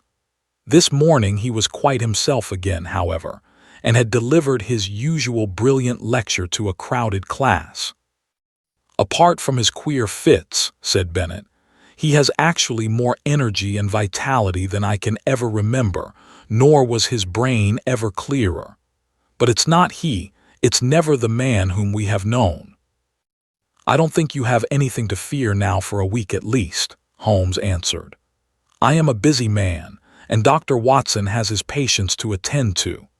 Let us agree that we meet here at this hour next Tuesday, and I shall be surprised if before we leave you again we are not able to explain, even if we cannot perhaps put an end to, your troubles. Meanwhile, keep us posted in what occurs." I saw nothing of my friend for the next few days, but on the following Monday evening I had a short note asking me to meet him next day at the train. From what he told me as we traveled up to Camford, all was well. The peace of the professor's house had been unruffled, and his own conduct perfectly normal. This also was the report which was given us by Mr. Bennet himself when he called upon us that evening at our old quarters in the Chequers. He heard from his London correspondent today. There was a letter and there was a small packet, each with the cross under the stamp which warned me not to touch them. There has been nothing else. "That may prove quite enough," said Holmes grimly. "Now, Mr. Bennet, we shall, I think, come to some conclusion tonight. If my deductions are correct, we should have an opportunity of bringing matters to a head. In order to do so, it is necessary to hold the professor under observation. I would suggest, therefore, that you remain awake and on the lookout. Should you hear him pass your door, do not interrupt him, but follow him as discreetly as you can. Dr. Watson and I will not be far off. By the way, where is the key of that little box of which you spoke?" "Upon his watch chain." "I fancy our researches must lie in that direction. At the worst, the lock should not be very formidable. Have you any other able-bodied man on the premises?" "There is the coachman, Macphail." "Where does he sleep?" "Over the stables." "We might possibly want him. Well, we can do no more until we see how things develop. Goodbye, but I expect that we shall see you before morning." It was nearly midnight before we took our station among some bushes immediately opposite the hall door of the professor. It was a fine night, but chilly, and we were glad of our warm overcoats. There was a breeze, and clouds were scudding across the sky, obscuring from time to time the half-moon. It would have been a dismal vigil were it not for the expectation and excitement which carried us along, and the assurance of my comrade that we had probably reached the end of the strange sequence of events which had engaged our attention. "If the cycle of 9 days holds good, then we shall have the professor at his worst tonight," said Holmes. "The fact that these strange symptoms began after his visit to Prague, that he is in secret correspondence with a Bohemian dealer in London, who presumably represents someone in Prague, and that he received a packet from him this very day, all point in one direction. What he takes and why he takes it are still beyond our ken, but that it emanates in some way from Prague is clear enough. He takes it under definite directions which regulate this 9th-day system, which was the first point which attracted my attention. But his symptoms are most remarkable. Did you observe his knuckles? I had to confess that I did not. Thick and horny in a way which is quite new in my experience. Always look at the hands first, Watson, then cuffs, trouser knees, and boots. Very curious knuckles which can only be explained by the mode of progression observed by Holmes. Paused and suddenly clapped his hand to his forehead. "Oh, Watson, Watson, what a fool I have been! It seems incredible, and yet it must be true. All points in one direction. How could I miss seeing the connection of ideas? Those knuckles, how could I have passed those knuckles? And the dog, and the ivy. It's surely time that I disappeared into that little farm of my dreams. Look out, Watson, here he is. We shall have the chance of seeing for ourselves." The hall door had slowly opened, and against the lamplit background we saw the tall figure of Professor Prosperi. He was clad in his dressing gown. As he stood outlined in the doorway, he was erect but leaning forward with dangling arms, as when we saw him last. Now he stepped forward into the drive, and an extraordinary change came over him. He sank down into a crouching position, and moved along upon his hands and feet, skipping every now and then as if he were overflowing with energy and vitality. He moved along the face of the house and then round the corner. As he disappeared, Bennett slipped through the hall door and softly followed him. "Come, Watson, come," cried Holmes, and we stole as softly as we could through the bushes until we had gained a spot whence we could see the other side of the house, which was bathed in the light of the half-moon. The professor was clearly visible crouching at the foot of the ivy-covered wall. As we watched him, he suddenly began with incredible agility to ascend it. From branch to branch he sprang, sure of foot and firm of grasp, climbing apparently in mere joy at his own powers, with no definite object in view. With his dressing gown flapping on each side of him, he looked like some huge bat glued against the side of his own house, a great square dark patch upon the moonlit wall. Presently he tired of this amusement, and dropping from branch to branch, he squatted down into the old attitude and moved towards the stables, creeping along in the same strange way as before. The wolf-hound was out now, barking furiously, and more excited than ever when it actually caught sight of its master. It was straining on its chain and quivering with eagerness and rage. The professor squatted down very deliberately just out of reach of the hound and began to provoke it in every possible way. He took handfuls of pebbles from the drive and threw them in the dog's face, prodded him with a stick which he had picked up, flicked his hands about only a few inches from the gaping mouth, and endeavored in every way to increase the animal's fury, which was already beyond all control. In all our adventures, I do not know that I have ever seen a more strange sight than this impassive and still dignified figure crouching frog-like upon the ground, and goading to a wilder exhibition of passion the maddened hound, which ramped and raged in front of him, by all manner of ingenious and calculated cruelty. And then in a moment it happened. It was not the chain that broke, but it was the collar that slipped, for it had been made for a thick-necked Newfoundland. We heard the rattle of falling metal, and the next instant dog and man were rolling on the ground together, the one roaring in rage, the other screaming in a strange, shrill falsetto of terror. It was a very narrow thing for the professor's life. The savage creature had him fairly by the throat, its fangs had bitten deep, and he was senseless before we could reach them and drag the two apart. It might have been a dangerous task for us, but Bennett's voice and presence brought the great wolf-hound instantly to reason. The uproar had brought the sleepy and astonished coachman from his room above the stables. "I'm not surprised," said he, shaking his head. "I've seen him at it before. I knew the dog would get him sooner or later." The hound was secured, and together we carried the professor up to his room, where Bennett, who had a medical degree, helped me to dress his torn throat. The sharp teeth had passed dangerously near the carotid artery, and the hemorrhage was serious. In half an hour the danger was past. I had given the patient an injection of morphia, and he had sunk into deep sleep. Then, and only then, were we able to look at each other and to take stock of the situation. "I think a first-class surgeon should see him," said I. "For God's sake, no," cried Bennett. "At present the scandal is confined to our own household. It is safe with us. If it gets beyond these walls, it will never stop. Consider his position at the university, his European reputation, the feelings of his daughter." "Quite so," said Holmes.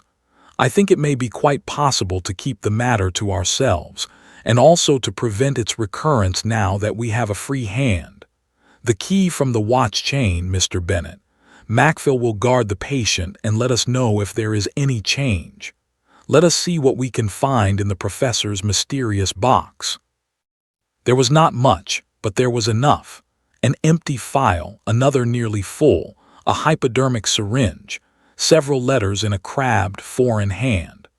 The marks on the envelopes showed that they were those which had disturbed the routine of the secretary, and each was dated from the Commercial Road and signed A. Dorak. They were mere invoices to say that a fresh bottle was being sent to Professor Presberry, or receipts to acknowledge money. There was one other envelope, however, in a more educated hand, and bearing the Austrian stamp with the postmark of Prague. "Here we have our material," cried Holmes as he tore out the enclosure. "Honored colleague," it ran. "Since your esteemed visit I have thought much of your case, and though in your circumstances there are some special reasons for the treatment, I would none the less enjoin caution, as my results have shown that it is not without danger of a kind. It is possible that the serum of anthropoid would have been better. I have, as I explained to you, used black-faced langur because a specimen was accessible. Langur is, of course, a crawler and climber, while anthropoid walks erect, and is in all ways nearer. I beg you to take every possible precaution that there be no premature revelation of the process.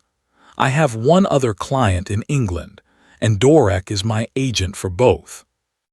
Weekly reports will oblige. Yours with high esteem, H. Lowenstein. Lowenstein.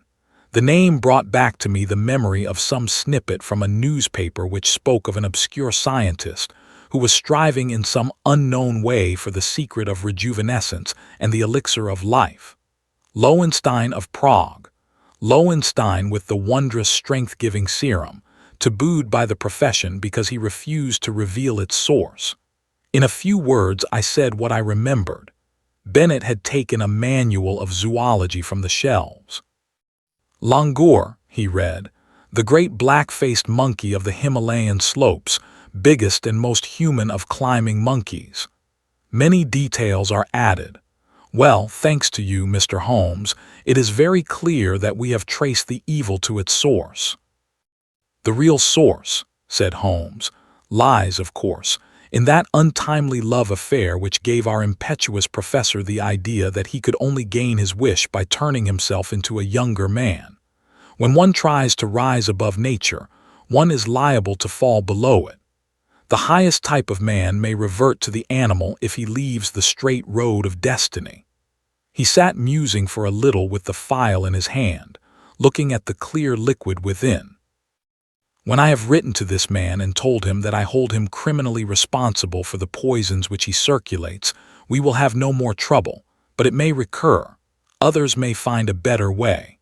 There is danger there, a very real danger to humanity. Consider, Watson, that the material, the sensual, the worldly would all prolong their worthless lives. The spiritual would not avoid the call to something higher. It would be the survival of the least fit. What sort of cesspool may not our poor world become?" Suddenly the dreamer disappeared, and Holmes, the man of action, sprang from his chair. "I think there is nothing more to be said, Mr. Bennett. The various incidents will now fit themselves easily into the general scheme.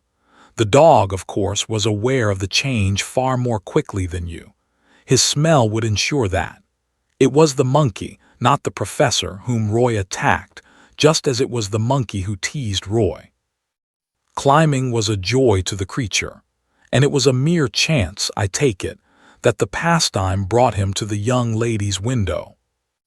There is an early train to town, Watson, but I think we shall just have time for a cup of tea at the Checkers before we catch it. The Adventure of the Lion's Mane. It is a most singular thing that a problem which was certainly as abstruse and unusual as any which I have faced in my long professional career should have come to me after my retirement, and be brought, as it were, to my very door. It occurred after my withdrawal to my little Sussex home, when I had given myself up entirely to that soothing life of nature for which I had so often yearned during the long years spent amid the gloom of London. At this period of my life, the good Watson had passed almost beyond my ken.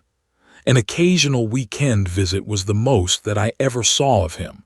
Thus I must act as my own chronicler. Ah, had he but been with me, how much he might have made of so wonderful a happening, and of my eventual triumph against every difficulty. As it is, however, I must needs tell my tale in my own plain way, showing by my words each step upon the difficult road which lay before me as I searched for the mystery of the lion's mane. My villa is situated upon the southern slope of the Downs, commanding a great view of the Channel. At this point, the coastline is entirely of chalk cliffs, which can only be descended by a single, long, tortuous path, which is steep and slippery. At the bottom of the path lie 100 yards of pebbles and shingle, even when the tide is at full. Here and there, however, there are curves and hollows which make splendid swimming pools filled afresh with each flow. This admirable beach extends for some miles in each direction, save only at one point where the little cove and village of Fulworth break the line. My house is lonely. I, my old housekeeper, and my bees have the estate all to ourselves. Half a mile off, however, is Harold Stackhurst's well-known coaching establishment. The Gables, quite a large place which contains some score of young fellows preparing for various professions, with a staff of several masters. Stackhurst himself was a well-known rowing blue in his day and an excellent all-round scholar. He and I were always friendly from the day I came to the coast, and he was the one man who was on such terms with me that we could drop in on each other in the evenings without an invitation. Towards the end of July 1907, there was a severe gale, the wind blowing up channel, heaping the seas to the base of the cliffs, and leaving a lagoon at the turn of the tide. On the morning of which I speak, the wind had abated, and all nature was newly washed and fresh. It was impossible to work upon so delightful a day, and I strolled out before breakfast to enjoy the exquisite air. I walked along the cliff path which led to the steep descent to the beach. As I walked, I heard a shout behind me, and there was Harold Stackhurst waving his hand in cheery greeting. "What a morning, Mr. Holmes! I thought I should see you out." "Going for a swim, I see." "At your old tricks again," he laughed, patting his bulging pocket. "Yes, Macpherson started early, and I expect I may find him there." Fitzroy Macpherson was the science master, a fine, upstanding young fellow whose life had been crippled by heart trouble following rheumatic fever. He was a natural athlete, however, and excelled in every game which did not throw too great a strain upon him. Summer and winter he went for his swim, and as I am a swimmer myself, I have often joined him. At this moment we saw the man himself. His head showed above the edge of the cliff where the path ends. Then his whole figure appeared at the top, staggering like a drunken man. The next instant he threw up his hands and with a terrible cry fell upon his face. Stackhurst and I rushed forward, it may have been 50 yards, and turned him on his back. He was obviously dying. Those glazed, sunken eyes and dreadful livid cheeks could mean nothing else. One glimmer of life came into his face for an instant, and he uttered 2 or 3 words with an eager air of warning. They were slurred and indistinct, but to my ear the last of them, which burst in a shriek from his lips, were "the lion's mane." It was utterly irrelevant and unintelligible, and yet I could twist the sound into no other sense. Then he half raised himself from the ground, threw his arms into the air and fell forward on his side. He was dead. My companion was paralyzed by the sudden horror of it, but I, as may well be imagined, had every sense on the alert. And I had need, for it was speedily evident that we were in the presence of an extraordinary case. The man was dressed only in his Burberry overcoat, his trousers, and an unlaced pair of canvas shoes. As he fell over, his Burberry, which had been simply thrown round his shoulders, slipped off, exposing his trunk. We stared at it in amazement. His back was covered with dark red lines as though he had been terribly flogged by a thin wire scourge. The instrument with which this punishment had been inflicted was clearly flexible, for the long, angry wheels curved round his shoulders and ribs. There was blood dripping down his chin, for he had bitten through his lower lip in the paroxysm of his agony. His drawn and distorted face told how terrible that agony had been.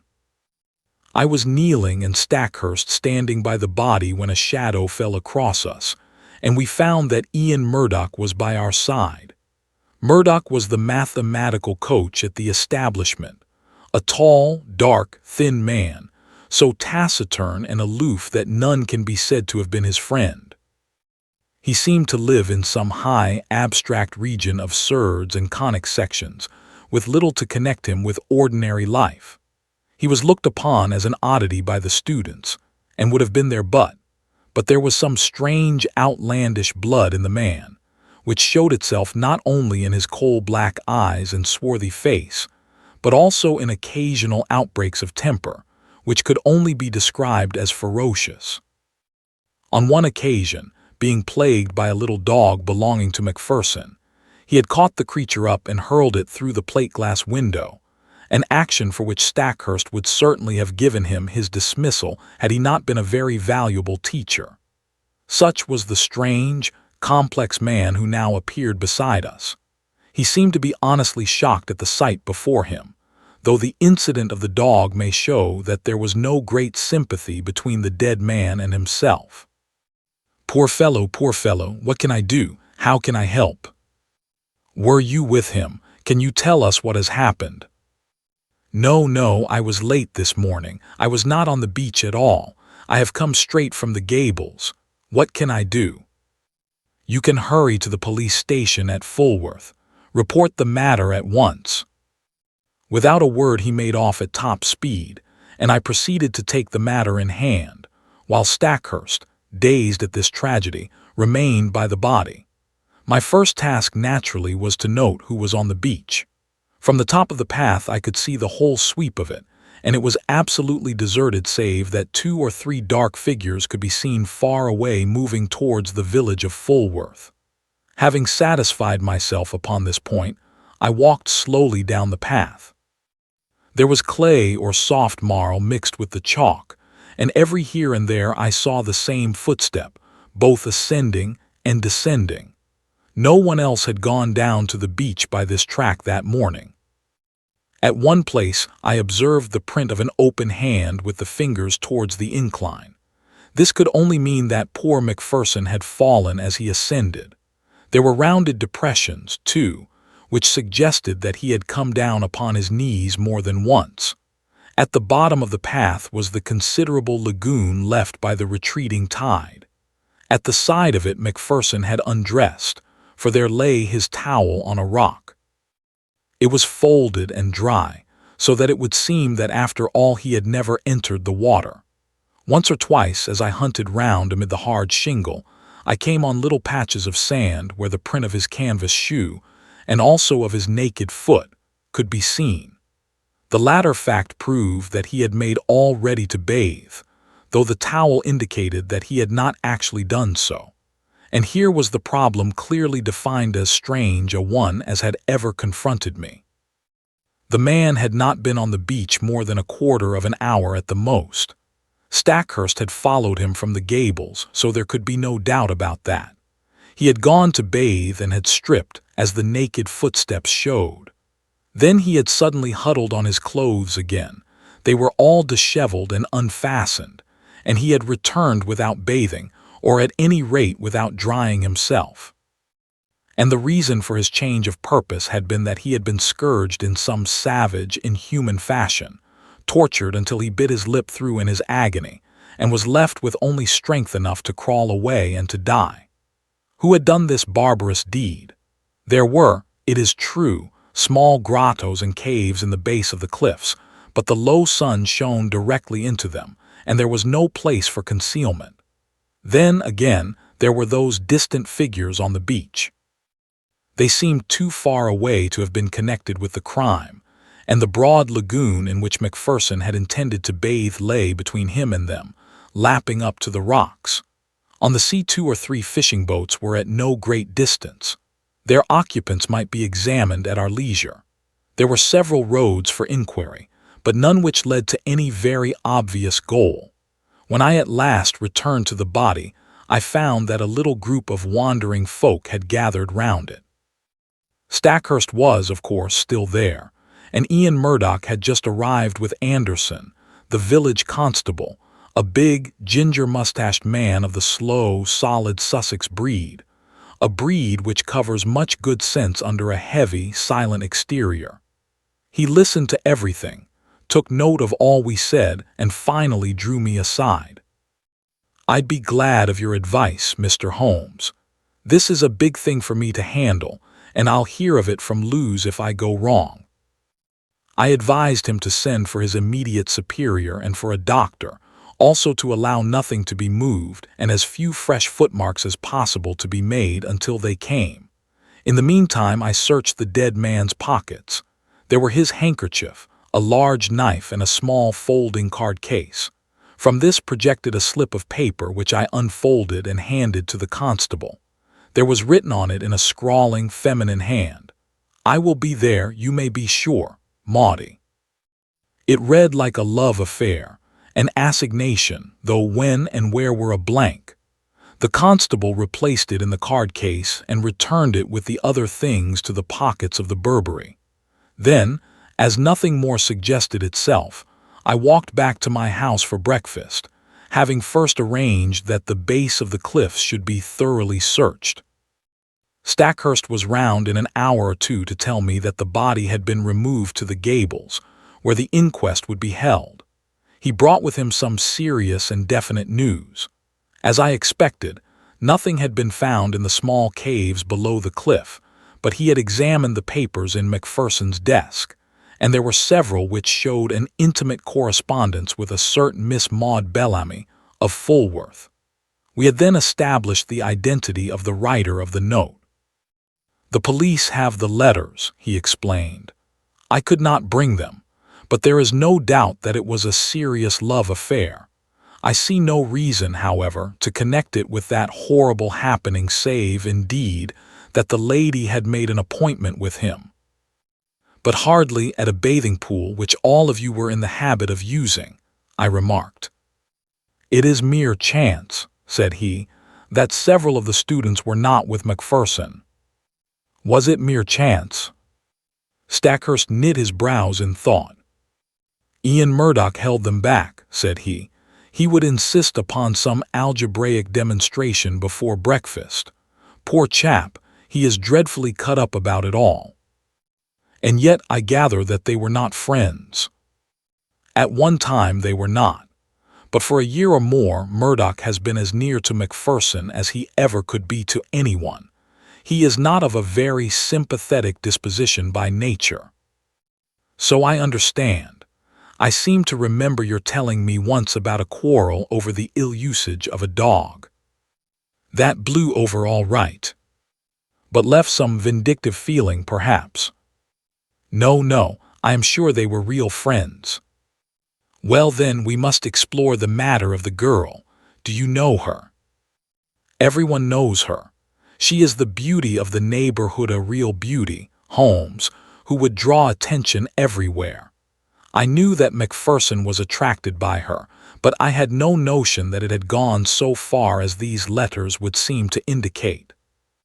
"But who is she?" "She is the daughter of old Tom Bellamy, who owns all the boats and bathing cots at Fulworth. He was a fisherman to start with, but is now a man of some substance. He and his son William run the business." "Shall we walk into Fulworth and see them?" "On what pretext?" "Oh, we can easily find a pretext. After all, this poor man did not ill-use himself in this outrageous way. Some human hand was on the handle of that scourge, if indeed it was a scourge which inflicted the injuries. His circle of acquaintances in this lonely place was surely limited. Let us follow it up in every direction, and we can hardly fail to come upon the motive, which in turn should lead us to the criminal." It would have been a pleasant walk across the time-scented downs had our minds not been poisoned by the tragedy we had witnessed. The village of Fulworth lies in a hollow curving in a semicircle round the bay. Behind the old-fashioned hamlet, several modern houses have been built upon the rising ground. It was to one of these that Stackhurst guided me. "That's the Haven, as Bellamy called it, the one with the corner tower and slate roof. Not bad for a man who started with nothing, but by Jove, look at that." The garden gate of the Haven had opened and a man had emerged. There was no mistaking that tall, angular, straggling figure. It was Ian Murdoch, the mathematician. A moment later we confronted him upon the road. "Hullo," said Stackhurst. The man nodded, gave us a sideways glance from his curious dark eyes and would have passed us, but his principal pulled him up. "What were you doing there?" he asked. Murdoch's face flushed with anger. "I am your subordinate, sir, under your roof. I am not aware that I owe you any account of my private actions." Stackhurst's nerves were near the surface after all he had endured. Otherwise, perhaps, he would have waited. Now he lost his temper completely. "In the circumstances, your answer is pure impertinence, Mr. Murdoch. Your own question might perhaps come under the same heading. This is not the first time that I have had to overlook your insubordinate ways. It will certainly be the last. You will kindly make fresh arrangements for your future as speedily as you can." I had intended to do so. I have lost today the only person who made the gables habitable. He strode off upon his way, while Stackhurst with angry eyes stood glaring after him. "Is he not an impossible, intolerable man?" he cried. The one thing that impressed itself forcibly upon my mind was that Mr. Ian Murdoch was taking the first chance to open a path of escape from the scene of the crime. Suspicion, vague and nebulous, was now beginning to take outline in my mind. Perhaps the visit to the Bellamys might throw some further light upon the matter. Stackhurst pulled himself together and we went forward to the house. Mr. Bellamy proved to be a middle-aged man with a flaming red beard. He seemed to be in a very angry mood, and his face was soon as florid as his hair. "No, sir, I do not desire any particulars. My son here," indicating a powerful young man with a heavy, sullen face in the corner of the sitting room, "is of one mind with me that Mr. Macpherson's attentions to Maud were insulting. Yes, sir, the word marriage was never mentioned, and yet there were letters and meetings, and a great deal more of which neither of us could approve. She has no mother and we are her only guardians. We are determined." But the words were taken from his mouth by the appearance of the lady herself.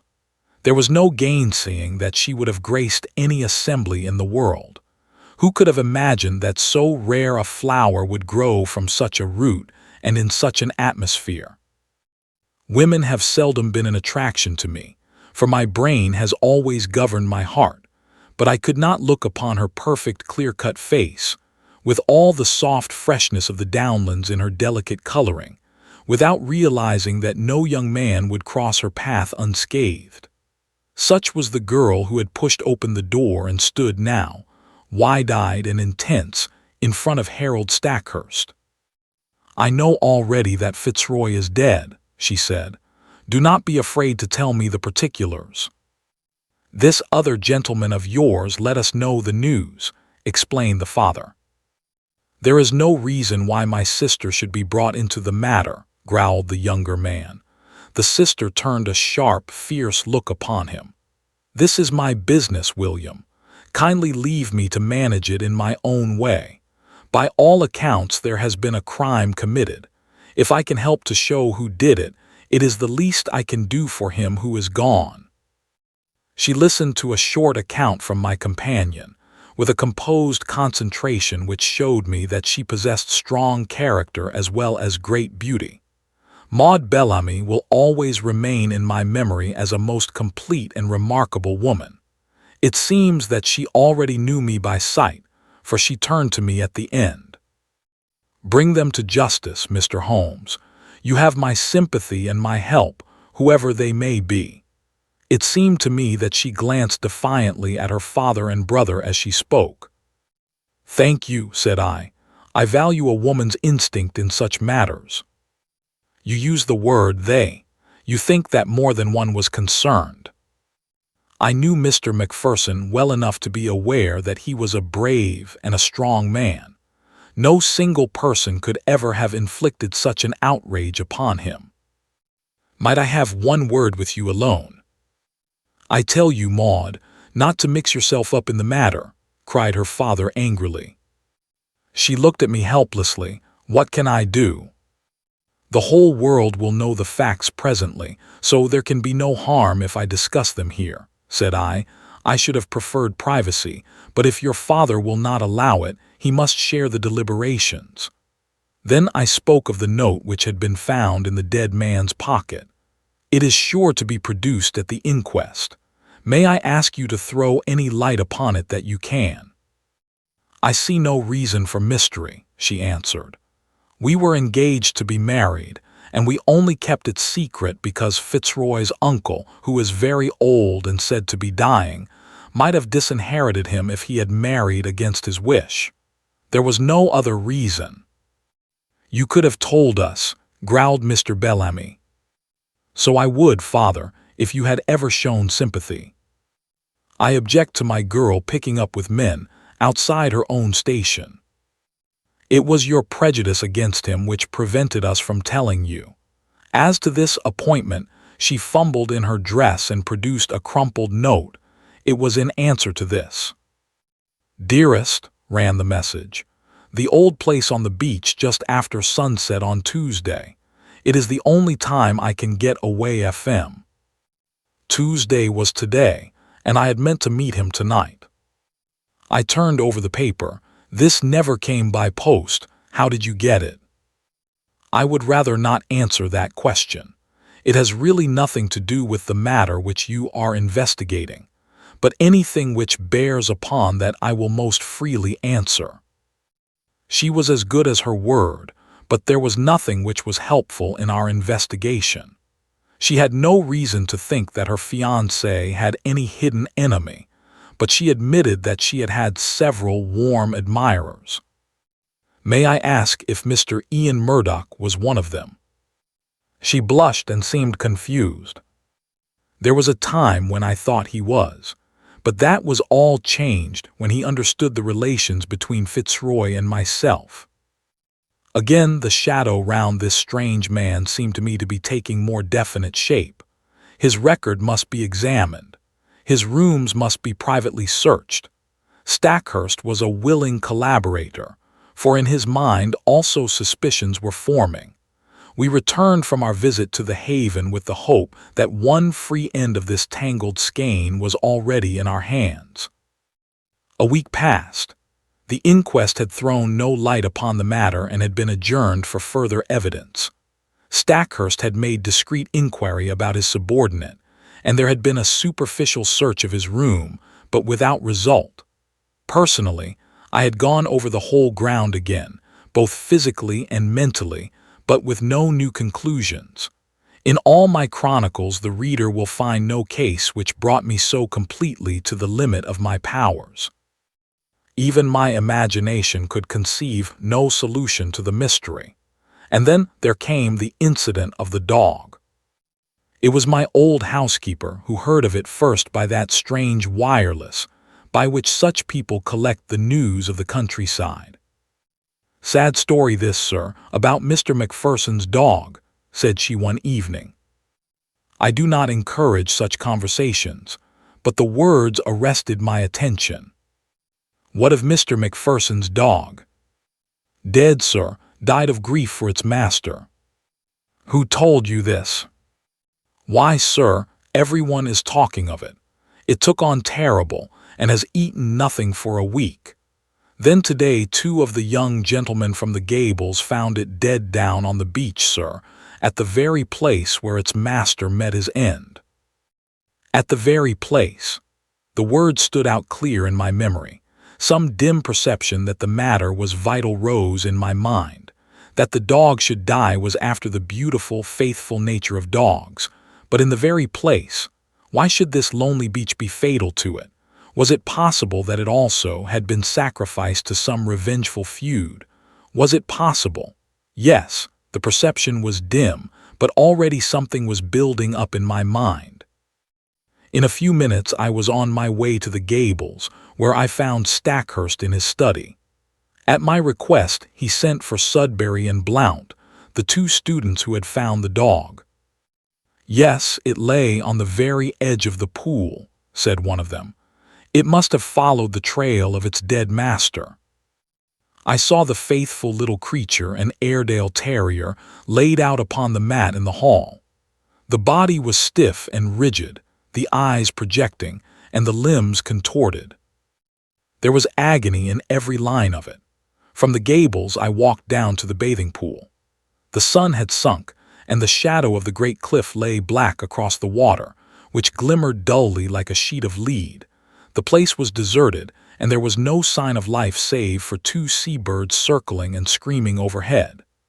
In the fading light, I could dimly make out the little dog spoor upon the sand round the very rock on which his master's towel had been laid.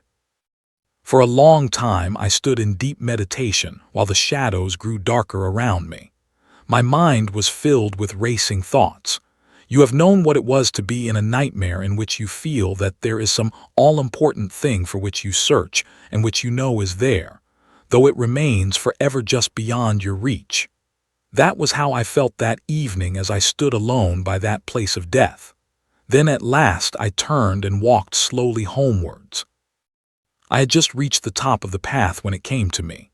Like a flash, I remembered the thing for which I had so eagerly and vainly grasped. You will know, or Watson has written in vain, that I hold a vast store of out-of-the-way knowledge, without scientific system, but very available for the needs of my work. My mind is like a crowded box-room with packets of all sorts stowed away therein, so many that I may well have but a vague perception of what was there. I had known that there was something which might bear upon this matter. It was still vague, but at least I knew how I could make it clear. It was monstrous, incredible, and yet it was always a possibility. I would test it to the full. There is a great garret in my little house which is stuffed with books. It was into this that I plunged and rummaged for an hour. At the end of that time, I emerged with a little chocolate and silver volume. Eagerly I turned up the chapter of which I had a dim remembrance. Yes, it was indeed a far-fetched and unlikely proposition, and yet I could not be at rest until I had made sure if it might indeed be so. It was late when I retired, with my mind eagerly awaiting the work of the morrow, but that work met with an annoying interruption.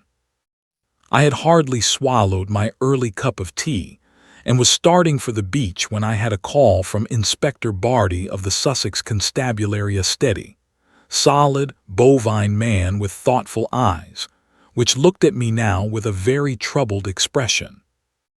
"I know your immense experience, sir," said he. "This is quite unofficial, of course, and need go no farther, but I am fairly up against it in this Macpherson case. The question is, shall I make an arrest or shall I not?" "Meaning Mr. Ian Murdoch?" "Yes, sir. There is really no one else when you come to think of it. That's the advantage of this solitude. We narrow it down to a very small compass. If he did not do it, then who did?" "What have you against him?" He had gleaned along the same furrows as I had. There was Murdoch's character and the mystery which seemed to hang round the man. His furious bursts of temper, as shown in the incident of the dog. The fact that he had quarreled with Macpherson in the past, and that there was some reason to think that he might have resented his attentions to Miss Bellamy. He had all my points, but no fresh ones, save that Murdoch seemed to be making every preparation for departure. What would my position be if I let him slip away with all this evidence against him? The burly, phlegmatic man was sorely troubled in his mind. "Consider," I said, "all the essential gaps in your case. On the morning of the crime he can surely prove an alibi. He had been with his scholars till the last moment, and within a few minutes of Macpherson's appearance he came upon us from behind. Then bear in mind the absolute impossibility that he could single-handed have inflicted this outrage upon a man quite as strong as himself. Finally, there is this question of the instrument with which these injuries were inflicted. What could it be but a scourge or flexible whip of some sort?" "Have you examined the marks?" I asked. "I have seen them, so has the doctor. But I have examined them very carefully with a lens. They have peculiarities." "What are they, Mr. Holmes?" I stepped to my bureau and brought out an enlarged photograph. "This is my method in such cases," I explained. "You certainly do things thoroughly, Mr. Holmes." "I should hardly be what I am if I did not. Now let us consider this wheel which extends round the right shoulder. Do you observe nothing remarkable?" "I can't say I do." "Surely it is evident that it is unequal in its intensity. There is a dot of extravasated blood here and another there. There are similar indications in this other wheel down here. What can that mean?" "I have no idea, have you?" "Perhaps I have. Perhaps I haven't. I may be able to say more soon. Anything which will define what made that mark will bring us a long way towards the criminal." "It is, of course, an absurd idea," said the policeman, "but if a red-hot net of wire had been laid across the back, then these better marked points would represent where the meshes crossed each other. A most ingenious comparison, or shall we say a very stiff cat o' nine tails with small hard knots upon it. By Jove, Mr. Holmes, I think you have hit it. Or there may be some very different cause, Mr. Barty, but your case is far too weak for an arrest. Besides, we have those last words lion's mane. I have wondered whether Ian, yes, I have considered that, if the second word had borne any resemblance to Murdoch, but it did not. He gave it almost in a shriek. I am sure that it was Maine. Have you no alternative, Mr. Holmes?" "Perhaps I have, but I do not care to discuss it until there is something more solid to discuss." "And when will that be?" "In an hour, possibly less." The inspector rubbed his chin and looked at me with dubious eyes. "I wish I could see what was in your mind, Mr. Holmes. Perhaps it's those fishing boats." No, they were too far out." "Well then, is it Bellamy and that big son of his? They were not too sweet upon Mr. Macpherson. Could they have done him a mischief?" No, you won't draw me until I am ready," said I with a smile. "Now, Inspector, we each have our own work to do. Perhaps if you were to meet me here at midday." So far we had got when there came the tremendous interruption which was the beginning of the end. My outer door was flung open, there were blundering footsteps in the passage, and Ian Murdoch staggered into the room, pallid, disheveled, his clothes in wild disorder, clawing with his bony hands at the furniture to hold himself erect. "Brandy! Brandy!" he gasped, and fell groaning upon the sofa. He was not alone. Behind him came Stackhurst, hatless and panting, almost as distrait as his companion. Yes, Brandy," he cried. "The man is at his last gasp. It was all I could do to bring him here. He fainted twice upon the way." Half a tumbler of the raw spirit brought about a wondrous change. He pushed himself up on one arm and swung his coat from off his shoulders. "For God's sake! Oil, opium, morphia," he cried. "Anything to ease this infernal agony." The inspector and I cried out at the sight. There, crisscrossed upon the man's naked shoulder, was the same strange reticulated pattern of red, inflamed lines which had been the death mark of Fitzroy Macpherson. The pain was evidently terrible and was more than local, for the sufferer's breathing would stop for a time, his face would turn black, and then with loud gasps he would clap his hand to his heart, while his brow dropped beads of sweat. At any moment he might die. More and more brandy was poured down his throat, each fresh dose bringing him back to life. Pads of cotton wool soaked in salad oil seemed to take the agony from the strange wounds. At last his head fell heavily upon the cushion. Exhausted nature had taken refuge in its last storehouse of vitality. It was half asleep and half a faint, but at least it was ease from pain. To question him had been impossible, but the moment we were assured of his condition, Stackhurst turned upon me. "My God," he cried, "what is it, Holmes, what is it? Where did you find him?" "Down on the beach, exactly where poor Macpherson met his end. If this man's heart had been weak as Macpherson's was, he would not be here now. More than once I thought he was gone as I brought him up. It was too far to the gables, so I made for you. Did you see him on the beach? I was walking on the cliff when I heard his cry. He was at the edge of the water, reeling about like a drunken man. I ran down, threw some clothes about him, and brought him up. For heaven's sake, Holmes, use all the powers you have and spare no pains to lift the curse from this place, for life is becoming unendurable. Can you, with all your worldwide reputation, do nothing for us? I think I can, Stackhurst. Come with me now. And you, Inspector, come along. We will see if we cannot deliver this murderer into your hands. Leaving the unconscious man in the charge of my housekeeper, we all three went down to the deadly lagoon. On the shingle there was piled a little heap of towels and clothes, left by the stricken man. Slowly I walked round the edge of the water, my comrades in Indian file behind me. Most of the pool was quite shallow, but under the cliff where the beach was hollowed out it was 4 or 5 feet deep. It was to this part that a swimmer would naturally go, for it formed a beautiful pellucid green pool as clear as crystal. A line of rocks lay above it at the base of the cliff, and along this I led the way, peering eagerly into the depths beneath me. I had reached the deepest and stillest pool when my eyes caught that for which they were searching, and I burst into a shout of triumph. "Cyania," I cried.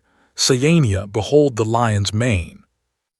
The strange object at which I pointed did indeed look like a tangled mass torn from the mane of a lion.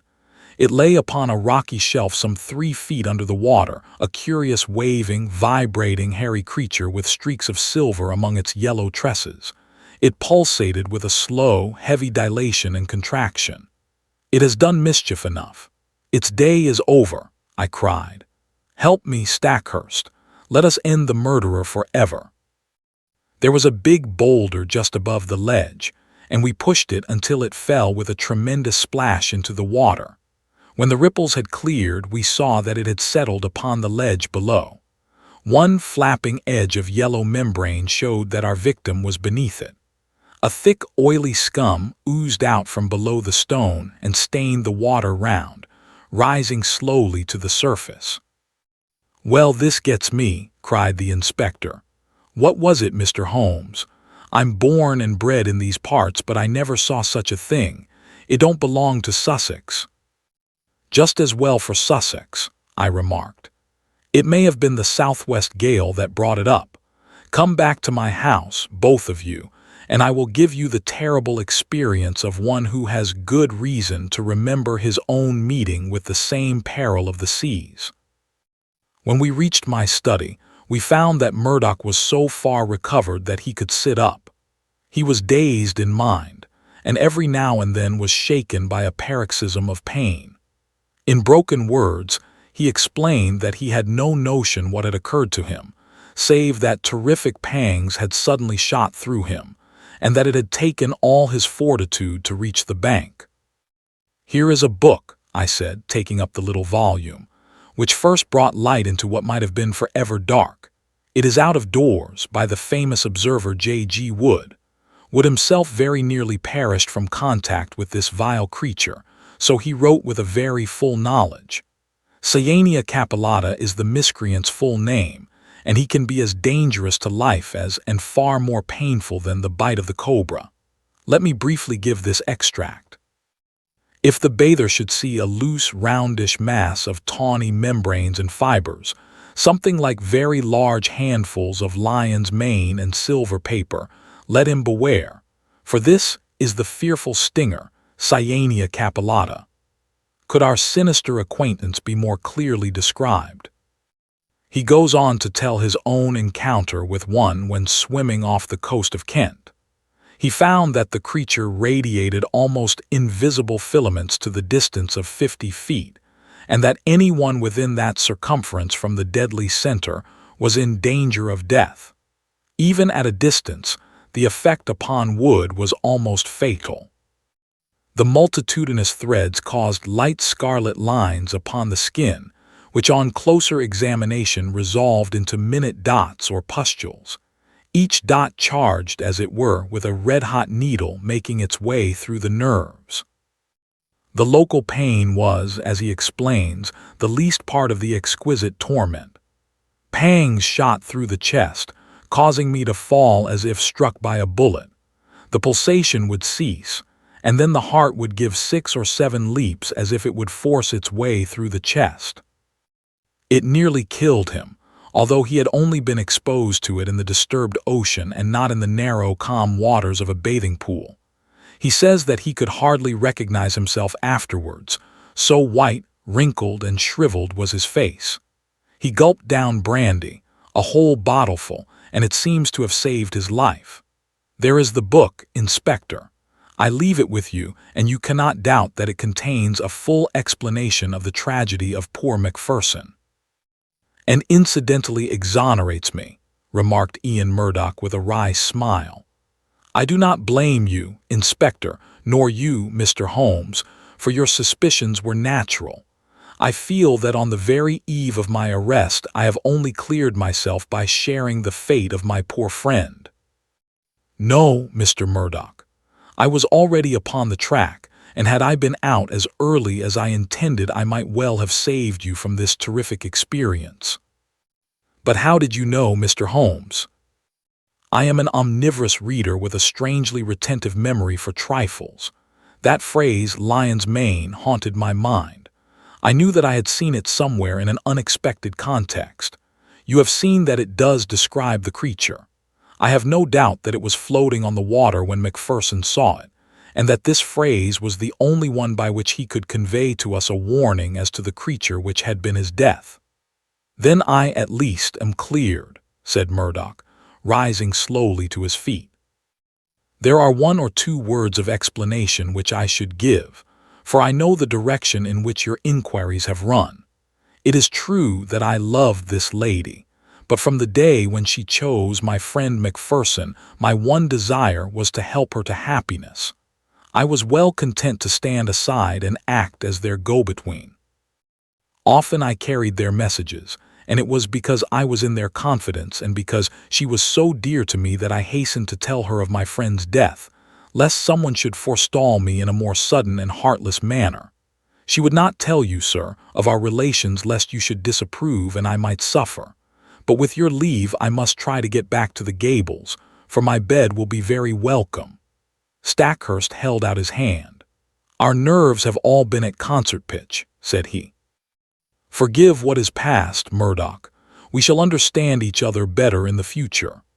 They passed out together with their arms linked in friendly fashion. The inspector remained, staring at me in silence with his ox-like eyes. Well, you've done it, he cried at last.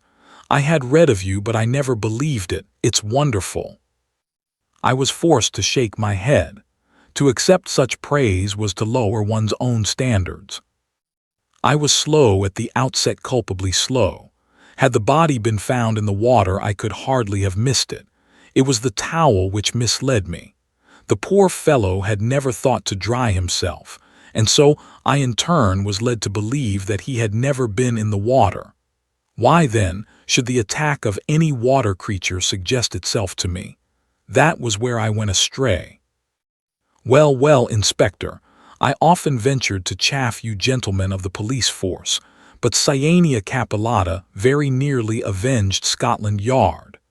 The Adventure of the Veiled Lodger. When one considers that Mr. Sherlock Holmes was in active practice for 23 years, and that during 17 of these I was allowed to cooperate with him and to keep notes of his doings, it will be clear that I have a mass of material at my command. The problem has always been not to find, but to choose. There is the long row of yearbooks which fill a shelf, and there are the dispatch cases filled with documents, a perfect quarry for the student, not only of crime, but of the social and official scandals of the late Victorian era. Concerning these latter, I may say that the writers of agonized letters, who beg that the honor of their families or the reputation of famous forbears may not be touched, have nothing to fear. The discretion and high sense of professional honor which have always distinguished my friend are still at work in the choice of these memoirs, and no confidence will be abused. I deprecate, however, in the strongest way, the attempts which have been made lately to get at and to destroy these papers. The source of these outrages is known, and if they are repeated I have Mr. Holmes's authority for saying that the whole story concerning the politician, the lighthouse, and the trained cormorant will be given to the public. There is at least one reader who will understand. It is not reasonable to suppose that every one of these cases gave Holmes the opportunity of showing those curious gifts of instinct and observation, which I have endeavored to set forth in these memoirs. Sometimes he had with much effort to pick the fruit, sometimes it fell easily into his lap. But the most terrible human tragedies were often involved in these cases, which brought him the fewest personal opportunities, and it is one of these which I now desire to record. In telling it, I have made a slight change of name and place, but otherwise the facts are as stated. One forenoon, it was late in 1896, I received a hurried note from Holmes asking for my attendance. When I arrived, I found him seated in a smoke-laden atmosphere, with an elderly, motherly woman of the buxom landlady type in the corresponding chair in front of him. "This is Mrs. Marilow of South Brixton," said my friend, with a wave of the hand. "Mrs. Marilow does not object to tobacco, Watson, if you wish to indulge your filthy habits. Mrs. Marilow has an interesting story to tell which may well lead to further developments in which your presence may be useful. Anything I can do. You will understand, Mrs. Marilow, that if I come to Mrs. Ronder I should prefer to have a witness. You will make her understand that before we arrive." "Lord bless you, Mr. Holmes," said our visitor. "She is that anxious to see you that you might bring the whole parish at your heels." "Then we shall come early in the afternoon. Let us see that we have our facts correct before we start. If we go over them, it will help Dr. Watson to understand the situation. You say that Mrs. Ronder has been your lodger for 7 years and that you have only once seen her face." "And I wish to God I had not," said Mrs. Marilow. "It was, I understand, terribly mutilated." "Well, Mr. Holmes, you would hardly say it was a face at all. That's how it looked. Our milkman got a glimpse of her once peeping out of the upper window, and he dropped his tin and the milk all over the front garden. That is the kind of face it is. When I saw her, I happened on her unawares. She covered up quick, and then she said, 'Now, Mrs. Marilow, you know at last why it is that I never raise my veil.' Do you know anything about her history?" "Nothing at all." "Did she give references when she came?" "No, sir, but she gave hard cash, and plenty of it. A quarter's rent right down on the table in advance, and no arguing about terms. In these times a poor woman like me can't afford to turn down a chance like that." "Did she give any reason for choosing your house?" "Mine stands well back from the road and is more private than most. Then, again, I only take the one and I have no family of my own. I reckon she had tried others and found that mine suited her best. It's privacy she is after, and she is ready to pay for it." "You say that she never showed her face from first to last save on the one accidental occasion. Well, it is a very remarkable story, most remarkable, and I don't wonder that you want it examined." "I don't, Mr. Holmes. I am quite satisfied so long as I get my rent. You could not have a quieter lodger, or one who gives less trouble." "Then what has brought matters to a head?" "Her health, Mr. Holmes. She seems to be wasting away, and there's something terrible on her mind. 'Murder,' she cries, 'murder,' and once I heard her, 'You cruel beast, you monster,' she cried. It was in the night, and it fair rang through the house and sent the shivers through me. So I went to her in the morning. 'Mrs. Ronder,' I says, 'if you have anything that is troubling your soul, there's the clergy,' I says, 'and there's the police. Between them you should get some help. "For God's sake, not the police," says she, "and the clergy can't change what is past. And yet," she says, "it would ease my mind if someone knew the truth before I died." "Well," says I, "if you won't have the regulars, there is this detective man what we read about, beggin' your pardon, Mr. Holmes." And she fair jumped at it. "That's the man," says she. "I wonder I never thought of it before. Bring him here, Mrs. Marilow, and if he won't come, tell him I am the wife of Ronder's wild beast show. Say that and give him the name Abbas Parva. Here it is as she wrote it, Abbas Parva. That will bring him if he's the man I think he is." "And it will, too," remarked Holmes. "Very good, Mrs. Marilow. I should like to have a little chat with Dr. Watson. That will carry us till lunchtime. About 3 o'clock you may expect to see us at your house in Brixton." Our visitor had no sooner waddled out of the room. No other verb can describe Mrs. Marilow's method of progression than Sherlock Holmes threw himself with fierce energy upon the pile of commonplace books in the corner. For a few minutes there was a constant swish of the leaves, and then with a grunt of satisfaction he came upon what he sought. So excited was he that he did not rise, but sat upon the floor like some strange Buddha, with crossed legs, the huge books all round him, and one open upon his knees. "The case worried me at the time, Watson. Here are my marginal notes to prove it. I confess that I could make nothing of it, and yet I was convinced that the coroner was wrong. Have you no recollection of the Abbas Parva tragedy?" "None, Holmes." "And yet you were with me then. But certainly my own impression was very superficial, for there was nothing to go by, and none of the parties had engaged my services. Perhaps you would care to read the papers. Could you not give me the points?" "That is very easily done. It will probably come back to your memory as I talk. Ronder, of course, was a household word. He was the rival of Wombwell and of Sanger, one of the greatest showmen of his day. There is evidence, however, that he took to drink, and that both he and his show were on the down grade at the time of the great tragedy. The caravan had halted for the night at Abbas Parva, which is a small village in Berkshire, when this horror occurred. They were on their way to Wimbledon, traveling by road, and they were simply camping, and not exhibiting, as the place is so small a one that it would not have paid them to open. They had among their exhibits a very fine North African lion. Sahara King was its name, and it was the habit, both of Ronder and his wife, to give exhibitions inside its cage. Here, you see, is a photograph of the performance, by which you will perceive that Ronder was a huge porcine person, and that his wife was a very magnificent woman. It was deposed at the inquest that there had been some signs that the lion was dangerous, but, as usual, familiarity begat contempt, and no notice was taken of the fact. It was usual for either Ronder or his wife to feed the lion at night. Sometimes one went, sometimes both, but they never allowed anyone else to do it, for they believed that so long as they were the food carriers he would regard them as benefactors, and would never molest them.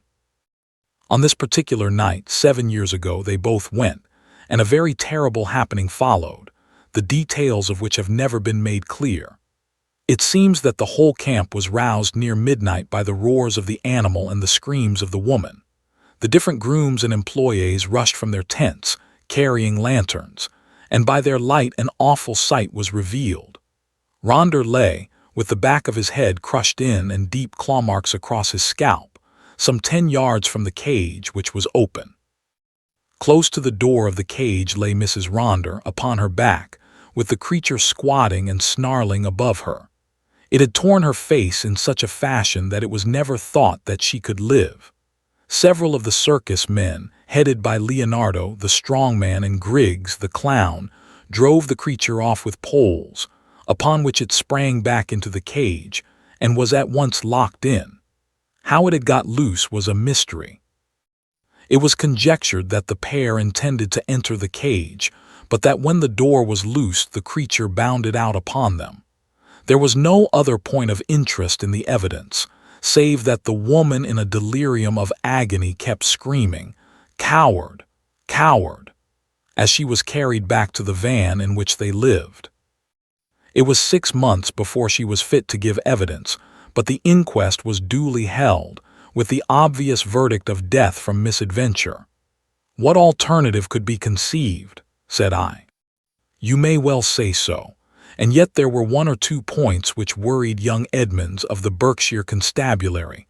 A smart lad that. He was sent later to Allahabad. That was how I came into the matter, for he dropped in and smoked a pipe or 2 over it." "A thin, yellow-haired man."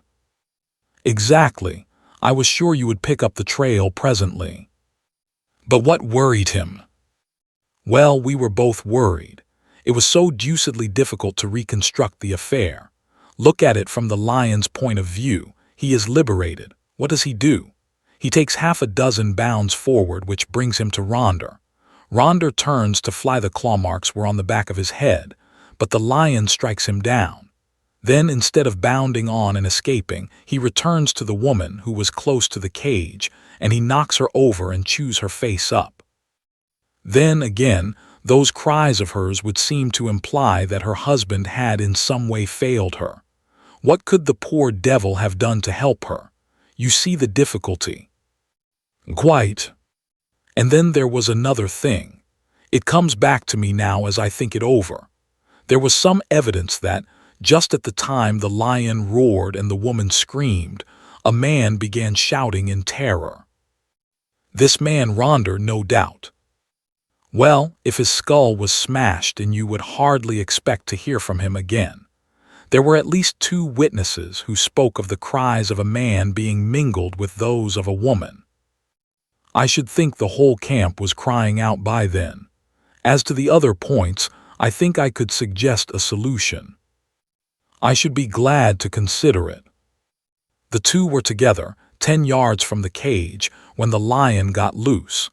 The man turned and was struck down. The woman conceived the idea of getting into the cage and shutting the door.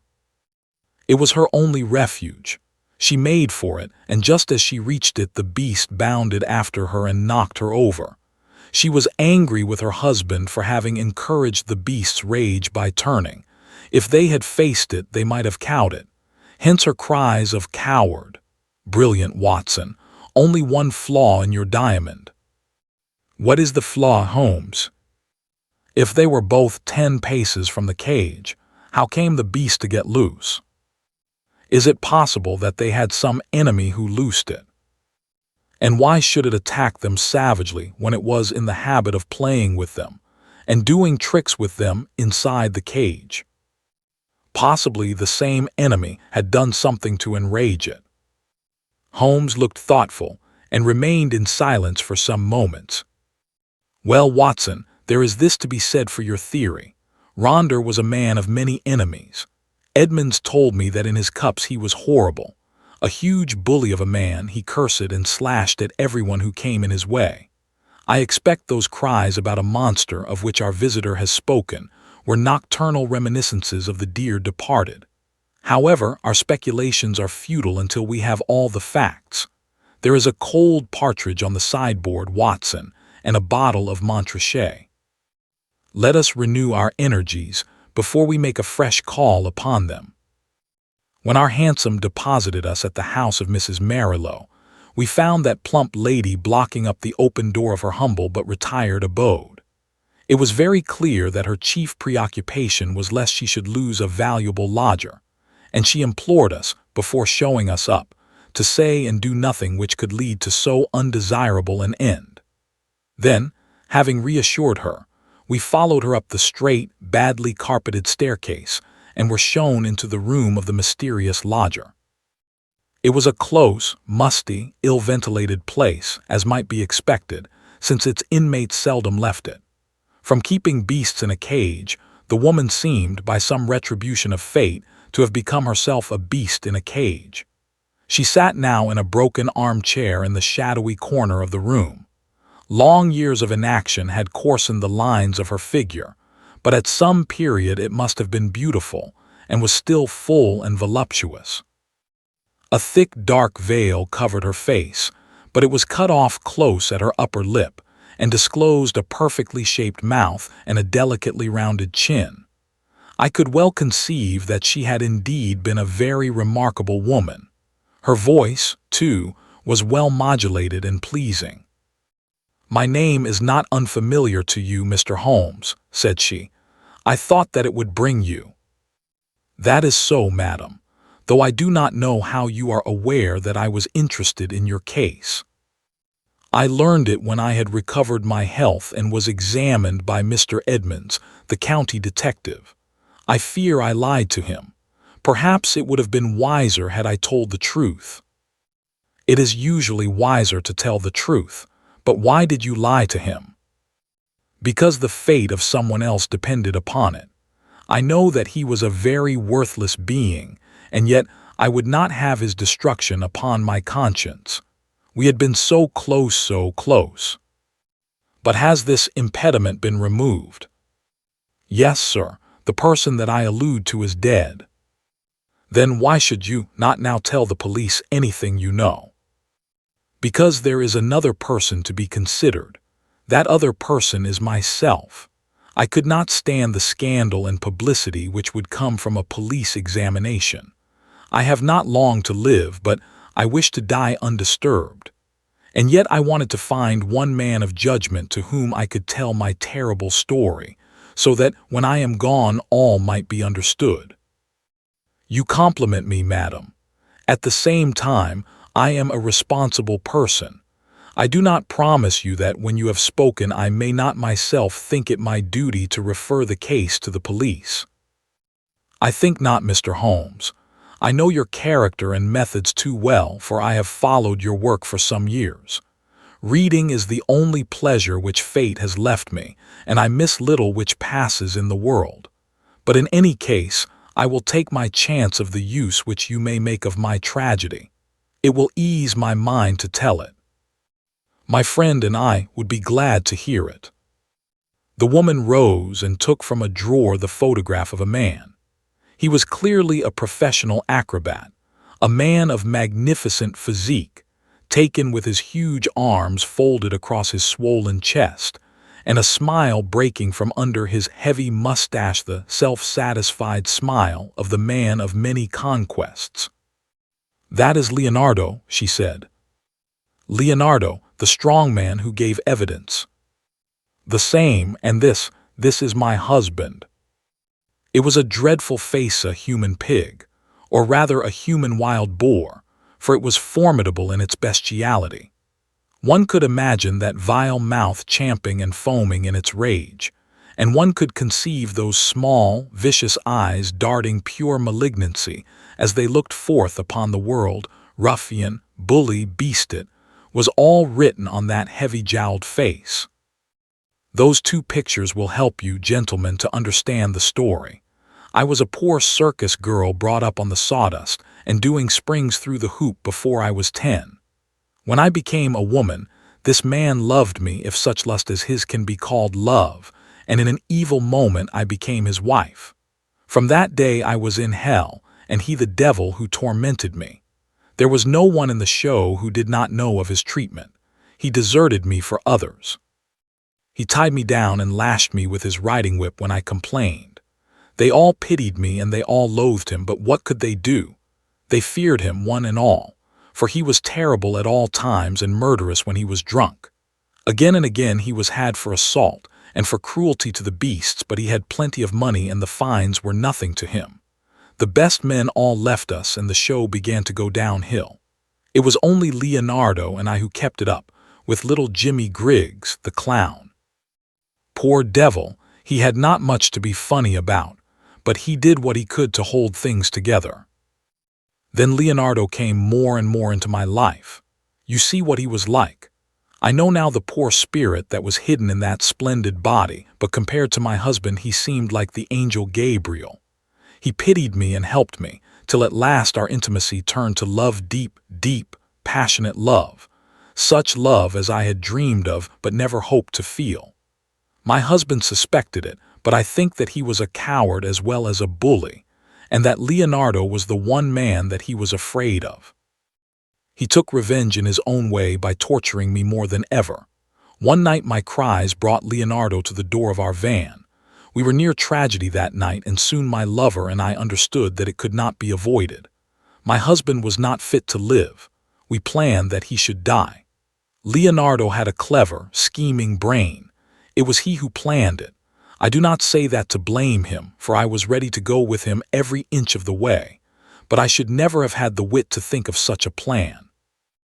We made a club. Leonardo made a tand in the leaden head.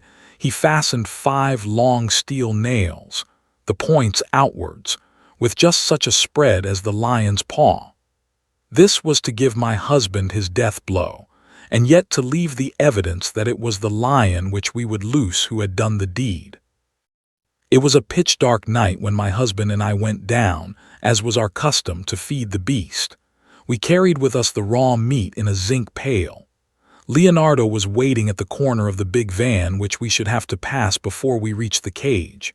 He was too slow, and we walked past him before he could strike, but he followed us on tiptoe, and I heard the crash as the club smashed my husband's skull. My heart leaped with joy at the sound. I sprang forward, and I undid the catch which held the door of the great lion's cage. And then the terrible thing happened. You may have heard how quick these creatures are to scent human blood, and how it excites them. Some strange instinct had told the creature in one instant that a human being had been slain. As I slipped the bars, it bounded out and was on me in an instant. Leonardo could have saved me. If he had rushed forward and struck the beast with his club, he might have cowed it. But the man lost his nerve. I heard him shout in his terror, and then I saw him turn and fly. At the same instant, the teeth of the lion met in my face. Its hot, filthy breath had already poisoned me, and I was hardly conscious of pain. With the palms of my hands, I tried to push the great steaming, blood-stained jaws away from me, and I screamed for help. I was conscious that the camp was stirring, and then dimly I remember a group of men, Leonardo, Griggs, and others, dragging me from under the creature's paws. That was my last memory, Mr. Holmes, for many a weary month. When I came to myself and saw myself in the mirror, I cursed that lion. Oh, how I cursed him, not because he had torn away my beauty, but because he had not torn away my life. I had but one desire, Mr. Holmes, and I had enough money to gratify it. It was that I should cover myself so that my poor face should be seen by none, and that I should dwell where none whom I had ever known should find me. That was all that was left to me to do, and that is what I have done. A poor, wounded beast that has crawled into its hole to die, that is the end of Eugenia Ronder. We sat in silence for some time after the unhappy woman had told her story. Then Holmes stretched out his long arm and patted her hand with such a show of sympathy as I had seldom known him to exhibit. "Poor girl," he said, "poor girl. The ways of fate are indeed hard to understand. If there is not some compensation hereafter, then the world is a cruel jest. But what of this man Leonardo? I never saw him or heard from him again. Perhaps I have been wrong to feel so bitterly against him. He might as soon have loved one of the freaks whom we carried round the country as the thing which the lion had left. But a woman's love is not so easily set aside. He had left me under the beast's claws, he had deserted me in my need, and yet I could not bring myself to give him to the gallows. For myself, I cared nothing what became of me. What could be more dreadful than my actual life? But I stood between Leonardo and his fate. And he is dead. He was drowned last month when bathing near Margate. I saw his death in the paper. And what did he do with this 5-clawed club, which is the most singular and ingenious part of all your story? I cannot tell, Mr. Holmes. There is a chalk pit by the camp with a deep green pool at the base of it. Perhaps in the depths of that pool, well, it is of little consequence now. The case is closed. Yes, said the woman, the case is closed. We had risen to go, but there was something in the woman's voice which arrested Holmes's attention. He turned swiftly upon her. "Your life is not your own," he said. "Keep your hands off it. What use is it to anyone? How can you tell? The example of patient suffering is in itself the most precious of all lessons to an impatient world." The woman's answer was a terrible one. She raised her veil and stepped forward into the light. "I wonder if you would bear it," she said. It was horrible. No words can describe the framework of a face when the face itself is gone. Two living and beautiful brown eyes looking sadly out from that grisly ruin did but make the view more awful. Holmes held up his hand in a gesture of pity and protest, and together we left the room. 2 days later, when I called upon my friend, he pointed with some pride to a small blue bottle upon his mantelpiece. I picked it up. There was a red poison label. A pleasant almondy odor rose when I opened it. "Prussic acid," said I. "Exactly, it came by post. I send you my temptation, I will follow your advice." That was the message. I think, Watson, we can guess the name of the brave woman who sent it. The Adventure of Shoscombe Old Place. Sherlock Holmes had been bending for a long time over a low-power microscope. Now he straightened himself up and looked round at me in triumph. "It is glue, Watson," said he. "Unquestionably it is glue. Have a look at these scattered objects in the field." I stooped to the eyepiece and focused for my vision. Those hairs are threads from a tweed coat. The irregular gray masses are dust. There are epithelial scales on the left. Those brown blobs in the center are undoubtedly glue. "Well," I said, laughing, "I am prepared to take your word for it. Does anything depend upon it?" "It is a very fine demonstration," he answered. "In the St. Pancras case, you may remember that a cap was found beside the dead policeman. The accused man denies that it is his, but he is a picture frame maker who habitually handles glue." "Is it one of your cases?" "No, my friend, Merivale of the Yard, asked me to look into the case. Since I ran down that coiner by the zinc and copper filings in the seam of his cuff, they have begun to realize the importance of the microscope." He looked impatiently at his watch. "I had a new client calling, but he is overdue. By the way, Watson, you know something of racing." "I ought to. I pay for it with about half my wound pension." "Then I'll make you my handy guide to the turf." "What about Sir Robert Norberton? Does the name recall anything?" "Well, I should say so. He lives at Shoscombe Old Place, and I know it well, for my summer quarters were down there once. Norberton nearly came within your province once." "How was that?" "It was when he horsewhipped Sam Brewer, the well-known Curzon Street moneylender, on Newmarket Heath. He nearly killed the man." "Ah, he sounds interesting. Does he often indulge in that way?" "Well, he has the name of being a dangerous man. He is about the most daredevil rider in England, second in the Grand National a few years back. He is one of those men who have overshot their true generation. He should have been a buck in the days of the Regency, a boxer, an athlete, a plunger on the turf, a lover of fair ladies, and by all account, so far down Queer Street that he may never find his way back again." "Capital, Watson, a thumbnail sketch. I seem to know the man. Now can you give me some idea of Shoscombe Old Place?" "Only that it is in the center of Shoscombe Park, and that the famous Shoscombe stud and training quarters are to be found there." "And the head trainer," said Holmes, "is John Mason. You need not look surprised at my knowledge, Watson, for this is a letter from him which I am unfolding. But let us have some more about Shoscombe. I seem to have struck a rich vein." "There are the Shoscombe Spaniels," said I. "You hear of them at every dog show. The most exclusive breed in England. They are the special pride of the lady of Shoscombe Old Place." Sir Robert Norberton's wife, I presume. Sir Robert has never married. Just as well, I think, considering his prospects.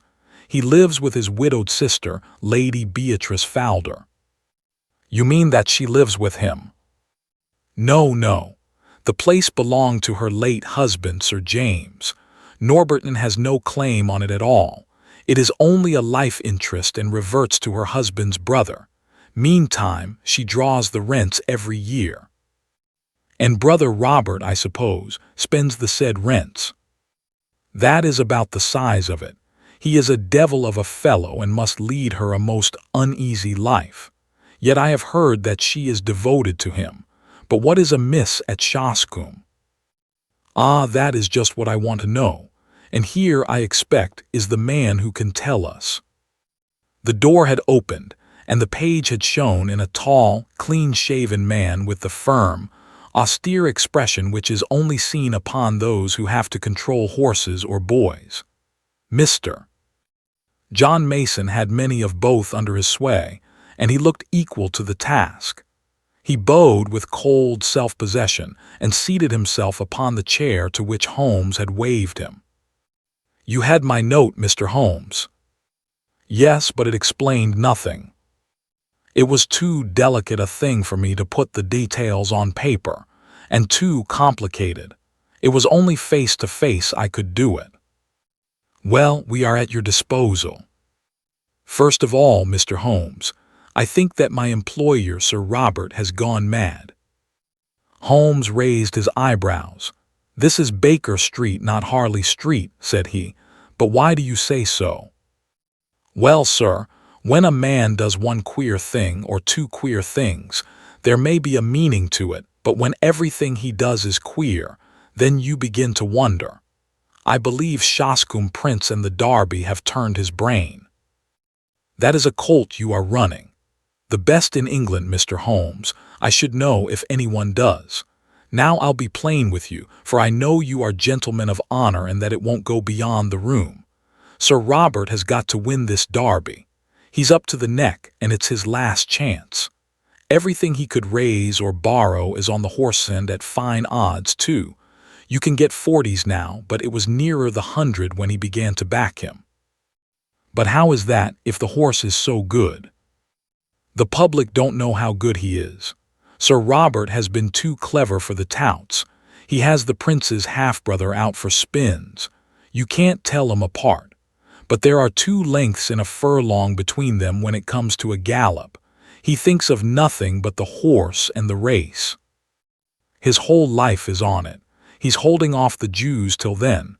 If the prince fails him, he is done. It seems a rather desperate gamble, but where does the madness come in? Well, first of all, you have only to look at him. I don't believe he sleeps at night. He is down at the stables at all hours. His eyes are wild. It has all been too much for his nerves. Then there is his conduct to Lady Beatrice. Ah, what is that? They have always been the best of friends. They had the same tastes, the 2 of them, and she loved the horses as much as he did. Every day at the same hour she would drive down to see them, and above all, she loved the prince. He would prick up his ears when he heard the wheels on the gravel, and he would trot out each morning to the carriage to get his lump of sugar. But that's all over now. Why? Well, she seems to have lost all interest in the horses. For a week now she has driven past the stables with never so much as good morning. You think there has been a quarrel. And a bitter, savage, spiteful quarrel at that. Why else would he give away her pet spaniel that she loved as if he were her child? He gave it a few days ago to old Barnes. What keeps the Green Dragon, 3 miles off at Crendall? That certainly did seem strange. Of course, with her weak heart and dropsy, one couldn't expect that she could get about with him, but he spent 2 hours every evening in her room. He might well do what he could, for she has been a rare good friend to him. But that's all over, too. He never goes near her, and she takes it to heart. She is brooding and sulky and drinking, Mr. Holmes drinking like a fish. Did she drink before this estrangement? Well, she took her glass, but now it is often a whole bottle of an evening. So Stevens, the butler, told me. It's all changed, Mr. Holmes, and there is something damned rotten about it. But then, again, what is Master doing down at the old church crypt at night? And who is the man that meets him there? Holmes rubbed his hands. Go on, Mr. Mason. You get more and more interesting. It was the butler who saw him go, 12 o'clock at night and raining hard. So next night I was up at the house, and sure enough, Master was off again. Stevens and I went after him, but it was jumpy work, for it would have been a bad job if he had seen us. He's a terrible man with his fists if he gets started, and no respecter of persons. So we were shy of getting too near, but we marked him down all right. It was the haunted crypt that he was making for, and there was a man waiting for him there. What is this haunted crypt? Well, sir, there is an old ruined chapel in the park. It is so old that nobody could fix its date.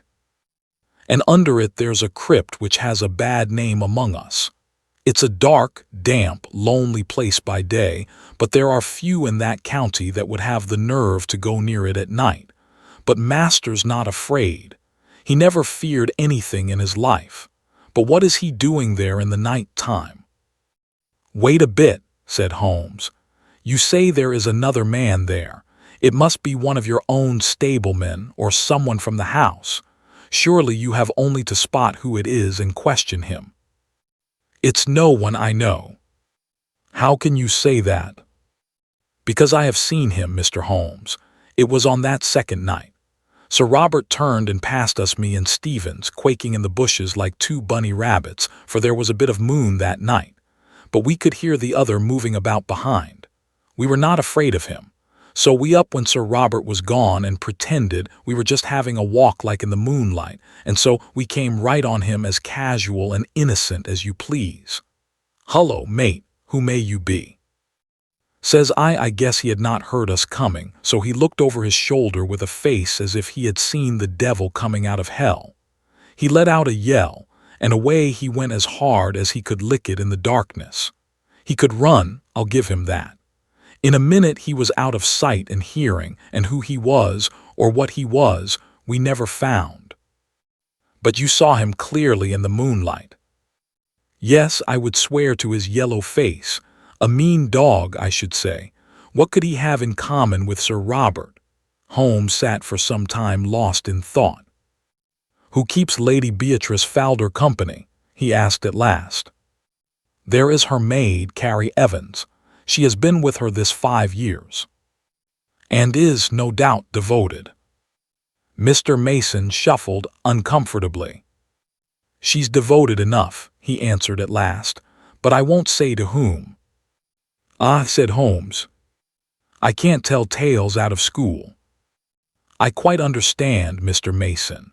Of course, the situation is clear enough. From Dr. Watson's description of Sir Robert, I can realize that no woman is safe from him.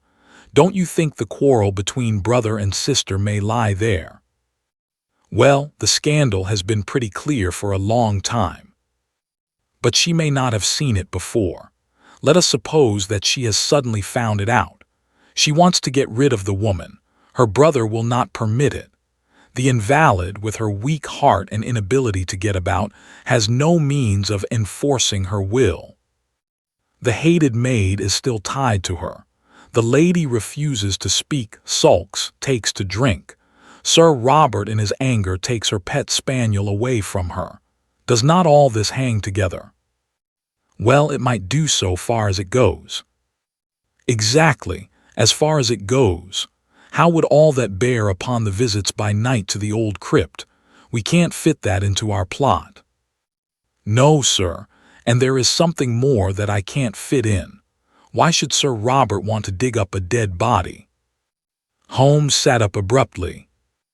We only found it out yesterday, after I had written to you.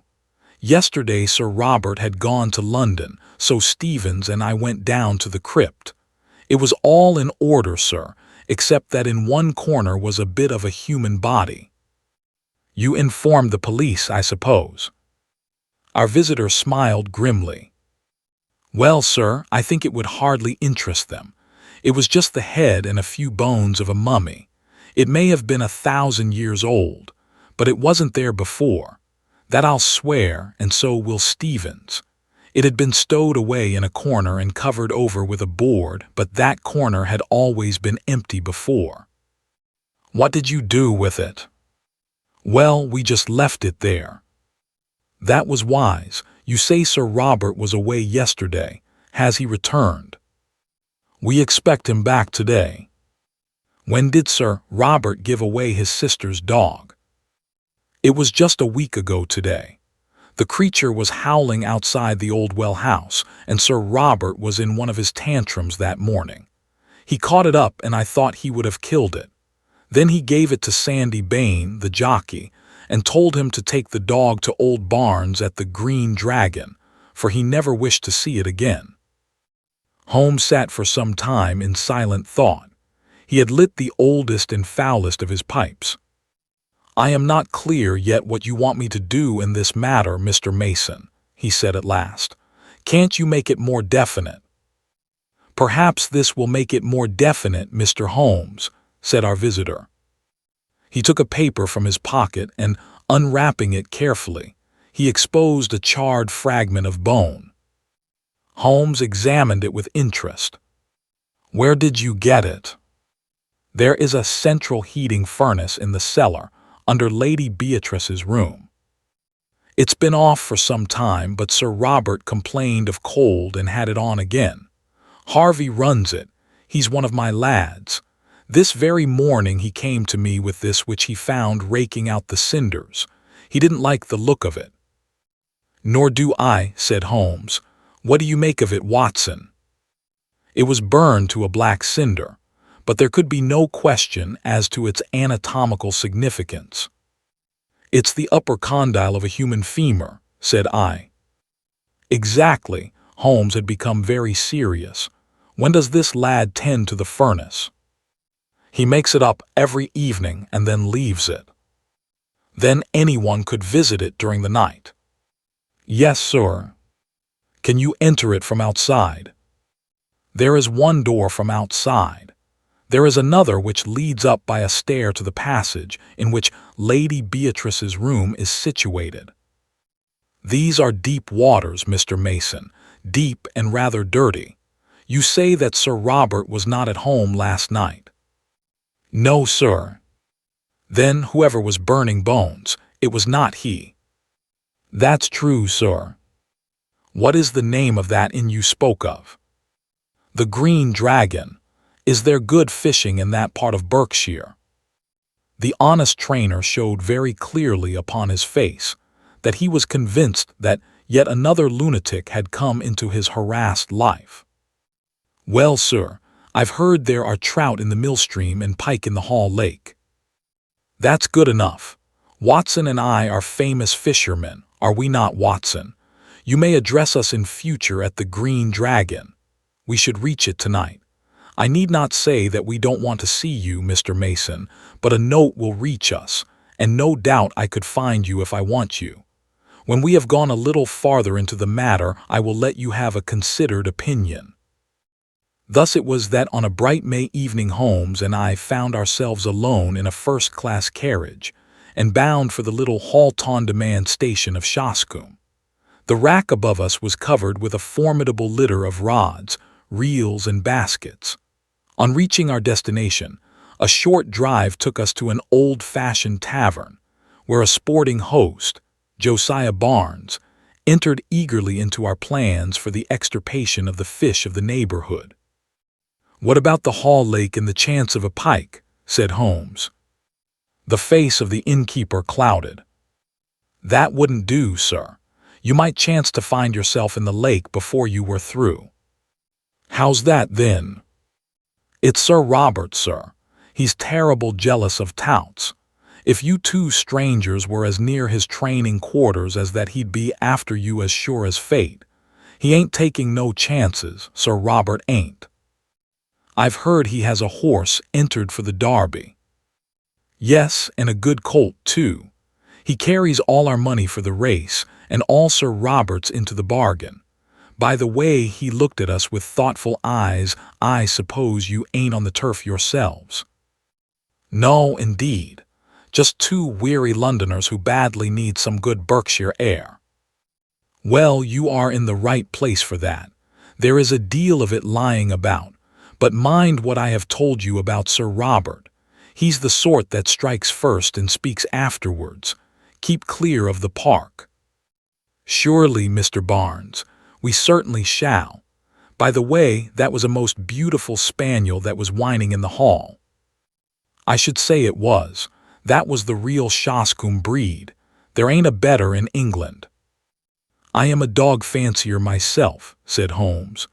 Now, if it is a fair question, what would a prize dog like that cost?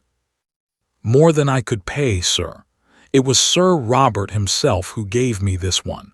That's why I have to keep it on a lead. It would be off to the hall in a jiffy if I gave it its head. We are getting some cards in our hand, Watson, said Holmes, when the landlord had left us. It's not an easy one to play, but we may see our way in a day or two. By the way, Sir Robert is still in London, I hear. We might perhaps enter the sacred domain tonight without fear of bodily assault. There are one or two points on which I should like reassurance. Have you any theory, Holmes? Only this, Watson, that something happened a week or so ago which has cut deep into the life of the Shoscombe household. What is that something? We can only guess at it from its effects. They seem to be of a curiously mixed character, but that should surely help us. It is only the colorless, uneventful case which is hopeless. Let us consider our data. The brother no longer visits the beloved invalid sister. He gives away her favorite dog. Her dog, Watson. Does that suggest nothing to you? Nothing but the brother's spite. Well, it might be so. Or well, there is an alternative. Now to continue our review of the situation from the time that the quarrel, if there is a quarrel, began.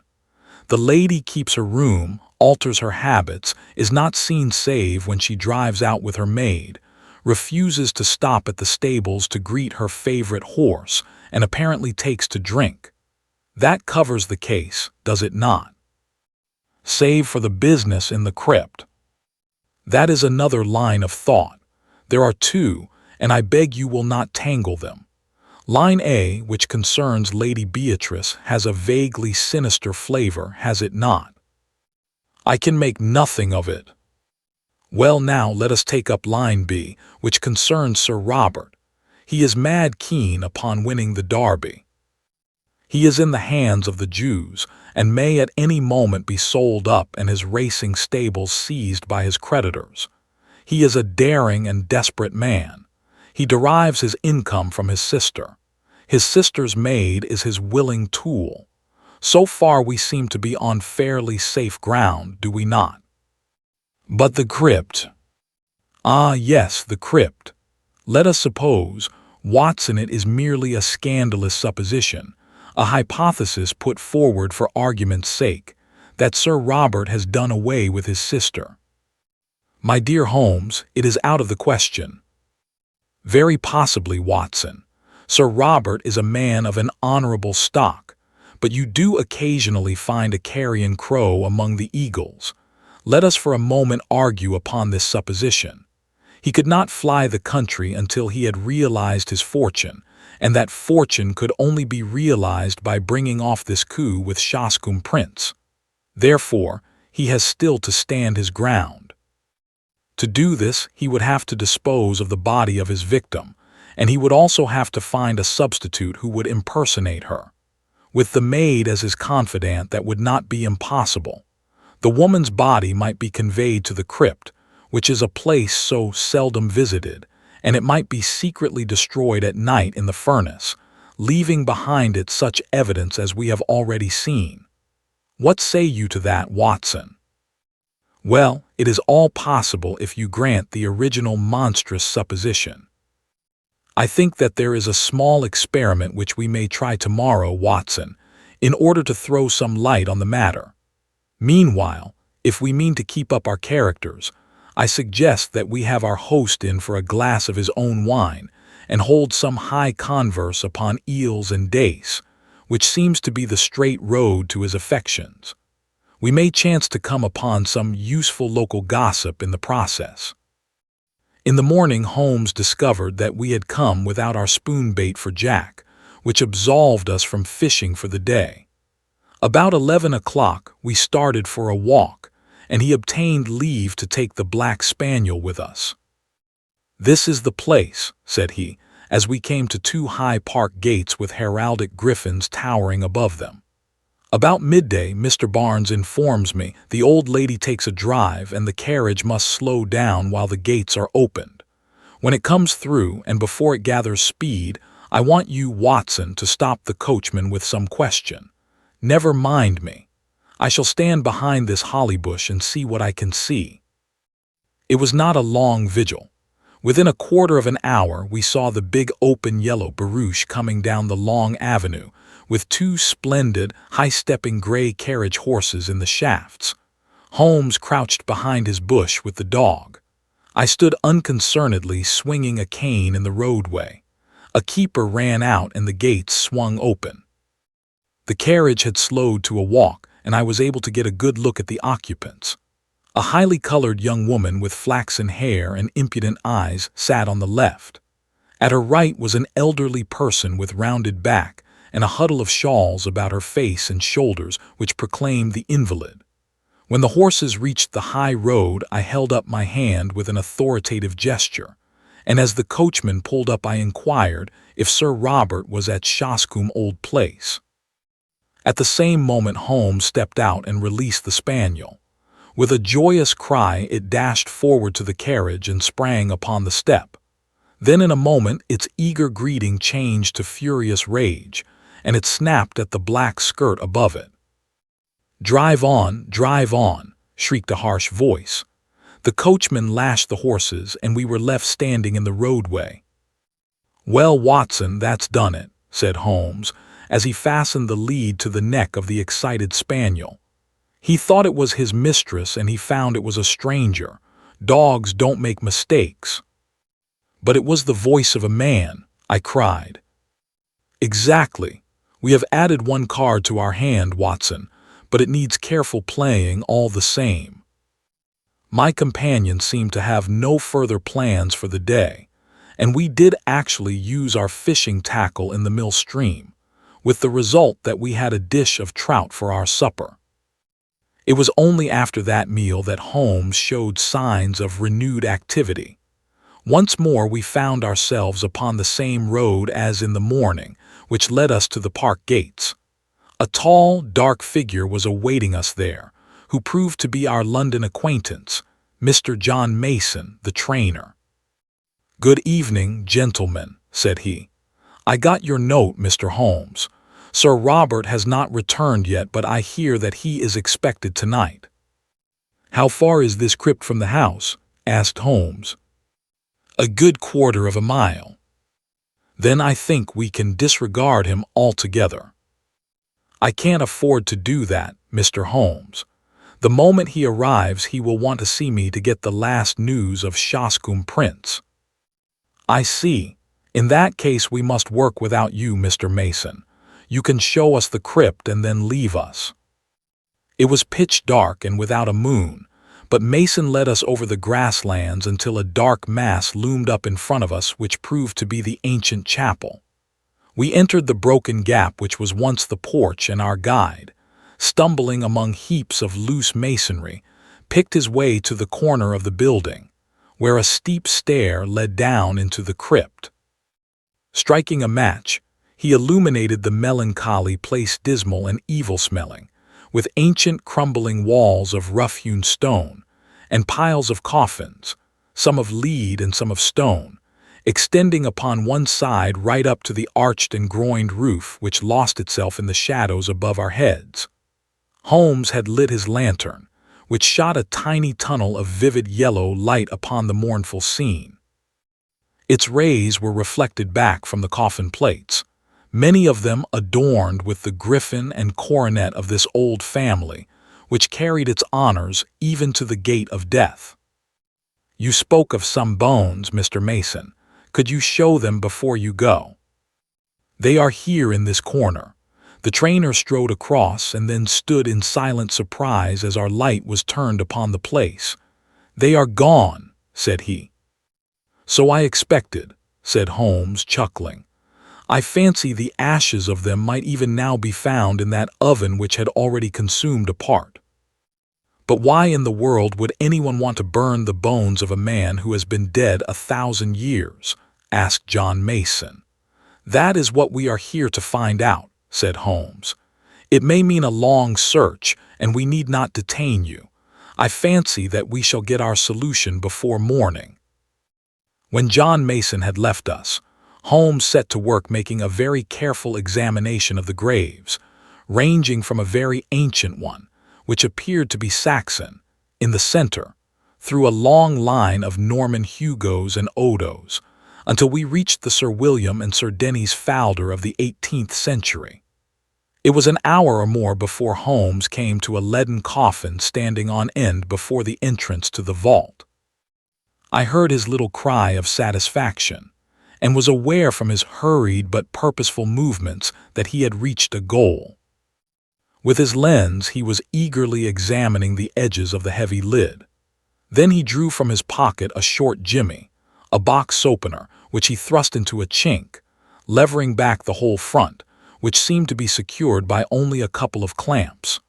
There was a rending, tearing sound as it gave way, but it had hardly hinged back and partly revealed the contents before we had an unforeseen interruption. Someone was walking in the chapel above. It was the firm, rapid step of one who came with a definite purpose and knew well the ground upon which he walked. A light streamed down the stairs, and an instant later the man who bore it was framed in the Gothic archway.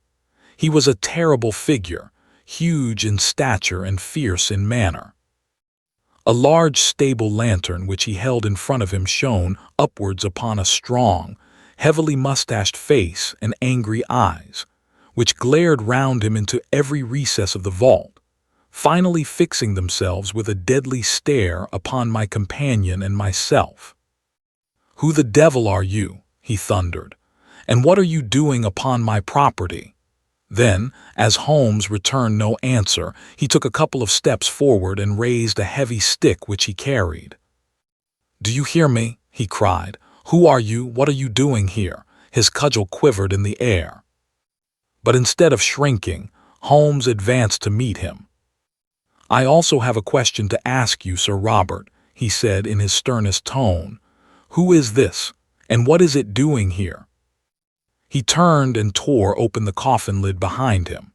In the glare of the lantern I saw a body swathed in a sheet from head to foot, with dreadful, witch-like features, all nose and chin, projecting at one end, the dim, glazed eyes staring from a discolored and crumbling face.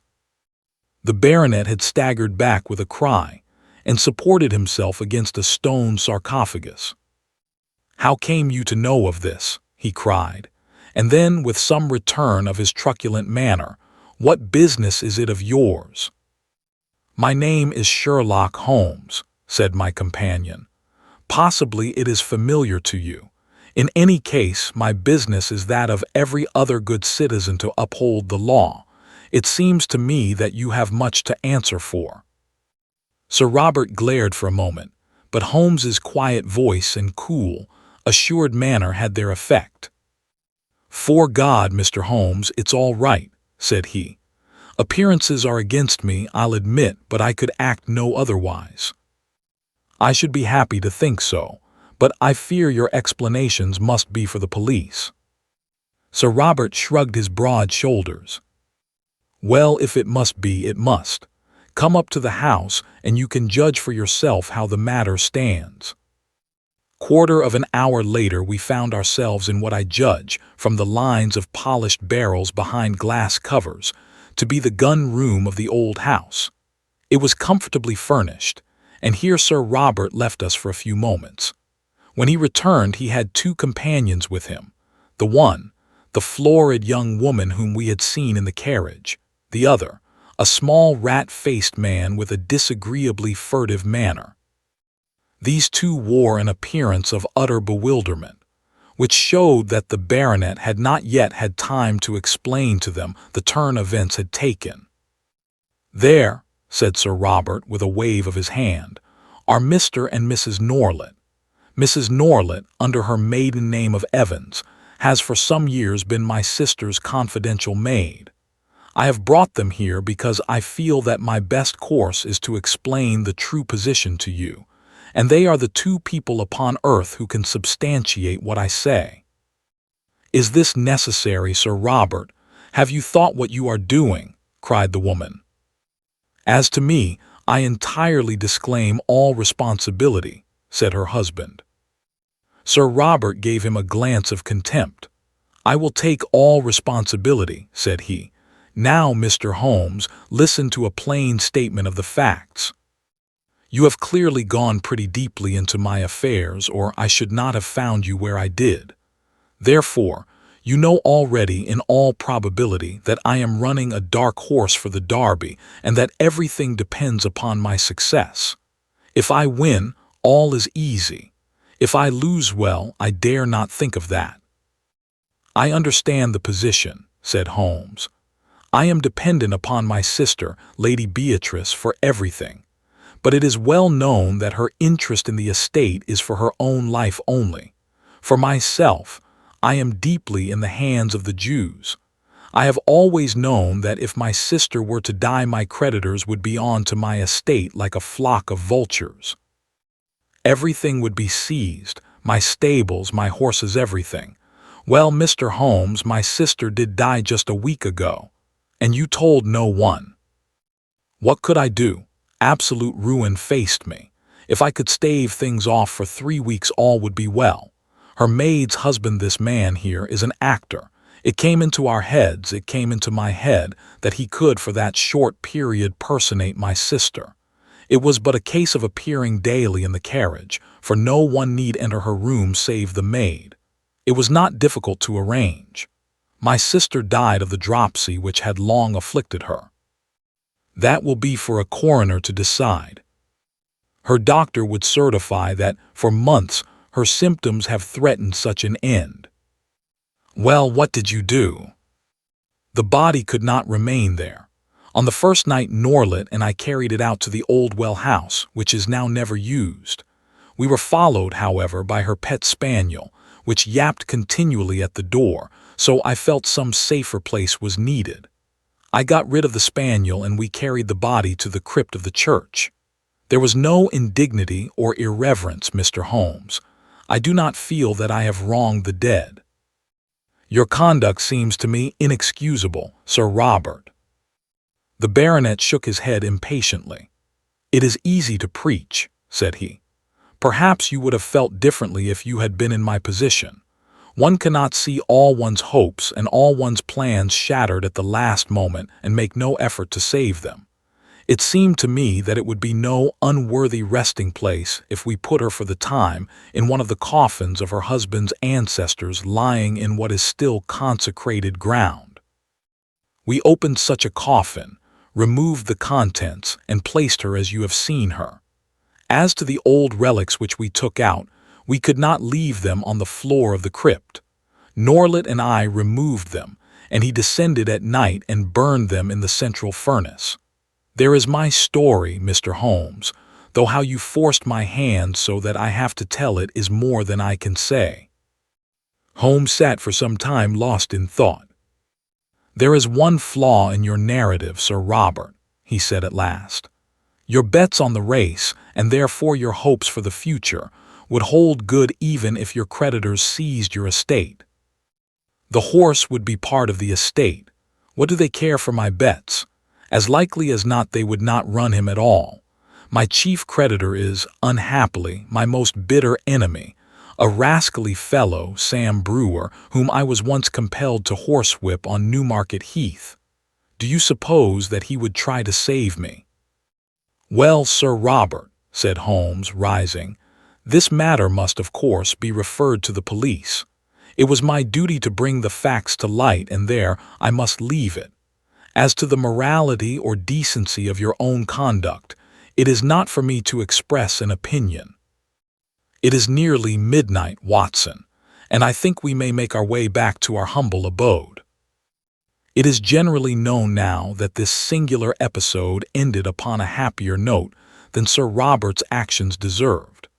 Shoscombe Prince did win the Derby, the sporting owner did net £80,000 in bets, and the creditors did hold their hand until the race was over, when they were paid in full, and enough was left to re-establish Sir Robert in a fair position in life. Both police and coroner took a lenient view of the transaction, and beyond a mild censure for the delay in registering the lady's decease, the lucky owner got away scatheless from this strange incident in a career which has now outlived its shadows and promises to end in an honored old age. The adventure of the retired colorman. Sherlock Holmes was in a melancholy and philosophically mood that morning. His alert practical nature was subject to such reactions. "Did you see him?" he asked. "You mean the old fellow who has just gone out?" "Precisely." "Yes, I met him at the door." "What did you think of him?" "A pathetic, futile, broken creature." "Exactly, Watson, pathetic and futile. But is not all life pathetic and futile? Is not his story a microcosm of the whole? We reach, we grasp. And what is left in our hands at the end? A shadow, or worse than a shadow, misery. Is he one of your clients?" "Well, I suppose I may call him so. He has been sent on by the yard, just as medical men occasionally send their incurables to a quack. They argue that they can do nothing more, and that whatever happens the patient can be no worse than he is." "What is the matter?" Holmes took a rather soiled card from the table. "Josiah Amberley. He says he was junior partner of Brickfall and Amberley, who are manufacturers of artistic materials. You will see their names upon paint boxes. He made his little pile, retired from business at the age of 61, bought a house at Lewisham, and settled down to rest after a life of ceaseless grind. One would think his future was tolerably assured." "Yes, indeed." Holmes glanced over some notes, which he had scribbled upon the back of an envelope. "Retired in 1896, Watson. Early in 1897 he married a woman 20 years younger than himself. A good-looking woman, too, if the photograph does not flatter. A competence, a wife, leisure. It seemed a straight road which lay before him. And yet within 2 years he is, as you have seen, as broken and miserable a creature as crawls beneath the sun. But what has happened? The old story, Watson. A treacherous friend and a fickle wife. It would appear that Amberley has one hobby in life, and it is chess. Not far from him at Lewisham there lives a young doctor who is also a chess player. I have noted his name as Dr. Ray Ernest. Ernest was frequently in the house, and an intimacy between him and Mrs. Amberley was a natural sequence, for you must admit that our unfortunate client has few outward graces, whatever his inner virtues may be. The couple went off together last week, destination untraced. What is more, the faithless spouse carried off the old man's deed box as her personal luggage with a good part of his life's savings within. Can we find the lady? Can we save the money? A commonplace problem so far as it has developed, and yet a vital one for Josiah Amberley. What will you do about it? Well, the immediate question, my dear Watson, happens to be, what will you do if you will be good enough to understudy me? You know that I am preoccupied with this case of the 2 Coptic patriarchs, which should come to a head today. I really have not time to go out to Lewisham, and yet evidence taken on the spot has a special value. The old fellow was quite insistent that I should go, but I explained my difficulty. He is prepared to meet a representative. By all means, I answered. I confess I don't see that I can be of much service, but I am willing to do my best." And so it was that on a summer afternoon I set forth to Lewisham, little dreaming that within a week the affair in which I was engaging would be the eager debate of all England. It was late that evening before I returned to Baker Street and gave an account of my mission. Holmes lay with his gaunt figure stretched in his deep chair, his pipe curling forth slow wreaths of acrid tobacco, while his eyelids drooped over his eyes so lazily that he might almost have been asleep were it not that at any halt or questionable passage of my narrative they half lifted, and two gray eyes, as bright and keen as rapiers, transfixed me with their searching glance. "The Haven is the name of Mr. Josiah Amberley's house," I explained. "I think it would interest you, Holmes. It is like some penurious patrician who has sunk into the company of his inferiors. You know that particular quarter, the monotonous brick streets, the weary suburban highways.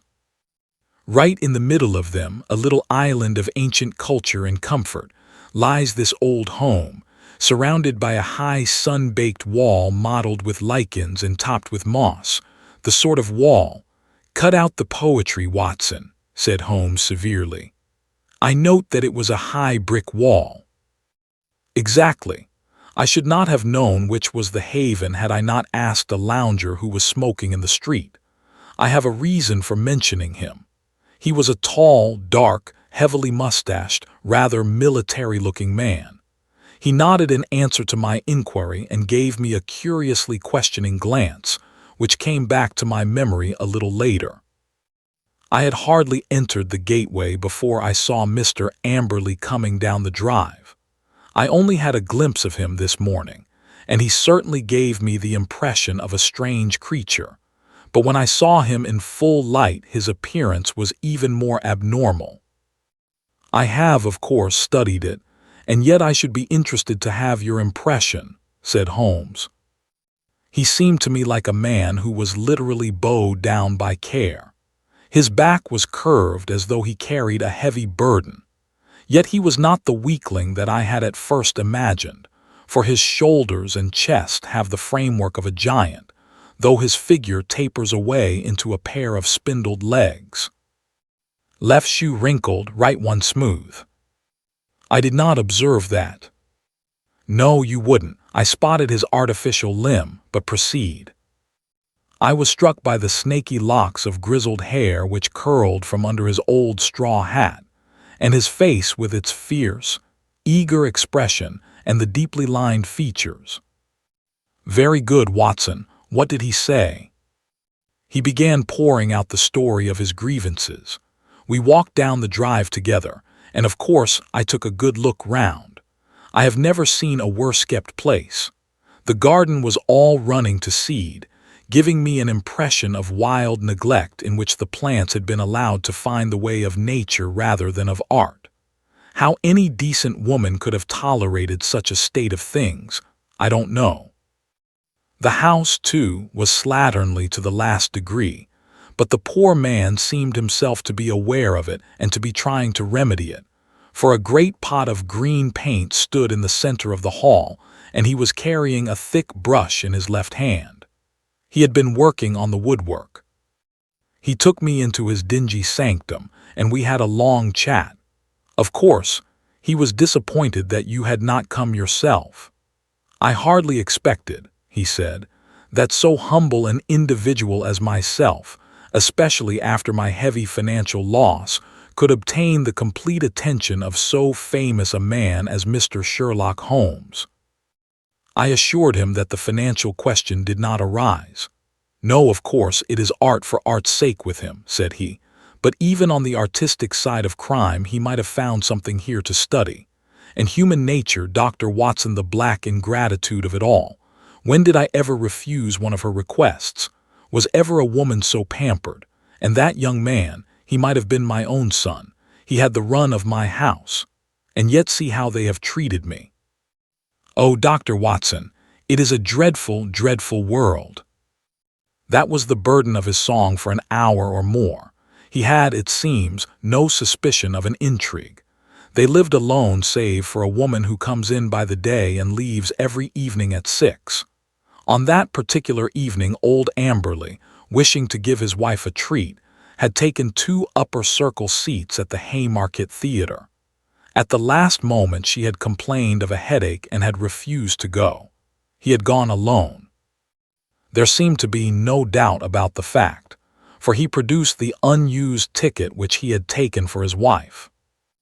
"That is remarkable, most remarkable," said Holmes, whose interest in the case seemed to be rising.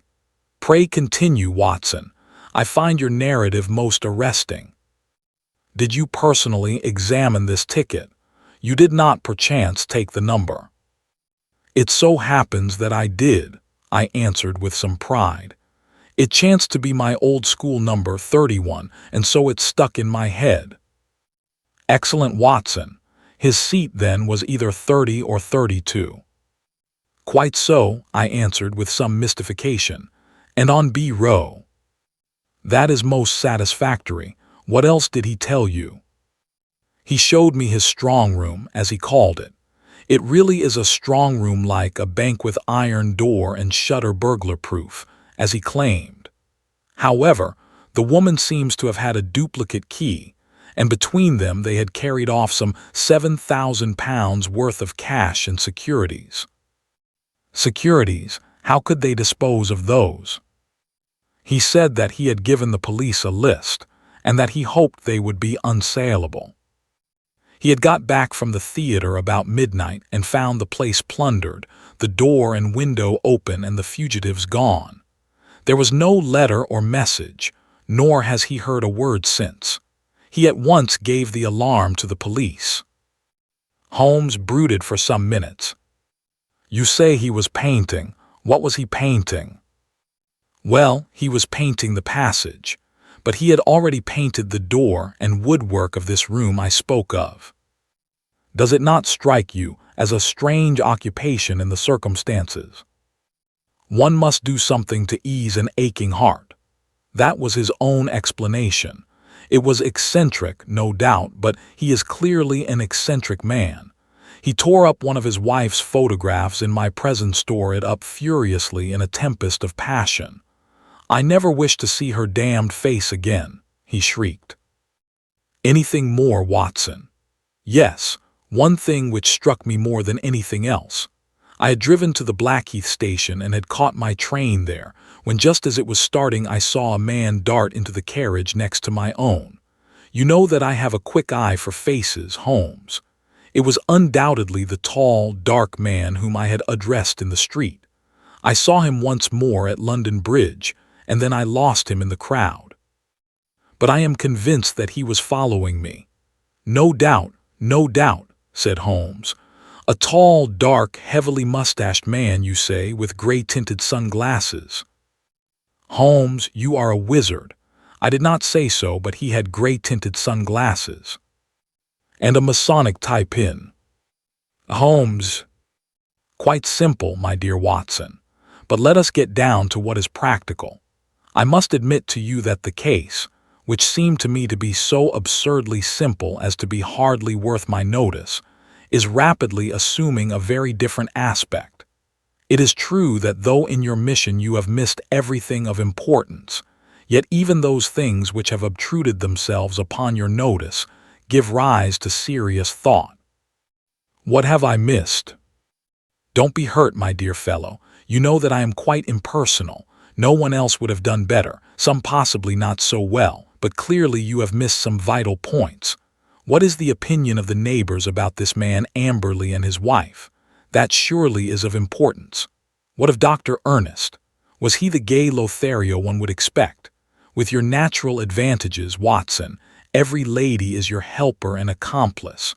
What about the girl at the post office or the wife of the greengrocer? I can picture you whispering soft nothings with the young lady at the Blue Anchor and receiving hard somethings in exchange. All this you have left undone." "It can still be done." "It has been done. Thanks to the telephone and the help of the Yard, I can usually get my essentials without leaving this room. As a matter of fact, my information confirms the man's story. He has the local repute of being a miser as well as a harsh and exacting husband. That he had a large sum of money in that strong room of his is certain. So also is it that young Dr. Ernest, an unmarried man, played chess with Amberley and probably played the fool with his wife. All this seems plain sailing, and one would think that there was no more to be said. And yet, where lies the difficulty? In my imagination, perhaps. Well, leave it there, Watson. Let us escape from this weary workaday world by the side door of music. Karina sings tonight at the Albert Hall, and we still have time to dress, dine, and enjoy. In the morning I was up betimes, but some toast crumbs and 2 empty eggshells told me that my companion was earlier still. I found a scribbled note upon the table. Dear Watson, there are 1 or 2 points of contact which I should wish to establish with Mr. Josiah Amberley. When I have done so, we can dismiss the case or not. I would only ask you to be on hand about 3 o'clock, as I conceive it possible that I may want you. Stage. I saw nothing of Holmes all day, but at the hour named he returned, grave, preoccupied, and aloof. At such times it was wiser to leave him to himself. Has Amberley been here yet? No. I am expecting him. He was not disappointed, for presently the old fellow arrived with a very worried and puzzled expression upon his austere face. I've had a telegram, Mr. Holmes. I can make nothing of it. He handed it over and Holmes read it aloud. Come at once without fail. Can give you information as to your recent loss CLMAN, the vicarage. Dispatched at 2:10 from Little Turlington, said Holmes. Little Turlington is in Essex, I believe, not far from Frinton. Well, of course you will start at once. This is evidently from a responsible person, the vicar of the place. Where is my Crockford? Yes, here we have him. J.C. Elman, M.A., living of Mossmore cum Little Purlington. Look up the trains, Watson. There is one at 5:20 from Liverpool Street. Excellent, you had best go with him, Watson. He may need help or advice. Clearly we have come to a crisis in this affair. But our client seemed by no means eager to start. It's perfectly absurd, Mr. Holmes, he said. What can this man possibly know of what has occurred? It is waste of time and money. He would not have telegraphed to you if he did not know something. Wire at once that you are coming. I don't think I shall go. Holmes assumed his sternest aspect.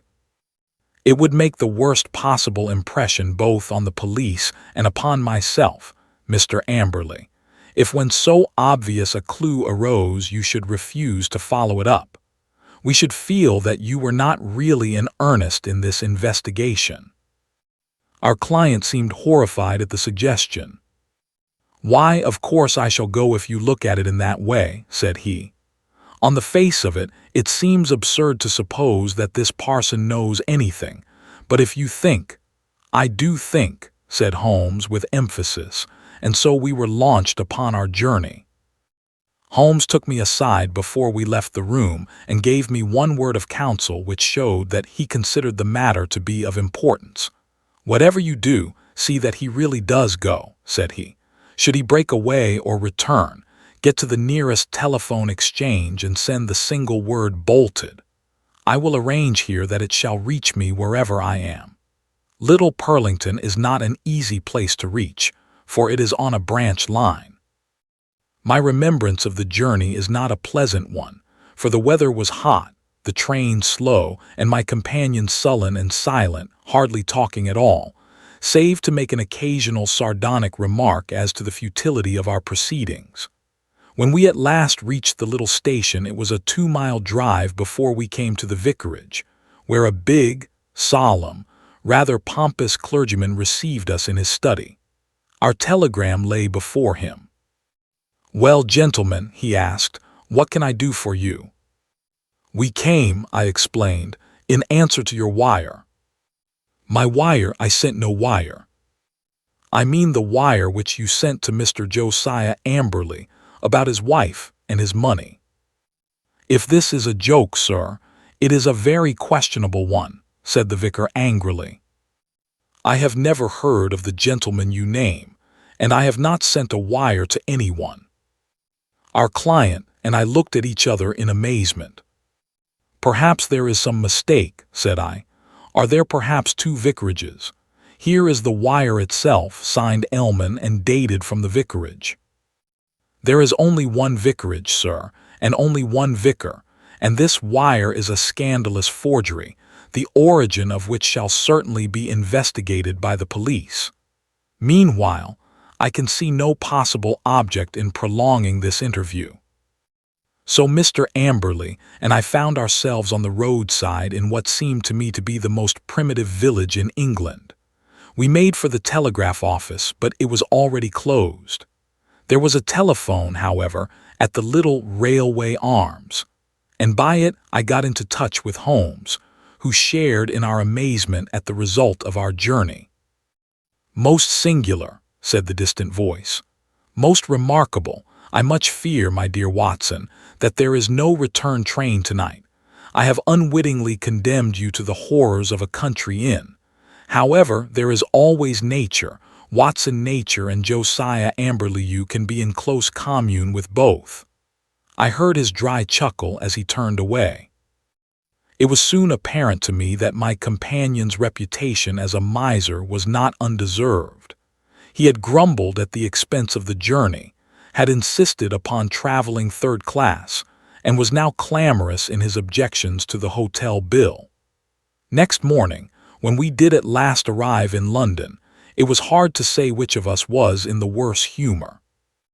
"You had best take Baker Street as we pass," said I. "Mr. Holmes may have some fresh instructions." "If they are not worth more than the last ones, they are not of much use," said Amberley, with a malevolent scowl. None the less, he kept me company. I had already warned Holmes by telegram of the hour of our arrival, but we found a message waiting that he was at Lewisham and would expect us there. That was a surprise, but an even greater one was to find that he was not alone in the sitting room of our client. A stern-looking, impassive man sat beside him, a dark man with gray-tinted glasses, and a large Masonic pin projecting from his tie. "This is my friend Mr. Barker," said Holmes. "He has been interesting himself also in your business, Mr. Josiah Amberley, though we have been working independently. But we both have the same question to ask you." Mr. Amberley sat down heavily. He sensed impending danger. I read it in his straining eyes and his twitching features. "What is the question, Mr. Holmes?" "Only this: what did you do with the bodies?" The man sprang to his feet with a hoarse scream. He clawed into the air with his bony hands. His mouth was open, and for the instant he looked like some horrible bird of prey. In a flash we got a glimpse of the real Josiah Amberley, a misshapen demon with a soul as distorted as his body. As he fell back into his chair, he clapped his hand to his lips as if to stifle a cough. Holmes sprang at his throat like a tiger and twisted his face towards the ground. A white pellet fell from between his gasping lips. "No short cuts, Josiah Amberley. Things must be done decently and in order. What about it, Barker?" "I have a cab at the door," said our taciturn companion. "It is only a few hundred yards to the station. We will go together. You can stay here, Watson. I shall be back within half an hour." The old colorman had the strength of a lion in that great trunk of his, but he was helpless in the hands of the two experienced manhandlers. Wriggling and twisting, he was dragged to the waiting cab, and I was left to my solitary vigil in the ill-omened house. In less time than he had named, however, Holmes was back, in company with a smart young police inspector. "I've left Barker to look after the formalities," said Holmes. "You had not met Barker, Watson. He is my hated rival upon the Surrey shore. When you said a tall, dark man, it was not difficult for me to complete the picture. He has several good cases to his credit, has he not, Inspector? He has certainly interfered several times, the inspector answered with reserve. His methods are irregular, no doubt, like my own. The irregulars are useful sometimes, you know. You, for example, with your compulsory warning about whatever he said being used against him, could never have bluffed this rascal into what is virtually a confession. Perhaps not, but we get there all the same, Mr. Holmes. Don't imagine that we had not formed our own views of this case, and that we would not have laid our hands on our man. You will excuse us for feeling sore when you jump in with methods which we cannot use, and so rob us of the credit. There shall be no such robbery, Mackinnon. I assure you that I efface myself from now onwards, and as to Barker, he has done nothing save what I told him. The inspector seemed considerably relieved. That is very handsome of you, Mr. Holmes. Praise or blame can matter little to you, but it is very different to us when the newspapers begin to ask questions. Quite so, but they are pretty sure to ask questions anyhow, so it would be as well to have answers. What will you say, for example, when the intelligent and enterprising reporter asks you what the exact points were which aroused your suspicion, and finally gave you a certain conviction as to the real facts? The inspector looked puzzled. We don't seem to have got any real facts yet, Mr. Holmes. You say that the prisoner, in the presence of 3 witnesses, practically confessed, by trying to commit suicide, that he had murdered his wife and her lover. What other facts have you? Have you arranged for a search?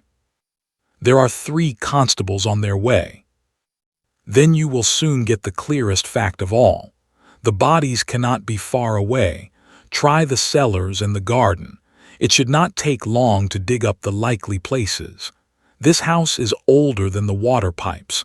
There must be a disused well somewhere. Try your luck there. But how did you know of it, and how was it done?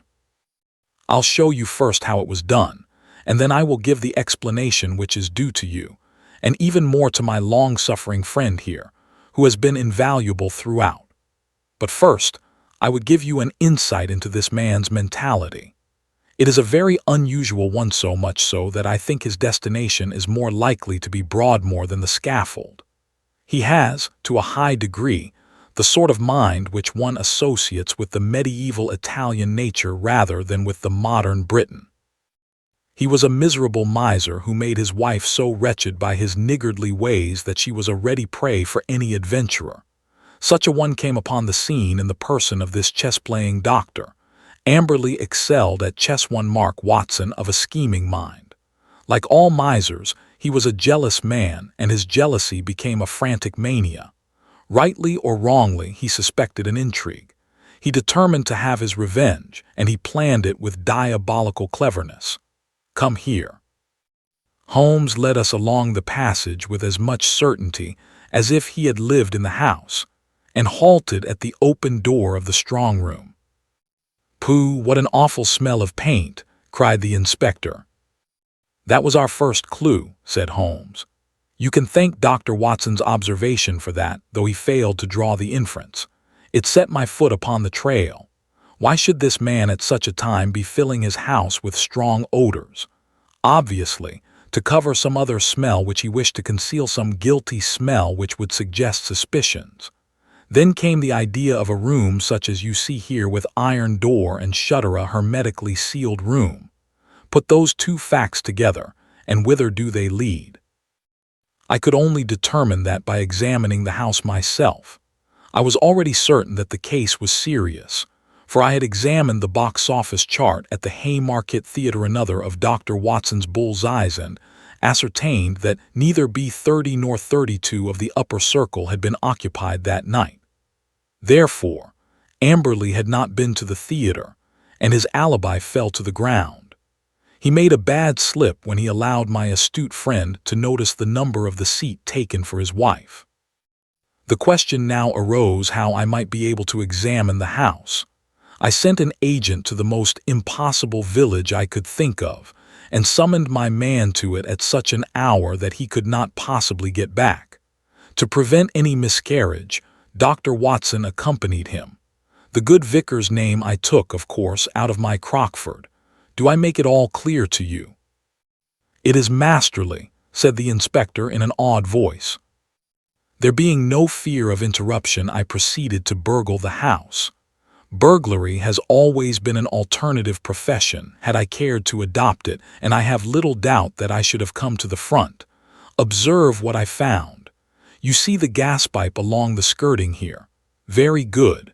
It rises in the angle of the wall, and there is a tap here in the corner.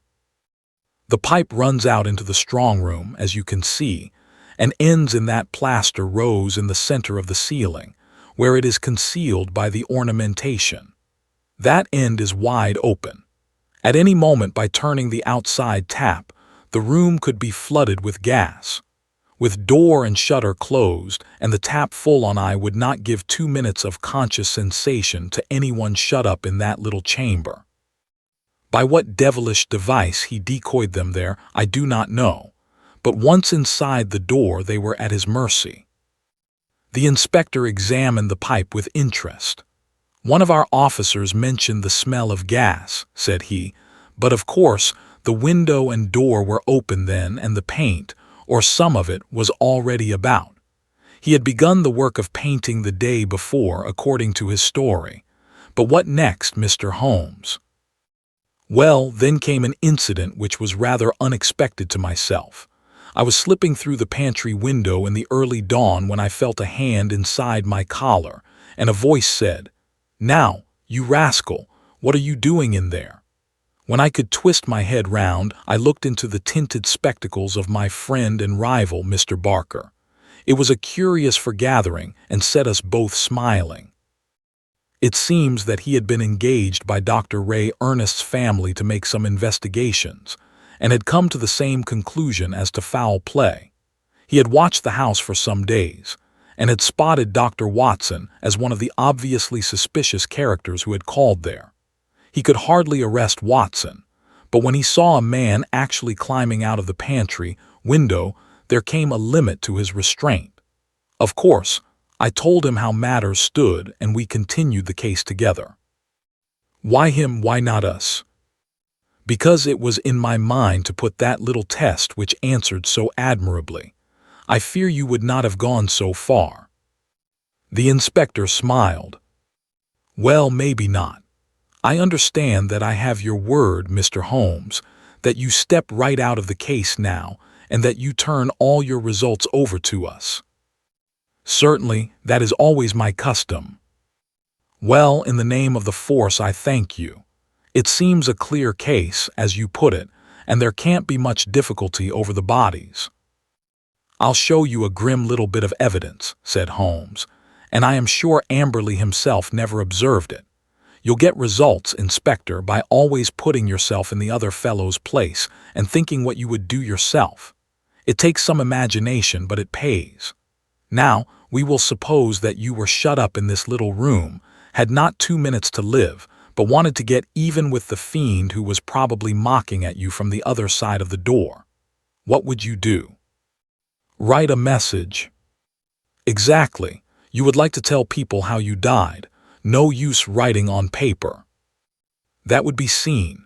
If you wrote on the wall, some eye might rest upon it. Now look here." Just above the skirting is scribbled with a purple indelible pencil. Oui, that's all. What do you make of that?" "Well, it's only a foot above the ground. The poor devil was on the floor and dying when he wrote it. He lost his senses before he could finish. He was writing, 'We were murdered.' That's how I read it. If you find an indelible pencil on the body, we'll look out for it, you may be sure. But those securities, clearly there was no robbery at all. And yet he did possess those bonds. We verified that. You may be sure he has them hidden in a safe place. When the whole elopement had passed into history, he would suddenly discover them, and announce that the guilty couple had relented and sent back the plunder, or had dropped it on the way. "You certainly seem to have met every difficulty," said the inspector. "Of course, he was bound to call us in, but why he should have gone to you I can't understand." "Pure swank," Holmes answered. "He felt so clever and so sure of himself that he imagined no one could touch him. He could say to any suspicious neighbor, 'Look at the steps I have taken. I have consulted not only the police but even Sherlock Holmes.'" The inspector laughed. "We must forgive you your even, Mr. Holmes," said he. "It's as workmanlike a job as I can remember."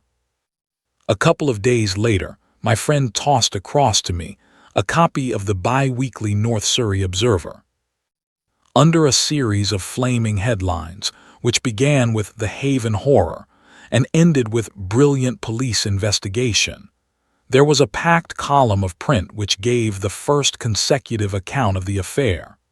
The concluding paragraph is typical of the whole. It ran thus: "The remarkable acumen by which Inspector Mackinnon deduced from the smell of paint that some other smell, that of gas, for example, might be concealed. The bold deduction that the strong room might also be the death chamber, and the subsequent inquiry which led to the discovery of the bodies in a disused well, cleverly concealed by a dog kennel, should live in the history of crime as a standing example of the intelligence of our professional detectives." "Well, well, Mackinnon is a good fellow," said Holmes with a tolerant smile. "You can file it in our archives, Watson.